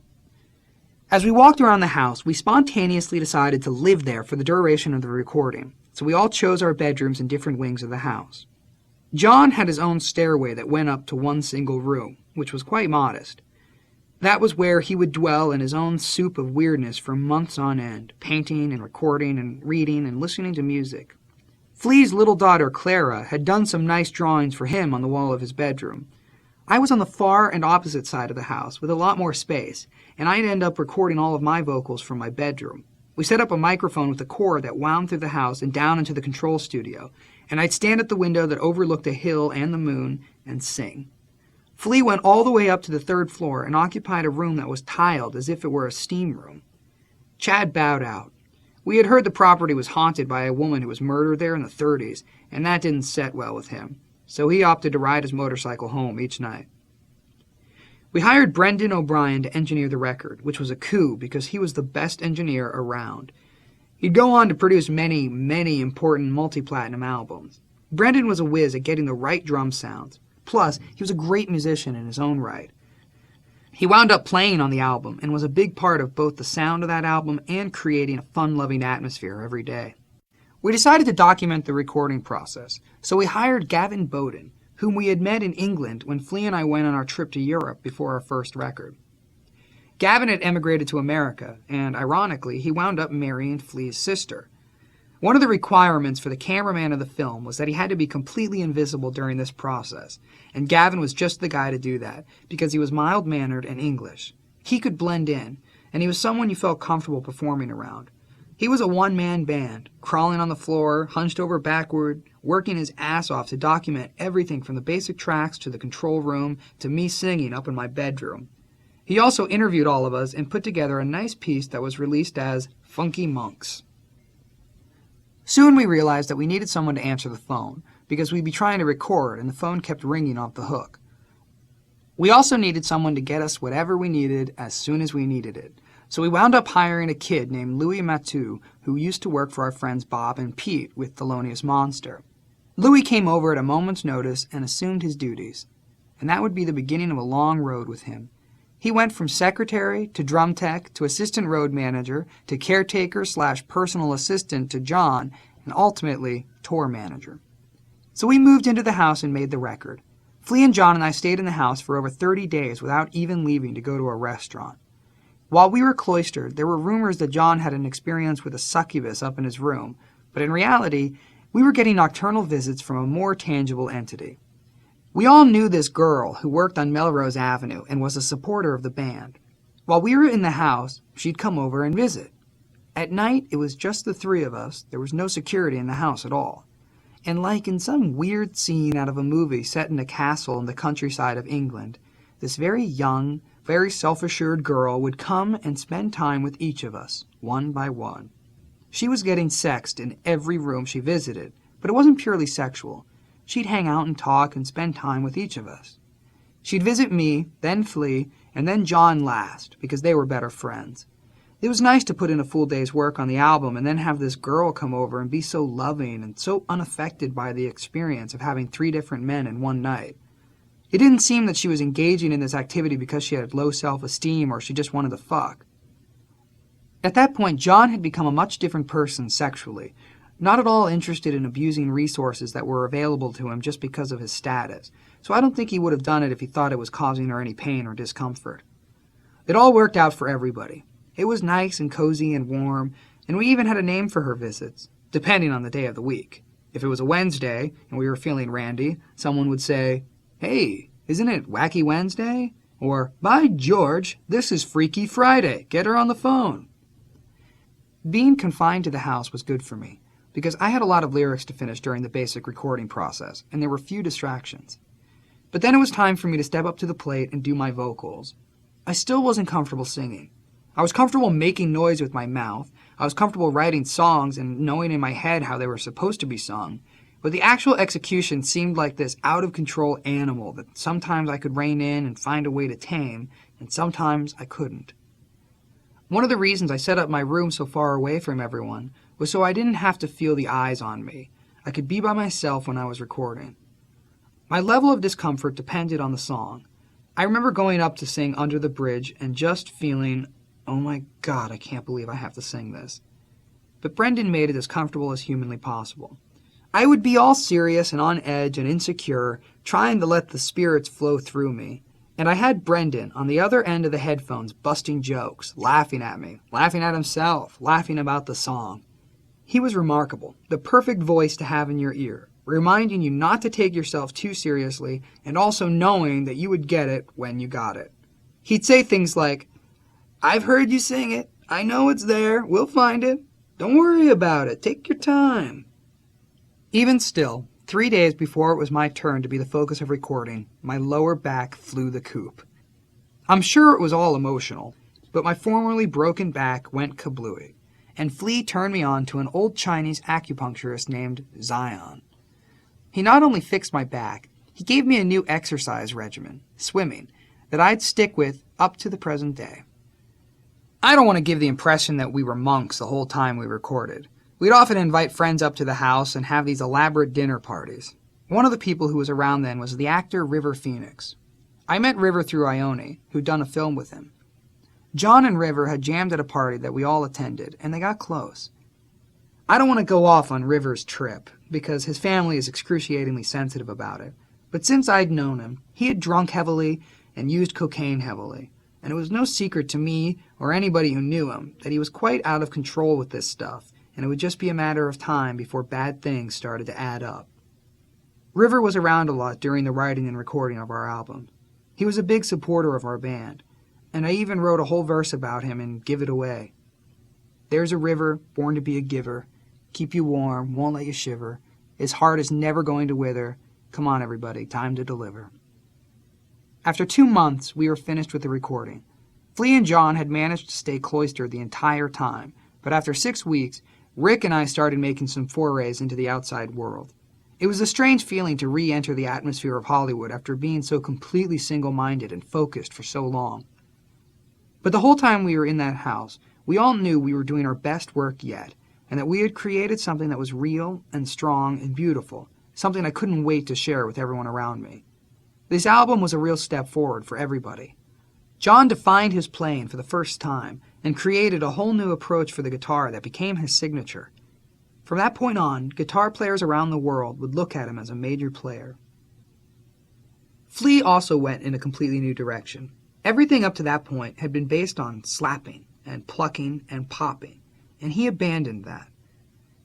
There were only a couple of songs on the album based on the popping format. Everything else was finger-plucked, which was a big departure for a guy who had become known as the crazy popping bass player. Chad also stepped up and made his mark as one of the premier rock drummers. It was also a new thing for Rick. He had never made a record like ours. He'd made hip-hop records, hardcore metal records, but never a record that had so many varied styles going on. He and Brendan actually did, in some ways for the first time, capture the essence of the Red Hot Chili Peppers. Part of our live energy and our individual personalities were captured and allowed to breathe and exist on the album, and that was something we had struggled to do in the past. Rick found a way to let that happen in unconventional surroundings. Now that the recording was finished, it was time to come up with a name. One day I was in Rick's car, and we started throwing out titles, but whenever you do that, you're going to come up with shit. And seeing this